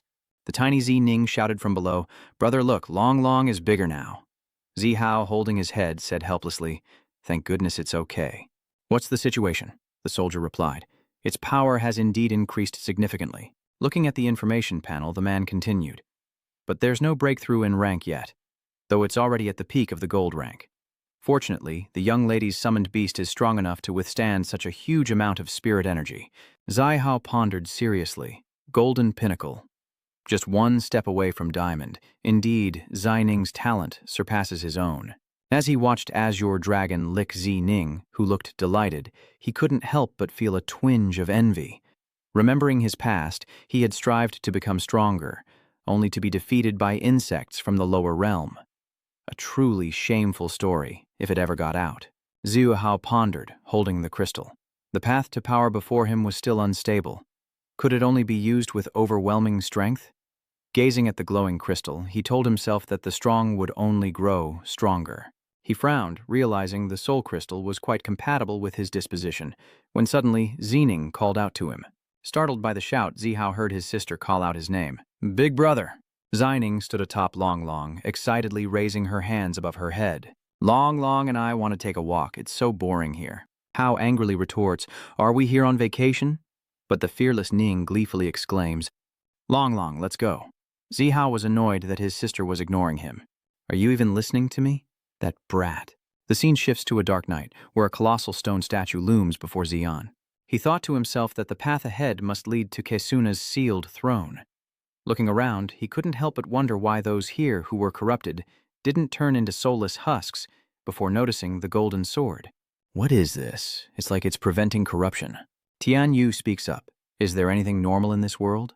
Fremen thinks to himself, it seems these are the people who sacrificed themselves to seal Kassuna. He wondered anxiously, "But what exactly is that thing?" He continued, "Tell me."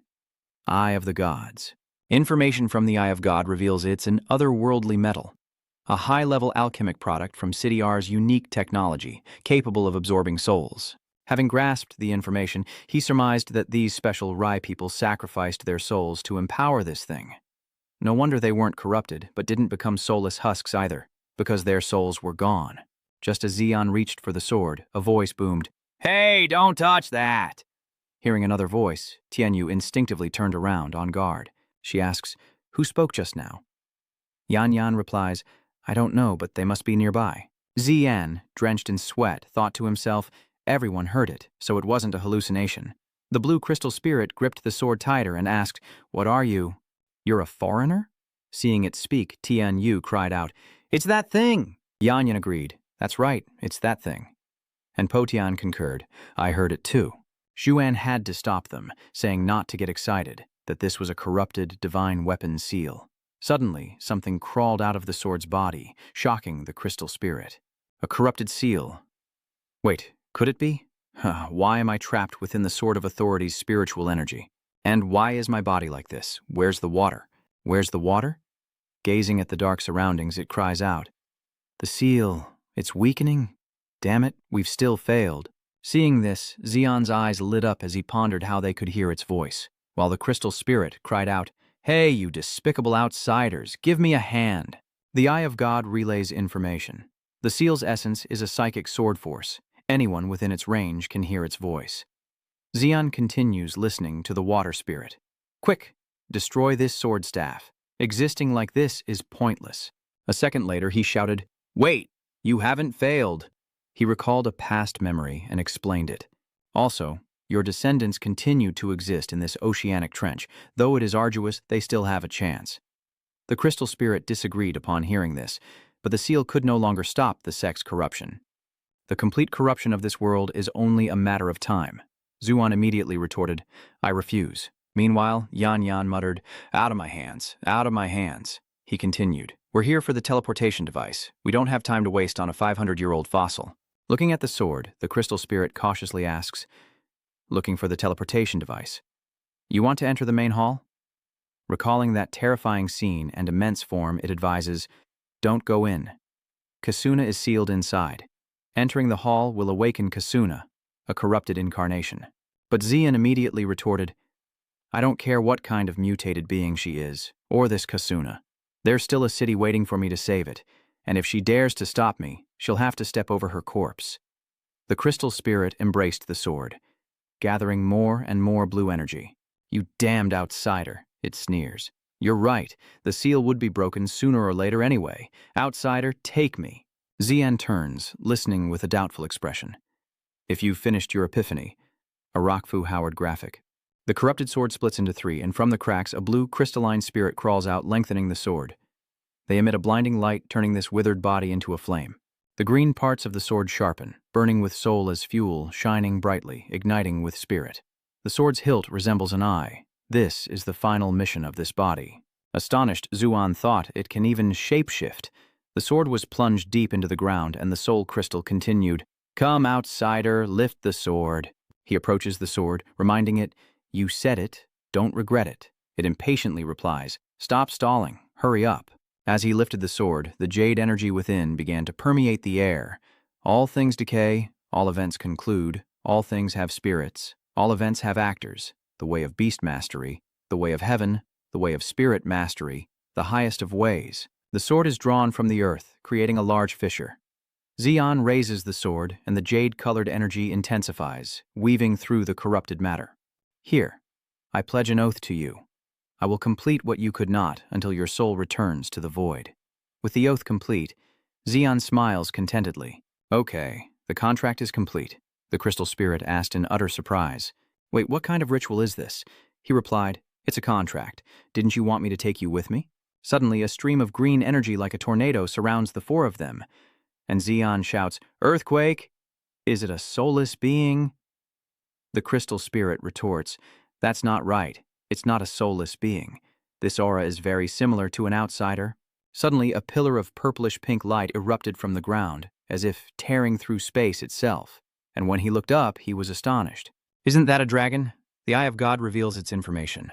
Jade Co-Dragon, a scalefish species belonging to the four-legged flying dragon subspecies at the peak of the Golden Realm, with the innate talent of wind-devouring Emerald Decree, and skills including Moon Reversal White Bone, Jade Sword Slash, Snow Elegant Dance, and Dawai Trek.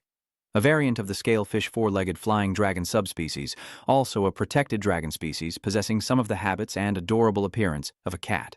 Despite its cute appearance, it possesses incredible combat power, making it a favorite among female beast tamers and a former pet idol.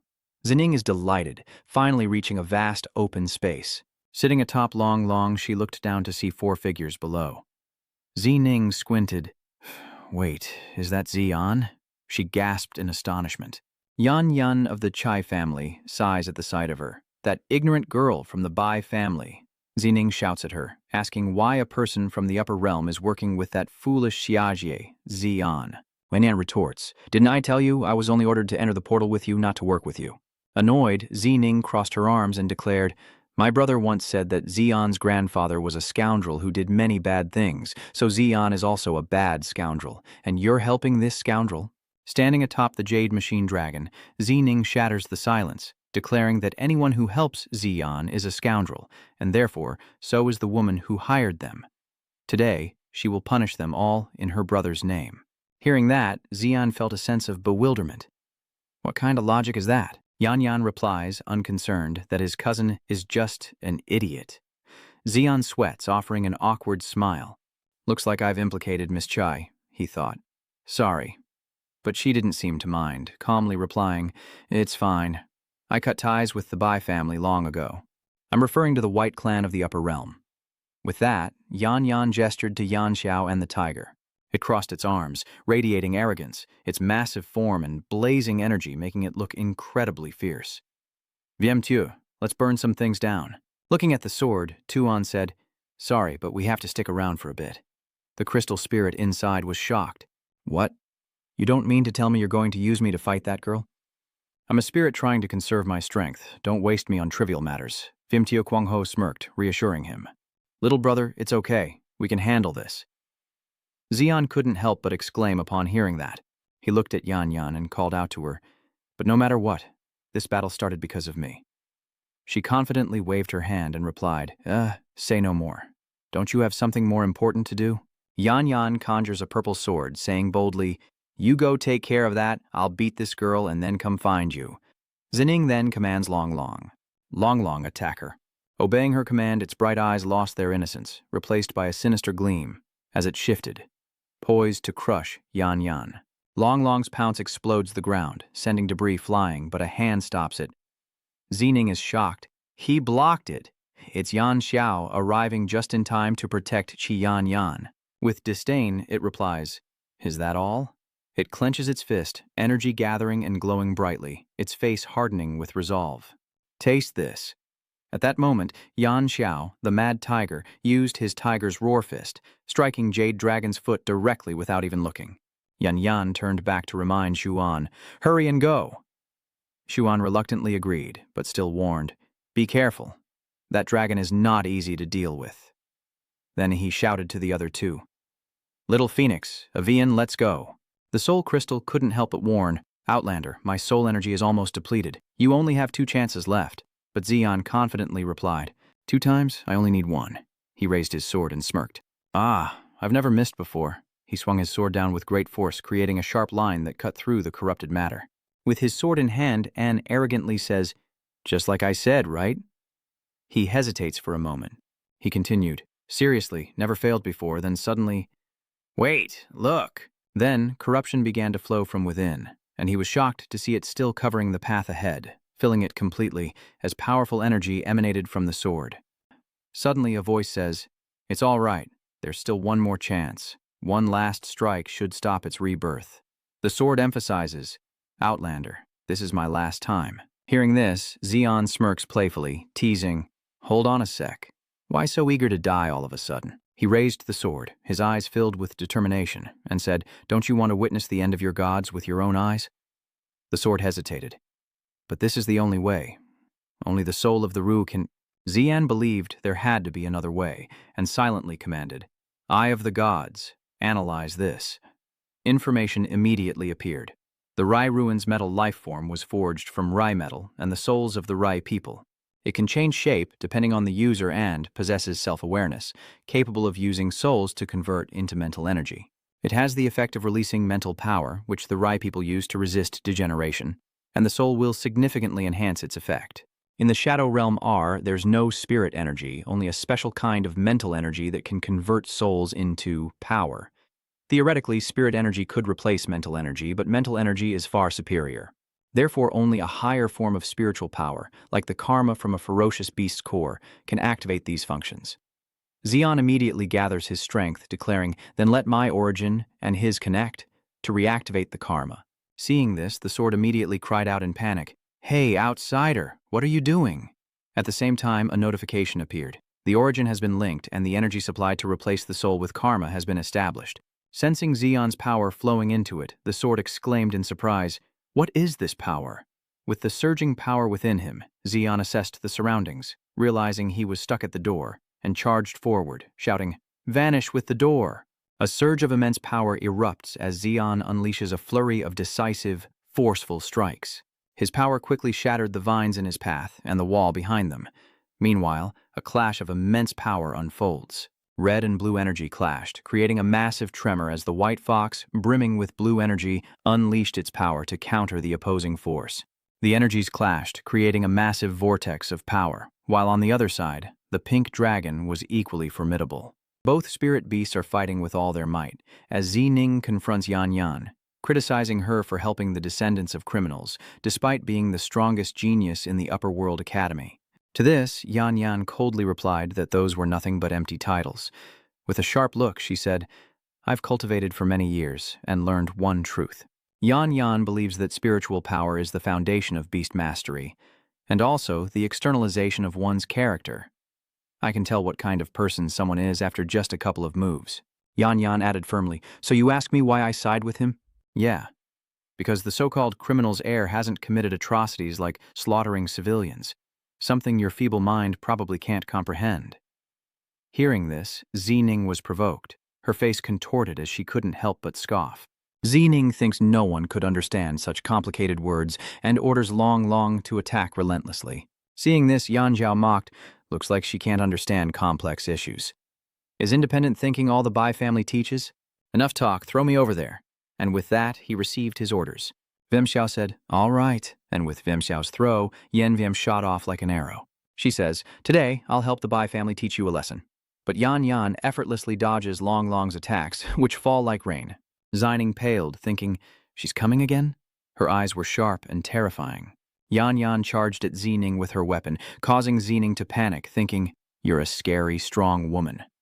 With overwhelming power, Yan Yan plunged the arrow into the ground where Zening and Long Long stood, creating a massive shockwave. Long Long was immediately stunned and collapsed to the ground amidst the rubble, prompting a smug Yan Yan to declare, punish me, will they? Who's on the ground now? Turning back to look at Yan Yan, he wondered if he'd gone too far. After all, Zening was lying flat on the ground, eyes spinning. Yan Yan thought to himself, he's just a child. Meanwhile, back with Zeon, the massive wall before him has been reduced to rubble, and he thinks he might have overdone it. Breaking Dawn comments that Xian's destructive power is beyond comprehension, but then Tianyu exclaims in shock, "Hey look, you too!" Before them, a colossal monster sits motionless on a throne. Seeing this, the Crystal Spirit explains, Kassuna was a ruler who resisted corruption but was consumed by it, becoming its avatar. She believed that as a god and a queen, she shouldn't have met such an end. Suddenly, the monster opened its eyes, and at the same moment, Long Long awoke, his eyes as one with the beast. It rose up right behind Yan Yan, who, realizing this, thought in surprise, "What?" Facing the enraged spirit beast with its gaping maw and the mark from before, Yan Yan wondered how it could still stand. She turned to check on Zining, still out cold, realizing she'd lost control. Seeing this, Yan Yan sighed in frustration, wondering how she could be just a child. Then, Long Long went berserk, spewing massive blue flames everywhere. But where did they come from? VM2 is struck by a jade-green force, sending him crashing back towards Xian, who, stunned, creates a barrier to protect them from falling debris, warning them to be careful. Careful. Long Long, with its strange, deep blue eyes, is closing in on Yan Xiao. Seeing Yan Xiao protecting Yan and Zining, Xian wonders, "Miss Qi, what's going on?" But then, the Crystal Spirit noticed the dragon's eyes, pointing out the similarity between Long Long and Kassuna on the throne. The Crystal Spirit assumed that Kassuna was controlling it, and that it had absorbed the Crystal Spirit of the Rai people. Suddenly, Kassuna also reached out. Seeing this, Long Long approached it, prompting the Crystal Spirit to cry out in alarm. What is it trying to do? This is bad. The Crystal Spirit warns that Long Long is trying to pull Kassuna from the throne, desperately trying to remove the vines binding her. It cries out that it can't be allowed to succeed. Seeing this, Xian shouted, "Miss Chai, wake her up and tell her to recall the Jade Kirin dragon into her beast space, or it will release the person on the throne, and we won't be able to deal with it." Hearing this, Yan Yan hurriedly tried to wake up Zining. "Hey, you stupid girl, wake up!" Seeing her still unconscious, Yan Yan slapped Zining. Opening her eyes, Zining saw Yan Yan and blankly thought, "Muscle woman." As she regained her senses, she irritably issued a command. "Get out of the way, you muscle-bound woman," Yan Yan shouted, unable to bear it any longer. "What do you think you're doing? Look at your spirit beast." This left Zining dumbfounded as she watched the situation unfold. Seeing Long Long in Kassuna's grasp, Zining cried out, "Long Long!" Yan Yan urged, "Recall it to your beast space." Hearing this, Zining anxiously commanded, "Long Long, return now." Instantly, Long Long vanished from Kassuna's grasp, taking a chunk of her arm with it, causing her to groan in pain.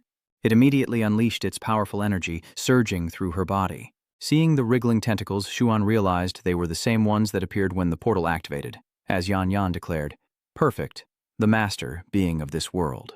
In her hand, the staff emanates purple energy as Yan Yan confidently approaches, saying, "Taste the prototype weapon forged by the demon fire essence." But the Crystal Spirit quickly intervened.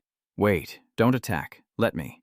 Before she could finish, Yan Yan approached Kassuna, whose massive form loomed before her, prompting the Crystal Spirit to shout, "You have to listen to me." In her hands, its sword suddenly grew in size and power, and it raised the blade, intent on ending Yan Yan. Seeing this, she coldly thought, "So it can use a sword."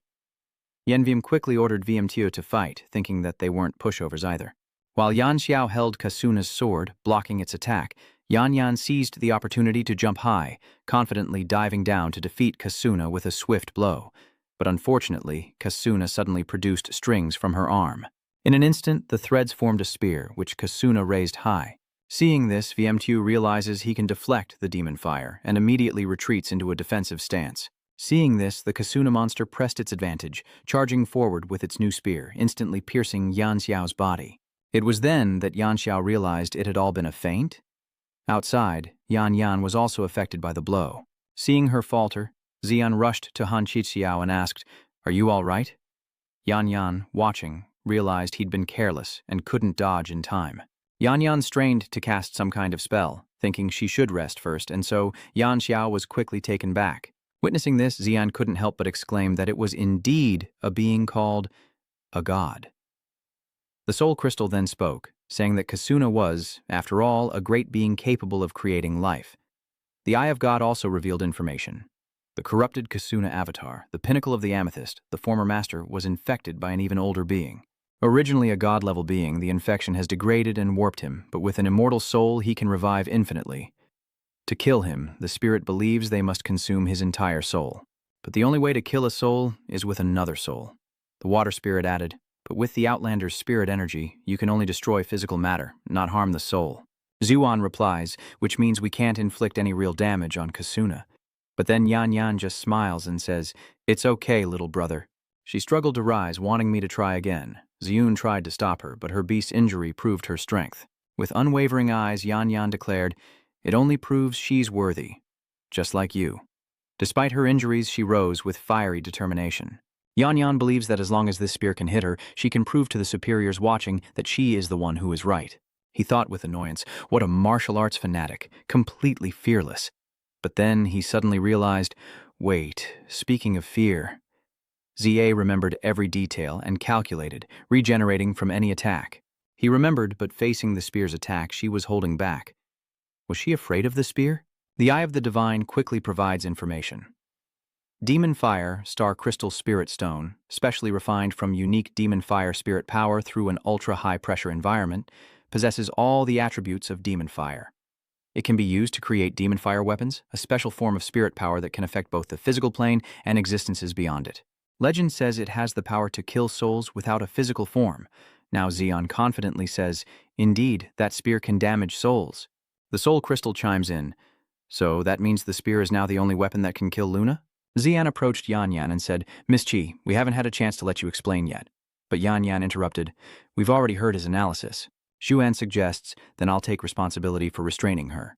Yan Yan smiles and adds, I'll be responsible for giving her a satisfying blow. Yan Yan thinks, honestly, if it weren't for the rotten rules of this planet, we'd probably get along quite well.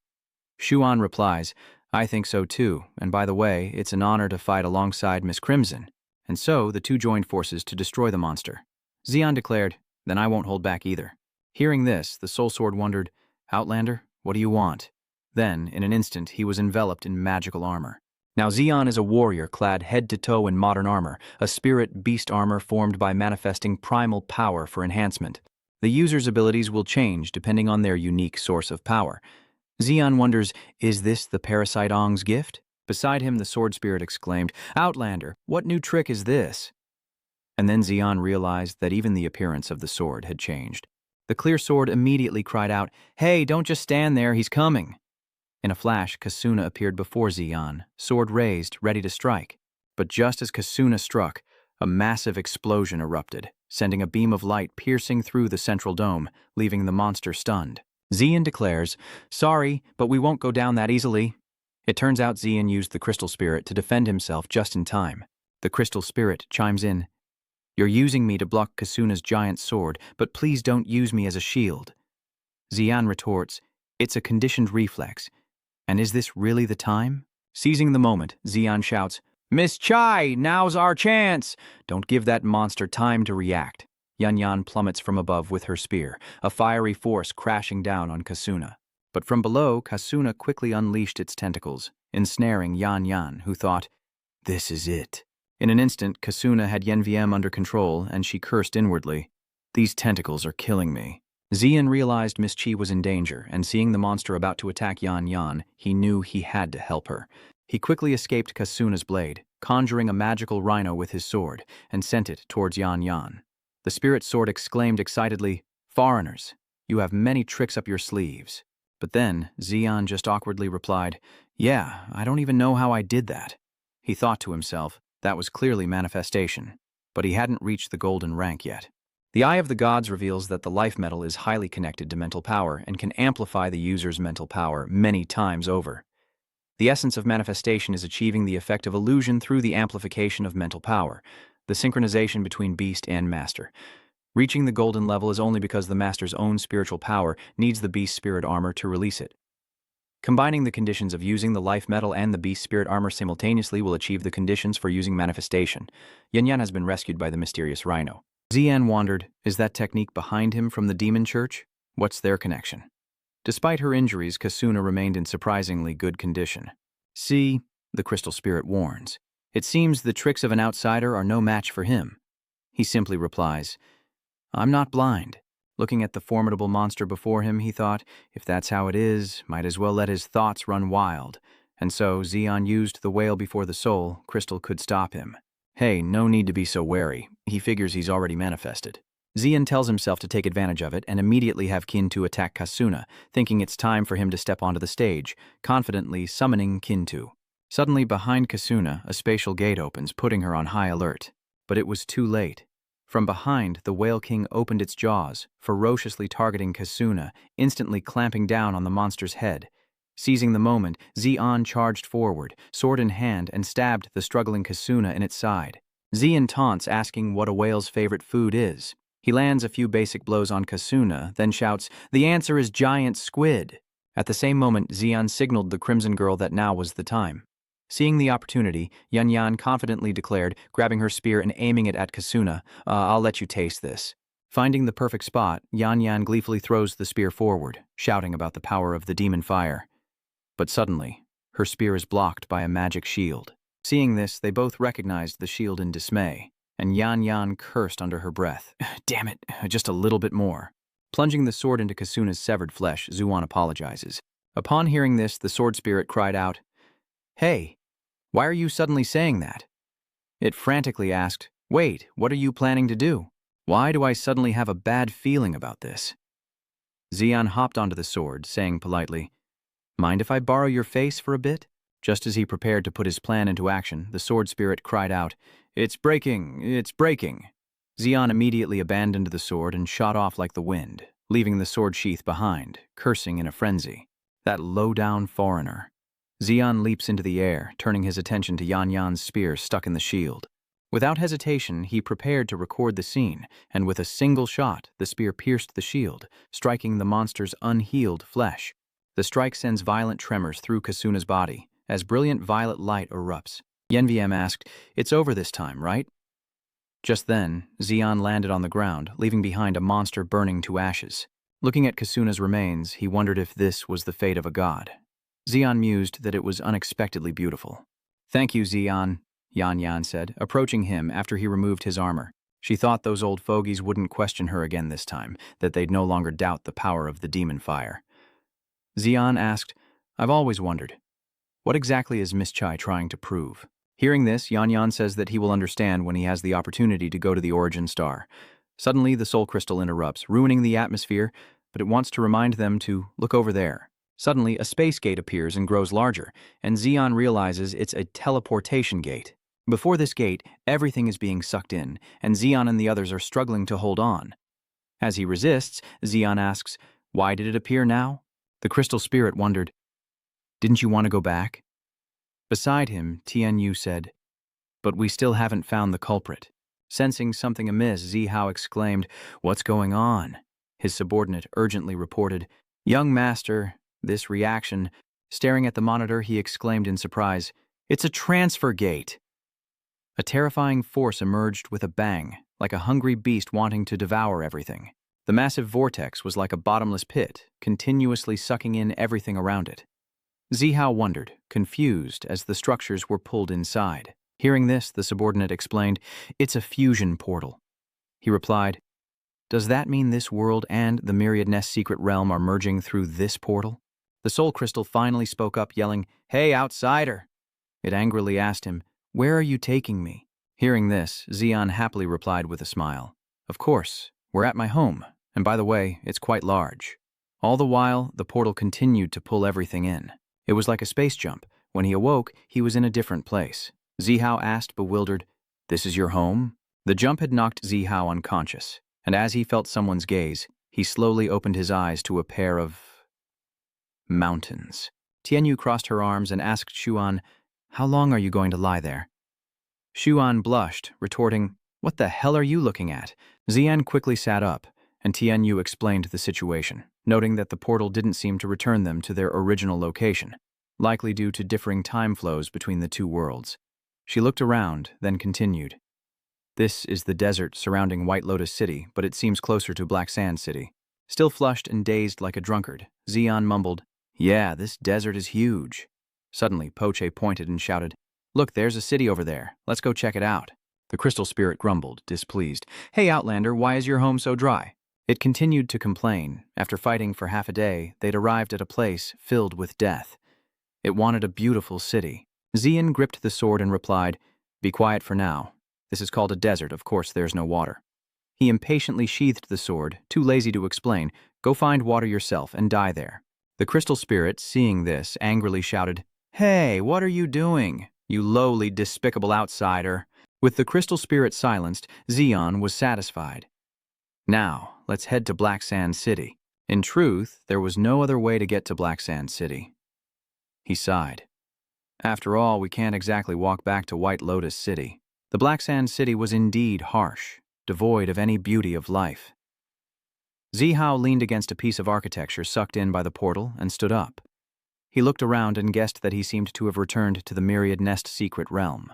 A woman's voice cries out, Brother, help me. He mutters to himself, Zining. It's Zining, hanging in the air, her collar caught on a piece of debris. She shouts from above, Up here! Zining looks dejected, not understanding how she ended up in this situation. After being rescued, Zining looked relieved, smiling as she relaxed in a chair and reported to Zihao, Young master, it's a video of the clan leader's aunt. Before Zihao could answer, Zining cheered, Oh, let's go home. What's the situation? Did you find it? The young master's voice came through, and Zihao reported back, We found it, master. Just as he expected, she was worth exploiting, and he sounded satisfied. Zihao continued, Zining and I are on our way back to the Origin Star. The young master, sounding pleased, asked, Very good, where is Crimson Flame? Zihao hesitated. She's not with us, and she wouldn't let him continue. The family head cut him off, saying, I know, but keep this a secret for now.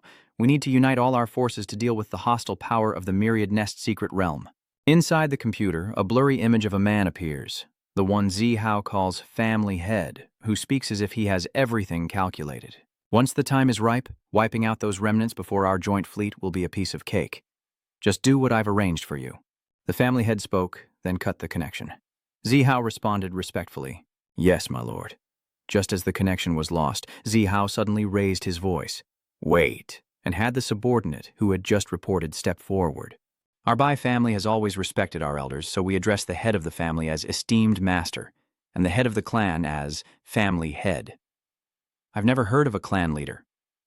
I thought Zihao hadn't noticed, but he was actually very meticulous.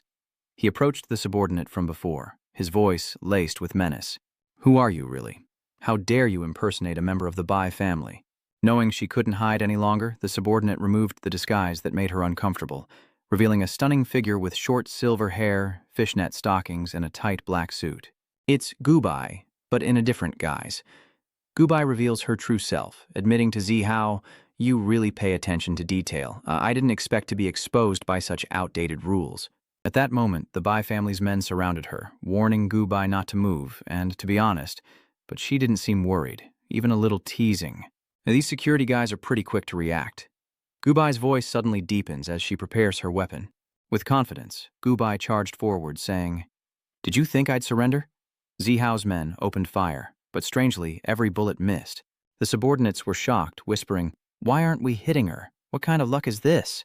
Zihao is caught in the crossfire, ordering his men to stop shooting wildly as Gubai closes in. As she stood before him ready to strike, only one thought crossed his mind. I'm done for. She sliced through Zihao with her weapon. Zihao coughed up blood, and despite the pain, he asked, Just who are you? Gubai refused to grant him that satisfaction, replying, Isn't it obvious? Your enemy.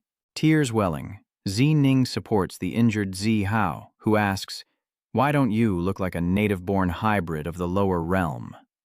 Suddenly, the Bai family is ambushed, and a deep voice echoes. Mongrels, you say? Diego Barro appears, immediately taking out the Bai family's security. He says, You extraterrestrials are truly arrogant. He continues, his voice filled with palpable hatred. You invade our planet and call us mutts. Now whose life is worth more? Diego Barro grabbed Zihao's face, gloating about his advantage, saying that humans die when they are killed, that we are all the same. But they didn't come here to kill the Zihao brothers. Not yet, anyway. What they really want is the escape pod. Diego Barro reveals his true intentions. This is just a warning. We'll let you go this time, but there won't be any more gentle inquiries. Now, tell me where the lifeboat is. Aboard the airship, something has been launched into space. Meanwhile, Zeon and the others are on their way to Black Sand City, but it seems their journey won't be easy. Patience wearing thin, Poche sighs. We've come so far. Zeon surveys the landscape, deducing, Looks like we're not the only ones with a teleporter. Tien Wu was also feeling the heat, saying, Rather than that, I wish the butler would send a driver to pick me up like before. Seeing her still daydreaming, Xian interjected, "Let me remind you, the White Lotus City matter isn't over. We're still wanted criminals. Fa Thien is at his limit, but On is burning up. Tianvu dismisses everything. Enough, they'll figure it out when they get to Black Sand City." From above, a figure stood on the wall, looking down, a familiar voice echoing, "Well, what a coincidence." Hearing the voice, Xuan stopped in his tracks, the situation feeling strangely familiar. The figure who landed behind Xian's group was none other than Qi Yanvian, who continued, "I was wondering if you guys were still stuck in the Shadow Demon world." Not giving Xian a chance to respond, she continued to ramble on. "Since we've met by chance, let's cut to the chase. Before I go, let me give you some sincere advice. The higher-ups have decided to launch a second attack on the Myriad Nest lair." Suddenly, something massive appeared behind her, leaving Xian stunned. It was a warship. Qi Yanwei explained that once the attack begins, more than one warship will participate, and the only thing that can stop them is proving the dominion of the White Lotus City-States over this world, which means killing its master. As she spoke, she grabbed the cable to climb onto the warship and coolly waved goodbye to Xian and the others. "Personally, I hope you can come to the Origin Star and forget about this little world. Enough talk, I have to go back and report. Farewell." Xian tried to stop her, shouting, "Wait!" But the warship was already gone. Xian lamented with tears in his eyes, "At least give us a ride." He looked up at the warship speeding away, silently marveling at its speed. Wow, that was fast. He continued to ponder, attack the Myriad Nest secret realm, and kill the Overlord. Xian lamented in his mind, they really don't give people a chance to rest. Night falls on Black Sand City, and though the sky is cloudy, the stars still manage to shine. Xian and his group finally arrive, and Pocheon shouts with joy, "We're finally here." Exhausted, Xian suggested they grab a drink, a sentiment echoed by Tianyu. The group stopped at Nine Dragons Ice Chamber, a popular online shop in Black Sand City, where a server called out, "3 mint teas, coming right up." Meanwhile, Fat Thien lounged in a chair as the news blared. "It's Friday the 18th. Welcome to the latest news broadcast." Hearing this, Xian sensed something was off and said to Tianyu, "Wait, didn't we enter the Ghost Shadow world around the 15th? She also noticed the oddity. She replies, "But we were only in there for about a day, right?" The news broadcast continues. In today's top news, the border warship that trespassed 2 days ago is under investigation, and the injured are all officials from the home planet's government. Tianyu suddenly turned to Xian and concluded, "So, 1 day for us was 3 days in the Myriad Nest world." Mixed in was the sound of the news broadcast. The summit between Black Sand City and Blue Ripple City concluded today, with Blue Ripple City's Lord Dong Li Zi attending the friendly meeting. Next up, the previously reported news. Xian continued the discussion, offering his speculation that the problem might lie with the portal itself, allowing passage not only through space, but also through time. Tianyu speaks urgently, saying that no matter what, they're already late to save his father as the news continues to play in the shop. Currently, the military vehicle is at Nine Dragons Ice Chamber, a famous online shop in Black Sand City, when suddenly a huge explosion erupts inside. Xian shielded himself from the shards of glass as news of an urgent attack on the city lord of South City's military convoy broke through the dust. "Could this be the place?" A shaken Poche asks. "What's going on here?" Outside Lali, damaged cars suggest a series of ambushes, and Xian's group can no longer sit idly by. The three rush outside to see a figure emerge from the pink smoke. A girl carrying someone on her back. Could it be a kidnapping? Wu Fengtian senses something strange, covers his mouth and nose, and warns, "This smoke is poisonous." Tuan strains to see who these people are, wondering who that insignia belongs to. He recognized the emblem of the demon worship cult. Seeing them flee like the wind, Xian could only curse inwardly. Damn it, they're fast. By now the poison had entered Xian's body, making him feel dizzy, but his mind raced. It seemed the demonic cult was on the move again. Unable to resist, Xian collapses, his thoughts fading. They must be planning something new. He succumbs to unconsciousness, uttering his last words, "Damn it, poison," as blood pours from his mouth and nose. The last thing Xian saw was the army arriving to save the people, led by a woman. The army reported, "Secure, secure, prioritize finding survivors." He could only think of the azure color of the uniforms before falling unconscious. The woman standing before Xian said, "Your old Bai's grandson." When Xian opened his eyes again, he was in a different place. A strange house he didn't recognize. Xian lay in a clean and tidy room, wondering where he was when a voice echoed. He's awake. Go tell the city lord. The two strange men exchanged glances and reported into their headsets. Lord, the young master of the Bai family is awake? He sat up, his head spinning, wondering, who are these people? Is this a hospital? A blue-haired woman appeared in the doorway saying, You're finally awake. Zian found her familiar, but before she could place her, Dong Li continued, I won't pry into why a wanted criminal from White Lotus City is in Black Sand City. It's none of my concern, but since you were at the scene of the attack, I need to ask you a few questions. Do you remember anything specific about the Octagon or anything else of note? It's then that he realizes the woman is the city lord of Blue City. Carefully considering the kidnapper's appearance, Zion realized that if the city lord was here, then Chi-Ki must have been the one abducted. He recalled her image, a vibrant and energetic girl. He recalls meeting her once before at an auction, a genius with innate talent. Zion pieces together the events, realizing she must have already formed a contract with a spatial-type spirit beast. And spatial abilities can even transcend time. What does the demon church want with her? An underling delivers a report. Yes, I understand. Zian confessed honestly that it was the demonic cult. Dongli, a little speechless, replied, Tell me something I don't know. The subordinate reported to Lord Lan that the camera footage had been recovered and requested his presence to view it. Dongli replied, I know.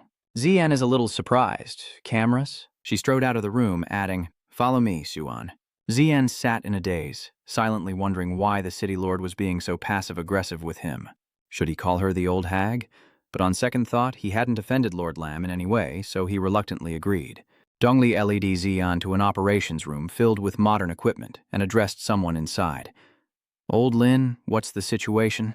A voice from within offered reassurance. Dongli, do not worry. This is Lin Gui, also known as Blacktail King, the city lord of Black Sand City. Lin Gui reminds Dong Li to watch her behavior in front of the younger generation. Xuan looks at Lin Gui, whose mask makes him hesitate, thinking, this mask is a little scary. Then a familiar voice rings out. Zian turns to see the little phoenix, surprised, but why does she seem angry? Zian freezes, thinking he should apologize first, or she'll make a scene. He stammered, Little Phoenix, Contrary to what Zian expected, Feng Yutian rushed forward and embraced him, emotionally saying, You're okay, that's really great. Zixuan's face flushed red as he thought, What's wrong with her? Did she inhale too many toxins? He suddenly asks, Where's A Yuan? Hearing this, Feng Yutian's attitude changes abruptly, and she clutches his back tightly. An angry Feng Yutian says, I'm worried about you and you're thinking about that damn fatty? I, Zian, painfully say, I can't breathe. Annoyed, she says, I'll just strangle you. Elsewhere, Dong Li stares intently at Lin Gui. Why are you looking at me? He said softly. To be young again. Right, Dong El. After the banter, Lin Gui turned serious. He opened the system and said, Let's get down to business. The system projected a screen. The screen displays footage from last night's incident, and Lin Gui analyzes the video, pointing out that the data confirms there was only one perpetrator. Zian approached and pointed to a video, asking, This is... Lin Gui replied that it was a car leaving the city. Zian, finding it familiar, continued, This person looks a lot like the Chi-Ki kidnapper. Lin Gui orders the system to zoom in, as Gubai Zian thinks in astonishment. Standing behind him, Lin Gui asks, What is it? Is that her? He admits, yes, it's her. But in her heart, Zian notes that the feeling and aura are different. Lin Gui informs Secret Service that they've found a suspect, while Tianyu notices Zian's sudden silence, wondering, is something on Zian's mind? Of course, she's her granddaughter. Now that we've identified the suspect, let's move. Dong Li said hastily, Of course, I'll go myself. Lam Kuai tried to stop her, but helplessly said, Dong Li, if you want to leave, I won't stop you either. To avoid any diplomatic issues, I'll join the operation as well, Zion suddenly said. That, Lin Gui turned, curious. Zion, is there something else you want to say? Though the words were on her tongue, Zion still hesitated. Is that person really Gubai? I want to find out for sure. Unknowingly, Zion clenched her fist, but with Bai Liancheng's matter unresolved, how could she face the little phoenix and a Yuan if she went with the two city lords? As if understanding her thoughts, Feng Yutian sighed sincerely. She suddenly speaks up, Zian. Yutian steps in to defuse the situation. If you want to go help with the investigation, then go. Yeah. What else is there to say? Zian remains hesitant. As for the White Lotus City matter, a Yuan and I will handle it. Besides, my father has friends in Black Sand City, so there's no need to worry about us. Besides, you have a good reason to go, don't you?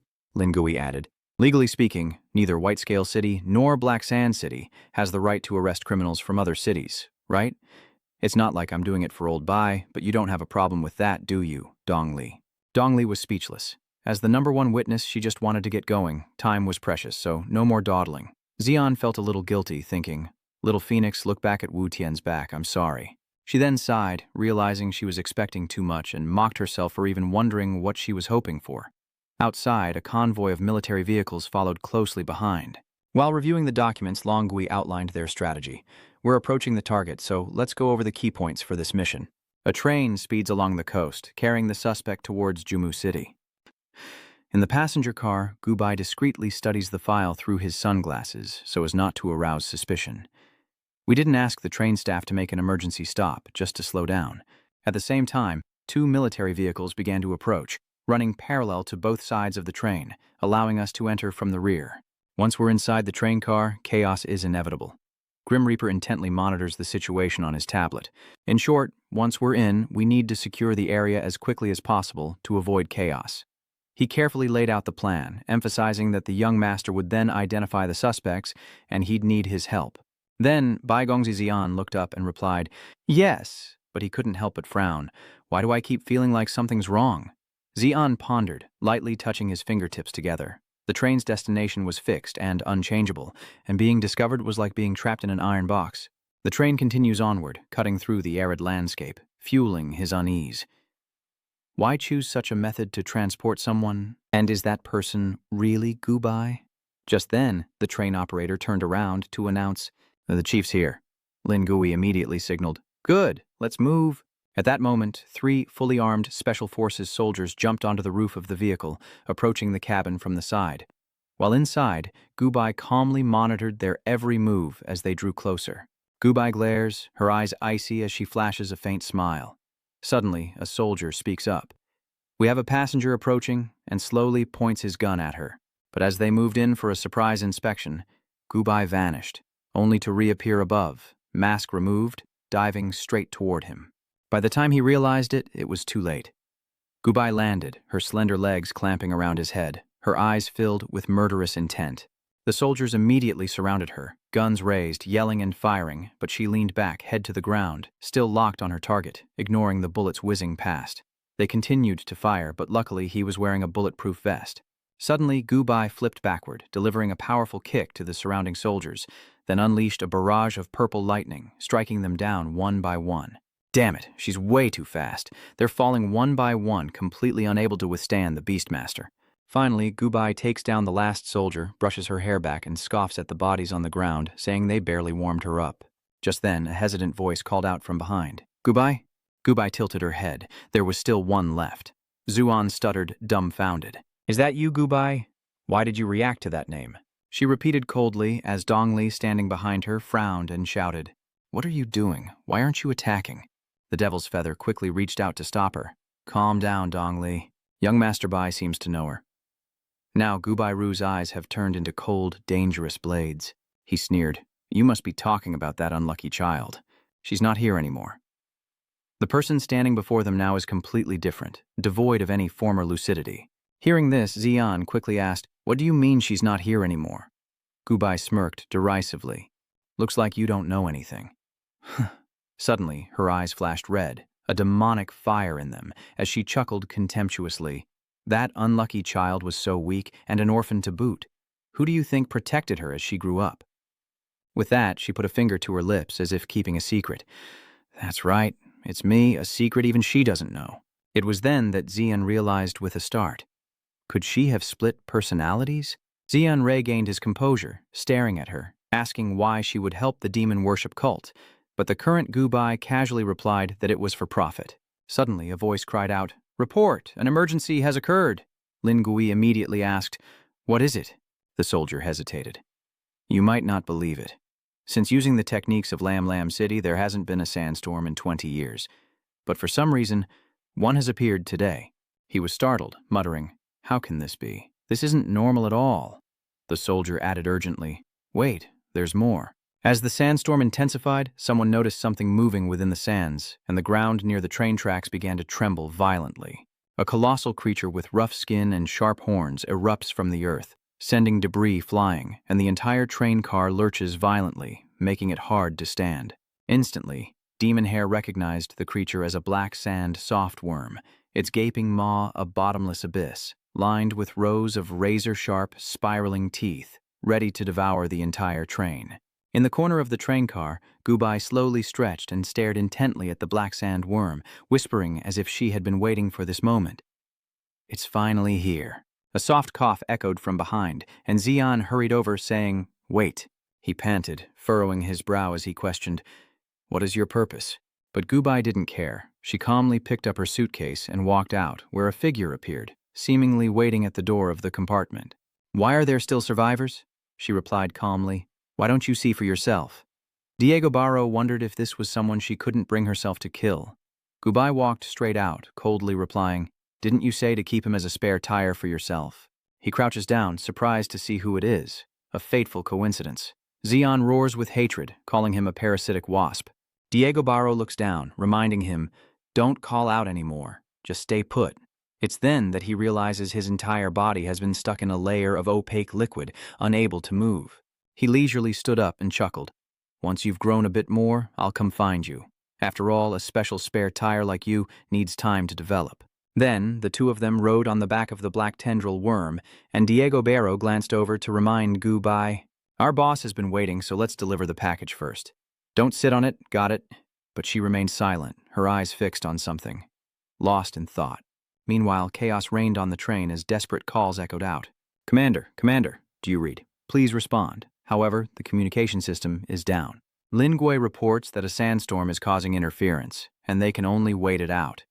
Dong Li leans against the train wall, one leg raised, frowning in dissatisfaction. "Are you just going to let her go?" Xian remained silent, the head bowed in thought. Finally, she stood up, resolute. "I don't care who you're involved with or what feels wrong to you." Dong Li was determined. Rescuing Chi-Chi was the priority. Xian seemed lost in thought. Something just didn't feel right. Given the situation, they could have taken her anywhere. They didn't need to do it on the road. Just then, Longui placed a hand on her shoulder, calmly reassuring her. "Dong Li, I know you're worried about Chi-Chi, but at least young Master Bai understanding the enemy isn't a bad thing." Someone calculated that Gubai seemed to be deliberately appearing on surveillance cameras as if luring them to this desert. Hearing this, Dong Li quietly turned and walked away, saying, "I'm going for a smoke." Ghostbeard called out to her, but Dong Li didn't respond, so he sat cross-legged on the deck and turned to comfort Xuan. Lord Lan said those things because he was worried about Chi-Chi. He couldn't help but glare at the man. Why was he suddenly like this? He then gently added, "I hope you understand, Master Bai." Lingui tilted his head, looking off into the distance, and suddenly asked, "Seeing you so down, they must be a very important teammate, right?" Xian was stunned, then realized, "Wait, does this guy think I'm depressed?" He took a puff of his pipe and began to reminisce about a time long ago, back when I wasn't the city lord of Black Sand City. He began to tell his story out of the blue. Ghostfeather continued.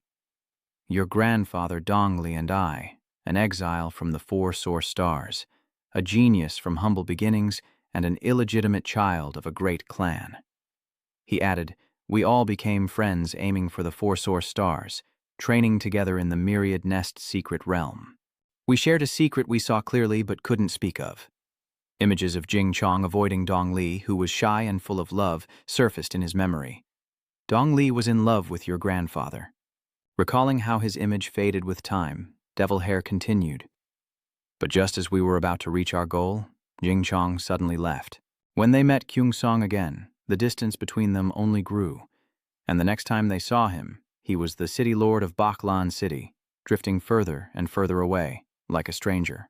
He then revealed the story of a beautiful woman named Dong Li, who was chosen by the Lam family of Lam Lam City for her strength and married their good-for-nothing young master. Following her husband after his death, she became the first female city lord of Lam Lam City." Dong Li Longui turned to his own story, softly expressing, "As for me, because of my biological father, I inherited Black Sand City as the Blacktail King." Perhaps sensing Xian's dissatisfaction, he slowly said, All this is to tell you that there's no need to cling to past comrades because you'll find it's not a big deal at all. As Longui walked away, Xion's eyes became uncertain, lost in thought. I didn't realize the two city lords were old friends of my grandfather's. No wonder the city lord was always displeased with me. It was because of my grandfather's connections. At this moment, everyone is scattered, and Xion remains lost in thought. Gubai's appearance really did cloud his judgment. As the train derailed, he told himself to stop making baseless assumptions about the demonic church's purpose here, change his way of thinking, and quietly wait to see what would happen. Perhaps the answer will reveal itself after the sandstorm subsides. Suddenly, strange noises emanate from the window, drawing Xion's attention. What's that noise? Suddenly, the sound of someone slurping noodles echoes from somewhere. He chews, realizing the taste of the desert is just like this cup of noodles, dry. Suddenly, there's a long, careless slip, and as he falls, he concludes it's a butter situation. It was indeed dry. And with that, he shattered the train car window and fell. Everything happened so fast that no one could react. Xion was stunned. What just fell? He and Lin Gui approached, and he saw that it was A. R, who propped himself up, frowned, and stood up, muttering regretfully, "What a waste of noodles." From afar, Dongli immediately noticed something was off. Those eyes staring straight into her soul. Those shocking horizontal pupils. Instantly, Dongli drew her glowing blue sword, pointing it at his neck.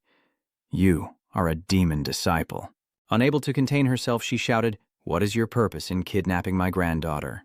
"There's no need to point a sword at me. Besides, I'm not part of the demonic cult." Ziwen chimed in. "City Lord Lan, I know this man." She glared, demanding to know who he was, but he hesitated, raised a finger, and explained, "My grandfather's indigenous friend." Zian scratched his head, adding, "It's complicated, but he's definitely not in league with Kiki's kidnapper." Dongli Xiajian stared at the nonchalant man before her. So that's how it is. But suddenly that sword was pointed at Or's neck once more, startling him. She glared and gritted her teeth, deciding that anyone who was friends with that man was untrustworthy. Hearing this, Xion face-palmed and sighed helplessly. "Grandfather, what sins have you committed?" Suddenly, the demon's feather approached, gently lowering the sword-wielding hand, and called out, "Dongli, don't get agitated. Let the past be." He embraced Dongli and sighed. "You haven't changed a bit, have you?"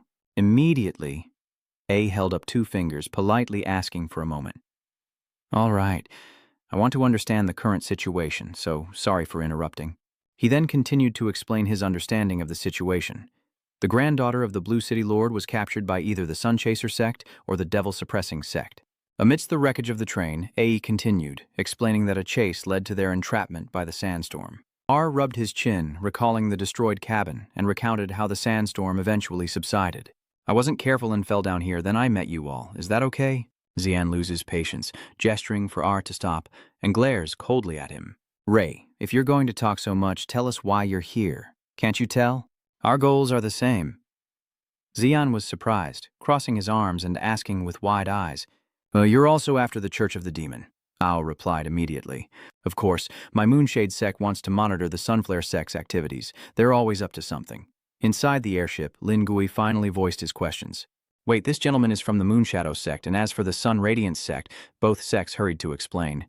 "The Sun Radiance sect is the demon subjugation sect you mentioned, and the Moonshadow sect, you can think of them as the opposition. Also, A is just a common way to address people here." Just then, a helicopter appeared in the sky, its rotors whirring, and someone announced, "Sir, we've arrived." Inside the aircraft, everyone watched as Lam Kwai gave orders through the radio. "Very well, take us there first."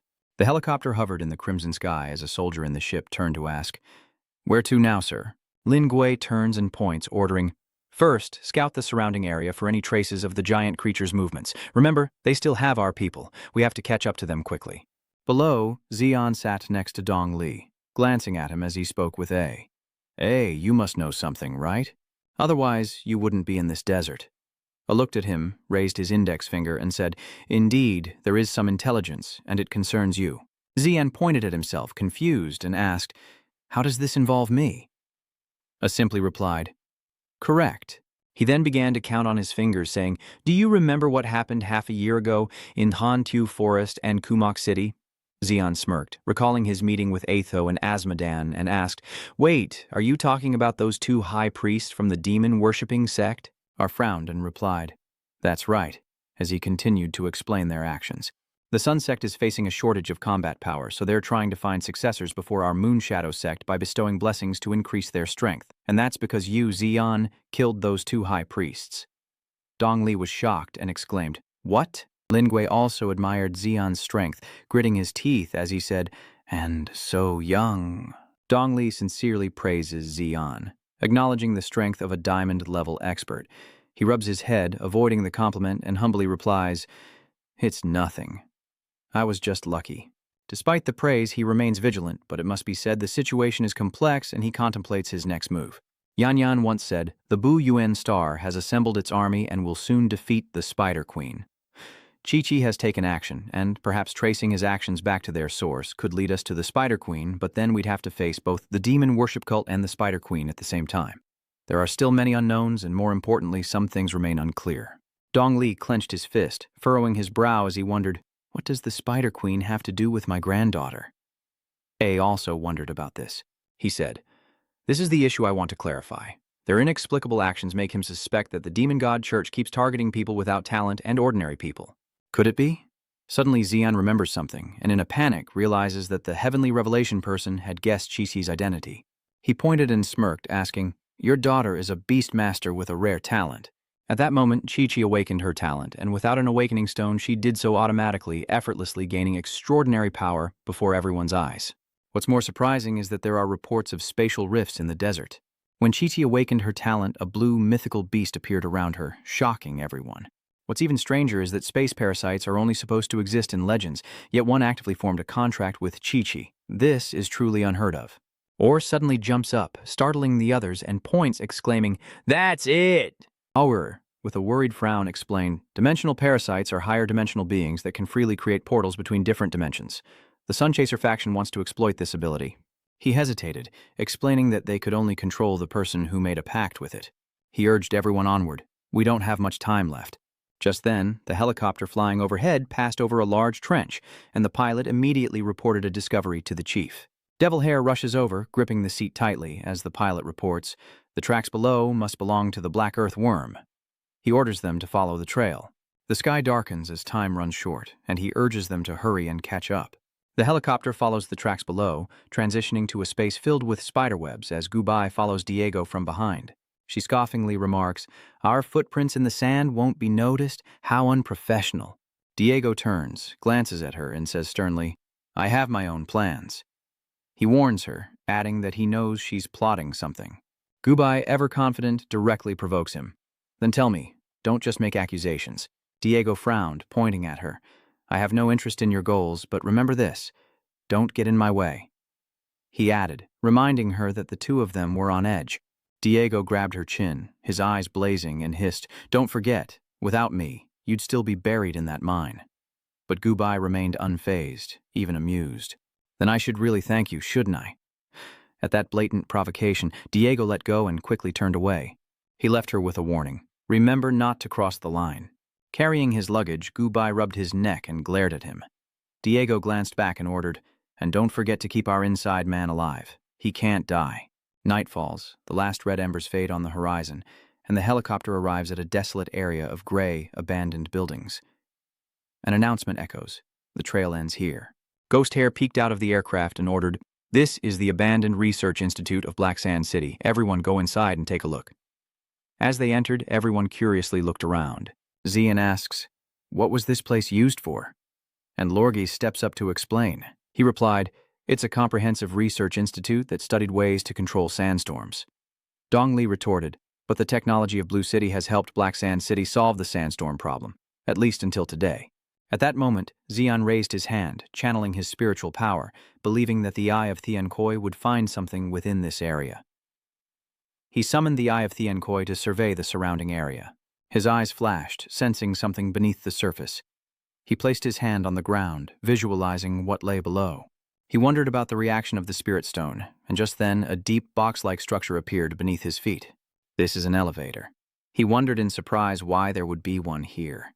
As Xian stepped back, he triggered something, and the underground elevator suddenly appeared, startling him. He fell to the ground, cursing, "Son of a bitch." The four of them approached the elevator doors. Dong Li turns to Lin Gui, annoyed. Old Lin, you better have an explanation for this. He was also quite surprised by this, scratching his head, unsure how to explain. Dong Li, seeing his attitude, continued.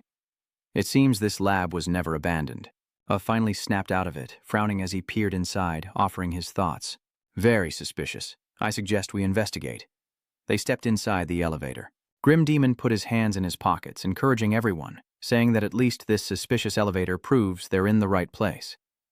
Xian rubbed his chin, lost in thought, realizing it wasn't just the elevator that was suspicious, as Dong Li looked around warily. She asks, "So where does this elevator lead?" Xian's eyes flash green as he coldly thinks, this is feeling more and more like being led by the nose. In the cramped space, the elevator moves, creating a deep abyss. Xian continues to calculate. Even the Black Sand City Lord doesn't know about this research facility, meaning there's either an informant in Black Sand City, or it was then that Lin Gui answered Dong Li's question. To be honest, I have no idea where this elevator leads. Xian uses his divine sense to investigate, and he's not lying, but he's still suspicious of this guy. Is he really telling the truth? It wasn't Lin City Lord. The elevator doors opened, and the four stepped out, looking around. Lin Gui hesitated. I don't know what's so surprising that Xian would exclaim, "What the hell?" Beneath the Black Sand Desert lies a city, a bustling metropolis of towering buildings right before their eyes. If this is the Demon Church's city, then it's far too advanced. Suddenly, a system announces the detection of illegal intruders, and armed figures surround them. Eight exclaims, "We're surrounded!" Remembering the monsters they faced before, Ah notes these foes resemble the assassins who attacked White Lotus City, but something feels off. The system then ordered the activation of an enemy elimination program, and the red-eyed robots brandishing weapons prepared to attack. Xuan observed them, noting subtle differences from what he'd seen in the news. Confident, Xuan glanced at the robots, climbed onto Whale, and smirked. "Looks like we came to the right place. Such a warm welcome proves you intend to summon the gate here." Lin Gui pointed at the group and said, "Looks like we have to break through the encirclement first." Then he summoned the Scorpion Queen. Dong Li then summoned her own spirit beast, ordering, "Time for the blue-gray thornbug to eat." Seeing the giant Kunzi appear, he couldn't help but exclaim, "Has your Kunzi evolved while we were apart?" Looking at the spirit beast sleeping on his head, Xuan teased, "Yeah, unlike you, Mochi Matcha hasn't changed at all."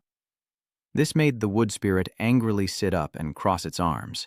A mocked him, saying he wasn't just here to save people, was he? Xuan coldly retorted, "What do you mean?" Ao states his clear observation. His worries are written all over his face. Tuan clicks his tongue, annoyed, thinking that the old immortal is a good guesser. At this moment, they charged into battle, the gray-green mutant thornworms taking advantage with their long tongues. It has devoured many enemies, while below, the Scorpion Queen emits a beam of purple light. Lin Gui takes down an enemy, examining its head and deducing that these foes have hard, metallic skulls. They're biomechanical robots, and the most suspicious thing is the red circle on their faces that looks like an eye. Suddenly, something explodes, sending everything flying. A dark figure stands atop a building, looking down and coldly remarking, "What a pity." Xian curiously looks up, wondering, "Who is that?" It turns out to be the second priestess, Lilith. She rubbed her neck and said, "Next time, I'll set the fuse a little shorter." I recognized her and called out, "Lilith." Xian is surprised, another acquaintance. Muling also looks over, ready to attack. Ray frowned and started to ask a question, but before he could finish, Lilith spoke for him. "You mean you should have died 20 years ago, right?" Ray mutters in disbelief. "I clearly did it with my own hands," Xian wondered, looking at his student. While Qingzi attacks the robots, she continues the story of 20 years ago. "I'm only here thanks to alien technology, just like these puppets." At that moment, she spread her arms and summoned a 3-part spirit beast, a diamond-ranked demon. A colossal monster appeared. Lilith commands, "Enough talk, let's get down to business." With a dangerous glint in her eyes, Xian snapped her fingers, saying to Qingzi, "Another big one, Kunzi, let's go." But just as they were about to charge, an arm reached out to stop her. He said, "Wait." An expression of surprise washed over Tuan's face. "Huh?" So it was a bra. He darkly muttered, teeth clenched, "You mustn't interfere. Leave this to me." With that, he released the wood spirit to the ground. He commanded his son to reveal his true form, and a spirit beast with 6 arms and green skin appeared. That was the wood spirit Dharma body, a wild god of the highest diamond rank. He telepathically told Xian that this was their business. Before his bewildered eyes, he flew away, leaving behind a cloud of white smoke. After a moment, Aure turned back, wearing a look of regret. Anne, this is our problem. You shouldn't have been involved from the start. Anne interrupts him, telling him to wait. He painted the next scenario, asking loudly, "Next, were you going to tell me to run away alone or find a safe place to hide?" Recalling previous battles, he waved his hand, saying, "That's right. Many previous battles involved you seniors." He added that it's not that he doesn't respect his seniors, but then he angrily shouts at Ree's face, "Don't treat me like a kid who got caught up in this." He patted his chest, asserting, "I have my own judgment. I don't need you to decide for me." He frowned, pointing to himself. "So, please be clear, seniors, whether it's saving Chaiki or cleaning up the demonic cult, it's been my plan from the start, so you don't need to look so guilty." With a determined look, he gave a final thumbs up. "I can handle my own decisions." Hearing this, Dongli, who was dealing with the robots, laughed in admiration. Such eloquence, I wonder who he learned that from. Meanwhile, below, Lingui chimed in, attacking as he spoke. "It's obvious. That personality is just like our esteemed Lord Bai." At that moment, Xian confidently stated, "The fact that they're blocking us here means Chi-Chi is nearby." The wood spirit avatar rushed forward, covering its eyes and blocking the massive Ba foe. Xian continued outlining his plan. "My pets have a speed advantage. If we can just hold them off, I can break through and find Chi-Chi." Lilith, enraged, launched a high kick at Xian, demanding, "You're discussing your plans right in front of me like I don't exist?" He looked up at her and announced, "Of course I wanted you to hear. Otherwise, how would you take the bait?" Seized the opportunity, raising his blade towards Lilith. Standing before her, he hesitates. "Lilith, I don't want to kill you again." Before her former master, a dangerous glint flashes in her eyes. "The Lilith you knew is dead, Mr. Orr."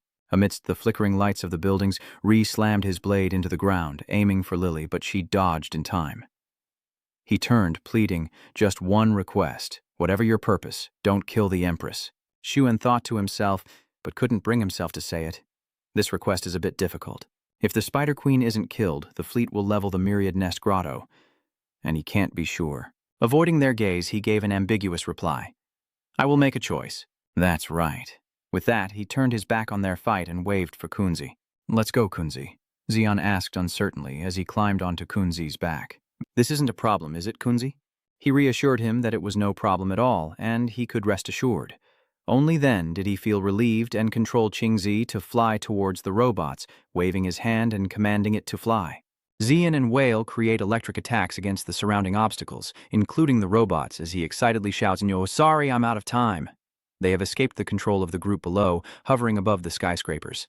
Xian raises a hand to his forehead, eyes wide with awe at the sight before him. The underground space is far larger than he imagined. Qingzi added that it felt just like his master's beast-taming space, which was a disadvantage. Xian frowned, realizing that Chi-Chi would be hard to find with the naked eye alone, and the Eye of God's scan range wasn't wide enough. Only the treasure-seeking function had sufficient range. He recalled the glittering stone from before. That's right. Didn't he give Chi-Chi a treasure once? He figured she might be carrying it with her now. With that thought, he gripped onto Whale's fin, scanning the surroundings, hoping that with Whale's speed, searching the entire area wouldn't take long. And so he would. Xian held out his hand, commanding the Eye of the Gods to seek out the treasure. His divine sense, like lightning, raced through the nearby buildings, illuminating the sky with a brilliant blue as Kunsu sped through the air. Just then, Xian's eyes flashed. There was a reaction. He sensed something and quickly said, "Kunzi, slow down." With that, he pointed to the building below and commanded, "Respond immediately, Kun." "Okay," and it whips its tail and flies over. Meanwhile, the group holding back the robots is growing weary. Even the Scorpion Queen and the Grey Thorn Parasite couldn't escape. Ghost Hair and Dongli stood close together, exclaiming, "These bastards are tough to chew no matter how many we kill." Meanwhile, Mu Xing is fighting the three phantoms and has just been knocked to the ground, while his master is taking a barrage of attacks from Lilith. He raised his sword to defend himself as R drew a line in the ground, planting his feet and breathing heavily. Sweating, he realizes that this is a surprisingly difficult situation. He underestimated his opponent, never imagining Lilith could become this strong. Watching Lily's attacks and the red lightning around her, he couldn't help but sigh. It seems this child has grown quite a bit. But he raised 2 fingers, a smirk on his face, and declared, "The technology of outsiders has amplified your spirit power quite a bit, hasn't it? I'd wager that amplification device is the thing on your head. Lilith was startled, reaching behind her head, wary of the old man. Albur, leaning on his sword, pointed at her and lectured, Lilith, after all this time, you still haven't understood my teachings. Meanwhile, the three Fomets relentlessly attack Moxiong, but to no avail. Moxiong blocks every blow. Albur lectures that most of them are using their beast incorrectly, pointing out Lilith's fatal flaw. Treating spirit beasts as mere tools of war prevents them from reaching their full potential.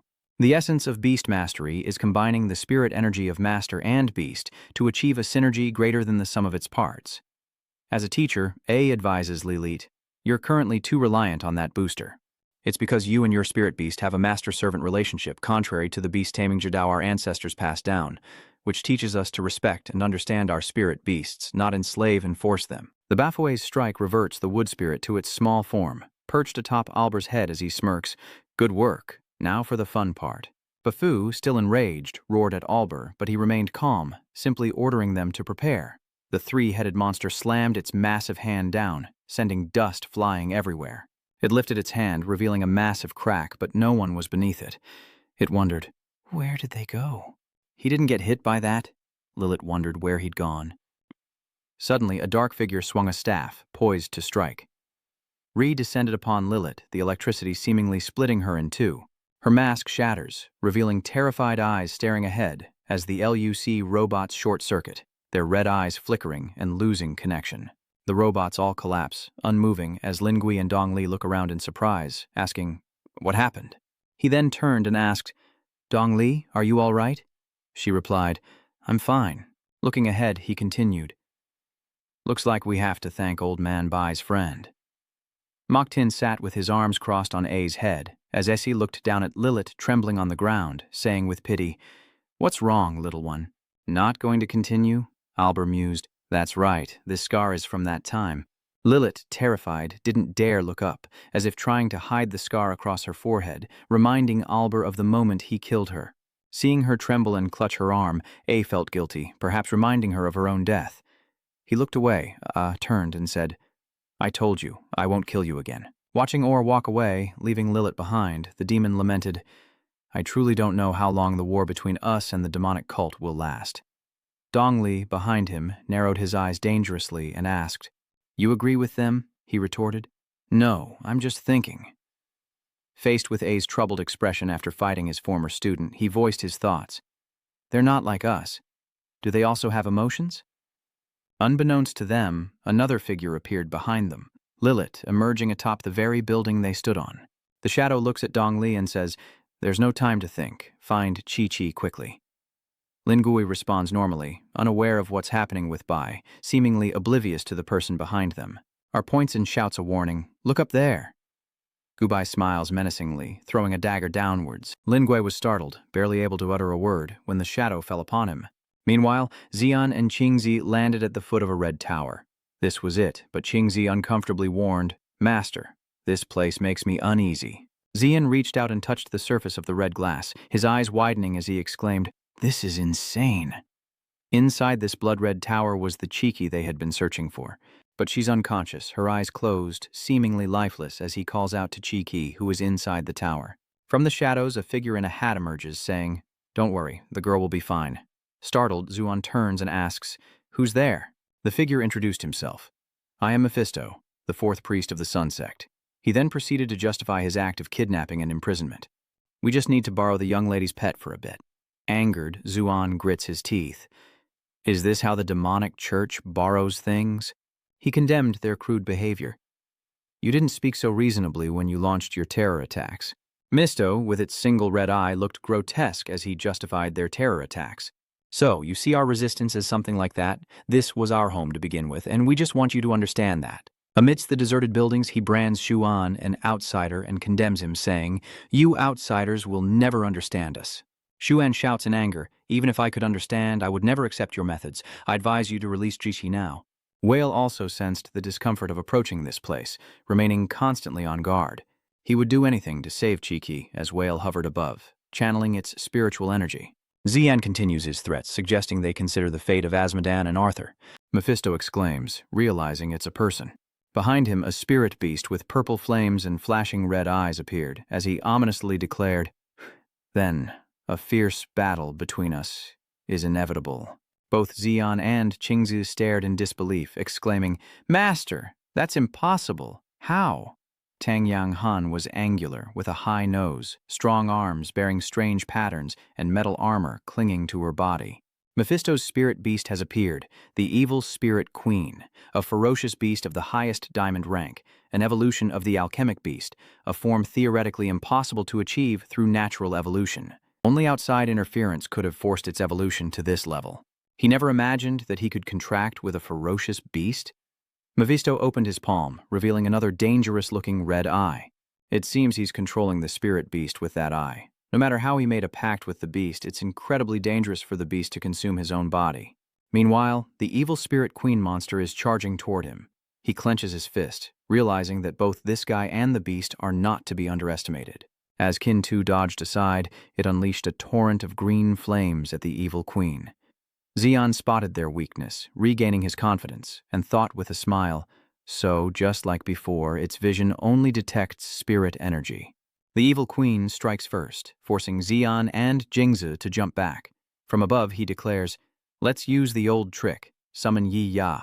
The phoenix swoops down, while the winged fangs rise, spewing flames around the evil spirit queen, disorienting her. The flames burned high, but inside there was no sound. It seemed she had been incinerated. It looked easy, but inside she glared out, eyes flashing red, sharp teeth bared, her pupils suddenly changing. Her hands, tipped with sharp claws, locked onto Xian behind the flames, claws glinting. The evil queen struck out with both hands, tearing through the fire to escape. As the flame wall erected by Winged Tooth is completely shattered, Xian cries out in shock. "What?" He recoils, eyes wide, gritting his teeth as he wonders how she couldn't see it. Then, an explosion engulfs the entire red tower. Mephisto narrowed her eyes at him and mocked, "Is this all the power you have? How could you have defeated Ace and Asmodan?" Using a protective shield, Zuan escaped the explosion's smoke. Advancing towards his foe, he declared, "You speak too soon. This isn't over yet."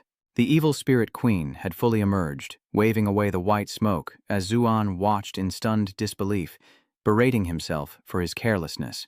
"It seems it can exchange visual signals. I need a different plan. After all, I'm not the bronze level I was back then. Physical attacks are useless, spirit attacks are dodged 100% of the time, and even its visual weakness is gone. It's virtually invincible." As he pondered, a voice cut through his thoughts. "So, besides those two types of damage, there's a third type." He looked back in surprise, wondering who was speaking. Xiao Ah looks at the motionless evil spirit queen, wary of an illusion. "Wait, I felt something strange from the start. Why does time feel like it stopped?" The voice continues, revealing itself to be the crystal spirit, taking credit, saying it's all thanks to her. "So, I guess that's your thanks." At this point, Xuan understood why time had stopped. He communicates with it, "Wait, aren't you supposed to be in the beast-taming space?" He wondered, "Why can I hear you?" He recalls a previous battle where this seemed to happen. That's right, a similar situation occurred in the ghost world, and his analysis suggests this is also the cause of the field induction. He realized how to use this power, speaking as he moved. Now it all made sense. "This time-stop effect, even though I moved, my shadow remains, thanks to your powers. In reality, the field has accelerated my thoughts. This is all your doing, isn't it?" "You catch on quick," the soul sealed within the sword exclaimed, praising him. "And you're already figuring out how to use it. Not only that, this field can even create a space for thought. Under the effects of the field induction, their appearance isn't real, and according to the crystal spirit, Xuan can link the thoughts of the creatures he's made contracts with, meaning that Yi Ya and Jingzi can also use this ability." But Xuan still had one question. "Is this related to the third attack you mentioned?" The crystal spirit immediately scoffed. "I praised you for being smart, but now you're as dumb as an ox?" Nevertheless, it continued to explain. "In this space of thought, we all exist beyond the physical, as souls." It continued, explaining that this space could link our souls together. Xian looked and said, "Behind you are Whale and Winged Tooth, and your opponent is the evil spirit queen beside you. The answer you need is right in front of you." He awakens, understanding, and replies to the crystal spirit, "Thank you so much." The evil queen lunges at Xuan, as if to devour him whole. She grabs him, but a shield appears, deflecting the evil queen's attacks, which generate purple lightning, but cannot touch him. Shuan is inside, using a sword to create a shield to keep him safe. Didn't I tell you not to use me as a shield? Don't you have your own barrier? He turned to his two spirit beasts and said, Hana Qingzi, return to the spirit beast space. Yi Ya just flew over and glared at him. What? I just got here, and you're already telling me to go back. Hearing this, Qingzi turned to dissuade it. Master must have a plan. Let's return. Zuan's sword flashed, severing one of her arms. The strike nearly throws her off balance, kicking up dust as he activates his skill, encasing himself in armor, the transcendent physical power of the spirit beast armor. He immediately summoned a whale of pure energy, which shot towards the evil spirit queen like an arrow, forcing her to dodge. Xian separated himself from his body and froze time, just like before, using high-speed movement for a sneak attack. He smirks, knowing that with the spatial thought buff, this tactic is easily countered. Moon Garden, it's your turn. Suddenly, a gate appears, and Moon Garden leaps out, forcing the evil spirit queen to dodge. Moon Garden unleashes long vines that outstrip her body, seizing the perfect moment to strike as she attacks, using the properties of the thought space. She was immediately bound by the vines, and Yue Yuan's free transformation created a net to restrict its movements. If its movements are restricted, all that's left is to deal with its super high physical defense. He prepares to strike, pouring his power into a final shout. Manifestation, the essence of which is the manifestation of the soul after the synchronization of the Beastmaster and the Spirit Beast, a technique belonging to the soul. Zhuan's Royal Azure Sword is before the restrained evil spirit queen. By infusing the manifestation's spirit body into the sword, he can convert it back into pure soul energy through field induction, unleashing all his power into the blade, creating 2 rings of blue and red lightning. This is soul resonance, a strike born of connection. Xian slams the sword into the ground, unleashing a wave of energy towards her. He yells, Yuan Yue, watch out, you can let go now. Slowly, the restraints on the evil spirit queen release, and a distant slash cleaves her body in 2. Xian's deadly strike sends the evil spirit queen crashing down. He returns to his body, and his sword speaks, Outlander, I didn't expect an antique like me to be of use in your world, but this one's level is far below a god. After all, we've killed gods before, haven't we? Suddenly, Xian retorts, Your timing is terrible. I was just about to meet this world's god, so show me the power of a god. Then, out of nowhere, a dark figure appears. The figure stared at Xian and said, Not bad for a beast tamer who defeated 2 priests, but I advise you not to fight the Spider Queen. When he opened his eyes, he realized it was Mephisto, a Sundisk priest whose duty was to protect the Spider Queen. Eliminating heretics was an even greater mission. Mephisto approached step by step, a fusion of the original inhabitant species. Fusing himself with his contracted spirit beast is an insane act that this man has pulled off. Xian is stunned by what he sees before him, fusing with his own spirit beast. The sword taunts, saying even by their world's standards of aesthetics, this guy is someone no one would want. Suddenly, Mephisto sends tentacles towards Xian, shifting to another street. The air grew deathly still and cold, until a voice shattered the silence. This wasn't the agreement, Dong Li's voice echoed. She gritted her teeth, clutching her stomach as Lin Gui turned to Han. Dong Li, are you all right? She's collapsing. Lin Gui stood in front of her, shielding her, and shouted at Gubai, Didn't we already discuss this? Or do you still want to cooperate? Gubai indifferently raised his hands in a gesture of surrender. My orders were unconditional, and besides, I'm just an employee. I don't know anything. Turning around, Mao Gui reveals Chenchu. Dong Li is stunned. I'm sorry. You're working with the Demon Church, Dong Li asks, devastated, but he can't explain himself. He has his reasons. She stood up and punched him with all her might, sending his hat flying. The hat lay on the ground. What worries could you possibly have? Dong Li looked at him with disdain. Just like when he inherited the Blacktail King, he said nothing then, either. Now, a flicker of doubt crosses her eyes as she notices something strange. Wait, your eyes, there's a demonic symbol in them. Ao suddenly spoke up, asking, A mixed blood? Are you a half-breed? Dong Li was just as surprised to hear this. A hybrid. Lin Gui didn't hide anything, stating directly, That's right, I'm the illegitimate son of the Lin family. My mother was a native, a mixed blood from birth. The traits of the natives remain hidden, until time reveals them, like the change in my eyes that exposed my true identity. Dong Li shouts in anger, Is that what you're worried about? She grits out each word. Because you're a half-breed, you side with the terrorists. Diego looked down from above, hands on his hips, and said proudly, Hey, Don't go blaming people like that. He glanced down at the others. We just want our territory back. Ignoring the arrogant words, A calmly says, no wonder I kept hearing buzzing. Turns out there's a little bee here and he's upset. Yes? He jumped down next to Lin Gui, offering praise. You've done well, Grim Reaper. Diego eyed the two figures before him warily. But I didn't expect you to actually find this place, so the plan has changed. Ghostfur incredulously asks, the plan has changed? Just as Diego prepares to fight A, he suddenly shouts, Wait, Diego! As he readjusted his mask, Lim Gui said, I agree to cooperate, but on one condition. He pointed at Diego, as if listing his crimes. You hid the city's underground construction from me, took my underground fortress, and almost killed Dongli. Dongli clutched his stomach, his face pale as he looked at them.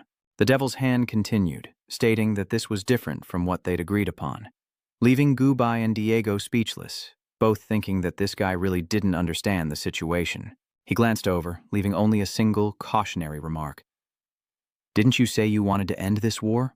Then cooperate, and Diego immediately lunges towards the oar. His arms glowed, preparing to strike, and with a single slash, light flashed before his eyes. The devil hair rushed to Dongli, kneeling before him, his hands flustered, unsure of what to do, and hastily explained, Dongli, listen to me. I did help them, but, he said softly, I just wanted to end this meaningless war. The primal stars have always deceived us. Every word was clear, which is why I cooperated with them. Dongli is shocked by what she hears. Does he even know what he's saying? Longgui reassures her that Chi-Chi will be fine. Gubai approached from behind, twirling a knife in his hand. Hey, old man, you heard him. Move aside. Dongli gritted his teeth. You're not one of the originals, so why are you helping them? Gubai tightened his grip on his dagger, a smirk playing on his lips. I get asked that a lot. It's just for profit. Don't blame me. Meanwhile, R jumped high in the air, waving his hand tauntingly. Taste this! Yansim. His large hand slams into the ground, creating a shockwave. Diego quickly conjured a bubble to protect himself, landing on the ground as he glared at R, thinking of materialization. Diego's eyes turn white as he unleashes a surge of power, annoyed, as if I didn't know. Then it was Diego's turn to strike back, gathering his strength as the surrounding earth and rocks began to float, before he shot up into the air. From behind, Lin Gui's voice caused Ao Rei to frown and glance over. Stop. I won't let you lay a hand on Dongli. But at this moment, Diego has focused his power in his legs like a bee's stinger, preparing to attack Rei, prepare to die. But he won't go down without a fight. From his two arms, 6 more emerge, striking at the perfect moment. Just as Diego advances, 4 massive arms seize him at once, leaving him no time to react. What? Are you surprised, darling? He smirked, even kind enough to offer a warning. Don't rush. The real excitement is yet to come. Then a giant fist came flying in, punching Diego right in the back. The force sent him flying before he crashed to the ground, creating a huge explosion and a cloud of dust. Gubai brushes off the dust, his face contorted in annoyance. What was that? But a flash of light then streaked past like the wind, stunning her, her body frozen in place, unable to react. Or's power shot past Gubai, aimed at something else. She barely had time to think. We're doomed, as Lin Gui frantically chased after them, shouting Dongli's name. Or quickly used his multiple arms to carry Dongli away, politely saying, Sorry, City Lord Lamb, it's just economy class, please bear with it. She stared blankly at the arms holding her. What is this? Spirit energy can be used like this? Gubai glanced back, annoyed. Not going after them? One of the Diegos pulled the other from the rubble. It's fine, I still have a backup plan. The 3 of them glanced at Lin Gui. What about that guy? One of the Diegos said he was still useful, and the other added that the resources to build this city all came from him anyway. Hearing this, Gubai happily replied with a drawn-out yes. Meanwhile, Rei and Dongli were walking into a fortress. Supporting her with every step, he analyzes the situation. It seems this city is devoid of life. We're safe here, for now. Dongli replies that it's the TC capital city, and A, not understanding, asks for clarification. Your TC capital, Dongli explained with great effort. Our home planet, Bon Nianting, has always sought complete control over this world's spirit stone mines. Her voice was steady, as if recalling events from the past. They planned to use starships to directly destroy the myriad appearances of all life on this world, including the natives and U.S. colonists. Meanwhile, the City of Greed was Black Sand City's escape plan. But most city-states saw it as an act of war against the Mother Planet government and rejected it. Instead, they negotiated a 50-year truce with the home planet, during which we must eliminate the Spider Queen to prove our ability to rule, and that deadline is fast approaching. Hearing this, he was a little surprised and thought to himself, so that's how it is. Henry Tuan has so many secrets. It seems that the real purpose of that brat is to go straight for the queen. The atmosphere grows heavy with Dongli and Ao's actions, and his face reflects the grim mood. But speaking of Xian, I wonder how he's doing. He must be having a smooth time. From afar, explosions erupt, forcing Ao to turn. His eyes widen at the scene before him as he curses, "What the hell is going on?" It turns out it's Xian, with his trusty bronze sword in hand, a playful look of satisfaction on his face. "I can't believe you actually blocked that attack. Hey, I told you not to use me as a shield." The strange being before him was surrounded by gently burning red tendrils, its ferocious face making the atmosphere even more unsettling. "Interesting. You're the first to withstand it." It pointed, its head-eye bulging as it issued a warning. "Too bad, you're about to become the last one." The tentacles began to emit light as it leaped into the air. The light surged toward Xian, who was already weakened and unable to withstand it for long, as he raised his sword to block the strange monster's attacks. "Not this again? Damn it!" He used that move again. Just as he realized something, Xian paused to think in his own world, frowning slightly as he parted his lips to say something. That's right. If the thought space can accelerate thinking, then it means that, correspondingly, the outside time will stand still. Meaning, after a few seconds of thought, his body dodges the rays of light that were meant to block his path, and he smirks. He can dodge them. A faint green light flickers around Xuan as Shidra smirks and calls out to his teammates, laying out their plan of attack. "Jingzi, if you just coordinate with Jingzi's movement speed, where will she emerge from?" Anne leaps onto her body, speeding toward the monster, calculating that she can possess the perfect evasion abilities of a chimera. Green light weaves through the monster's barrage of red, and it grows furious, unable to understand how its attacks keep missing. "Why can't I hit him with such heavy firepower?" Jingzi and Xuan are closing in. The monster is horrified as it looks at its opponent. The sword suddenly speaks, and the crystal soul begins to resist Xuan's will as he overuses its power. "Wait, Outlander. This ability is useful, but it can't be used too many times." He wasn't happy to hear that, his eyes changing, his voice full of surprise. "What? Why didn't you say so sooner?" His body followed his previous thoughts, indeed losing control from overexertion. What's happening? His body wouldn't obey, and he was still a step too late. Mephisto saw his opening and began to counterattack. There's an opening. His consciousness is too strong. One blow is all it takes to push his opponent away. As Tuan lands, the crystal spirit begins to explain his actions. But what is really going on? "I guess your body still can't adapt to the thought space for long." He hovered in the air, mocking his opponent. "Honestly, your fighting style is nothing like a normal Beastmaster's. It reminds me of an old acquaintance. But like him, you're no match for me." And so, Misto unleashed a new attack, a blazing red sphere, declaring, "Your life ends here." Though injured, Xuan's stern expression remains defiant as he taunts his opponent. "Looks like anything useful comes at a steep price, huh? Maybe I should hold back next time." The red light flashed, a long trail symbolizing its rage. That immense power descended upon Xuan, bathing the area in crimson, a testament to its might.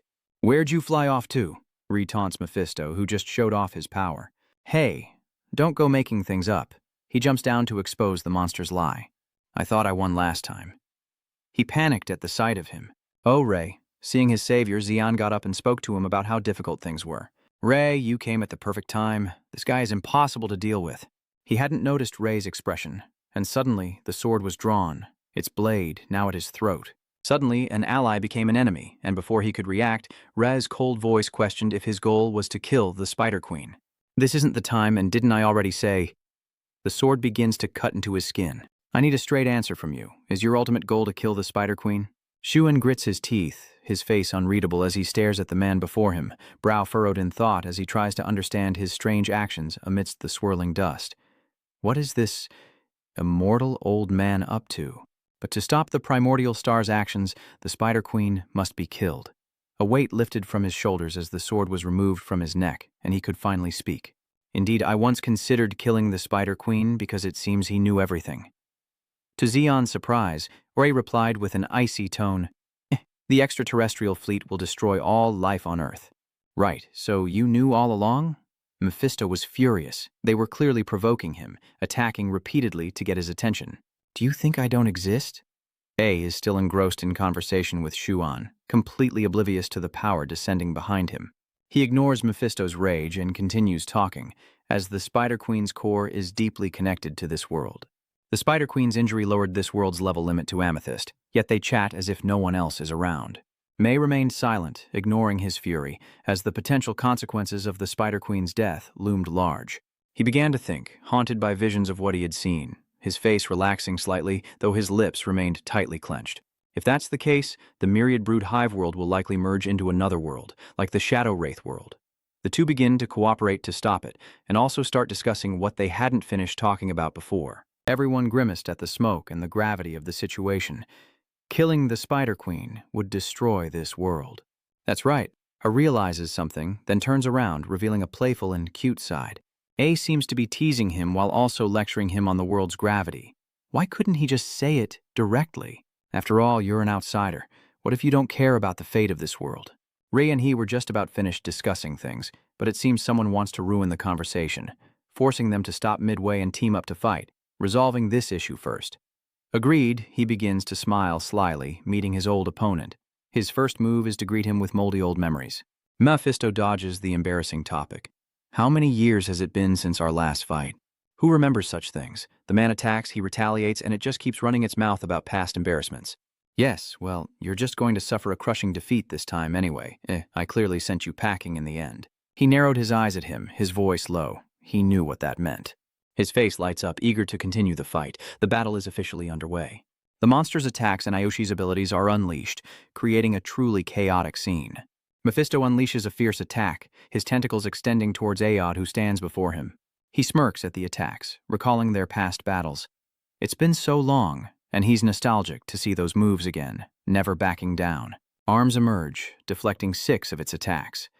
With a cold glare, it mutters as it witnesses his move. In this moment, a nostalgic echo of a millennium past, their memories must be sharp to recall each other's moves so vividly, just like back then.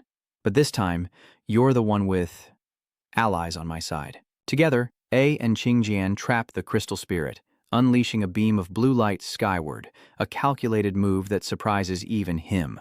With unwavering confidence and a knowing smile, he commands, Qingjian, use that move. She understands him, replying with an ambiguous answer. That's the move. Yuan leaps into the air with practiced grace, activating the twin moon reflection pillar, sending a beam of blue light that severs 6 of Mephisto's tentacles. With his blue arms, he flew away from the attack, and Seolhui seized the chance to strike, pressing his sword into Mephisto's body, aiming to cut him in half. After the strike, he's blown away, but it doesn't dampen his spirits. He smirks. White Deer Squad. Nato immediately lunges, jaws open, ready to devour Mephisto. He sensed a great power behind him, his eyes widening as he witnessed the scene amidst the smoke and dust, as she lunged and devoured Mephisto. Anne begins to charge forward with the blue sword, his eyes changing, a smile of excitement spreading across his face. Tuyen Thutu An is just 1 step away from reaching his opponent. On the other side, Ao Rei is also rushing in with his sword, his face twisted in displeasure at Tuan's shout, thinking he was crazy. What is that, a shadow stream? The two attacked from above and below, and the monster's head flew into the air, prompting him to lecture about eating strange things. Jingzi, spit it out now. This guy made a pact with a savage beast. You'll be cursed if you eat him. Obeying, she regurgitated the corpse. Perhaps after a long separation, the two have grown closer, bridging the gap of time. Kid, you've improved, huh? If you knew where I'd been lately, you wouldn't find it so strange. With a smirk, Ao Rei teased Xuan with a playful smile. Tell the truth, you learned that fighting style from me, didn't you? Xuan wouldn't back down, determined to win. Who would want to learn from an immortal like you? The monster's head flies off, lost somewhere, but its curses still echo. Damn it, I've been hit! A hand suddenly grabs its head, eyes wide with panic. Realizing the other's ferocity, he glances away apologetically. I'm sorry to disappoint you. Behind Ao Rei, shattering their celebratory mood. I never expected we'd meet again. Solari appears behind them, her eyes showing displeasure at what's happening. Am I right, Rei? You still choose to stand with these invaders? Her brow furrowed, voice tight with rage, she pointed at them, shouting, Surprised by my presence, fawning over invaders yet willing to kill your own. Solaris, how many more of our people will you sacrifice to be satisfied? Anger flashes across her face. A traitor. Red lightning flashes and the wind intensifies, forcing Zhuan and AR to shield their eyes from the dust. Solaris is no pushover, and they brace themselves as they plan their attack. The spiritual energy, it's far too powerful. Ree grimaced, seemingly helpless to stop her. Stop this, Solaris. Violence won't solve anything. If you continue like this, you'll destroy the entire Myriad World's nest. I've removed my cloak, revealing my sharp, tall figure. Solaris's wisdom shines through. Do you even know what you're saying? The destroyers of the Myriad Worlds are those invaders. Apai was speechless. Solaris glares, her voice laced with ice, each word a frigid blow. Is it not true that we once wore the same uniform, stood on the same side? Her face darkens slightly. Solaris is never one to hold back. Her words alone are enough to conjure the stench of blood. You wouldn't hesitate even if they were children, completing your mission at any cost. She begins to play mind games, mocking and demoralizing him to achieve her goals, aiming to strike. Do you remember how many outsiders died by your hand? If I recall correctly, they called you the Butcher of the Sun. Solaris's revelation surprised Tuan, his face showing shock and disbelief. Wait, does that mean R was once a demon worshipper? A halo of light shines on his face, revealing the lonely, remorseful figure in his past. Life is a cycle of beginnings and endings, just as the sun and moon have their days and nights, their waxing and waning. In the past, I chased the light of the crimson sun, believing its radiance held the key to ending the war. He also removed his cloak, his face furrowing even more. But now, I pursue the twilight moon. I believe the path of the hidden moon is the hope for our clan's future. Yes, I have betrayed my faith, but I will not betray this crumbling world. He glanced back, tasking Xuan with dealing with the young girl, determined to fight Solaris to the end. Xuan, take care of that girl, no problem, right? Xuan asked, a hint of worry in his eyes. Wait, what are you planning? His toned figure straightened, his eyes flashed menacingly, and he warned, the situation is more complicated than you think. Just listen to your elders this time. A sly smile creeps across his face as he haughtily taunts Ziyun, asking him to trust his senior and be more tolerant as a junior. Then he turns to his real opponent, the small spirit beast named Mu Ling perched on his head, and smirks, challenging them. Mockling, you're certainly busy today, aren't you? In the gloomy atmosphere, Solaris's face appears pensive, her brow furrowed, her eyes gently looking down as if lost in thought, a slight smile on her lips, hinting at something. How nostalgic. Amidst a city shrouded in mist and smoke, Solaris stands tall, recalling old times with Mok Lin. It stands atop Rai's head, enraged by her words, recalling the contract they forged years ago. A fiery red portal opens above Solaris, crackling with sparks as the Flame Fiend emerges, a smug look on its face, answering her call. Come forth, Flame Demon. As soon as the Flame Fiend appeared in Solaris's hand, its body was enveloped in a fiery red aura. Let me explain after showing you the Flame Fiend. The Wood Spirit above and the Flame Demon below are spirit beasts of the same origin. Once, on a rock amidst a lush forest, 5 tiny, pure white creatures gathered like innocent souls.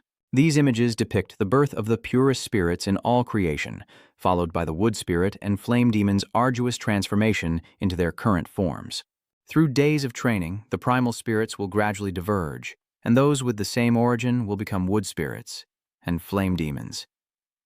Back in the present, Solaris and Ree both look grim, staring at each other with sharp eyes. Ree speaking in a cold tone, just like her and I. I chuckled and replied, there's no turning back now. Solaris unleashed her spirit energy, radiating terrifying power. Her sword is engulfed in fierce flames as she cries out, Flame on! Ree is not to be outdone, as his sword emits a gust of wind and blue lightning, enveloping him in a battle stance, calling out, Wind unleashed! Solaris rushes forward with a smug look, reaching out to grab him, while Ree also charges forward with a serious expression to fight.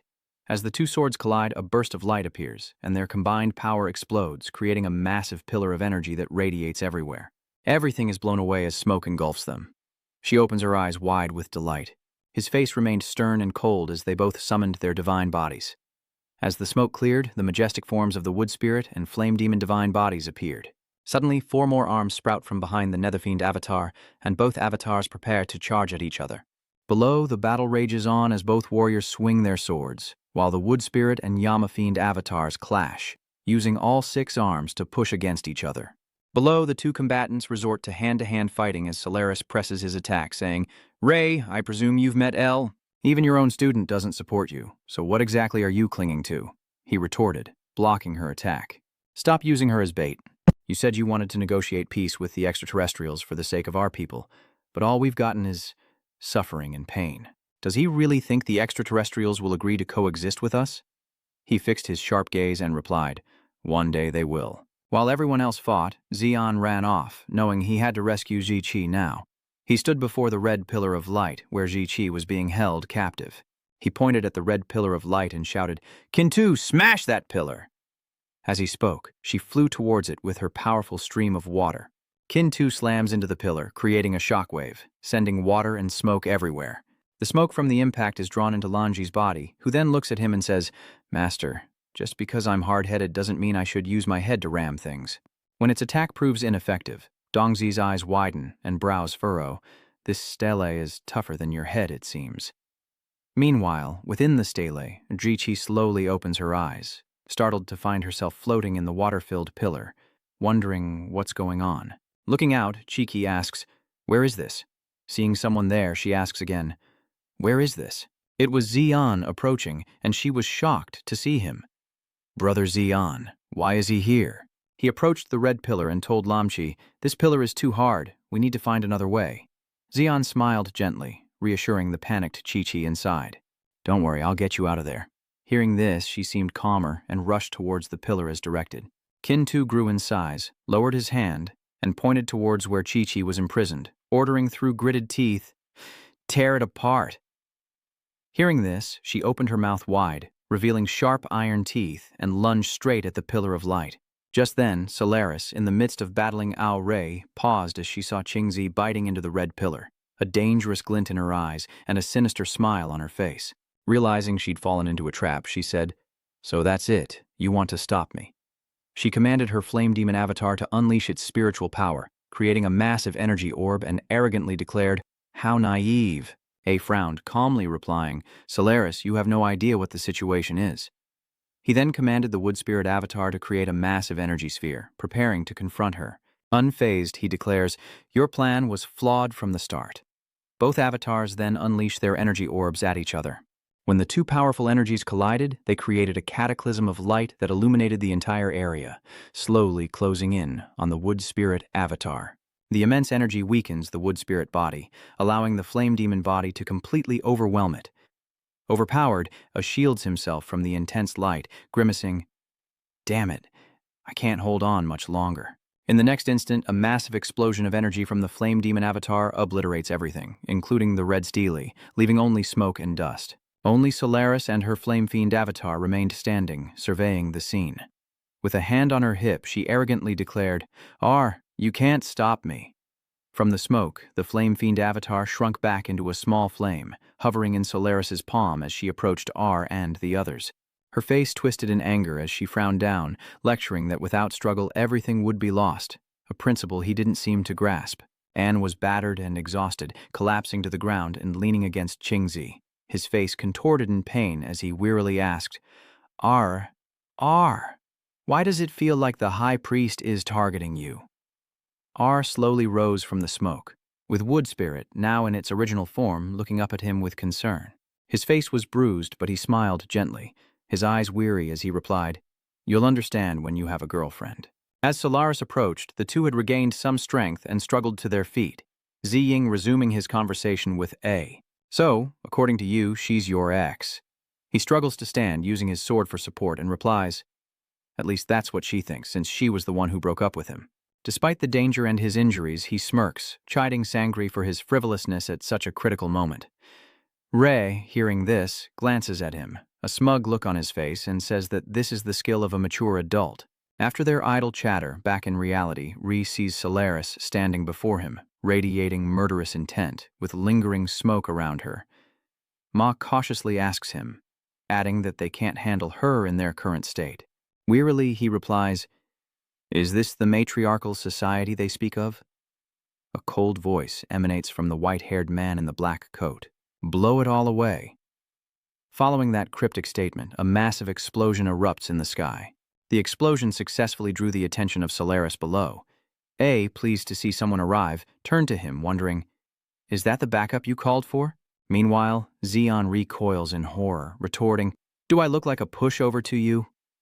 But as she looks up at the man's creation, her face darkens, her brow furrows, and with a look of disgust, she says seriously, Looks like trouble's arrived. A massive crystal ice block descends from above, crashing down between Solaris and creating a seismic impact, with wind and smoke erupting everywhere. Seeing the ice, he suddenly looked over, thinking, "This is ice crystal. The temperature around here is dropping."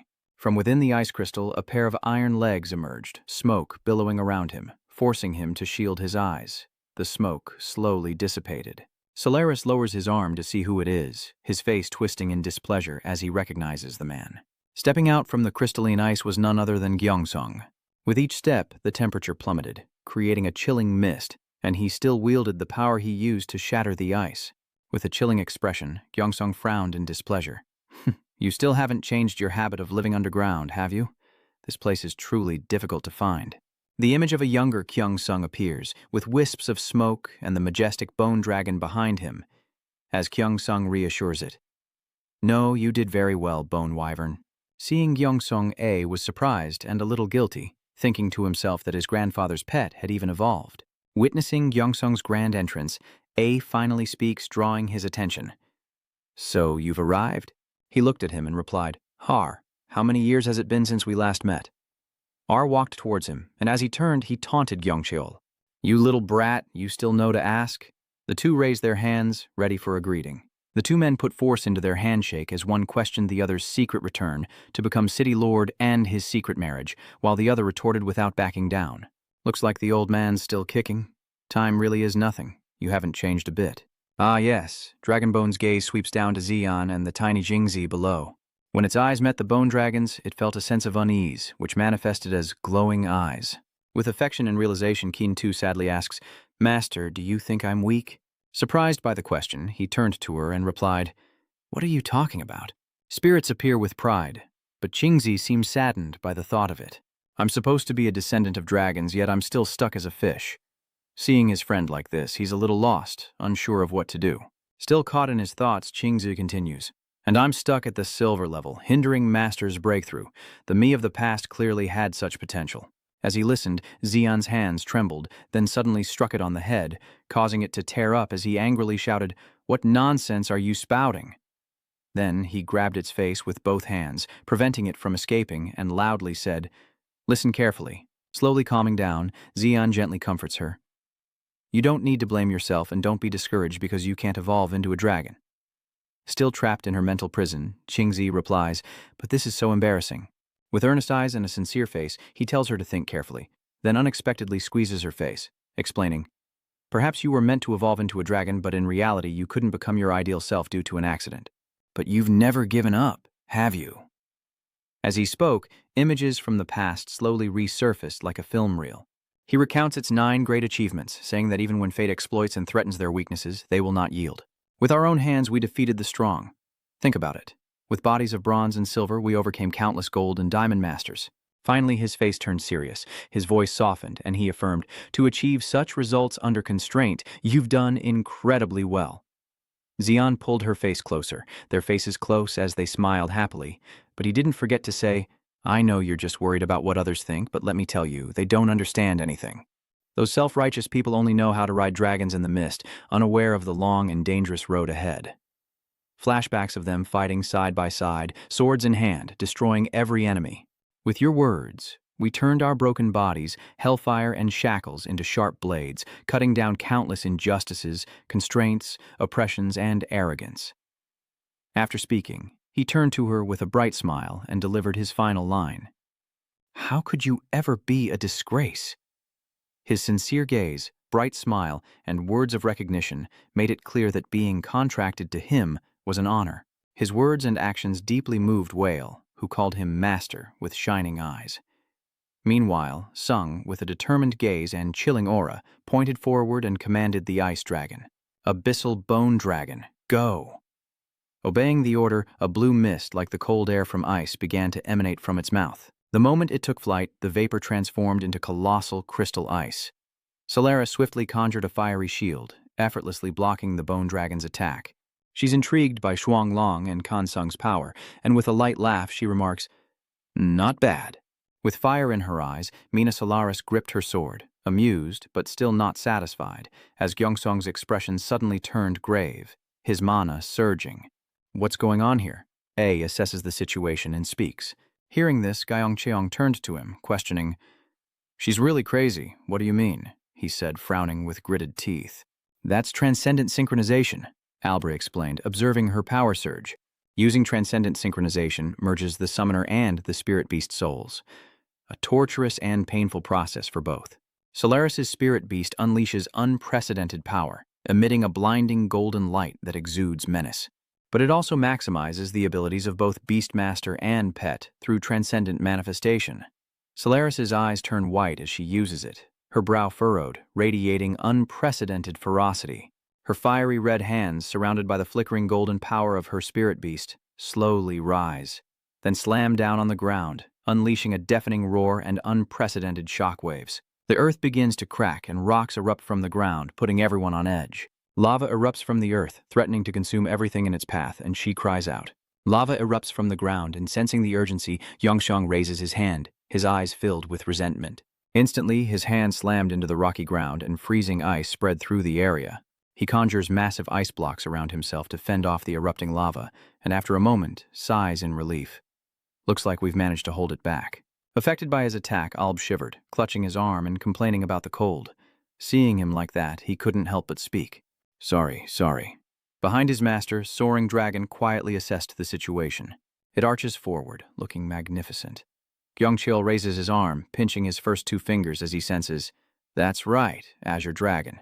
The opponent has revealed their trump card. We should go all out too." His hands clenched, shimmering with his signature green energy. And as the bone dragon faded into a white mist, a similar haze gathered around Gyeongsong's hand as he roared, "Abyssal Bone Dragon! Spirit Energy Transformation!" Instantly, a striking blue sword materialized in Gyeongcheol's hand, radiating extraordinary power. He gripped the sword firmly, his large frame poised, his eyes burning with determination. The sword, with its intricate design and striking details, mirrored its master's emerald aura, and Gyeongsong, with a smile, spoke to Uyen's bone. "You've been itching for this, haven't you?" The red and green of Solaris and Gyeongsong create a striking image, but he doesn't flinch as she rushes toward him. Then let her witness the roar of the Starsea Dragon. Solaris's eyes flashed with red fire as he drew back his hands and roared. "Die, you will." Gyeongsong also takes a battle stance, eyes blazing. Like fire and ice, red and blue clashed in a dazzling spectacle as Solaris and Kan Sung lunged at each other with their swords, ready to deliver the final blow. A massive glowing wave erupts, sending out a powerful shockwave, and our wonders how Tsuan is faring. He turned back and whispered, "Hey, brat." Meanwhile, Xian, who was holding Jingzi, suddenly sensed something was wrong. "Whale, what's happening to you?" Whale gradually faded, turning into smoke that rose and gathered into a small vortex, much to everyone's astonishment. The vortex glowed a beautiful blue, surrounded by immense power, and all he could do was cry out. "Kin 2! A new Kin 2 has emerged in the form of a beautiful white-haired girl with her eyes closed. She was a little different than before, and seemed to have curves in front now. R and Xian were stunned by the sight. "Tsuan, this is King Tsu." Albert, his eye twitching, said to him, "I feel like calling her King Tsu in this situation is a bit rude." She was stunned by her own appearance, stammering, "Master, what's going on?" After a thorough look, 2A concluded in front of Tuan, "It means Kin 2 has become a girl." Xian couldn't accept this reality, scratching his head as Qingzi hurriedly explained, why did he feel like his bro had turned into a girl? She was a girl from the start. Beside him, Kansung slams his sword into the ground, creating massive ice blocks to stop Solaris's attack. Assessing the situation, he senses danger and can't help but exclaim, "Damn it, we're both diamond level, so why do I feel like I'm in danger?" Solaris smugly shouts, "How many years have you Outer Realm people grasped the method of beast mastery?